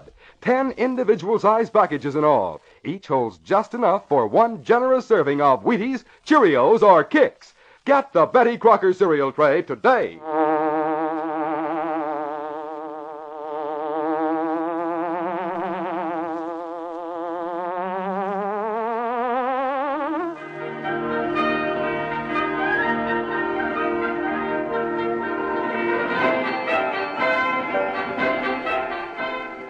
It was Monday morning of Christmas week. With the big holiday just a few days distant, Britt Reed did some last-minute shopping on his way to work. So it was after 10 when he reached his office in the Daily Sentinel building. A well-dressed elderly lady was waiting for him. Well, good morning, Mr. Reed. Good morning, Miss Case. Why, Mrs. Thorndyke. Oh, hello, Britt. So good to see you. And it's certainly good to see you. How's the Christmas dinner coming? Oh, Britt, that's what I want to speak to you about. Oh, won't you come into my office, Mrs. Thorndyke? No calls for the next few minutes, Miss Case. Very well. Oh, Britt, we're in a dilemma. We've planned a perfectly lovely Christmas dinner for over 1,200 poor people, with gifts for everyone. Shoes, hats, coats, gloves, toys for the children. Yes, and I now... know. And the collections aren't going to pay the freight. Oh, Is that it? Britt, let me tell you what happened. We were robbed last night. Robbed? Our collections have been coming in splendidly. Some of the city's most prominent people have been collecting for us. And over the weekend, a lot of money came in. It was kept in the office, of course, because the banks were closed. I see. Last night, the office staff was working overtime. A thief came through the back door and took over $20,000 in cash. $20,000? Well, didn't you notify the police? Oh, yes, indeed. But Commissioner Higgins agreed to keep things very quiet. Oh? You see, if the robbery became known, it might affect our collections these last few days before Christmas. Uh-huh. Moreover, it might cause a lot of kiddies to worry. You know how those poor little tykes look forward to their Christmas party. Yes, they've got to have a party. That's why I came to you, Britt. My husband is going to give $1,000, and several others will do the same. I want $1,000 from you to help make up the loss. Very well. You are sweet about it. We'll return the money if the stolen funds are recovered. Do the police have any leads? Oh, yes. They found the thief's hat and trench coat. He threw them into a rubbish barrel in the alley back of the office. Trench coat? Mm-hmm. Commissioner Higgins thought he wore it on top of his overcoat as a disguise. Was he masked? Yes. But the people in the office identified that hat and coat. Oh. Who was in the office? Oh, just the 4 paid employees. Mr. Beasley, Miss Bates, a young clerk named Jackson, and a girl named Larkin. Oh, the poor thing. Here you are. Oh, thank you, Britt. Poor thing. Why'd you say that? Why, she was knocked down by the thief. She went into the back room to get her coat, and the man was hiding there. He struck her on the head, knocked her unconscious. Then he came up behind Mr. Beasley, held a gun to his back, and threatened to shoot if anyone made a sound or motion while he took the money. Any thief that's slow enough to steal money that's been contributed for a Christmas dinner for the poor should get the works. I hope the police are moving. Well, the commissioner is trying to find the criminal, but, of course, he's handicapped by the need of secrecy. I think I'll call him up. A little needling won't hurt him. Yes, Mr. Reed? Miss Case, get Commissioner Higgins on the phone. I want to see if he's free to meet me for lunch.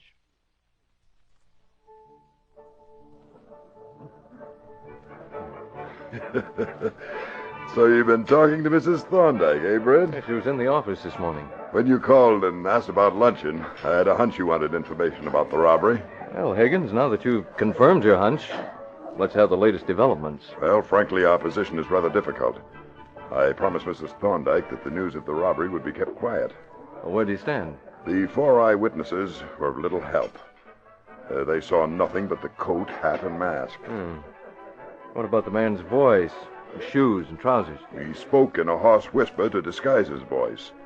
He was concealed from the hips down by a low partition across the rear of that office. He stayed behind that partition. You know, of course, that we found the hat and trench coat in a trash barrel. Yes. Any chance to trace the clothing? We're working on it. There was a dry cleaner's mark on the trench coat. Think you can identify the owner from that? It's possible, but, well, perhaps I'd better say nothing. Go ahead. Well, I hate to have this repeated, Britt, but I'm wondering if the thief might not have had help from someone inside the office. Why do you say that? Because he seemed to know so much about the place. He knew how to force the lock on the rear door, and he knew exactly where Beasley had the cash locked in a drawer. Have you investigated the employees in the office? Not as much as I'd like to. I've gone as far as I can go. The story will leak out, and reporters will get it if I take those 4 people to headquarters for a regular questioning, or conduct a search of their homes. I suppose it is important to keep the thing secret. It is for the present, at least. Yes, waiter, what is it? A message for you, Commissioner Higgins. It was just left at the door by your secretary. Oh, thank you.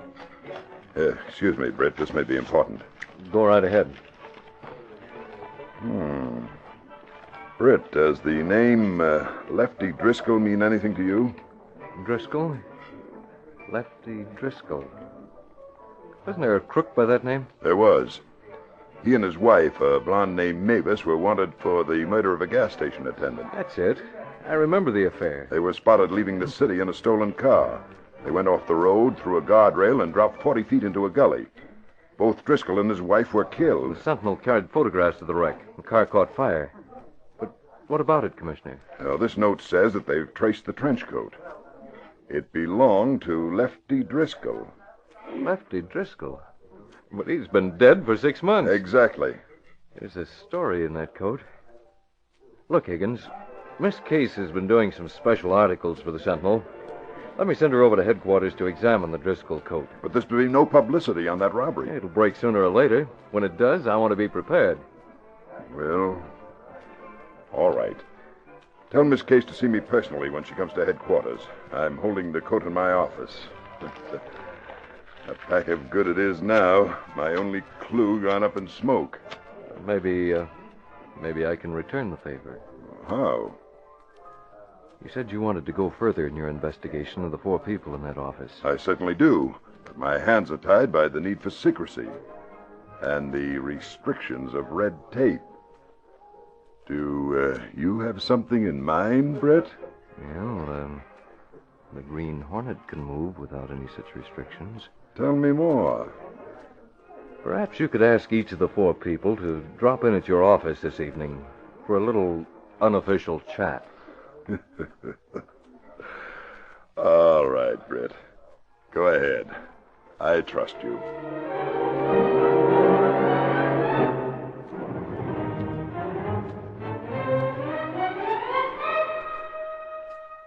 That afternoon found Britt Reed's secretary, Lenore Case, accompanied by Michael Axford, in the private office of the police commissioner. The 2 examined a tan-colored trench coat. Michael, tell me what's unusual about this coat. Something I can use for a feature story, if and when we're allowed to publish news of the robbery. Well, golly, Casey, it was worn by a killer, Lefty Driscoll. What are you doing, Casey? Lefty Driscoll seemed to have liked perfume. Let me see that coat, will you? Sure, help yourself. I've often thought I'd get me one of these here trench coats. They got a certain kind of swagger to 'em. Axford, take it off and put it on the table. Oh, why didn't you leave him at the office? I tried to. Now, see here, Commissioner. Casey's tried to make a name for herself as a feature writer, and she needs someone like me to show her the ropes. Oh, Michael, if only you weren't so darned eager to be helpful. Casey, in this game, you never know what you're going to get into. Sometimes reporters get into plenty of danger. I can imagine things a lot more hazardous than inspecting an old trench coat in the office of the police commissioner. You never know, Casey. Sometimes things start like nothing at all and end up with all kinds of fireworks. Michael Axford's statement was more prophetic than he realized.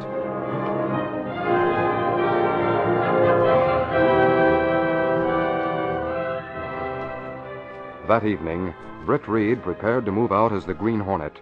Kato had the mask and gun in readiness, and Britt had a list of 4 addresses. Mr. Beasley, Miss Bates, Jackson, and the girl who was knocked unconscious, Helma Larkin. We're going to call at each of their homes, Kato. Yes, Mr. Britt?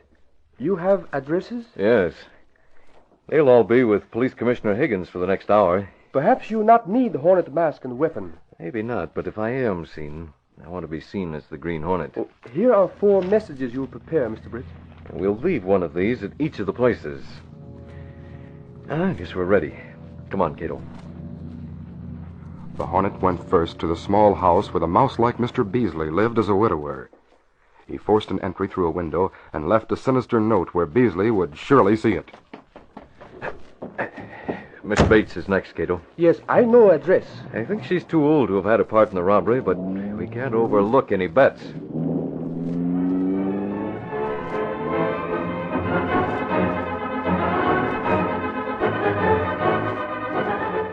A message from the Green Hornet was left on the dresser in the bedroom of old Miss Bates. Alma Larkin lives in a small 2-room apartment. We can get in through the fire escape. Yes, sir. The Green Hornet left a note for Alma Larkin and another for a 4th employee, a man in his early 20s whose name was Jackson. Does it, Kato? Each of the 4 people who was working in that office last night has received a message from the Green Hornet. Now we'll see what happens.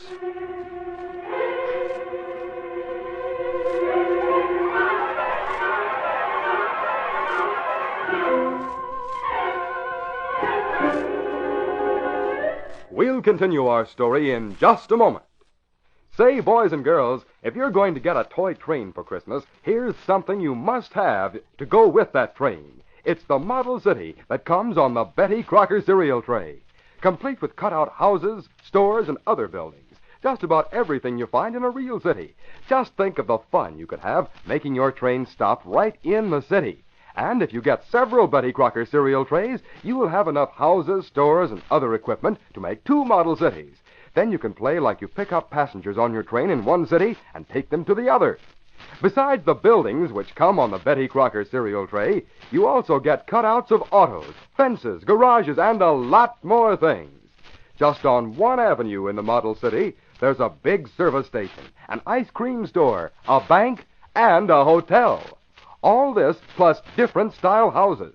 Everything complete, even storage sheds in back of buildings and awnings in front. Easy to build, too. There's no pasting or gluing needed, and many slots are pre-cut. Best of all, different houses and stores come on different Betty Crocker cereal trays. Just think of the swell time you will have setting up your own Model City, right next to your railroad track. Ask your grocer for the Betty Crocker cereal tray. That's the handy cereal package with all 3 of your breakfast favorites: Wheaties, Cheerios, and Kix. Get yours now.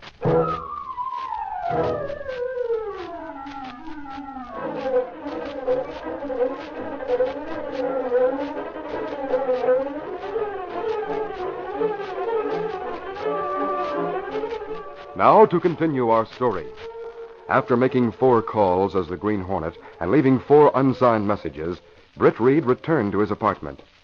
He had been home for just about an hour when the police commissioner called in person. I'm glad to see you, Higgins. Sit down, won't you? Thanks. Look here, Reed. Answer one question. Were you in the home of Miss Bates while she was at my office? Oh, was someone in her home? Someone forced the lock on the window, went in and left a note on her dresser. Is that so? As if you didn't know it. Tell me more. Well, Miss Bates telephoned me. Here's what the note said. I wrote it down. Quote, "You can't get away with it unless you cut me in. I'll telephone and let you know where to send my share of the stolen cash." Unquote. Does that sound familiar, Britt? Was the note signed? No. But it might very well have been signed by the Green Hornet. People no longer look on the Green Hornet as a crook. Miss Bates was supposed to think a crook wants a cut of the stolen cash. Britt, you're barking up the wrong tree. I've known Rose Bates for a good many years. She's the least likely of any of those 4 to be guilty of having a hand in the theft of those charity contributions. The fact that she called you puts her in the clear. Anyone else call? No. Why? I left the same kind of note for each of the 4 who works in that office. An innocent person would report such a note to the police. to you personally, because you've handled the case. But, Red, If all 4 of the people register a complaint against a mysterious intruder, it'll be pretty good evidence that the thief had no help from the inside. I see. And if one of those 4 makes no complaint... That person should be interviewed at great length. All right, Brett. I'll go along with you. How'd you make out with the 4 at your office?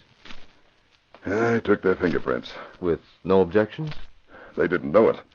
I gave them the usual signal, and a tray of ice water was brought in. The glasses were highly polished. When the tray went out, it held 4 glasses and 4 sets of fingerprints. I don't expect anything will come of them, but I had them classified and sent to the FBI in Washington as a matter of course.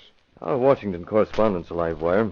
I might ask him to follow through and see if any of the prints are on record. Oh, if they are, I'll be notified in due time. Perhaps Slade can speed up the report. Well, suit yourself. I've got to be going. You'll let me know if and when you hear from Jackson, Beasley, and Miss Larkin. Of course. I'm particularly anxious to catch a crook that's mean enough to steal a Christmas dinner from the poor. Britt Reed spent most of the following day in his office, but heard nothing from the police commissioner. He left around 5 o'clock, but Miss Case and Michael Axford remained. Oh, really, Michael? There's no reason for you to stick around. But, Casey, I'm interested in seeing how your story of the top coat turned out. Please, I'm only on the 2nd draft. I'll have to do this thing a dozen times before it's ready to give to Mr. Reed. Go ahead, I'm not stopping you. Oh, dear. I'll get it. Hands off. Mr. Reed's office? Hello, Miss Case. Commissioner Higgins calling. Is Britt Reed there? No, he's left Commissioner Higgins. I don't know whether you can reach him at his apartment or not. He didn't say whether he was going home to dinner. I'd like to reach him. It's quite important. Would you care to leave a message? Yes, I will. Tell him that one of the people in that office for the Christmas dinner fund should be interviewed at great length. Oh? The girl called Alma Larkin. Just a minute. I'm writing it down. Alma Larkin should be interviewed at great length. That's right. Very well. I'll see that he gets the message. Thank you. Goodbye. Goodbye. Hey, Casey, what was that about? Why should Alma Larkin be interviewed at great length? What else did the commissioner say? Axford Police. Well, look, Casey, if it's an interview that's called for, That's it, Axford. An interview is called for. I'll write a note for Mr. Reed. But, Casey, Here you are. Now, you give this to Mr. Reed when he comes in. Now, hold on. Where are you going? The commissioner said Alma Larkin should be interviewed at great length. Oh, golly. Casey's been bit by the reporter bug.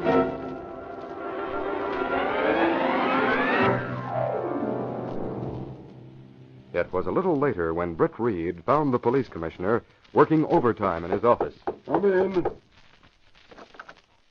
Oh, come in, Brett. I called your office half an hour ago. Did you get my message? No, I didn't. I've been trying to cover a lot of ground today. May I use your phone to call the office? Oh, sure thing. I'll have the operator get the connection for you. Joe, call Mr. Britt Reed's office at the Sentinel. Buzz when you get the connection. Thanks. I called the apartment, Detective Kato, then came here fast. Yeah? There'd been a call from our man in Washington. Yeah? One of the fingerprints you sent out last night has been identified. You mean there's a record of one of the people who work at that office? There is, and it's a criminal record. Give me one guess. I'll identify the criminal. It's Alma Larkin. Why do you name her? Because I've heard from Beasley, Jackson, and Miss Bates. Each of them reported a threatening note. But there's been no word from the Larkin girl. I left the information at your office, gave it to Miss Case. Well, you're wrong about Alma Larkin. Wrong? Then whose prints are on record? A murderess named Mavis Driscoll, the wife of Lefty Driscoll. Oh, but she was killed with Driscoll in that auto crash. That car caught fire when it cracked up. The girl with Driscoll was penned beneath it. She was beyond recognition. Identification was based on luggage and clothing that was thrown clear of the car. Well, then Some other girl was killed with Driscoll. Mavis was in this office last night, and... that'll be your call. Take it. Hello? Reed, Suffering State, I'm glad you called. There was a message from Higgins. I know about it, Oxford. Is Miss Case there? No, she went out to interview the Larkin girl. Went to interview the Larkin girl? She left about half an hour ago. Great Scott. What's up? Higgins, Lenore Case went to interview Alma Larkin. You mean Mavis Driscoll, wanted for murder? Yes, and if she's cornered, she'll kill. Joe, get a fast car and 3 men around to the front, right away. Lenore left the office half an hour ago. She's just about reached the Larkin apartment.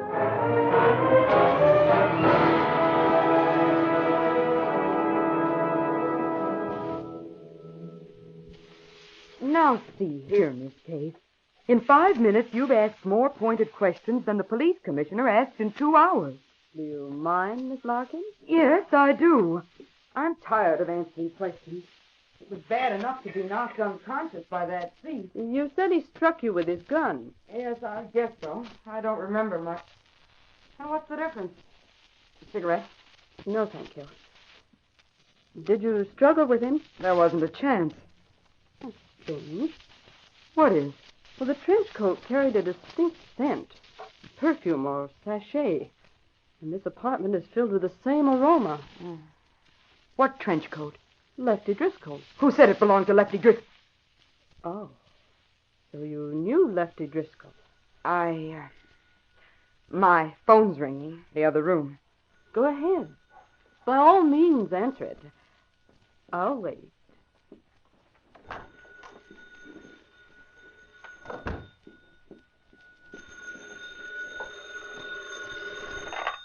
Hello? American Airlines calling about a reservation. I'll call you back. Dame caught me off guard. She knows it, too. Might make trouble. The girl moved softly, taking a small gun from a table drawer. Then she stepped to the door, turned the knob silently, and opened it just far enough to look into the other room. Her face went dark with anger. What's the big idea? Short phone call, See here, Case. I don't like it when people snoop in clothes closets. I don't like it, see? I shouldn't think you would. I've learned things. Oh, you have, huh? That Driscoll trench coat hung in this closet. So did a lot of other clothes. But they seem to be packed in suitcases. You planning a fast getaway, Miss Larkin? Smart, aren't you? You can't make it, Elma. The commissioner's already suspicious of you. Now, why don't you talk and tell me everything? Did you handle the job alone, or did you have an accomplice? Case, I'm sorry for you. You've got to go bye-bye. What? A gun? Right the first time. Too bad you won't see Christmas. Don't be a sap.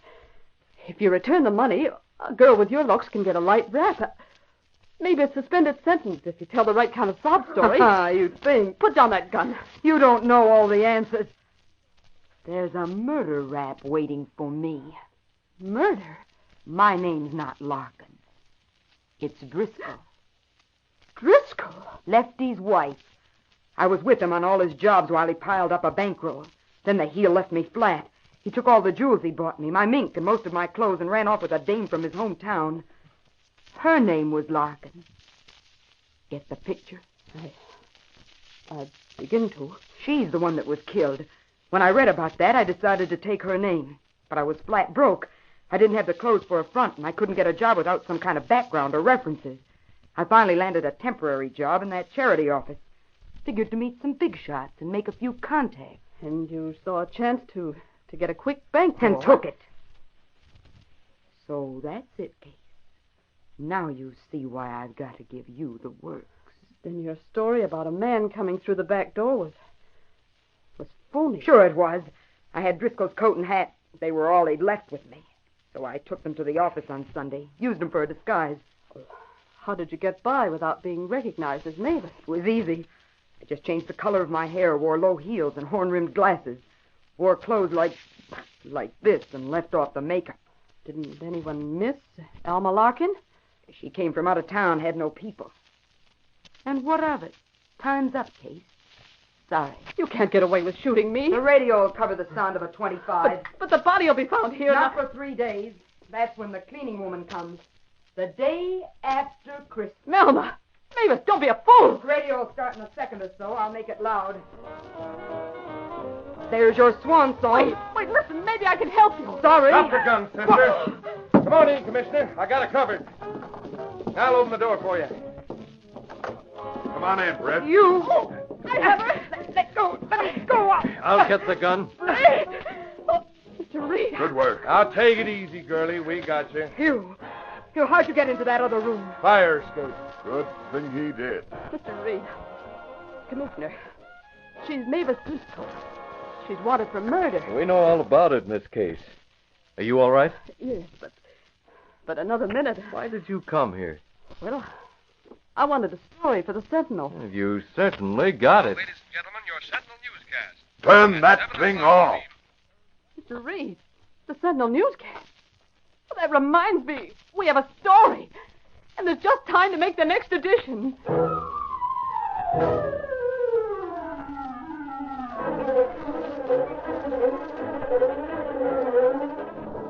Sentinel XP Pepper, Driscoll was found living. Charity funds recovered. Read all about it. Sentinel reporter Ned Killer. Sentinel XP Pepper.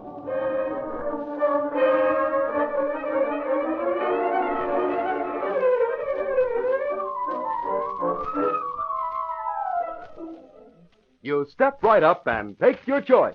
Yep, that's what you do at breakfast every single morning when you get the Betty Crocker cereal tray.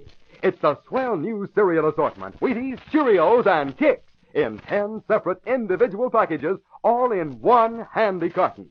Every morning you take your choice, Wheaties, Cheerios, or Kix.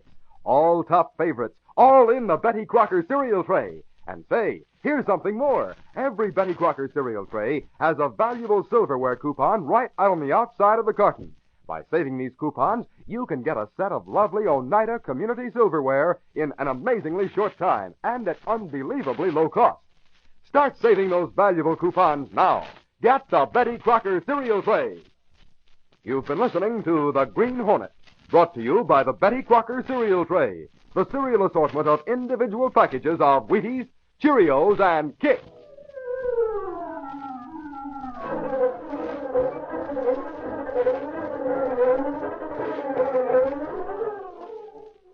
Wow, look at him go. He's the fastest ice skater in town. He's feeling his Cheerios. Yes, Cheerios, that energizing breakfast cereal made from oats. Good old-fashioned nourishing oats, all ready to eat. Remember, for a breakfast cereal that really helps to build up strength, endurance, and energy, get Cheerios, that highly nutritious cereal with the wonderful fresh toasted oat flavor. The only cereal shaped like tiny, crisp, golden brown little donuts. Try it. For your better breakfast, always start with Cheerios.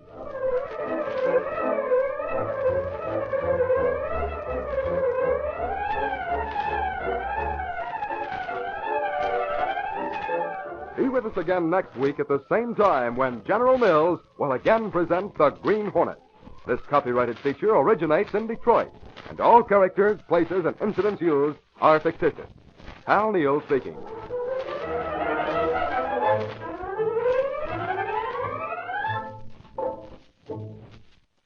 Tomorrow night, over most of these same stations, be sure to listen to The Lone Ranger in an unusual adventure with a surprise ending. This is ABC, the American Broadcasting Company.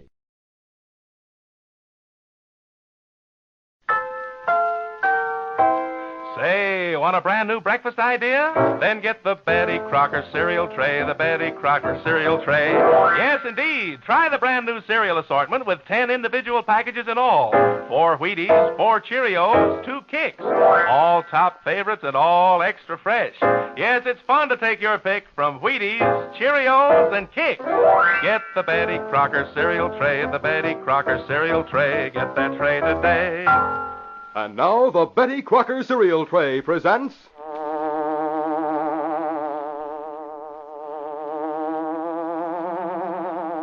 The Green Hornet.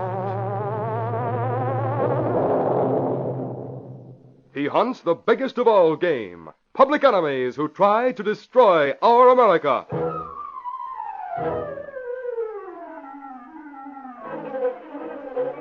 With his faithful valet Kato, Britt Reed, daring young publisher, matches wits with the underworld, risking his life that criminals and racketeers within the law may feel its weight by the sting of the Green Hornet.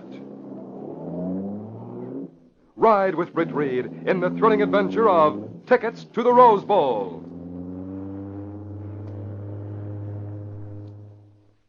Here's a short little poem that tells a mighty true story. To avoid breakfast waste from day to day, get the Betty Crocker cereal tray. Here's why that little poem is so true.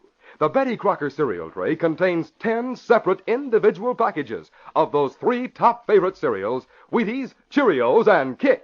Each of those 10 individual packages contains just enough for one good-sized serving. So every morning you always open a fresh package. That way there's nothing wasted, nothing left to throw out. And that's mighty important in these days when our government is asking us to fight against food waste. Get the Betty Crocker cereal tray tomorrow. That's the handy cereal package with all 3 of your breakfast favorites: Wheaties, Cheerios, and Kix.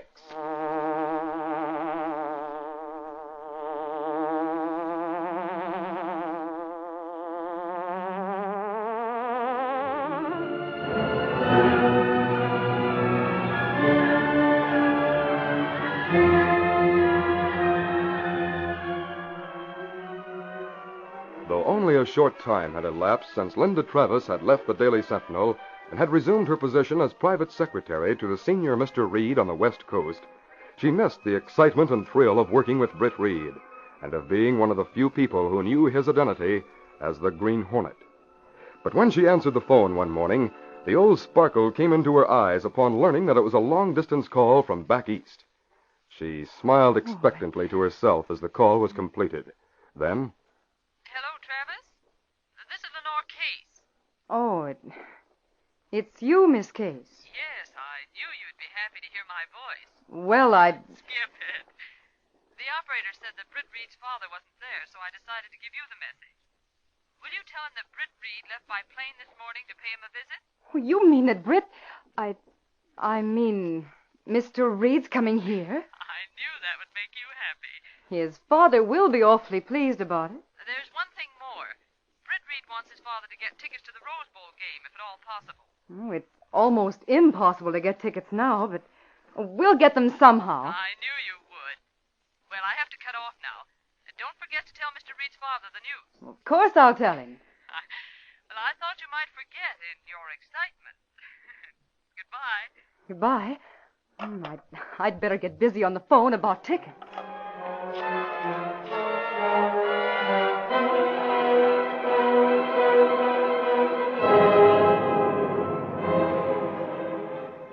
it was early afternoon when Mr. Dan Reed returned and heard the news from Linda. That's wonderful news, Miss Travis.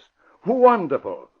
Britt told me he might come out, but I really didn't expect that he would. I knew you'd be pleased, Mr. Reed. Yes, of course. Well, what have you done about getting tickets to the Rose Bowl game? Oh, I made several phone calls, but there just don't seem to be any available. Now, I had lunch with John Burton at the club. He told me he bought tickets yesterday from some ticket agent, more commonly known as a scalper. Paid $100 per ticket. $100? Why, that's awful. I know, but it can't be helped. Call Burton at the club. Find out where that agent is, then hop a cab and go down there. Yes, sir. Better get 5 tickets, in case Britt wants to take a couple of friends along. Tell the agent who they're for, and it might help. I'll get the money from the safe while you put in the call to Burton. I'll call him right away.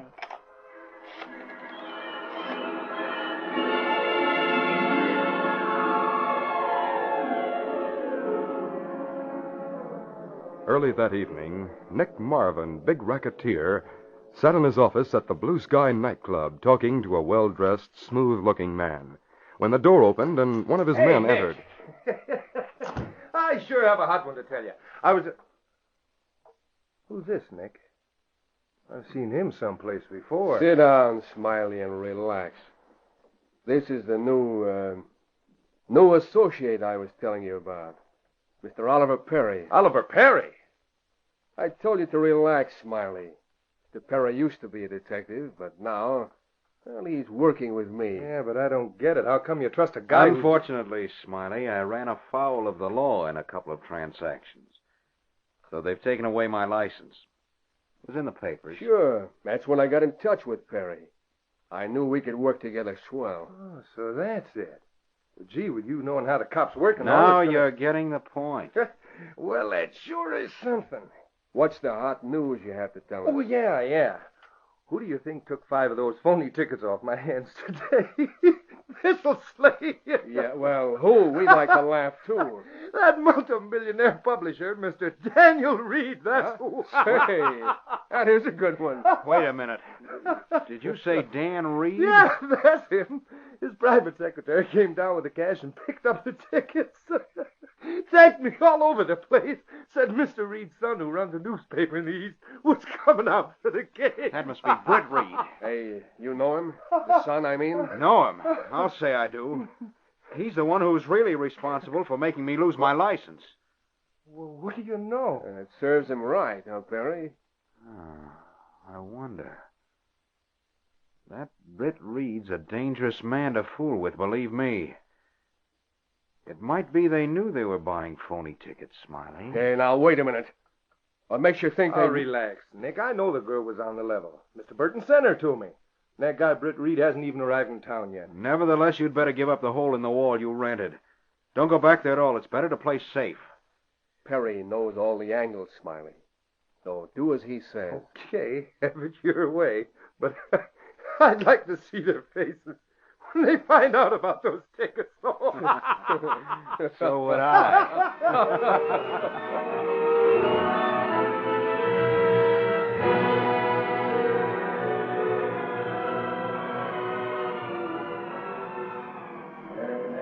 The following day, Britt Reed arrived at the airport and put a phone call in to his father.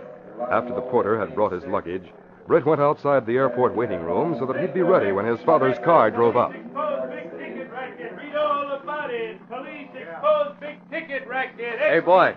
Paper, mister? Yes. Here you are. Oh, gee, thanks, mister. Paper. Get your extra paper here. Read all about the big ticket racket.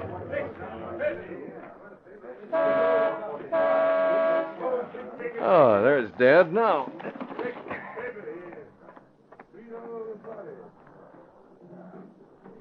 Hello, Dad. Yeah, it's sure good to see you. I'm glad to see you, son. Stick your luggage in the back and hop in. Put it in this way. All right. I'm here, too, Mr. Reed. Linda, how are you? I'm just fine. It's awfully good to see you again. It didn't take you long to get here, Dad. Well, we were practically in the car before the phone was on the hook. That's right. Oh, by the way, we got tickets for the Rose Bowl game, too. Really? Say, that's great. I was afraid you might have trouble getting some. Well, frankly, we were told there were none to be had. But I was determined to get them for you somehow. Then how did you get them? John Burton put us wise to a ticket agent who had a few left. Yes, at $100 each. What? You mean you actually paid... Hey, wait a minute. Slow down a little, Linda, while I take a look at this newspaper. All right. What is it, Britt? What is it? What's the news got to do with... Listen to this, Dad. Ticket racket exposed. Today, the police exposed a racket by which hundreds of citizens have been fleeced out of what may run into many thousands of dollars. For the past week, counterfeit Rose Bowl game tickets have been sold to those of the public who were willing to pay the exorbitant prices demanded by so-called ticket agents. The exposure came about when several... Oh, no. You don't think the tickets we bought are... Oh, wait a minute. It says here, the authentic tickets have a serial number along the left edge. The counterfeit tickets do not have this serial number. Let's see your tickets, Dad. Oh, yes, of course. Here. Here they are in this envelope. We'll soon find out. Well, Britt. Well, what are you laughing at? Are they good or aren't they? Oh, sorry, Dad, but for the moment it struck me funny. Well, confound it, Britt. What struck you so funny? That you, of all people, would be taken in by a racket. And for $500 at that. What? Then those tickets aren't good? That's it, Linda. These are phonies. What? You mean to say that I... Linda, why didn't you make sure that you were...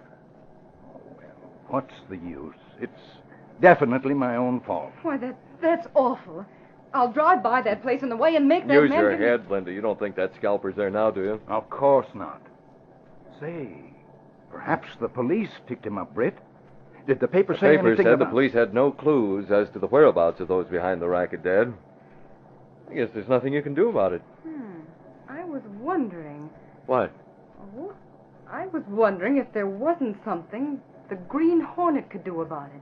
That's all. No, Linda. That's out. Now, Britt's out here for a good time, and I don't want him Linda to go... has a point there, Dad. Maybe the Green Hornet could do something about it. Listen here, We'll son. discuss it later, Dad. Right now I'm thinking of the big dinner you probably have waiting at home for me. I'm about starved. Step on it, Linda.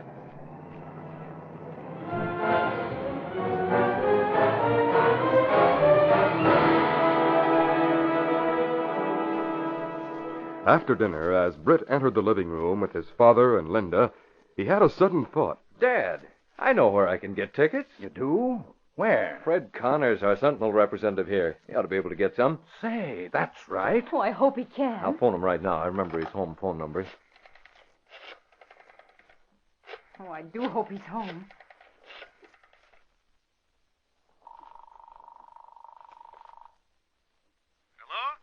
Hello, Fred Connors? That's right. This is Britt Reed. I'm here in town at Dad's. Oh, Mr. Reed, I didn't expect you in town. I decided to come at the last moment. Listen, Fred, can you get tickets for the Rose Bowl game? It might be tough, but Say, wait a minute. I know someone who can't go. They have 4 tickets to sell. I can get those. Fine. Pay a little extra if you have to. Well, I'll have to, all right. How come you didn't get them ahead of time? To tell the truth, Dad was taken in for 5 of those phony tickets. By the way, is there anything new on that racket? No, nothing.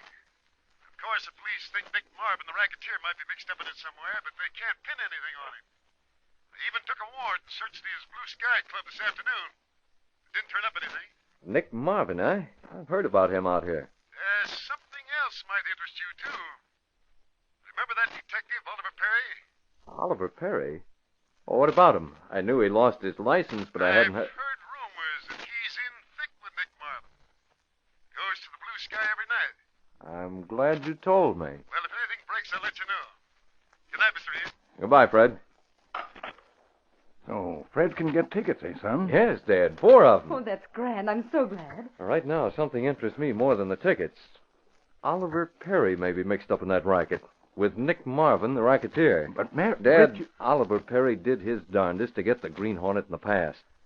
Now it's the Green Hornet's turn to get Perry. Once and for all.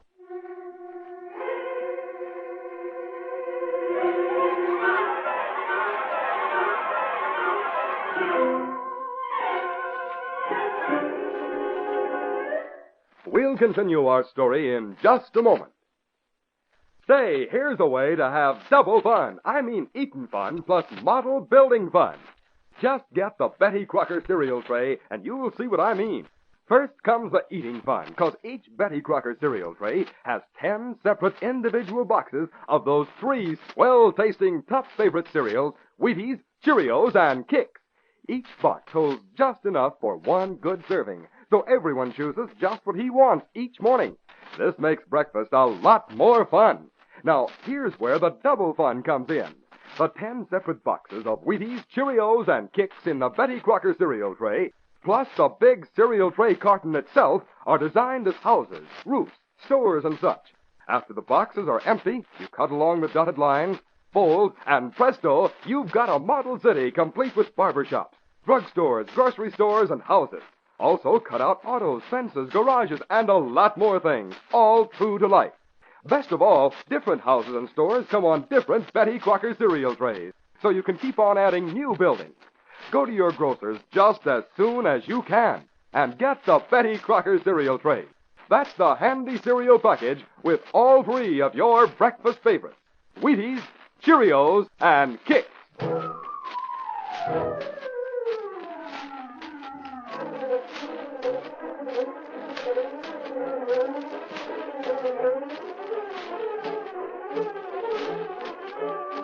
Now, back to our story. As soon as Britt had made up his mind to hunt down the ticket racketeers, he started planning. Dad, there's something you can do. Now, confound it, Britt. I told you Brenda I didn't and I are want going you to the Blue Sky Club. Now, you can reach me there and let me know if my plan works out at headquarters. I'm so glad you've decided to hunt them. But I was hoping that we Now, could all... while Linda gets her hat and bag, I'll tell you what to do, Dad. Call police headquarters and tell them that if...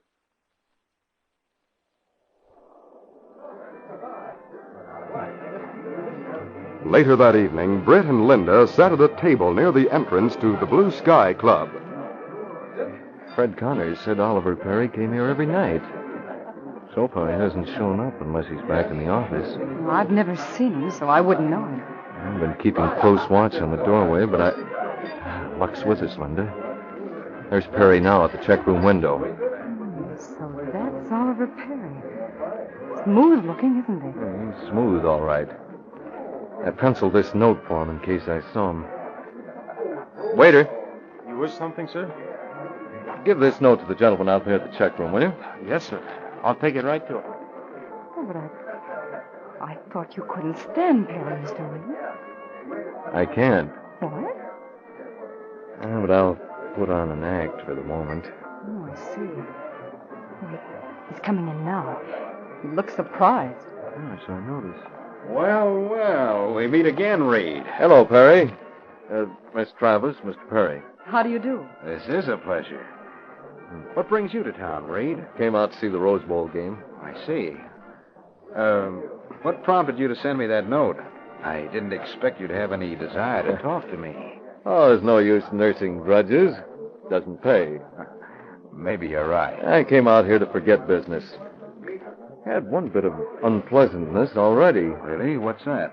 Oh, I guess Mr. Reed means about the ticket. Yes, that's right.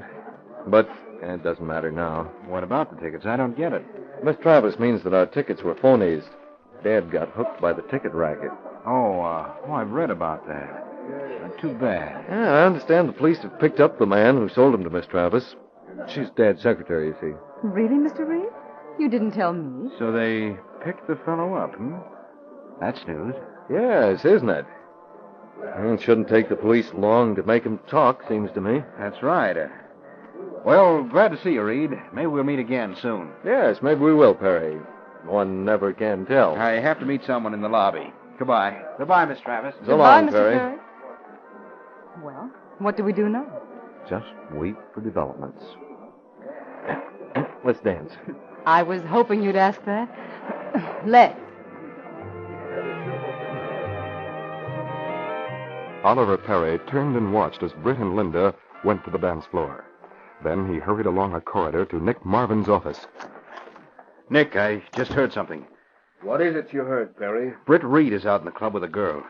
He just told me the police have picked up Smiley. How do you know his name? He didn't. He just said the man who sold tickets to the girl he's with. She's the one who got them from Smiley. That fool Smiley. I told him to stay in hiding. Hey, look. The police won't recognize your voice. You call them and ask if they did pick up somebody. Good idea. Fool Smiley. Yeah. I'll let him think I'm one of the victims. Yeah.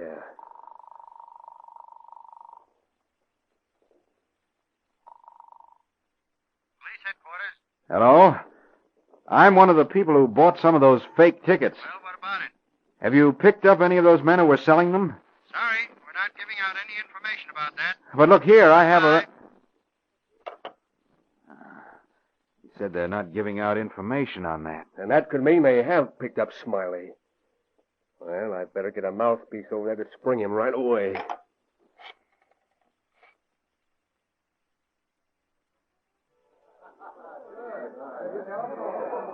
Half an hour later, the waiter plugged in a phone at Britt's table in the club. There's a call for you, Mr. Reed. Oh, thanks. Hello? Britt? Yes, Dad. Son, that was a clever idea you had. Half hour ago, headquarters got a call asking if someone had been picked up. Then a few minutes ago, a lawyer came there to get a release on a man named Smiley Gray. Fine. When he was told no one by that name was being held, he lit out in a hurry, saying he'd made a mistake. The police are getting out a dragnet for Smiley Gray immediately. Good. Well, we'll be home before long. Bye, Dad. Goodbye, son. And be careful. It worked, Linda. Come on, we're going outside and sit in the car now. Oh? What for? Business reasons. We may have to follow someone. Oh. Let's go. Make it fast.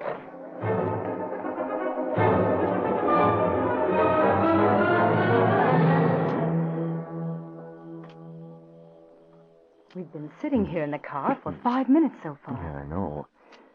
I'm sure as soon as that lawyer phones, they'll watch it, Linda. There they come. Perry and another man. Must be Nick Marvin. They're on their way to pick up that chap Smiley Gray, I'd say.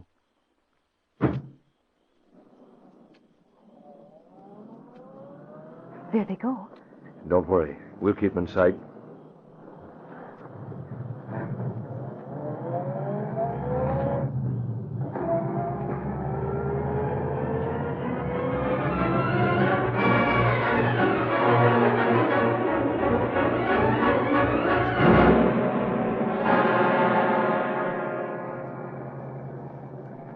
They've been heading straight off this boulevard for miles. I expected they'd have Smiley hidden in some out-of-the-way place so they couldn't phone him. Look, they're turning off into a side road. Won't be long now, Linda. Must be a shack up that deserted road. You'll run up there without lights. Oh, you can't handle 3 of them alone. I won't have to for long. When I stopped at the filling station back there, I phoned headquarters.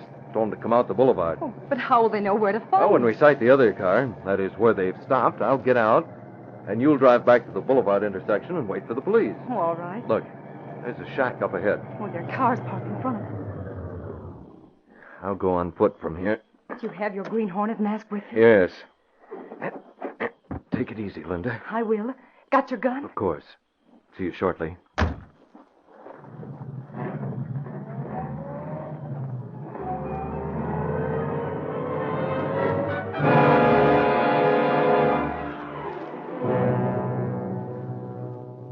Inside the shack, Smiley Gray looked up from the cot where he was lying as Perry and Marvin came in. Hey, what brings you guys here? The police have your name, Gray. My name? How'd they get it? They have it. That's all that's necessary. They're starting to search for you. Soon they'll get around to looking up here. We'll have to get rid of the evidence that's here, Nick. That's right. All of it. Hey, now, wait a minute, Nick. I don't like the way you said that. You're plenty hot, Smiley. Too hot to have around. No. No, look, Nick. I'll get out. I'll skip town, honest. They won't get me. That's right. They won't. Now, look here, Nick. Put up the gun and let's think this out. Harry, you're working with me. You'll follow my methods then. Oh, please, Nick. No, you can't. I won't let you kill me like this. I won't. No use, Smiley. This is it. Hey, my shoulder. Hey, that shot came through the window. Now I've got the gun. I'll get behind the door. Don't move. Holy Moses, he's mad. Hey, I'm wounded. Stop whining, Marvin. Where's that other I'm right guy? behind you, Mr. Green Hornet, with this gun at your back. So that's the Green Hornet. That's what he calls himself. Come here, rip off his mask, Smiley. As Smiley hesitated a moment, Brett's keen mind worked swiftly. He dropped his hands to his side as if giving up. Then, with a lightning-like movement, he half-turned, kicked back, then bent forward quickly, grasping Perry's wrist as he moved. Take this one. Well, I'll be... I guess Perry never heard of judo. Smiley, why don't you get... I have another weapon with me. See here, Smiley? Hey, stay away from me. I didn't do nothing. Have some. No. It takes care of him. Now get up, Perry. What's the idea? Get up, I said. You haven't fooled me. I know you're... Shut up! No! Why, you dirty crook. That's what I wanted. Keep him coming if you're man enough to take it. Nick Marvin, weak and sick from the wound in his shoulder, watched in awed fascination as the Green Hornet and Oliver Perry fought savagely around the floor of the shack. Perry fought with a bitter hatred for this masked man whom he had tried so hard to expose, while Brett fought to show Oliver Perry once and for all that the time had come for a complete showdown. Finally, Perry began to weaken. Then Brett landed a blow to the chin that sent him sprawling. This'll stop you. Hold in. That's enough. Please. No more. You rotten crook. I'll give you and your partner, Nick, a bit of gas, and I'll leave. The police will pick you all up, including the evidence you've got hidden here.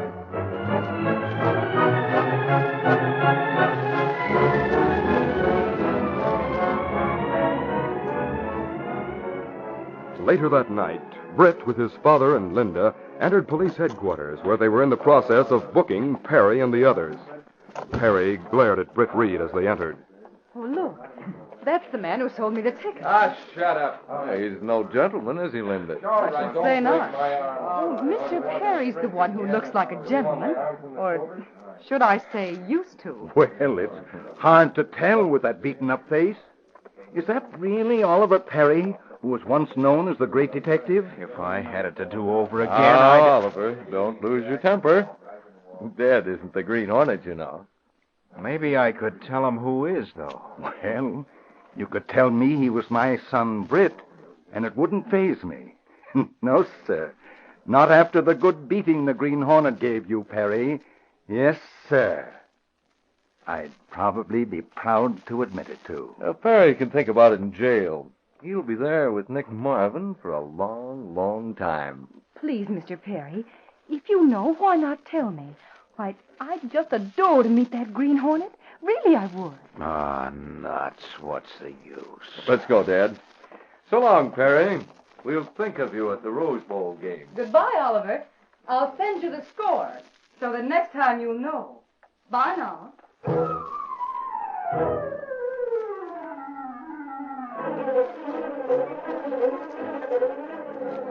Select Pepper, Green Hornet smashes Rose Bowl ticket racket.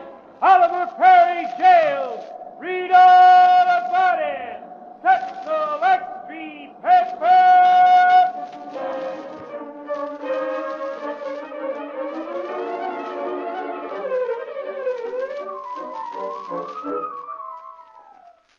Friends, we are faced with a shocking crisis. There are 2 million children who should be in school, but who are not. Others are attending school in overcrowded classrooms. Many have no textbooks. Buildings are dilapidated. Teachers are dissatisfied and quitting their profession in alarming numbers. We are failing to give our children the education we want them to have. So do this. Join your local school groups, such as parent-teacher organizations. Show by your interest that you appreciate the vital importance of the teacher's services to your children and your community. Do this, please. Your interest is essential in overcoming the present crisis. You've been listening to The Green Hornet, brought to you by the Betty Crocker cereal tray, the cereal assortment of individual packages of Wheaties, Cheerios, and Kix.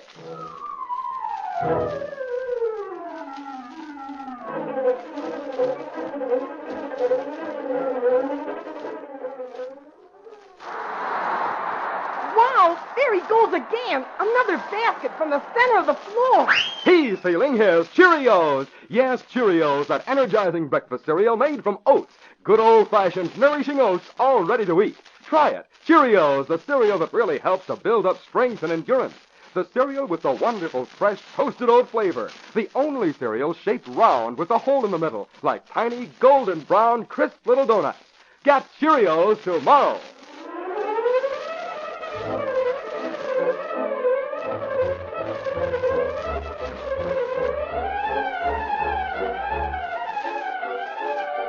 Be with us again next week at the same time when General Mills will again present The Green Hornet.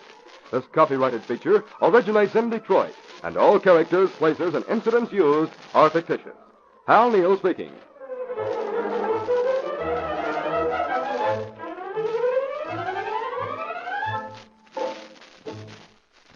Tomorrow night at the same time over most of these same stations, the Lone Ranger faces a dangerous killer unarmed in another exciting adventure of the Old West.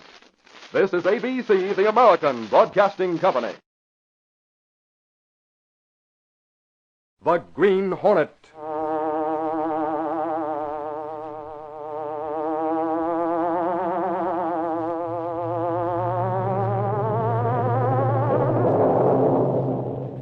He hunts the biggest of all game, public enemies who try to destroy our America.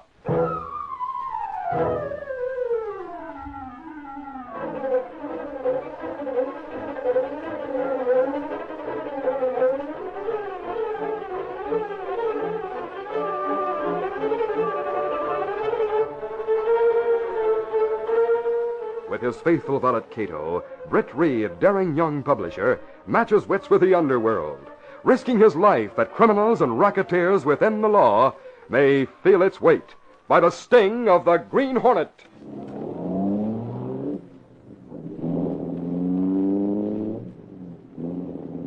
Ride with Britt Reed in the thrilling adventure of Diplomatically Done. The Green Hornet strikes again.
The small car, pushing through the fog-drenched night, carried 3 representatives from the influential newspaper, the Daily Sentinel.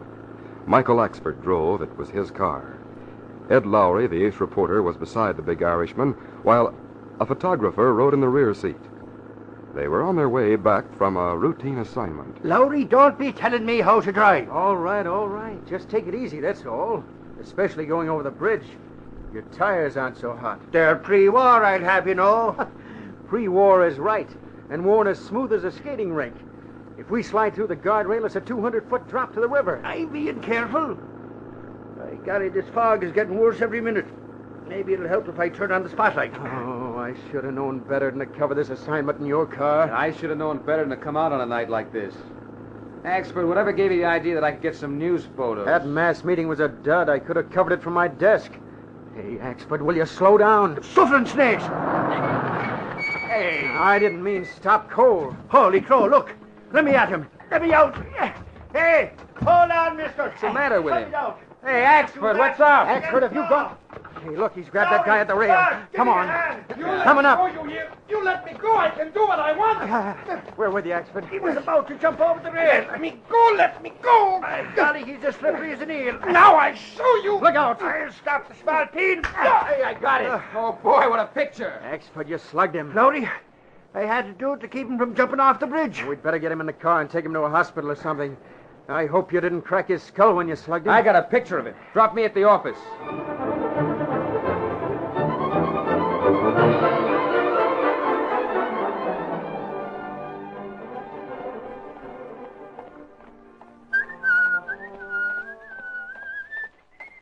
The following morning, as he walked toward his office in the Daily Sentinel building, Michael Axford wore his hat at a jaunty angle. His cigar jutted importantly, and beneath his arm was a folded newspaper. Oh, good morning, Michael. Top of the morning to you, Casey. Did you see me story in the paper with the picture? It came out good in spite of the fog. I thought I heard you, Axford. Good morning, Reed. Did you see me picture in the... I don't like pictures of Sentinel reporters slugging people. Well, but Reed... Especially a character like Kolchak. Poor fellow's had trouble enough without having a hospital bill. But I was only trying... I know. You were trying to keep him from jumping off the bridge after having been fleeced by racketeers. Fleeced? Racketeers? Axford, as far as you were concerned, the story ended when you took Kolchak to the hospital. But Lowry didn't stop there. Huh? I stayed around till Kolchak was all right, but he wouldn't say nothing. Lowry called on his wife. Oh, he did, huh? Why, that double-crossing spalpeen. So that's why he told me to sit at the hospital and cool me heels. Well, what's the racket, Mr. Reed? Kolchak is one of many people who left a lot of money in Europe. Seems to have been a wealthy man before the war, but his money was tied up. When he came to the United States, he could bring only a few $1,000s with him. But what's the racket? Some men contacted Kolchak and told him they could get most of his fortune for him. He believed them. And, of course, they couldn't do it. No, they took all the money he had, then told him there was nothing they could do. I wonder how many other poor Europeans have been swindled in the same way. Holy crow, do you think there's others? Well, the DA has had a number of complaints. Where's Lowry now? He wanted to talk to Kolchak and his wife at the same time. So he went back to the house as soon as he heard that Kolchak had been released from the hospital. That's enough, by golly. Lowry needn't think he can steal another march on me. I'm going over there and get in on this interview. And Reed, if it's a racket, by golly, I'm going after them racketeers. It's time that sort of thing was stopped.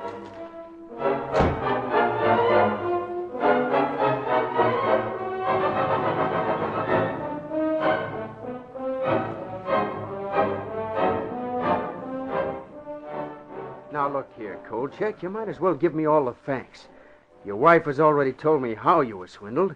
If you'll tell me about the men who Please, I did this... dare not talk. If the authorities learn I am without money, they will send me back to the old country. Who told you that? My boy, who was born in this country, will be kept here. But me, they will send me back. Oh, nonsense. Our government doesn't break up families. Now, if you'll just tell me what... No, I have nothing to say. I cannot talk. Mrs. Kolchak, you told me your husband had a couple of $1,000. She does not know. She has nothing to say. How about it, Mrs. Kolchak? I do not know. I have nothing to say. There, you see. Now, please go away. Kolchak, the men you talked to are crooks. They stole your money. If you would tell me what they look like where you met them... The window. That man. Where? The window. He is the one. Let me at him. No, please come back. You only make trouble for me. Don't worry, Kolchak. Keep out of this hall. Stay in your living room. I'll get the lug. Now, where'd he go? That guy, Axford, get him! Get him, Axford. Hang on to him. Don't let him get away. Oh, golly, Lowry. Oh, why didn't you hang on to him? He got me off guard. He knocked the wind out of me. I had to let go of the grip I had on him. A fine thing. I'll bet all the tea in China he's one of the crooks that took Kolchak to the cleaners. I'm willing to... What's this? Oh, I guess it fell out of that guy's coat while I was grappling with him. What is it? I don't know. Hey, this may mean something. We better get back to the office, and fast.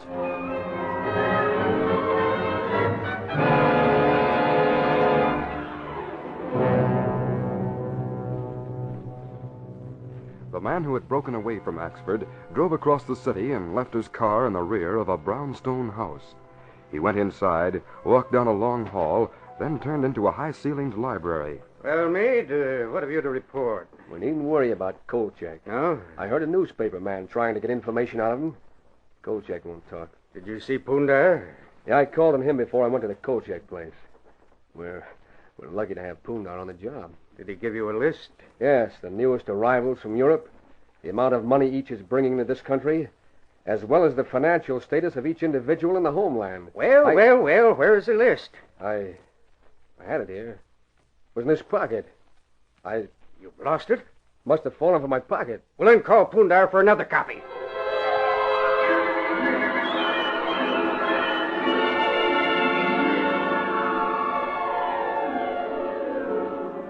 So that was how it happened, Reed.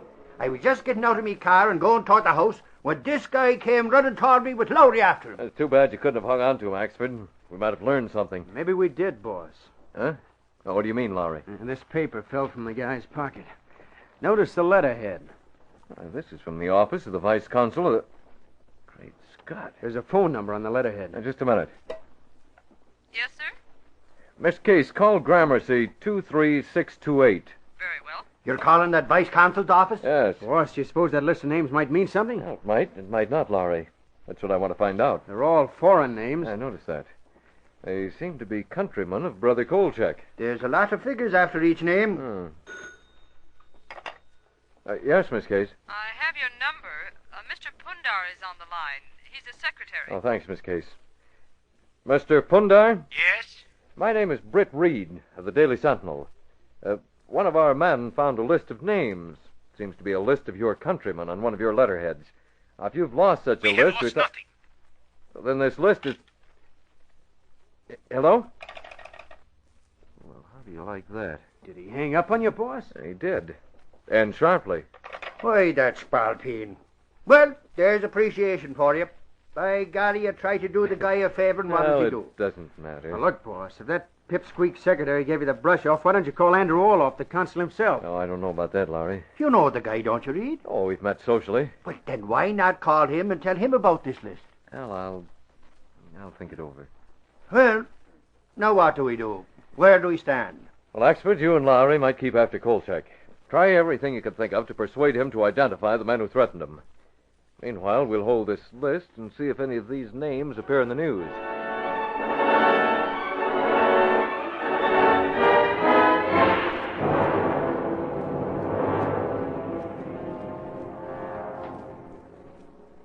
Britt Reed was not nearly as unconcerned about the matter as he appeared. That evening in his apartment, he and his faithful valet Kato discussed the racket, Kolchak's fear, and the curt manner of the secretary named Pundar. I talked to the police commissioner, Kato, and he agrees that an organized racket is operating to victimize men like Kolchak. What about Mr. Pundar? I told Commissioner Higgins about his attitude. And my suspicion that the list of names is nothing more nor less than a list of prospective victims. The police perhaps investigate? Commissioner Higgins checked on Pundar for me. But the police can't do a thing. Neither can the federal government. Why is that? Diplomatic relations, Kato. And the diplomatic immunity of everyone connected with the consulate of any foreign country. Another case of red tape, eh, Mr. Britt? Exactly, Kato. Get the mask and weapon. This is a case that calls for a move by the Green Hornet.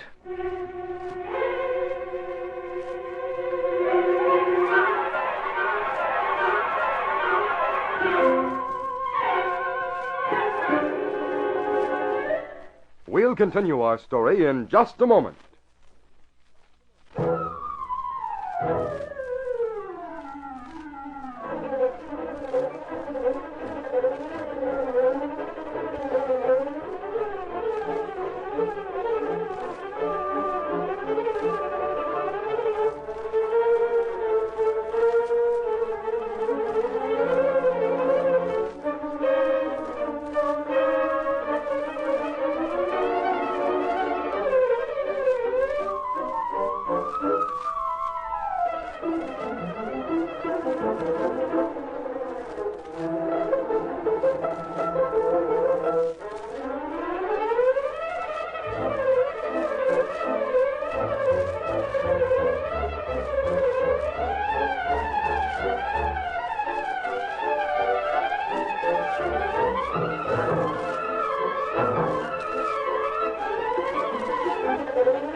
Now, back to our story.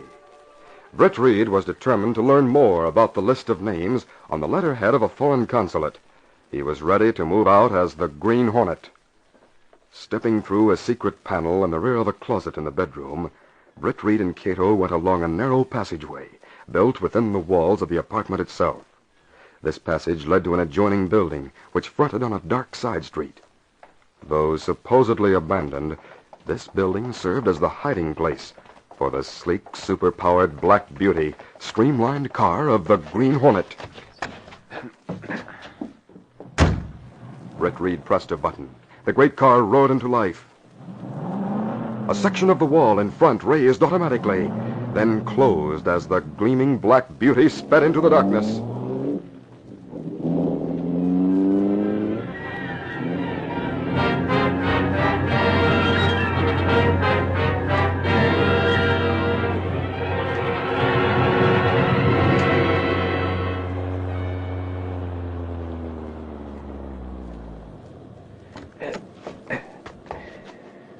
The police commissioner had told Britt Reed about Pundar's living quarters in a small hotel.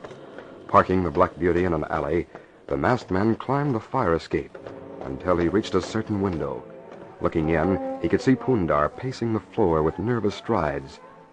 It was the work of but a moment to force the window lock. Then a sudden pull and the window was open. What is this? Hold it, Pundar. Masked. Is it a robbery? Is it... Go on. Grab the phone and call the police. Tell them what I know. What you know? Tell them why Kolchak tried to take his own life. What? What do you want? Why do you come here? I'm interested in the money you and your pals took from Kolchak. I do not know what you are talking about. I think you do. Oh, my arm. Let go. Talk, Pundar. No, you're hurting my arm. You... I have no time to waste. You're going to answer my questions here and now, or I'll find someone who's more anxious to live. What do you want to know? What are your questions? Please, you heard me. Who's working with you? I work in the office of the consul. That's not the work I'm talking about. I'm talking about the game you're playing to rob men like Kolchak, Denegri, Dombrowski. Denegri, Dombrowski? They have not been robbed. But they're marked, aren't they? You're planning to take their money. Aren't you? Yes. That's what I thought. Now the names of your pals. Please go. The names. I named them and they will kill me. What do you think will happen to you if you don't name them? Please, I beg. The names. No, don't shoot. I tell you. The names are Meade and Ritter.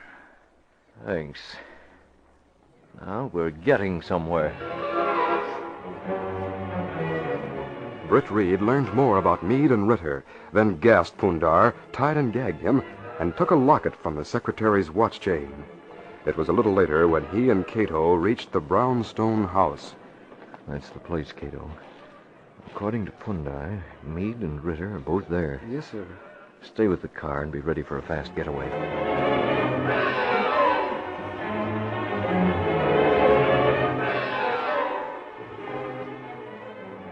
We haven't done badly, Meade. In fact, I'd say for the time we've been in operation, we've done very well. What's the total of cash on hand, Ritter? The total at present is $68,000. Well, What's the matter? Thought I heard someone. Is Pundar coming here? Not that I know of. Could swear I heard someone in the other room. I didn't hear anything. Well, Look, that door. Masked. The lights. No, wait. Don't turn them off. The lights. Turn on those lights. I can't see a thing. Turn them on, I tell you. Ritter, find a lamp. Get some light. There's a masked man in here. Hold everything, whoever you are. Listen to me. Get some light. Let me talk to you. Ritter, where are you? What's the matter with you? I don't know.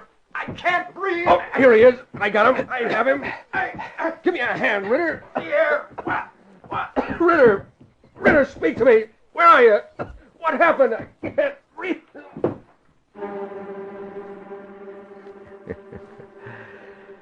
Now we can have some light. So far, Pundar's told the truth. Now we'll see if he was honest about the money. Then we'll see what can be done about shattering certain diplomatic immunity.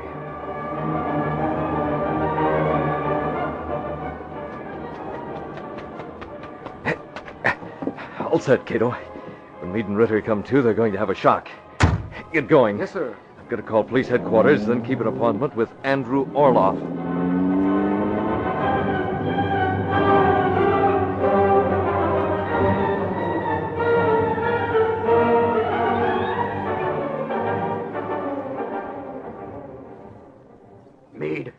Meade, wake up. Wake up, I tell you. Well, I haven't. Snap out of it. Don't you remember the masked man? Yeah, that's it. A masked man. He came in here. What did he do? Here, let me help you up. Oh, hey, he used some kind of gas on us. How long was I out? I don't know. I just came to a couple of minutes ago. We've been robbed. Robbed? You mean he... I mean robbed. Every dime of our money. $68,000. Oh, if I can get my hands on that... Hey, look at this. What's that? It's like part of a watch chain. I was holding it in my hand. Ritter, I got it from the masked man. I was struggling with him. This chain belongs to the man who robbed us. Well, let me see it. Hey, look. That gold charm. Yeah. The gold charm. No wonder that masked man knew his way around this house. Knew that there'd be money here. That chain belongs to Pundar. Exactly. Well, we'll take care of Pundar. Kato guided the Black Beauty to a corner near Britt Reed's apartment, where the young publisher's convertible had been left in readiness. That's where I'll leave you, Kato. Take the mask and top coat, then put the Black Beauty away. Yes, Mr. Britt. And from now on, I'll use the convertible. You have appointment with counsel. That's right. And I'll get to Orloff's place just about on schedule.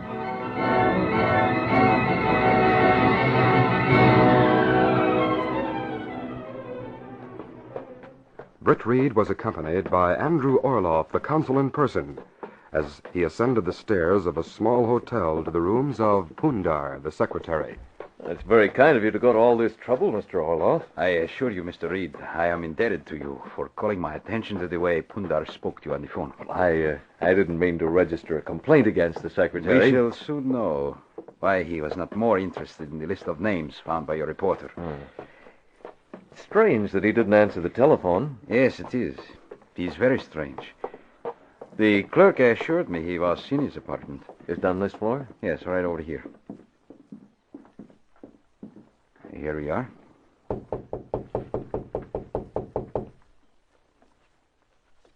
No answer. Pundar! Pundar, are you in there? I might try the door. It's unlocked. Oh. Might as well go in. Look, there he is. Tied and gagged, and the window's open. Pundar, what has happened? I'll get this gag out of his mouth so he can talk. Just a second, Pundar. Hold still. I have a knife. I won't need it. There you are, Pundar. Mr. Orloff, Your Excellency. Pundar, tell me at once what happened. He came here. The Hornet, the Green Hornet. The Green Hornet? I've read about that man. Just a second, Pundar, and I'll have your hands free. There you are. He came here. He attacked me. For why? Excellency, I do not know. He tried to make me tell diplomatic secrets. He threatened to kill me. I tried to fight, but I was helpless. He took me off guard. He came to the window from the fire escape. Well, if the Green Hornet came here, the police should be notified. A moment, please, Mr. Reed. There is the other matter. Oh, yes. Pundar, Mr. Reed is a friend. We have been together at several social affairs. Today he telephoned you about a list of names found by one of his reporters. This list. Oh, that. Your Excellency, it is of no consequence. We have many copies of the list in the office. Is it customary for you to be disinterested when someone tries to do you a favor? To return that which might be important? Well, perhaps Pundar had other things on his mind. Perhaps I should never have bothered him at all. Excellency, I am sorry. What is this list? What does it mean? Who are these people, and what is the meaning of these figures? It is just a detail. It is... No! Pick him up, all of you. You're covered. What? You two. Why are you here? What is the meaning of this? Who are these men? Pundar knows who we are and why we came. You came off the fire escape, the same as the other one. Hey, Ritter. This is Britt Reed of the Daily Sentinel. That's too bad for him. You'd better put down those guns. We'll put him away when we get what we came for. Where is it, Pundar? Please go away. I do not know what you are talking about. Yes, you do. We're talking about $68,000 you stole from Ritter's place a few minutes ago. What? Well, no. I have not been out of this apartment. You can't lie out of it, Pundar. I struggled with you in the dark, and I got this. A hunk of your watch chain. No, it cannot be so. See here, what are you two talking about? You shut up, Reed. This man is Andrew Orloff, the consul. We know who he is. You dare point a gun at me? Well, you two are going to be in trouble over your heads. When Orloff reports this, Orloff you two... won't report anything. And neither will you. Now, Pundar, where's that cash? Hand it over quick or we'll blast all three of you. And find the money for ourselves. Pundar, what money is this man talking about? What dealings have you had with these men? Plenty dealings, Orloff. But you won't do anything about it. Listen to me. You can't get away with murdering a man like Orloff, or even Pundar. Yes, we can, Reed. That goes for you, too. Now, talk fast, Pundar. I have no money. I swear I don't know what you are talking about. Your last chance. No, please, I swear. Talk fast. I cannot tell you. I do not know. I did not go near your place. Let him have it, Ritter. Gun has a silencer. All right. You asked for it. Police, get him. Oh, hang on, man. Hey, let me in on it. Let me help you handle them spalpeens. The law can handle them, Expert. Get over there, the two of you. Go on. Stand over against that wall and keep your hands up. By golly, Reed, what are you doing here? I called on the consul, Expert, and he thought we'd better come here and talk to Pundar about that list Lowry found. These men came off the fire escape waving guns at us. Burke, I guess you saved our lives. By golly, Mr. Reed, it's a lucky thing we got that tip on the Green Hornet. The Green Hornet? Yeah, Reed. Pundar called the cops and said he'd been attacked by the Hornet and wanted to guard around the hotel. Me and Burke were watching when you and the consul got here. Also, when these two came and sneaked up the fire escape. But I did not call. I was bound and gagged. Pundar, perhaps you have a guardian angel.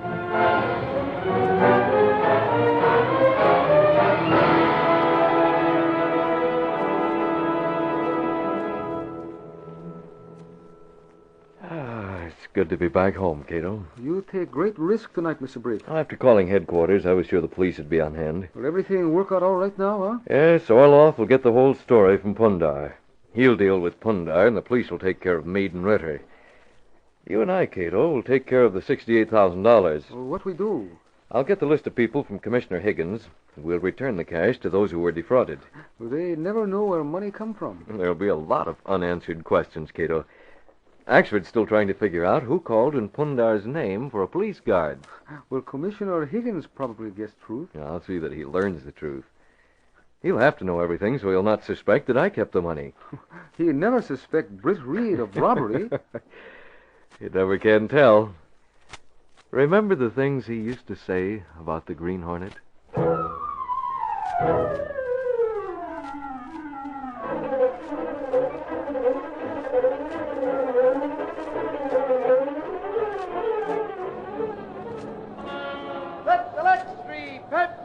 Police rescue foreign counsel, embezzlement exposed.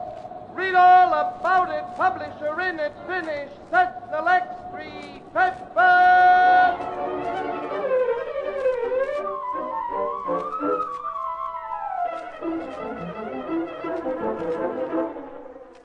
Say, pardon our freshness, but if you like your breakfast cereal at its crispest, freshest best, then get the Betty Crocker cereal tray. Why?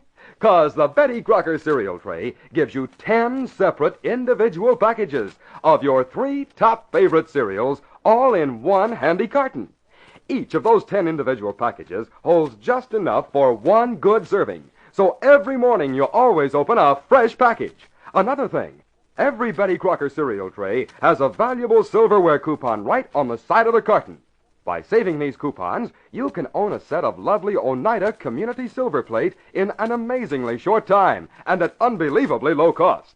Start saving these valuable coupons now. Get the Betty Crocker cereal tray. You've been listening to The Green Hornet, brought to you by the Betty Crocker cereal tray.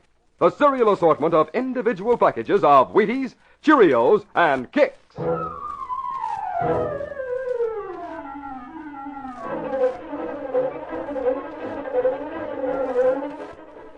Listen. How far have you walked today? How far is it from your school to house? How many miles do you travel on your favorite Saturday hike? Would you like to know? Then be sure to listen for the super special offer coming soon on this program. Offer starts January 27th, brought to you by Cheerios, that energizing breakfast cereal made from oats. Good old-fashioned, nourishing oats, all ready to eat. Remember, super special Cheerios offer starting January 27th.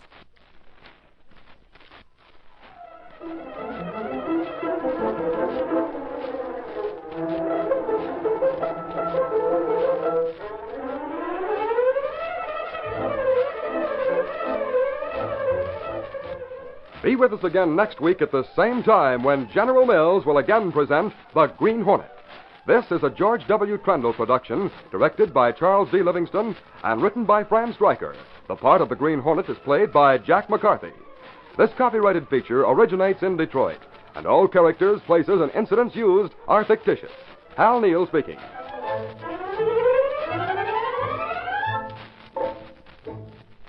Tomorrow night, over most of these same stations, be sure to listen to another fast-moving and exciting story of the Old West, when the Lone Ranger rides again. This is ABC, the American Broadcasting Company.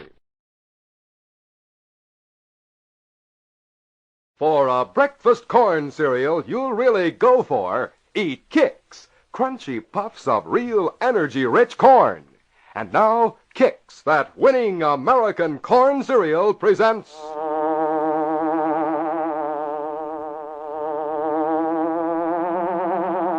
The Green Hornet.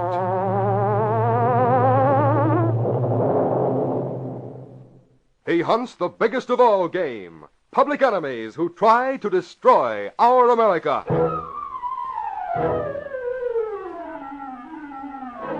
With his faithful valet Kato, Britt Reed, daring young publisher, matches wits with the underworld, risking his life that criminals and racketeers within the law may feel its weight by the sting of the Green Hornet. Ride with Britt Reed in the thrilling adventure of Taxi Dance to Murder. Perhaps the Indians didn't know the value of land when they sold Manhattan for a few dollars worth of trinkets. But they knew the food value of corn, their fighting energy food. Today's modern way to eat corn in this energy-rich way for breakfast is Kicks, K-I-X. Yes, here's a breakfast corn cereal you'll really go for, because Corn Sweet Kicks isn't flakes, isn't shredded. Kicks is energy-building corn, popped into crunchy, delicious puffs that really stay crisp in milk or cream. Kicks gives you all the important vitamins and minerals of corn. Try it. You'll get a kick out of Kicks.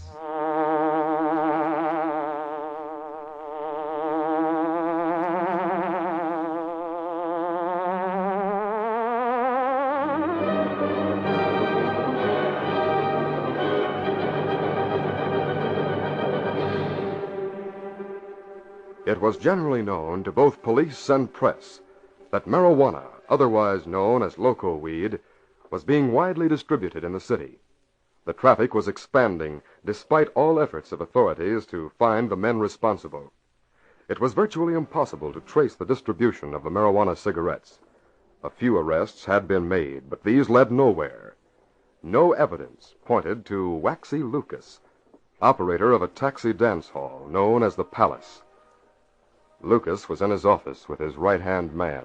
Bunny, all I ask is another 6 months of this, and we'll be on Easy Street. You'll be on Easy Street, Lucas. What about me? I'll be generous when I declare the dividends. When?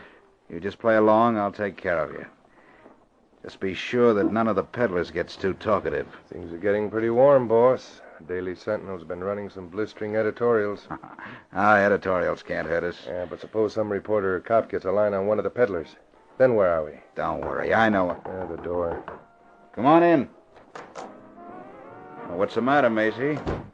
Some of the taxi dancers squabbling again? No, it's not that, boss. I want to speak to you about that girl you hired a couple of weeks ago. What about her? You know who she is? I don't keep track of the girls. That's your job. I don't even remember her name. You mean the quiet-looking brunette? Yeah, that's the one. Called herself Yvonne something or other. What about her? I was looking through her street clothes in the locker room. Found a wallet there. So what? Here, see for yourself. You'll find a driver's license and some other identification. Her right name is Jennings. Betty Jennings. And here's the card that'll interest you particularly. A Social Security card. She's working for the Daily Sentinel. A reporter? Why, that little... Yeah, nice, huh? What's she know? She's been mighty chummy with a lot of the girls. I don't know how much she knows, but I bet it's plenty. Bring her in here. Looks like this is a job for me, huh, boss? Maybe a little accident. I'll go find her right away.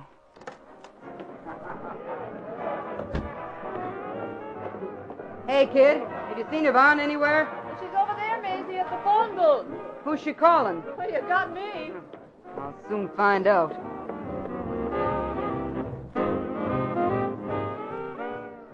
Hello, Mr. Reed?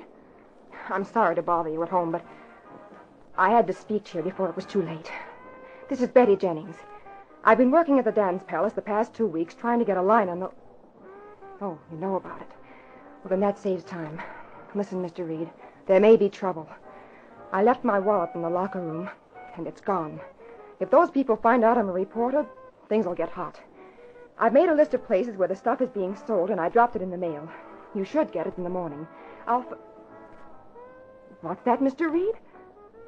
You mean I'm to leave right away? That'll do, dearie. Well, you cut me off. You said it. Now hang up the receiver. What's the idea? Had a girl even call her Give me that boyfriend? receiver. Fine thing. I was just fixing things for Waxy'll give you your nickel back, dearie. But first he wants to talk to you. Well, I don't want to talk to him. I'm fed up with this place. Don't get tough. I don't like it. A gun. That's right. Jennings. A gun. Now just walk straight to Waxy's office and keep your trap shut.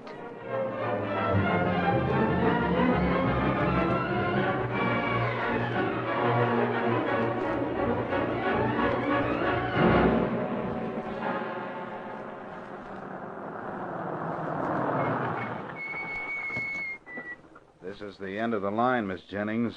Just step out. You mean you're going to leave me here on the state highway? You heard the boss. Get out of this car and hurry it up. All right, if that's the way you want. That did it. Is Barney coming? Yeah. I can see his headlights. Okay. He'll finish the job.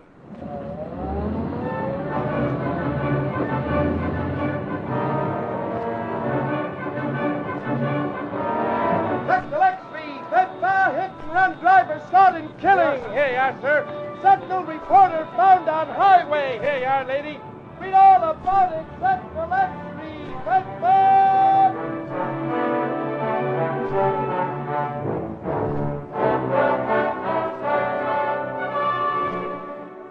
Britt Reed, youthful publisher of the influential newspaper, the Daily Sentinel, was keenly hurt by the death of a member of his staff.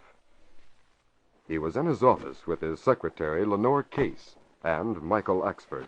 I tell you, that girl was murdered. And it's my fault. No, Reed, you can't say that. It wasn't your idea to have Miss Jennings take a job as a taxi dancer in that palace. It was her own suggestion. You were opposed to it. That's right, Reed. She was so eager to get the big story. I let her persuade me to okay the assignment. Oh, she'd have gone anyway. She was sure there was a connection between the marijuana racket and the palace dance hall. By golly, it looks like she was right. I wonder what's keeping the police commissioner. said he'd be here in a few minutes. He will be. If we could only prove that Miss Jennings got something on those crooks. We can't even prove she worked at the palace. She used an assumed name. Did you talk to Lucas? Of course. He denies knowing her. Oh, Britt. Oh, Commissioner Higgins, come in. I'm glad you're here. Hello, Axford. Hello, Commissioner. Hello, Miss Case. Good morning, Commissioner. I didn't see anyone in the outer office. We've been talking about Betty Jennings. Commissioner, it's our theory that it wasn't no hit-run accident that killed Betty Jennings. The accident theory went out the window when I talked to Britt on the phone. Oh. Oh, Britt, you said you'd give me a rundown on the details if I came here. Well, Betty Jennings had a few leads in the marijuana racket. A couple of taxi dancers she thought might be persuaded to talk. Taxi dancers? Yes. So she used an assumed name and got a job in the palace. Waxy Lucas's place. I've had men watching Lucas, but they got nothing at all. Well, Betty got something. She got a list of names and addresses. She dropped them into a mailbox yesterday afternoon just as a precaution. Last night she phoned me. Said she thought the heat was on. She was cut off. That's the last I heard from her. A list of names, huh? Yes. Here it is, Commissioner Higgins. Oh, thank you, Miss Case. 1, 2, 3, 4, 5, 6, 7. Marijuana cigarettes are being distributed in each of those 7 places. Anything other than the dead girl's word to verify that? No. But she gave her life for that list. Well, I can get warrants and send squads out on surprise raids. You'll find something. I'm sure of it. Probably a small stock of local weed cigarettes, a cheap peddler or two, and a few fool kids that buy the stuff. The trouble is, Britt, a dragnet like that never catches the men on top. But we'll raid. We'll stage a roundup tonight. That's the least we can do for Betty Jennings. A dozen police cars went into action that night with carefully picked men, acting on direct orders from the commissioner himself. Armed with warrants, tear gas, and sawed-off shotguns, the squads fanned out from police headquarters and struck at several places simultaneously. All right, stop the music. All of you stand where you are. Stop the music, you hear? It's a car. It's a raid. I gotta get out of here. Now, take it easy. All the doors are watched. You can't get away. Don't make no resistance, and you won't get hurt. Come here, you. What are you trying to get rid of? No, wait, let me go. Let me go, mister. Trying to duck the cigarettes, huh? All right, come on with us. Another squad swept down a beer garden, entering both front and rear doors at the same time. Another dance hall was suddenly thrown into disorder by the appearance of the determined man in blue uniform. Car after car, loaded with protesting prisoners, headed for police headquarters in a series of raids that brought 8-column headlines in all newspapers. Select Street, Bedford, police dragnet catches peddlers, surprise raids in all parts of the city. Hurry and paper, marijuana found in police raids. Read all. According to the latest reports, over 30 prisoners have been taken to police headquarters, along with seized marijuana in the form of cigarettes.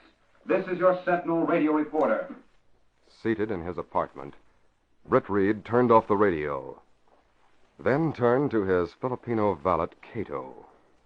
It's a beginning, Kato. And that's all it is. Oh, yes, Mr. Britt. I'm dubious about the results. Well, how is that? The prisoners fall into 2 groups, the sellers and the buyers. Most of the buyers are misguided people, many of them young, who have no criminal record. They'll probably be given a suspended sentence. What are the others? Police have caught other peddlers from time to time. They're all small fry. Well, they might name the important men in the racket. They haven't in the past, and they won't now. They'd rather take a short jail term. They know what'd happen if they squealed. As soon as they finished their jail terms, they'd meet with an accident, just as Betty Jennings did. Well, Mr. Britt, is there nothing we can do? There might be, Kato. We'll see how things develop.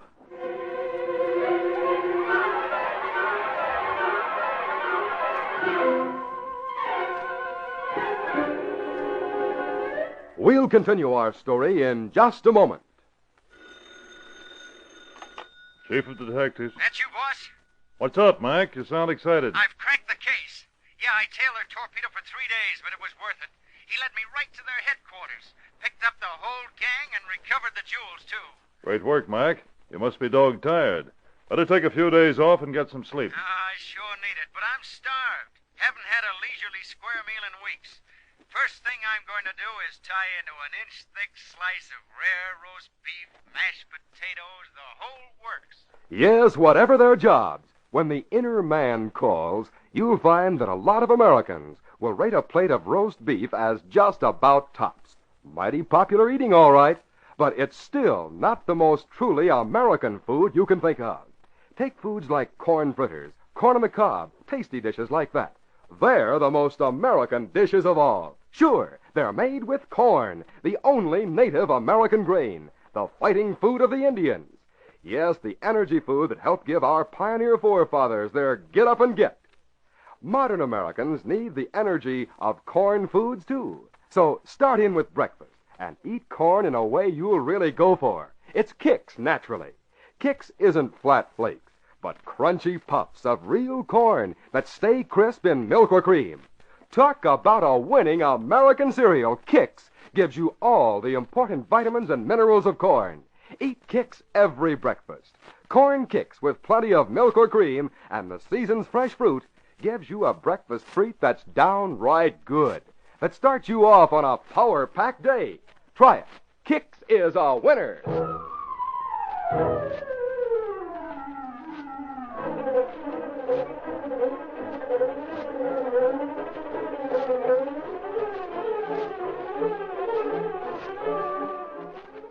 Now to continue our story.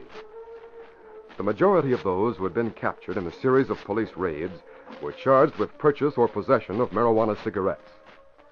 These, for the most part, were youthful people from good families, people who had no criminal record. They appeared as a group in Judge Carvel's court.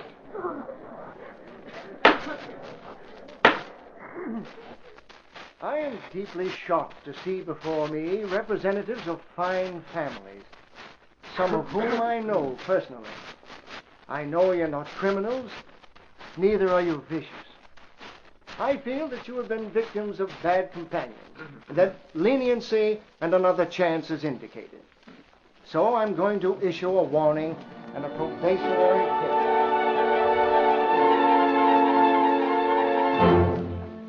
Britt Reed left the courtroom while the kindly white-haired judge lectured those who stood before him. He was in his office when Lenore Case entered with the final word from the trial. Suspended sentence for every one of them, Mr. Reed. That's about what I expected. Oh, well. Perhaps the judge will crack down when the peddlers go on trial. I've been checking past records, Miss Case. Yes? Other peddlers have gone on trial. They pleaded guilty and got 60 to 90 days. Oh, Mr. Reed, if that's all Judge Carvel gives these dirty rats, Oh, pardon me, but I don't think Betty Jennings would feel that her work had been worthwhile. I agree with you, but... Miss Case, I'd like a list of the people who were in court today. The suspended sentences? Yes. Very well, but... Well, it's the peddlers who should be made to pay the limit. Well, perhaps this is a case where the indirect approach will get the best results. The indirect approach? You mean you think there's a chance for best results? I think I know how to influence Judge Carvel. Oh, but he can't be influenced. Why, he's as honest as the day is long. Therefore, Miss Case, the indirect approach. I'll get that list of names.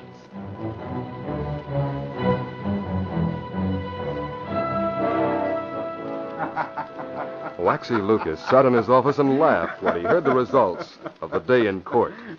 Suspended sentences right down the line. Oh, that's good. Judge Carvel's an old dear, huh, boss? Lenient as ever. Boss, maybe you're laughing too soon. Our boys haven't gone to trial yet. Today it was only the guys that got caught for possession. It's all right, Bonnie. Judge Carvel is running true to form. You think the boys will get the same as usual? Sure they will. 90 days.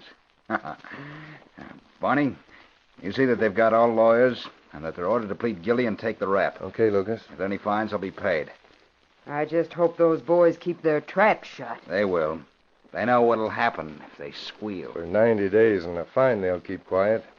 But if the judge hands out a stiff jolt, things might be bad. Don't worry about it, Barney. Carvel's all right. Look, the Daily Sentinel's had a lot to say about the leniency in that court. Carvel might be influenced. He and Britt Reed are on opposite sides of the political fence. Carvel is just cussed stubborn enough to go against Reed whenever he has a chance. And don't worry, Barney.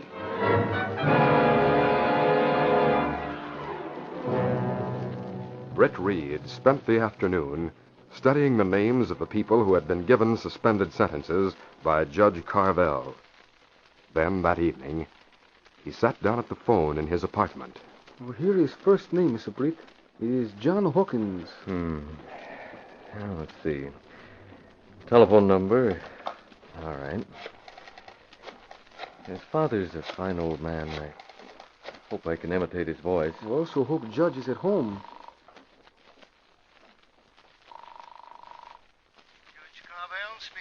Carvel, I paid your agent the price you demanded to get my son a suspended sentence.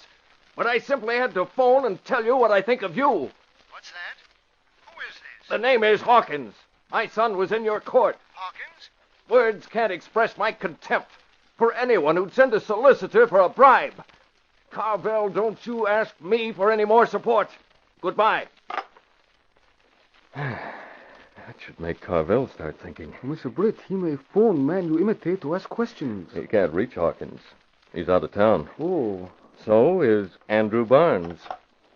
So now you call and speak like Andrew Barnes? Yes. You're welcome to the money, Carvel. I'm glad to know that anyone who gets into trouble can get a suspended sentence from you for a stinking $100. A little later, Britt Reed called the judge again, and this time spoke in another voice. And the judge was furious. Now, wait a minute, and listen to me. I don't know what you're talking about. I have no agents. I've never taken a bribe in my life. Hung up. Oh, confound it. What's happening? What is all this talk about bribes solicited by an agent of mine? After the final call, Britt went to his bedroom, followed by Kato. He took some cash from a wall safe, then the mask and weapon of the Green Hornet.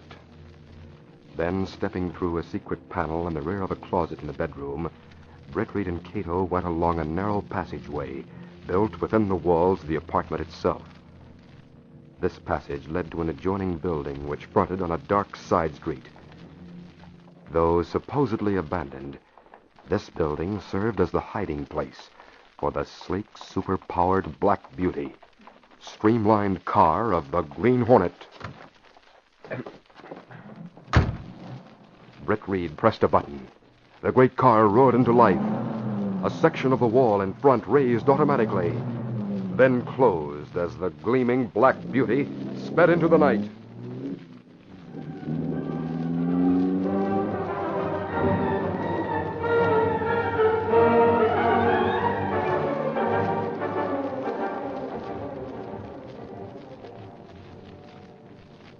Midnight found Judge Carvel at the telephone, exhausted after hours of trying to call back one of the men from whom he thought he had received a call. Hawkins, Barnes.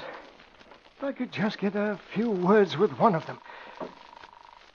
Something is confounded strange. Oh, thunder, still no answer. Hang up the phone and keep quiet. What the Green Hornet? Take it easy. Where did you come from? The lock on your side door doesn't amount to much. Steady. Don't reach under that bookshelf. You don't need a gun for me. I just came to give you a present, that's all. Here. Money. Nice chunk there. It's yours. Mine? The boys will help you out tomorrow. When they're in your court, they'll all plead guilty. Court tomorrow? What do you mean? You can find them, that's all right. And they'll take any rap up to 6 months without a squawk. If you can get by with a 90-day stretch, it'll be even better. You mean the marijuana peddlers? Who else? Why, you... Don't reach for that gun. And don't cross us up, Judge Carvel. If you do, we'll expose you for taking bribes from men like Hawkins and Barnes. Hawkins? Barnes? I didn't take bribes, I took... What do you suppose they'd think if after paying me as your representative, their sons won suspended sentences in your court? What? So you're the one. You called on him. You took that cash. I'll kill you for that. Oh, hold it. I'll shoot you. Give me that gun. I'll get you. Here, try gas from this gun. As the judge staggered and fell unconscious to the floor, Britt hurried from the house, clutching his side as he ran to the Black Beauty. Cato, waiting in the car, opened the door as the masked man approached. Mr. Britt, I hear a shot. His mask. Got a gun.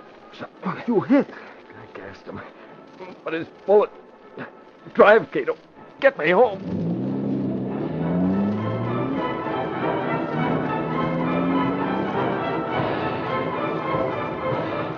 Britt Reed clung tenaciously to a slender thread of consciousness until he reached his home.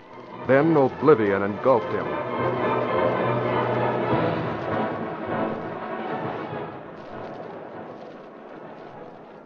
When Judge Carvel walked into court the next morning, he found it crowded. He listened with a stony face as one after another of the marijuana peddlers came to the bar and pleaded guilty. Then he eyed the spectators while he considered his verdict. Lucas, are you sure everything's okay? Of course it is, Barney. I'm not worried. Judge, don't look soft to me. Don't let his look scare you. Each of the accused has pleaded guilty as charged. In doing this, you have simplified the process of justice. You see what I mean? The discretionary powers of a judge in a case like this are very broad. The maximum penalty is very heavy. This case has extraordinary conditions. I guess you were right, Lucas. Conditions that are known by the men involved. Now, there seems to be an impression that this court is, maybe influenced. To dispel any such idea, it is the sentence of this court that each of the defendants serve the maximum penalty provided by law. 10 years of hard labor. I won't take it. I'll squeal. Listen. Your Honor, I appeal. This is wrong. I want to talk. I want to make a deal. I'm getting out of here. I'll tell you about the top guys. I'll tell all you wanted. I'll answer your questions. Tell who killed the girl. Your Honor. I want to talk. Confusion reigned in court, but Britt Reed knew nothing about it. He had been unconscious through the entire day.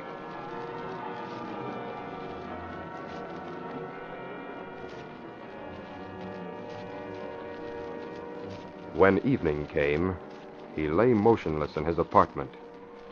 And at the side of his bed sat the three people whom he had trusted with the secret of his dual role. Kato, Commissioner Higgins, and Lenore Case. He's moving at last. Betty Jennings. You know. Steady, Mr. Reed. I hear you, Betty. Mr. Reed, I'm not Betty. I'm Casey. Huh? Oh, Case. Commissioner. Kato. Mr. Britt, I worried. I sent for Miss Case and police commissioner. Oh, yes. Funny, I thought I heard Betty Jennings. She seemed to be telling me everything was all right. Everything's under control, Britt.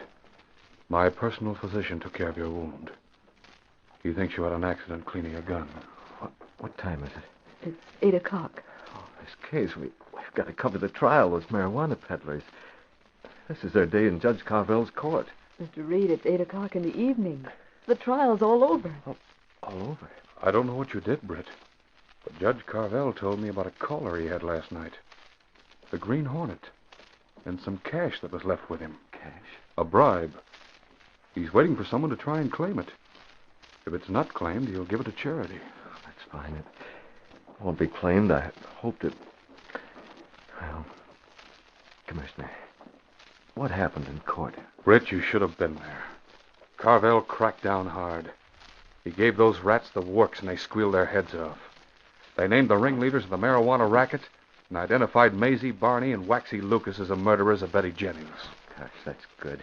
Yes, Mr. Reed, it is good. The assignment you okayed for Betty Jennings Has been completed by the Green Hornet.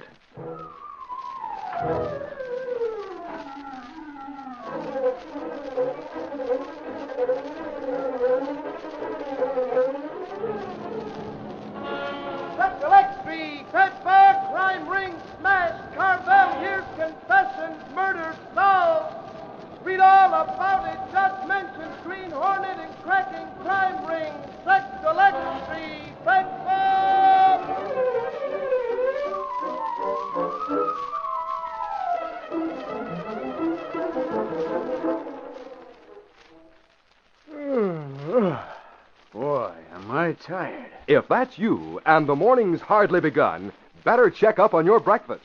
Try Kix, made from corn, the fighting energy food of the Indians. Now at breakfast time, you can take on the energy-building vitamins and minerals that corn gives you, and in a way you'll really go for. Kix, you see, is not flat flakes, but crunchy, delicious puffs of power-packed corn that stay crisp in milk or cream. So pour it on for those extra milk vitamins, too. Enjoy a super delicious Kix and milk breakfast every day. It's powerful good. Kix, that winning American corn cereal. You've been listening to The Green Hornet, brought to you by Kix, the ready-to-eat roasted corn cereal. Try it. Kix is a winner.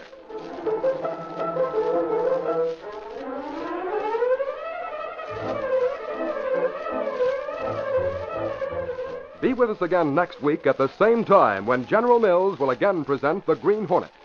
These are George W.Trendle productions directed by Charles D. Livingstone. The story was written by Fran Stryker, and the part of the Green Hornet is played by Jack McCarthy. This copyrighted feature originates in Detroit, and all characters, places, and incidents used are fictitious. Hal Neal speaking.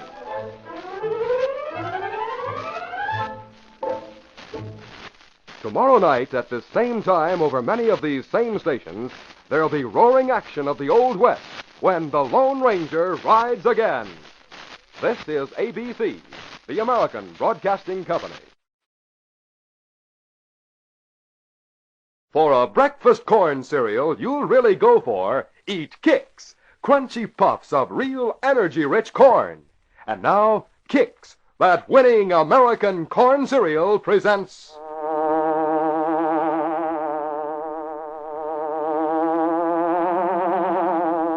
The Green Hornet. He hunts the biggest of all game, public enemies who try to destroy our America.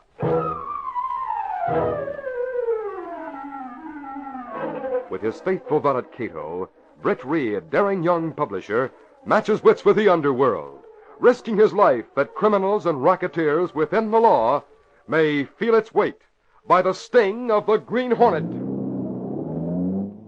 Ride with Britt Reed in the thrilling adventure of Murder at Lighthouse Mary's. To keep going, to keep winning, you need plenty of that good old American energy. Corn helps give you the energy that makes you the pacemaker, the front runner in the day's race. So every breakfast, eat Kix, that winning American corn cereal. Kix is not flakes, but crunchy puffs of energy-rich corn. No wonder Kix stays so crisp in milk or cream. You can pour plenty on and get those important milk vitamins, plus real corn energy. Yes, for that head start you want on a power-packed day, try an accelerating, Kixalating breakfast. Enjoy super delicious, nourishing corn Kix. Kix is a winner.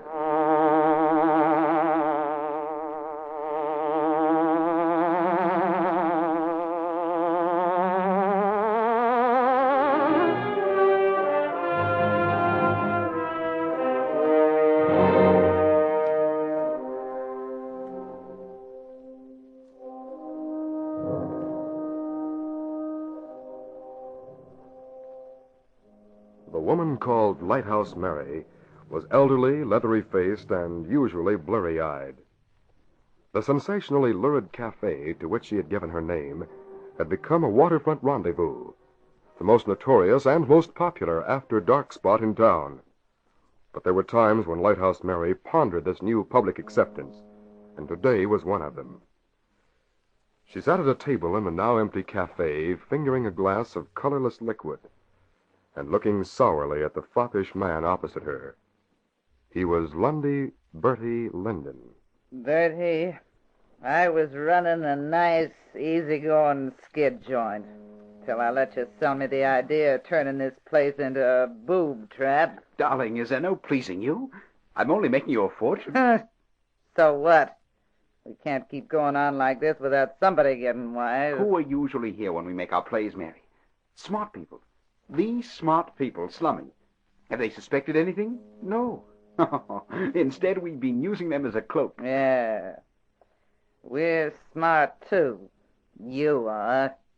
That's no reason you gotta bring a party of newspaper guys in tonight, just when we're expecting a shipment. The bunch from the Daily Sentinel?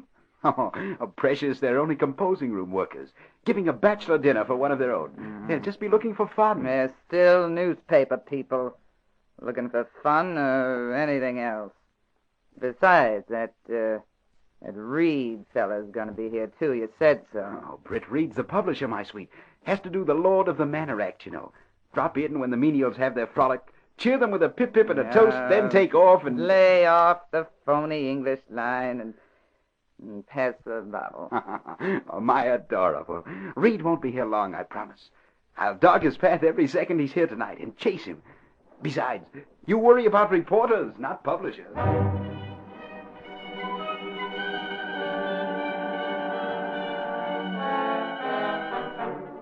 In his office at the Sentinel, Britt Reed was preparing to leave for the day.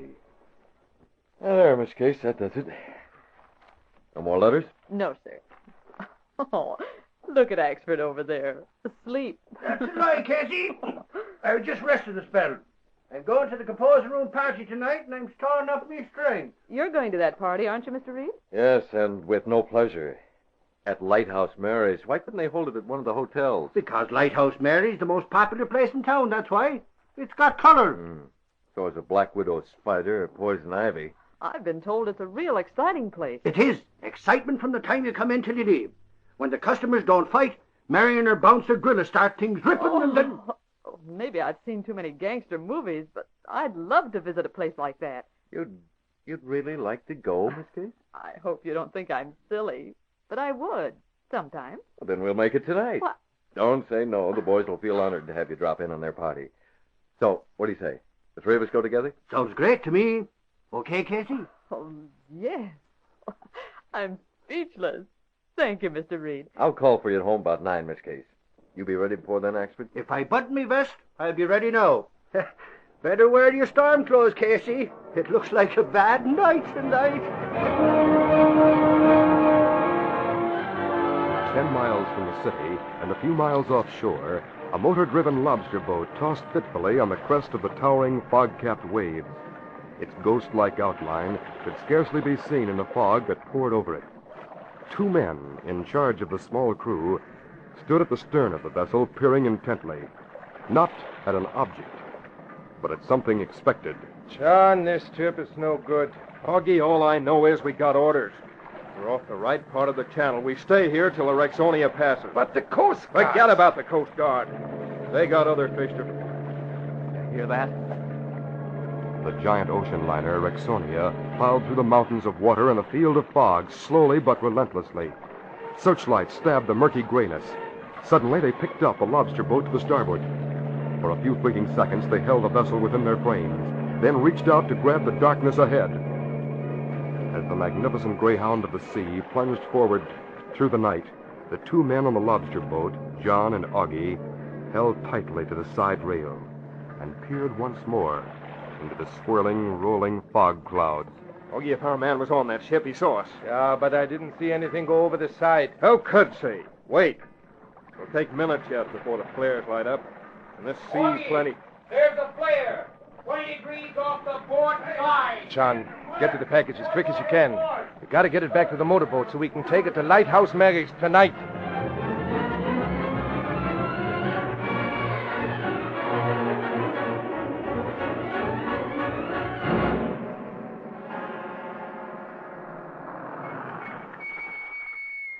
Here we are.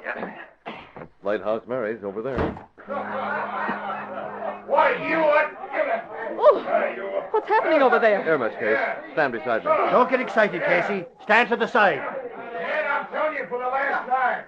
If you come back, I'll beat your head in with a blame pit. I won't be back. No! Now get out of here.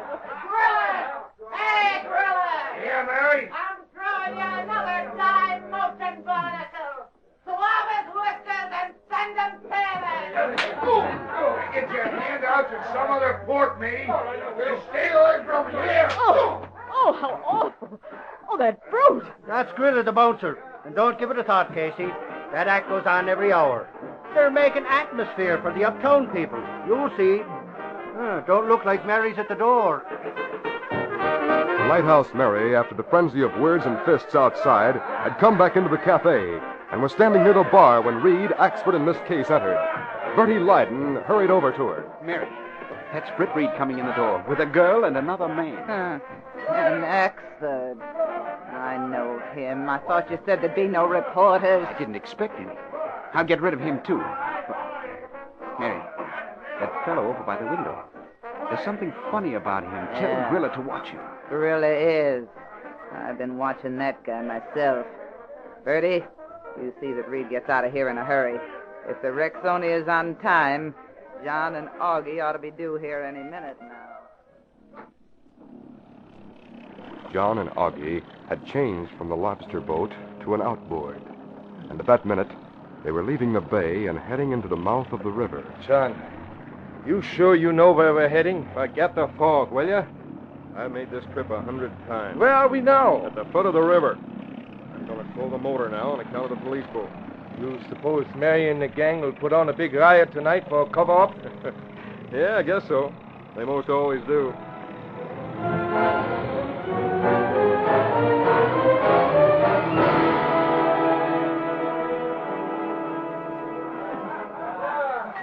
Britt Reed had made a speech, toasted the guest, exchanged a few words with the men at the party, and now that Miss Case had done the same, they and Axford prepared to make their departure. Mr. Reed, who's that Bertie person? He's been on our necks all evening. I can't make out who he is. Oh, Oh, what's the matter, Miss Case? that man over there. The one Grilla's pushing. He was trying to... Oh, that brute Grilla. I told you to get out of here. Now get and stay away from the window. That man was on his way over here to us. I know. Go stay with the rest of There's something in his creep. eyes and manners that made it... Oh, I say, more fun, huh? It looks like another set to, what? Grilla's cracking another skull. Oh, strong, quaint Grilla. Oh, say, Reed, must you be leaving? Very happily. You ready, Miss Case? Oh, yes. Please, let's go before anything... Hey, that motorboat. Yes? You don't expect the sound of one on a night like tonight. Look, there's a fight starting back by the window. What? Another? I don't see any fight. But there is. Fight! Mary! Grilla! Fight! I love this. Hit him, Grilla. Hit that one and don't let him... I think that Bertie man is crazy. I don't like this, Axford. This is a free-for-all. Come along, Miss Case. Please get me out of here. Stop the glare! The lights! Stop I can't see with the lights out. Mr. Reed, where are you? Here I am, Miss Case. I'll lead you out. Axford, you there? Back here, Reed. I'm going to put on my pocket flashlight. Follow me and keep close to the wall. There's a side exit. Can you see? Yes, Mr. Reed. Just keep the light played on the floor. This way, Miss Case. Here's the side door. You all right, Axford? So far I am. Casey, I take back what I said about an act. Axford! Axford! Oh, there you are. We'd better get around the front. I think we'd better hurry. Mr. Reed! What? That's Casey. I thought she was right behind you. Mr. Reed! Mr. Reed! Back there! Oh, Miss Case, what's the matter? Easy now. That man, the one I told you about. I must have turned the wrong way and I tripped over him. He was dead. Dead? The man Grilla was just pushing around? Yes. He's back there. Back by the door. Give me that light, Reed. Here. Thanks. I'll take a look and see what happened to him. The knife is sticking. Oh, that poor man. Steady, Miss Case. In his eyes. Oh, you should have seen his eyes. How's Casey getting along, Reed? I'm all right. Did you find it? I mean him. You must have been imagining things, Casey. There's no sign of a body back there.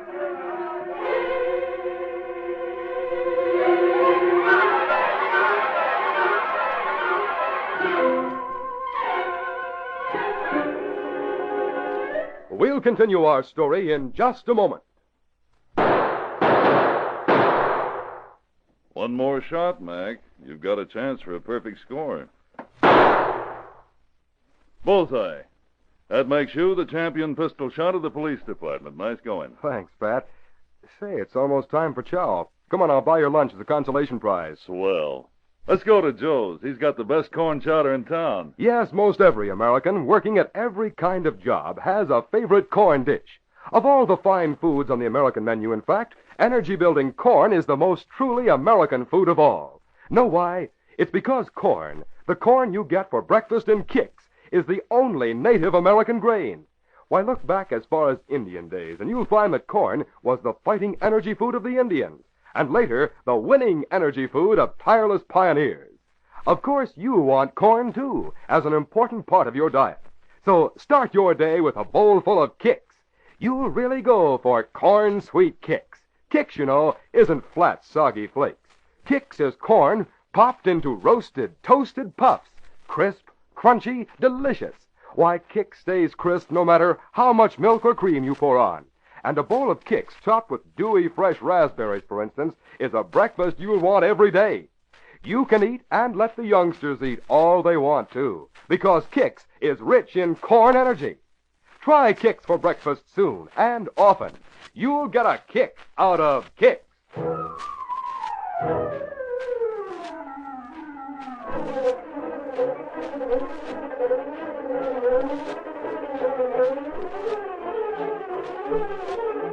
Now to continue our story. There had been no sleep for Britt Reed that night. When he got to the office next morning, he didn't expect Miss Case to be present, but she was, as usual. They were in Britt's office now, reviewing the events of the night before. That man's face impressed me the first minute I saw him. You remember? And then I know I saw him. He was dead.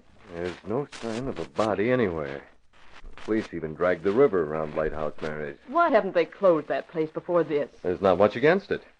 Just a nuisance charge. Well, isn't that enough? Mary has important customers who go to bat for her. Men like that Bertie Lyden, I suppose. Oh, what a weird character he is. The way he plunged into that fight. I keep thinking of that myself. There's something about it I've been trying to figure out. Well, Axford. Commissioner Higgins. Come in, Commissioner. Reed, get your ears ready for what we got to tell you. You too, Casey. Well, what is it, Axford? We found your man, Casey. I identified him. It was like you said, all right. He was dead. Stabbed. Well, where'd you find the body, Commissioner? In the river? No, Reed, in the woods, up near Raven Park. 18 miles from Lighthouse Mary's. One of her men, Grilla maybe, must have taken it there. That wasn't possible, Miss Case. Everyone in that gang, Murray and Grilla included, were in cells 20 minutes after the fight started. They couldn't have made Raven Park and back in that time. But that's not the important thing. That fella looked like a down-and-outer, the dead one, I mean. Well, wasn't he? No, he was in disguise. His name was Phillips. And he was a government agent. What? That's right, Reed. An undercover man. On a case involving international gem smugglers.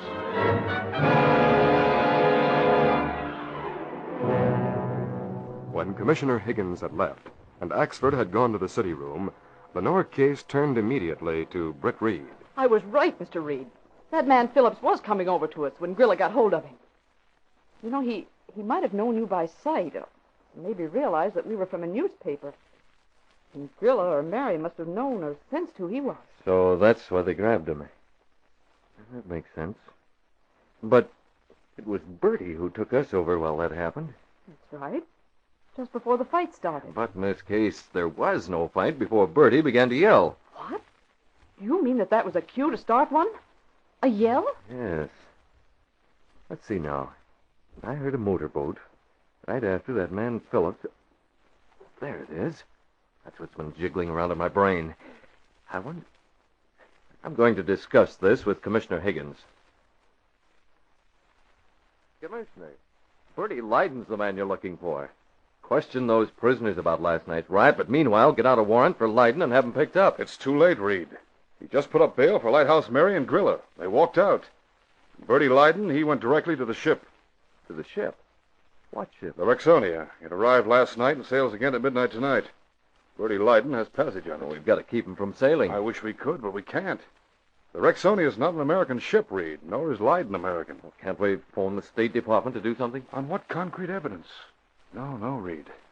Maybe if you get the evidence, extradition will be possible. Later. But what about now? Reed, at this point, the police are handcuffed. When that happens, I know only one person who might help them. I was thinking the same thing. That person might know Bertie Lyden was on the Rexonia. He might like to know that our men trailed Lighthouse Mary after she was bailed out. If he did, he'd learn she's back at her cafe. The building is closed to the public. But she's there. Thank you, Commissioner.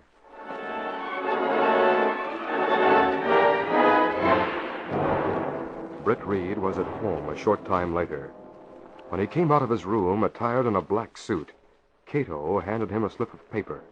Kato, his valet, and co-worker with the Green Hornet. Well, here are the telephone numbers you want, Mr. Reed. Oh, thanks, Kato. Let's see. Lighthouse Mary's and the shore-to-ship number of the Rexonia.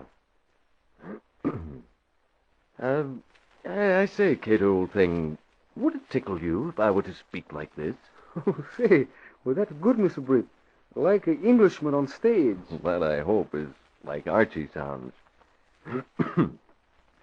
But what if I was to change my voice and beat your ears with a delivery like this? Why you do this, Mr. Britt? Rehearsing for 2 telephone calls, Kato. Here goes the first. It's to Lighthouse Mary.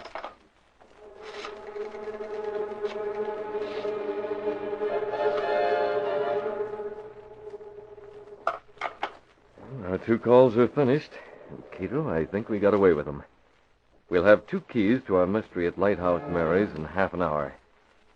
Now to find out what they unlock. You make good voices, Mr. Britt. Will you go now? Yes. I've got my mask and gun. Come on, Kato.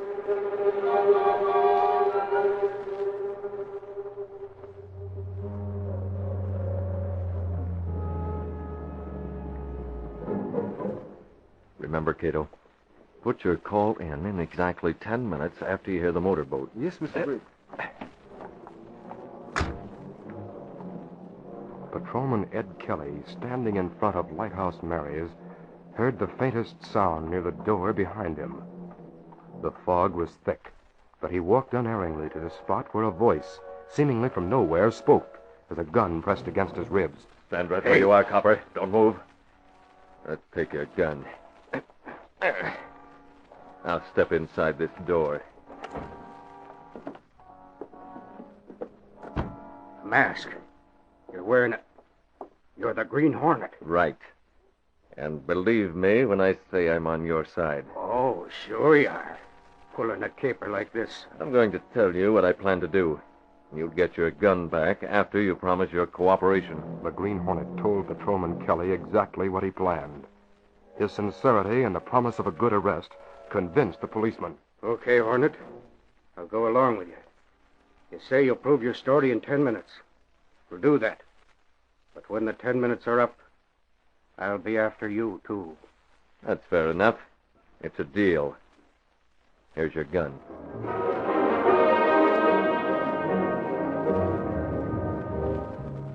Lighthouse Mary, standing at the trellised window in the rear of her cafe, heard the sound of the muffled motor nearing the piles below. She reached out and unfastened a hook on the side of the trellis. As the trellis unlatched, the extension slid from behind it and descended sharply towards the water to stop short of the crest. It formed a perfect ladder. A few seconds later, Bertie Lyden climbed up and entered the room through the window. Feel like a deuced monkey climbing that. It's better than a trap door, like the cops always look for. Oh, don't I know? I laughed so last night during that fight. Everyone swinging or running, and no one paying the least attention to you and me helping John and Augie through the window with the loot. Yeah, but skip it. What is it you want? Me? What is it you want? I couldn't make out what it was Grilla was saying over the phone. Grilla? Why, the big ape's afraid of a phone. What is this? When you called me, you said something... I didn't call you tonight. Huh? What are you up to? You got me off the ship. What for? You expect more money? Or do you have an idea? Oh, cut it, Bertie. I got no ideas, and I don't want more dough. You're the suspicious guy. Think I'm gonna cop the ice they brought in last night? You don't know where it's stashed. I wouldn't have to guess twice. Leaving that body up in Raven Park was a giveaway, Bertie. And it's right near that cottage of yours. Then what is this balderdash about my calling you? Mary, you think perhaps someone's pulling a fast one? Yeah, who could? I could, for one. What? Masked man. Who are you? I'd say it was the Green Hornet. You're right, Mary. So, Leiden, you're the guy who bumped Phillips last night, eh? And dragged his body away up where they found it? You're only half right, Hornet. I took the body away, certainly. But the killer's behind you. Right, Grilla? Tell him, Bertie. Here's a mug I killed. Oh, that's it, Gorilla. Hold the Hornet, Gorilla, so Gorilla can stick his knife into him. That's it. Hold him. I've got him, Grilla. Knife him. Tell me, shoulder. You shot. Thanks, Copper. Nice shot. Flatfoot. No Flatfoot's gonna get me. Come on, Bertie. We can... I just made that close. Now, both of you stop right there or I'll plug you two. And you, Hornet, over there. Where do you think you're going? Away from here. Take them over, Copper. They're yours. They've a couple of pals and a boat below. Stay right there, Hornet. I'm taking you. Your 10 minutes are up. Yeah, but my hands aren't. You've got them. Look at them. Point your gun at me and they'll jump you. Bertie's packing a rod. I'll take the lot of you. He's trying to out-talk you, Bobby. Go after him. Keep him covered and I'll escape. But I won't shoot you. You know that. Now, which is it? Well, I'll show you, you fish-headed swab. That was my gun, Copper. See? What did you... Don't move, you, or No, I'm not. I'm here. My hands are up. I'm going, Copper. You've got help coming. I can't wait. Patrolman Kelly made one spasmodic jerk of his arm in the direction of the Green Hornet, but his eye caught Bertie's movement at the same time. That settles it. Keep your hands up. Stand over that dame. Now stay there. One thing I found out. You can trust the Green Hornet. All right, inside, boys. Hey, look, Kelly's got a pinch. Hey, who's that running out the side door? Look, it's the Green Hornet. Get down to Kelly, you two. Rescue after the Green Hornet.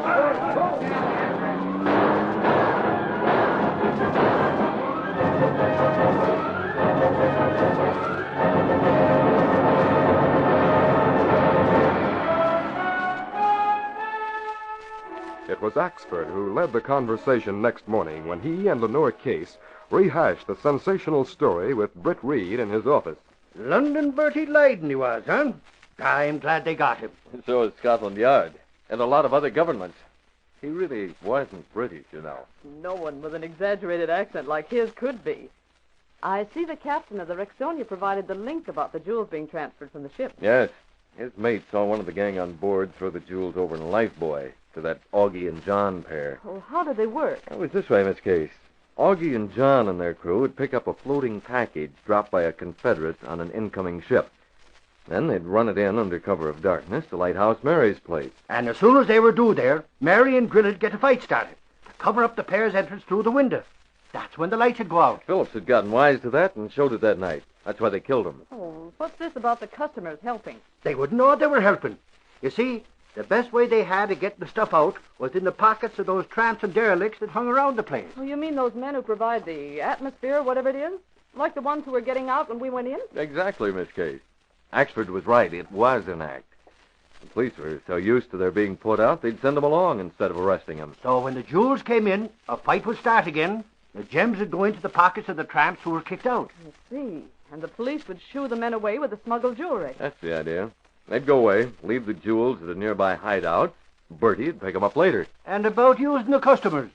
That brazen Bertie do that when he was with the most important people. He'd just walk out with them, carrying the stuff, and no cop would go near them, even if he suspected. Which the police didn't. And to think we had the story right there in front of us the other night, but didn't realize it. I wonder how the Green Hornet did. That's quite a story Patrolman Kelly tells about him, isn't it? I'm ashamed of that Kelly. Him letting the Hornet slip away. Reed, it's a bad day for the Irish when one of their own gets so close to the Green Hornet and does nothing about it.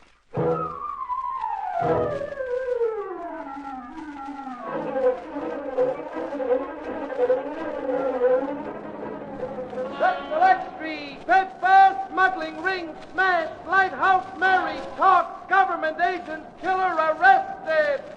Read all about it. Green Hornet escapes after helping police. That's Select Street, Bedfast.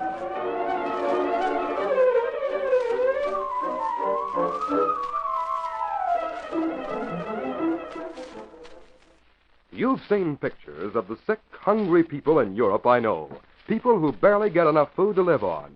You've often wished you could help them, I'm sure, and you can, through an organization called CARE. For $10, CARE will send a generous package of food to any one of 15 countries in Europe. You can specify to whom it is to be sent, or CARE will choose a needy family for you. Simply send $10 to CARE, C-A-R-E, in New York with your name and address. You'll receive a signed receipt showing the food has been delivered. Send $10 to CARE today.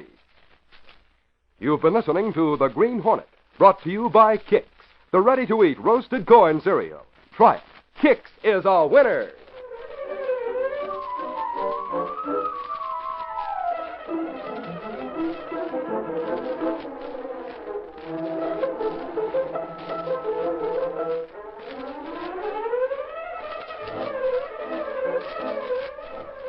Be with us again next week at the same time when General Mills will again present The Green Hornet. These are George W.Trendle productions, directed by Charles D. Livingston and edited by Franz Streicher. The part of the Green Hornet is played by Jack McCarthy. This copyrighted feature originates in Detroit, and all characters, places, and incidents used are fictitious. Hal Neal speaking.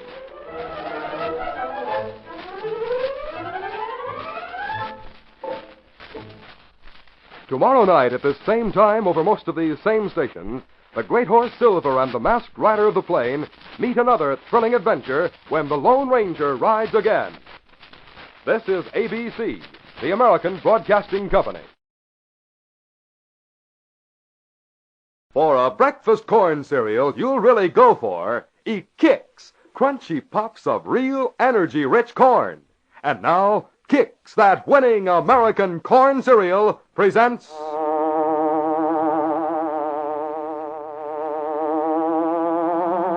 The Green Hornet.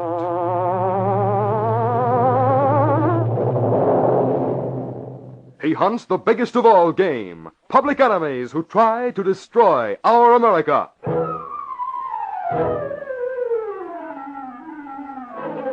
With his faithful valet Kato, Britt Reed, daring young publisher, matches wits with the underworld, risking his life that criminals and racketeers within the law may feel its weight by the sting of the Green Hornet.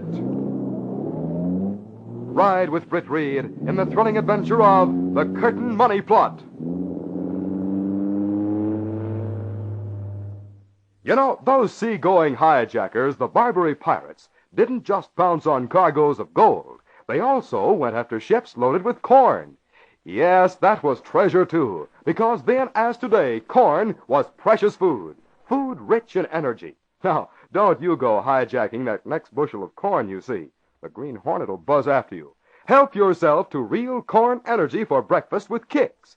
Here's a corn cereal you'll really go for. Crunchy puffs, not flakes. Crunchy puffs of corn that stay crisp in milk or cream. You'll enjoy. You need the corn energy Kix gives you. So eat a good Kix breakfast every day. Kix is a winner.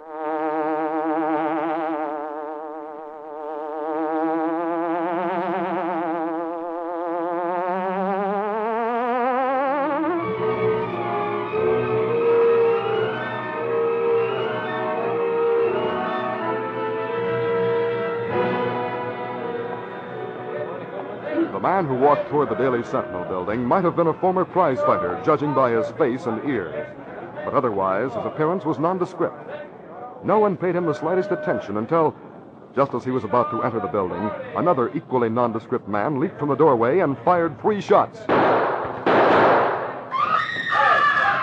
As the gunman pushed through the startled onlookers and fled from the scene unmolested, the man who looked like a prize fighter slumped to the ground, blood pouring from his wounds, and the glaze of death filtering into his eyes.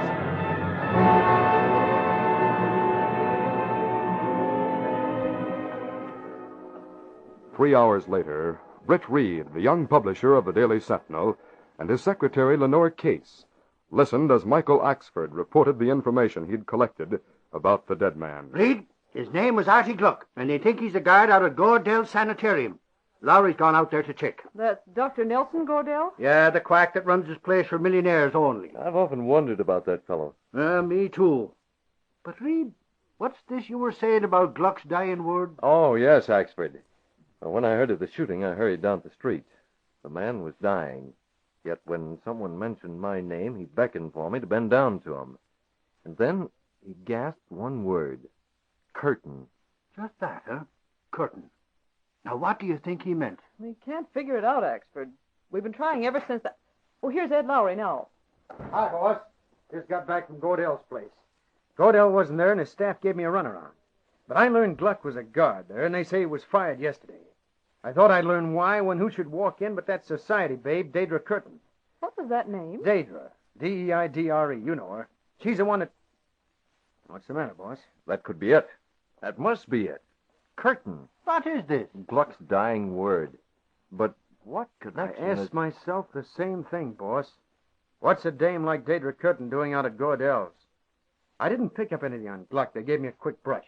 But then I stopped downstairs in the morgue and got out these clips on the Curtin family. Oh, good. Good. Let's have a look at them. Here you are, boss.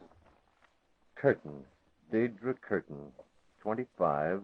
Rich in her own right.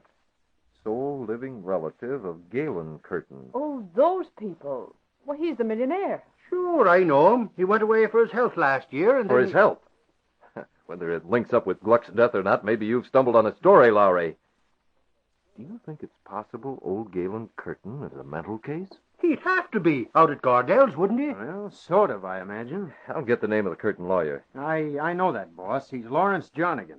Why, that's the man Deidre Curtin's going to marry. We ran a story on the society page a couple of months ago. All right. Miss Case, it's 3 o'clock. I'm going to drop by the court. Call this Jonigan, will you? Tell him it's important that I see him at once. I'll get to his office by 5 o'clock at the latest.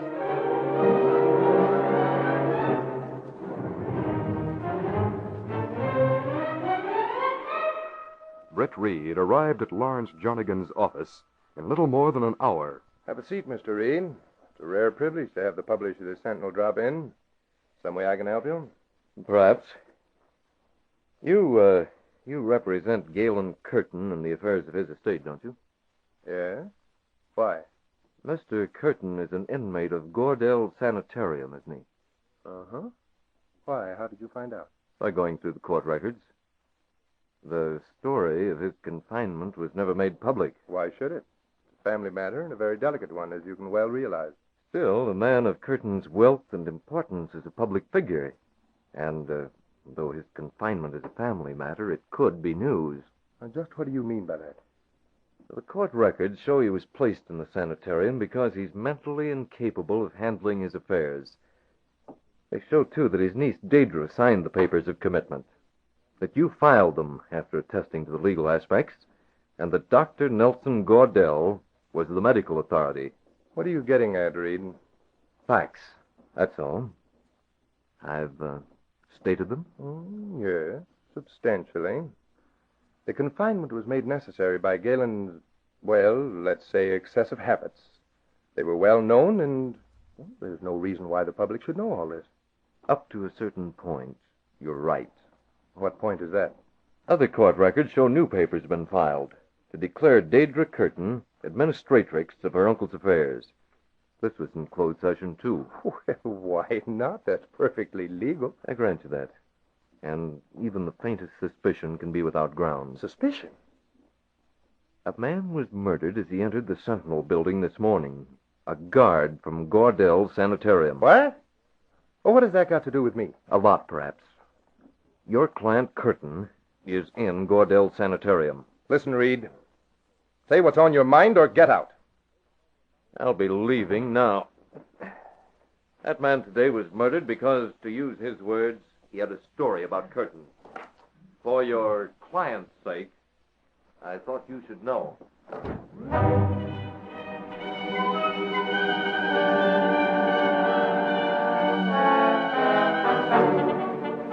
Britt Reed had a strong hunch, and he headed once more for the Sentinel office after leaving Jonigan. Jonigan, baffled by the interview, made a telephone call to Nelson Gordell. An hour later, they were in secret session at a secluded cabin near the grounds of Gordell's Sanitarium. Gordell, short, dark, and bewhiskered, was curious. Look, Jonigan, what makes you think this fellow Reed knows more than he told you? I don't know. It was the way he asked and said the things that he did. As if he were holding back a lot in order to hear what I had to say. He hasn't seen Deidre? Oh, no. Not when I called her 15 minutes ago. I warned her against him. A warning I trust she'll heed. She always pays attention to me. Your hypnotic influence, I take it. Who else would have accepted your word and mine that her uncle was incompetent and must therefore be put away? I did handle that well, didn't I? Yes. But who did the little job with needle and pills? The job that actually made Curtin the way he is?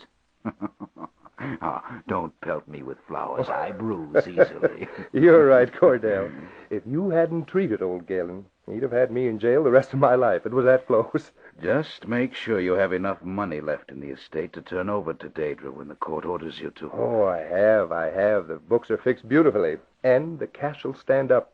I can get that back when I marry her. You realize that Fargo will expect a decent-sized fee for getting rid of Gluck today? Oh, it was Fargo, huh?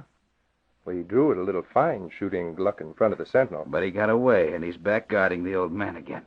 Then he'll get his money. Smoke? Thank you. But to get back to Reed, Gordell. Right? Hmm? Suppose he does unearth something. What, for instance? Your books can stand scrutiny, you say. Fargo isn't suspected, and I'll keep him under cover. Daedra? She'll stick by you and swear her uncle's mad, if that's the way you want it. As for me, well, if Reed's not too confident of my competency, suppose we forestall him now. How can we do that? Tonight, instead of our regular dose, I'll give Curtin that secret preparation of mine that'll really set him balmy for a day or so. The stuff you used before his commitment. What else? It served well enough to convince the court and the committing board, and again when we brought him up for re-examination. Well, here's how we checkmate Reed. I'll ask and arrange for a special examination of Curtin tomorrow. There'll be no traces of barbiturates, and we'll have another verification of his mental incapacity. Exactly. Then let's see what Reed or anybody else can do.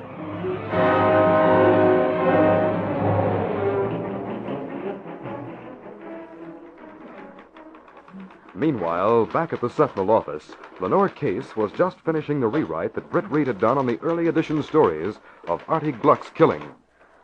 Mr. Reed, this is dynamite. I meant it to be. Well, it's that at the very least. If you added a word or two, it'd be, well, downright libelous. Yeah, but it's not. I merely take Gluck's last words, tie them up with the fact that Galen Curtin was placed in a sanitarium secretly. And blandly give the impression that Daedra Curtin and Jarnigan put him there so they could get his money. Exactly. But it doesn't say that. I've been wondering whether any or all of the facts I put in that story will add up to the real truth. Well, they could, but still... Let's see what happens.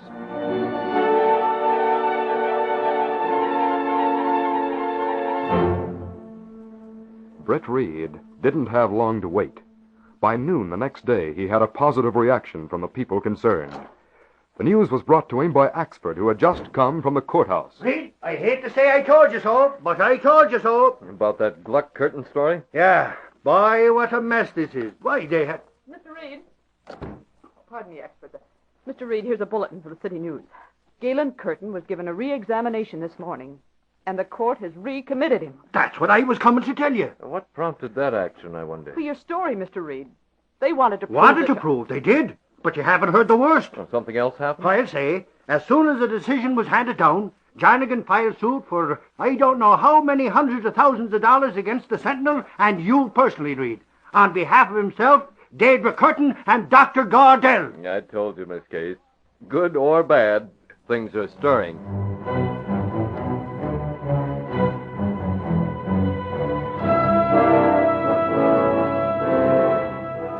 Daedra Curtin was troubled as she talked with Jarnigan that evening after dinner. I hate to see you show any sympathy towards this Reed fellow. If that poor Gluck man came to him with a story about Uncle Gay and was killed for doing it, I don't That didn't happen, Daedra. Reed's lying. Gluck was probably killed for some stupid or tawdry reason. Well, he's dead, and I feel sorry for him. You should feel sorrier for your Uncle Galen. Oh, Lawrence, he is more dead than living, isn't he? I can't get over his condition today. I know, dear. But you saw how far he's gone. Yes. Yet when I saw him yesterday, he was different, more alive. There were so many things about him that made me remember what he was like. I don't think Uncle Gay has long to live, Lawrence. I think maybe you're right.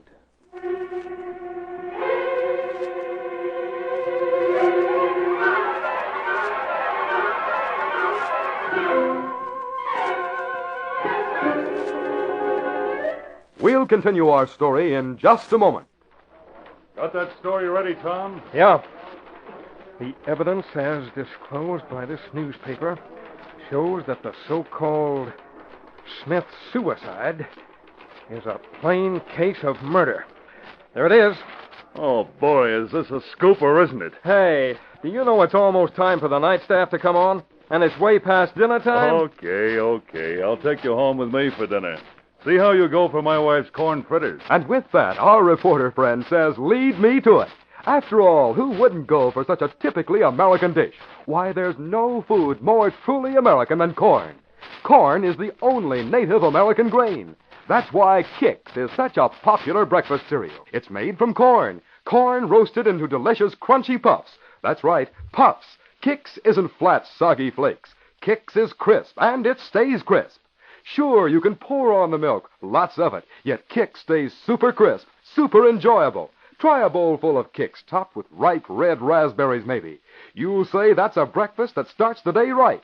It's a breakfast that's good for you, too. You know the corn that goes into Kix is rich in energy.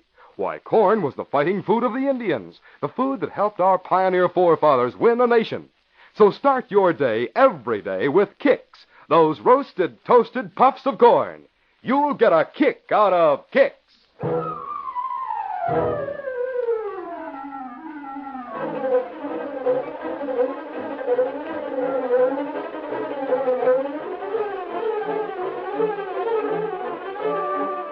Now to continue our story. The suit against Britt Reed and the Sentinel didn't discourage the young publisher. It only convinced him that his hunch was right. As he said to his faithful valet Kato at home that evening. Kato, there's one thing stands out in so many of the brushes we've had with crooks. What that, Mr. Britt? I think of many things. I'm talking about the so-called smart ones. When they're cornered, their thought is a good offense is the best defense. So they attack in a hope to save themselves. Oh, you think these people make suit in court because they think like that? I'm going to believe that till it's proved otherwise. Tonight, anyway. As the Green Hornet. It's good to hear you say that, Mr. Britt. Where we go? Well, the core of the situation is Galen Curtin. They turned down Lowry again today at the sanitarium, but he did find out that Curtin's in room 24. So we'll go to Gordell's first, Kato. Get my mask and gloves. The Green Hornet entered the rear door of the Gordell Sanitarium using a special key and went to the second floor. There was no one in the corridor, but there was an empty chair in front of one door, the door that led to room 24. Quickly, the Green Hornet inserted the key into the lock, turned it quickly, and entered. Oh, there you are again. Every time I wake up and start to remember things, you come and... You're not the one with the needle. The speaker was a white-haired, slim old man sitting on the edge of a hospital bed. No, I'm a friend. You're Galen Curtin? Certainly I am. But it's been a long time since... Oh, I don't know. Am I Galen Curtin? You say that you're a friend, and yet you wear a mask. Never mind that. There's a reason for it. A friend? Then I have two friends. One I met long ago when I remembered.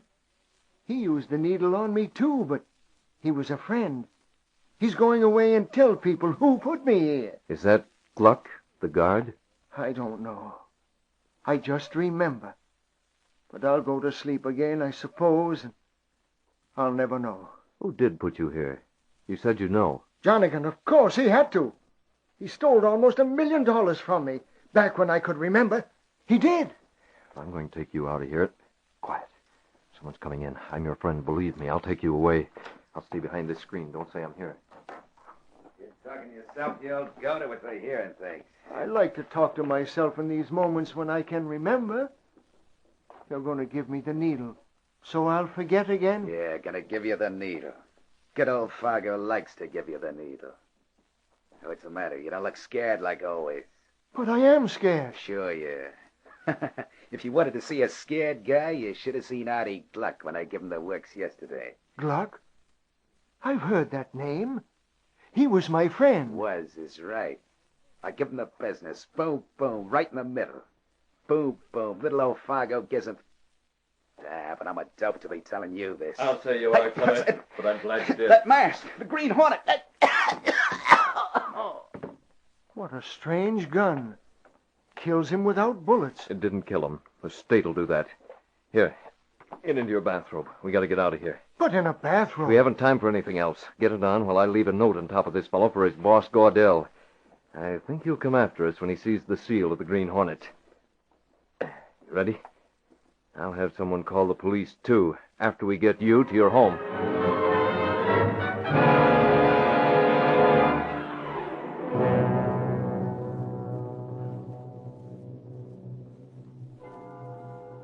Daedra Curtin was at home. When her front door opened suddenly and a masked man stood confronting her, she wavered for a moment in bewilderment. But when her Uncle Galen, hazy-minded but lucid, walked past the masked man and came toward her, there was pathetic confusion in her words and actions. Uncle Gay, you here? What's happened?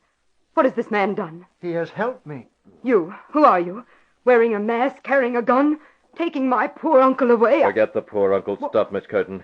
If he's poor, it's you and Jarnigan who've made him that. It's you who've held him captive, so you could loot his estate and squander his money. You rotten, contemptible beast. To say a thing like that... I've told you Daedra isn't responsible. It's Jarnigan and that doctor friend of his. I can remember things now. I know. What are you saying? Uncle Gay, Lawrence has been kind to you. No, he hasn't, Daedra. You don't know. Lawrence is a thief. He stole money from me, a fortune. He's put me away so I couldn't prosecute. He'll steal your money, too. Poor Uncle Gay. Your mind is bad, isn't it? Miss Curtin, you're stupid. If you're not in on this plot and you haven't realized what those men have been doing to your uncle, it's time you found out. Get over to that telephone and have Jarnigan come here. I will not. You'll do as I tell you. Don't come near me. All right. I'll call him.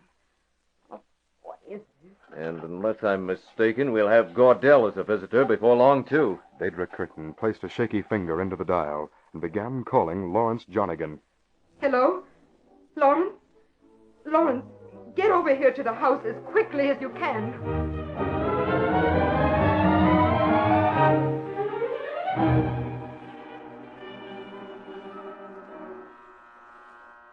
When Lawrence Jarnigan appeared at the Curtin home 15 minutes later, Daedra wasn't there to greet him. As a matter of fact, there was no one there. The door opened as if by itself. Well, Jarnigan stepped inside. Step right in, Jarnigan. Walk into the living room. all right. Walk. But that mask... You're the Green Hornet. Yes. And this man over here in the chair... Curtin. Galen Curtin, what are you doing here? Where's Daedra? Locked in her room. I found I can't do business with her. I've started to remember things tonight, Jarnigan. Shut up, Curtin. Jarnigan, what am I bid for Curtin's future? What do you mean? Jarnigan, if Curtin remains away from Gordell's tonight, he'll never go back. I promise you that. He'll have doctors who'll prove he's sane, and that his supposed condition has been produced by pills and injections given by Gordell. He'll send you to jail for robbing him. I doubt that he can prove those things. What are you getting at? He's to pay me $50,000 for getting him out. $50,000? Shut up, Why, I said, Curtin. Jarnigan, a better bid than that will send Curtin back to Gordell's at once. You can make sure he never gets out again. I won't fall for this. It's a frame-up of some kind. You ought to know all about frame-ups, you and Gordell.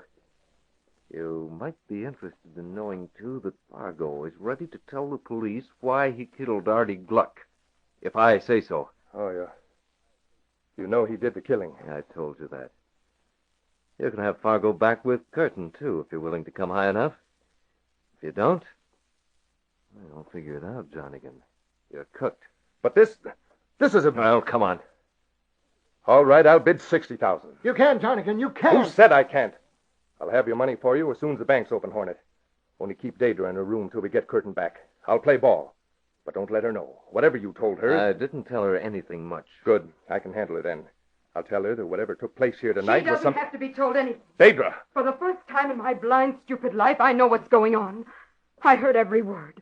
Lawrence, I'm going to make you pay for this if it's the last thing I do. Oh, Uncle Gay. Poor Uncle Gay. Don't cry, Deidre. You didn't know. No. That'll be Gordell, I hope. Gordell? Yes, he must have found Fargo. But he'd have come here anyway after Curtin's escape. The police will be here, too. By now, they've been called. I'll answer the door. Deidre, your uncle here. He's Jonathan. Gordell, you fool! You let him out. The police are coming. Do you hear them? Let's take this man. The Green Hornet. All right, Jonathan. Oh, no, you don't. Either of you. There, Jonathan. Too late, Gordell. Yeah, that'll hold him. You keep remembering Curtin. And you, Deidre.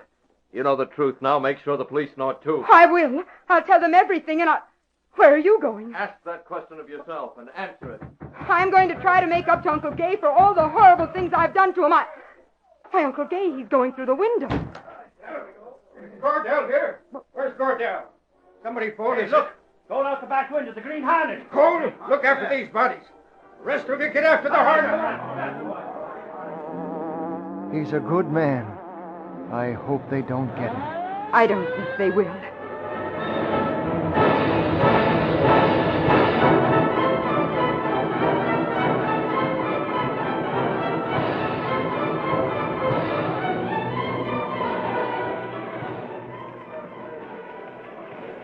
Lenore Case, Michael Axford, and Ed Lowry were all in the city room next morning, waiting for the special edition of the Sentinel to come off the presses.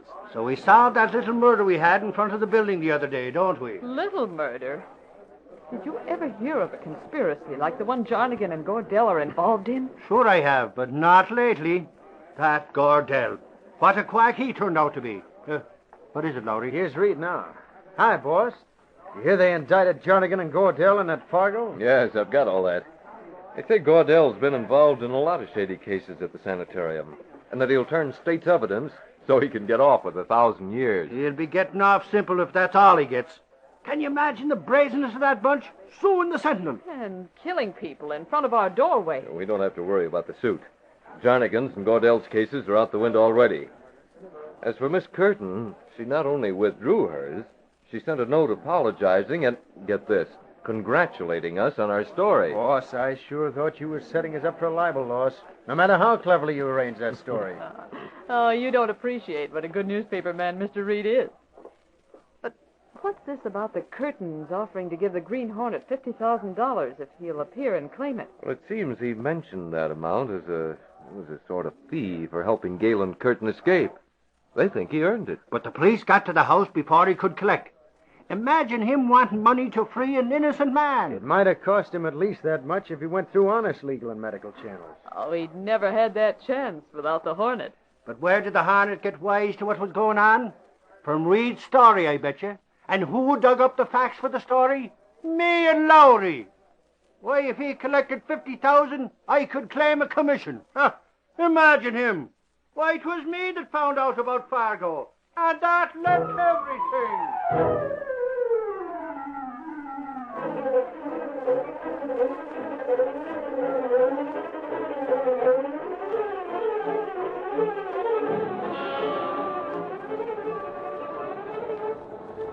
Special Extra, Pittsburgh, Fargo confesses Gluck murder, Gordell and Jarnigan implicated. Read all about it. Green Hornet refuses reward. Money goes.